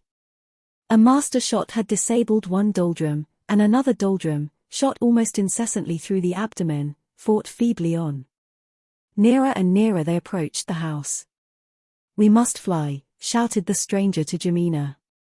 "I will sacrifice myself and bear you away." "No," shouted Pappy Tantrum, his face begrimed. "You stay here and fit on. I will bar Jemina away. I will bar Mappy away. I will bar myself away." The man from the settlements, pale and trembling with anger, turned to Ham Tantrum, who stood at the door throwing loophole after loophole at the advancing doldrums. "Will you cover the retreat?" But Ham said that he too had tantrums to bear away, but that he would leave himself here to help the stranger cover the retreat, if he could think of a way of doing it. Soon smoke began to filter through the floor and ceiling. Shem Doldrum had come up and touched a match to old Japhet Tantrum's breath as he leaned from a loophole, and the alcoholic flames shot up on all sides. The whiskey in the bathtub caught fire. The walls began to fall in. Jemina and the man from the settlements looked at each other. "Jemina," he whispered. "Stranger," she answered. "We will die together," he said. "If we had lived I would have taken you to the city and married you. With your ability to hold liquor, your social success would have been assured." She caressed him idly for a moment, counting her toes softly to herself. The smoke grew thicker. Her left leg was on fire. She was a human alcohol lamp. Their lips met in one long kiss and then a wall fell on them and blotted them out. As one. When the doldrums burst through the ring of flame, they found them dead where they had fallen, their arms about each other. Old Jem Doldrum was moved. He took off his hat. He filled it with whiskey and drank it off. They are dead, he said slowly. They hankered after each other. The fit is over now. We must not part them. So they threw them together into the stream, and the two splashes they made were as one. The end.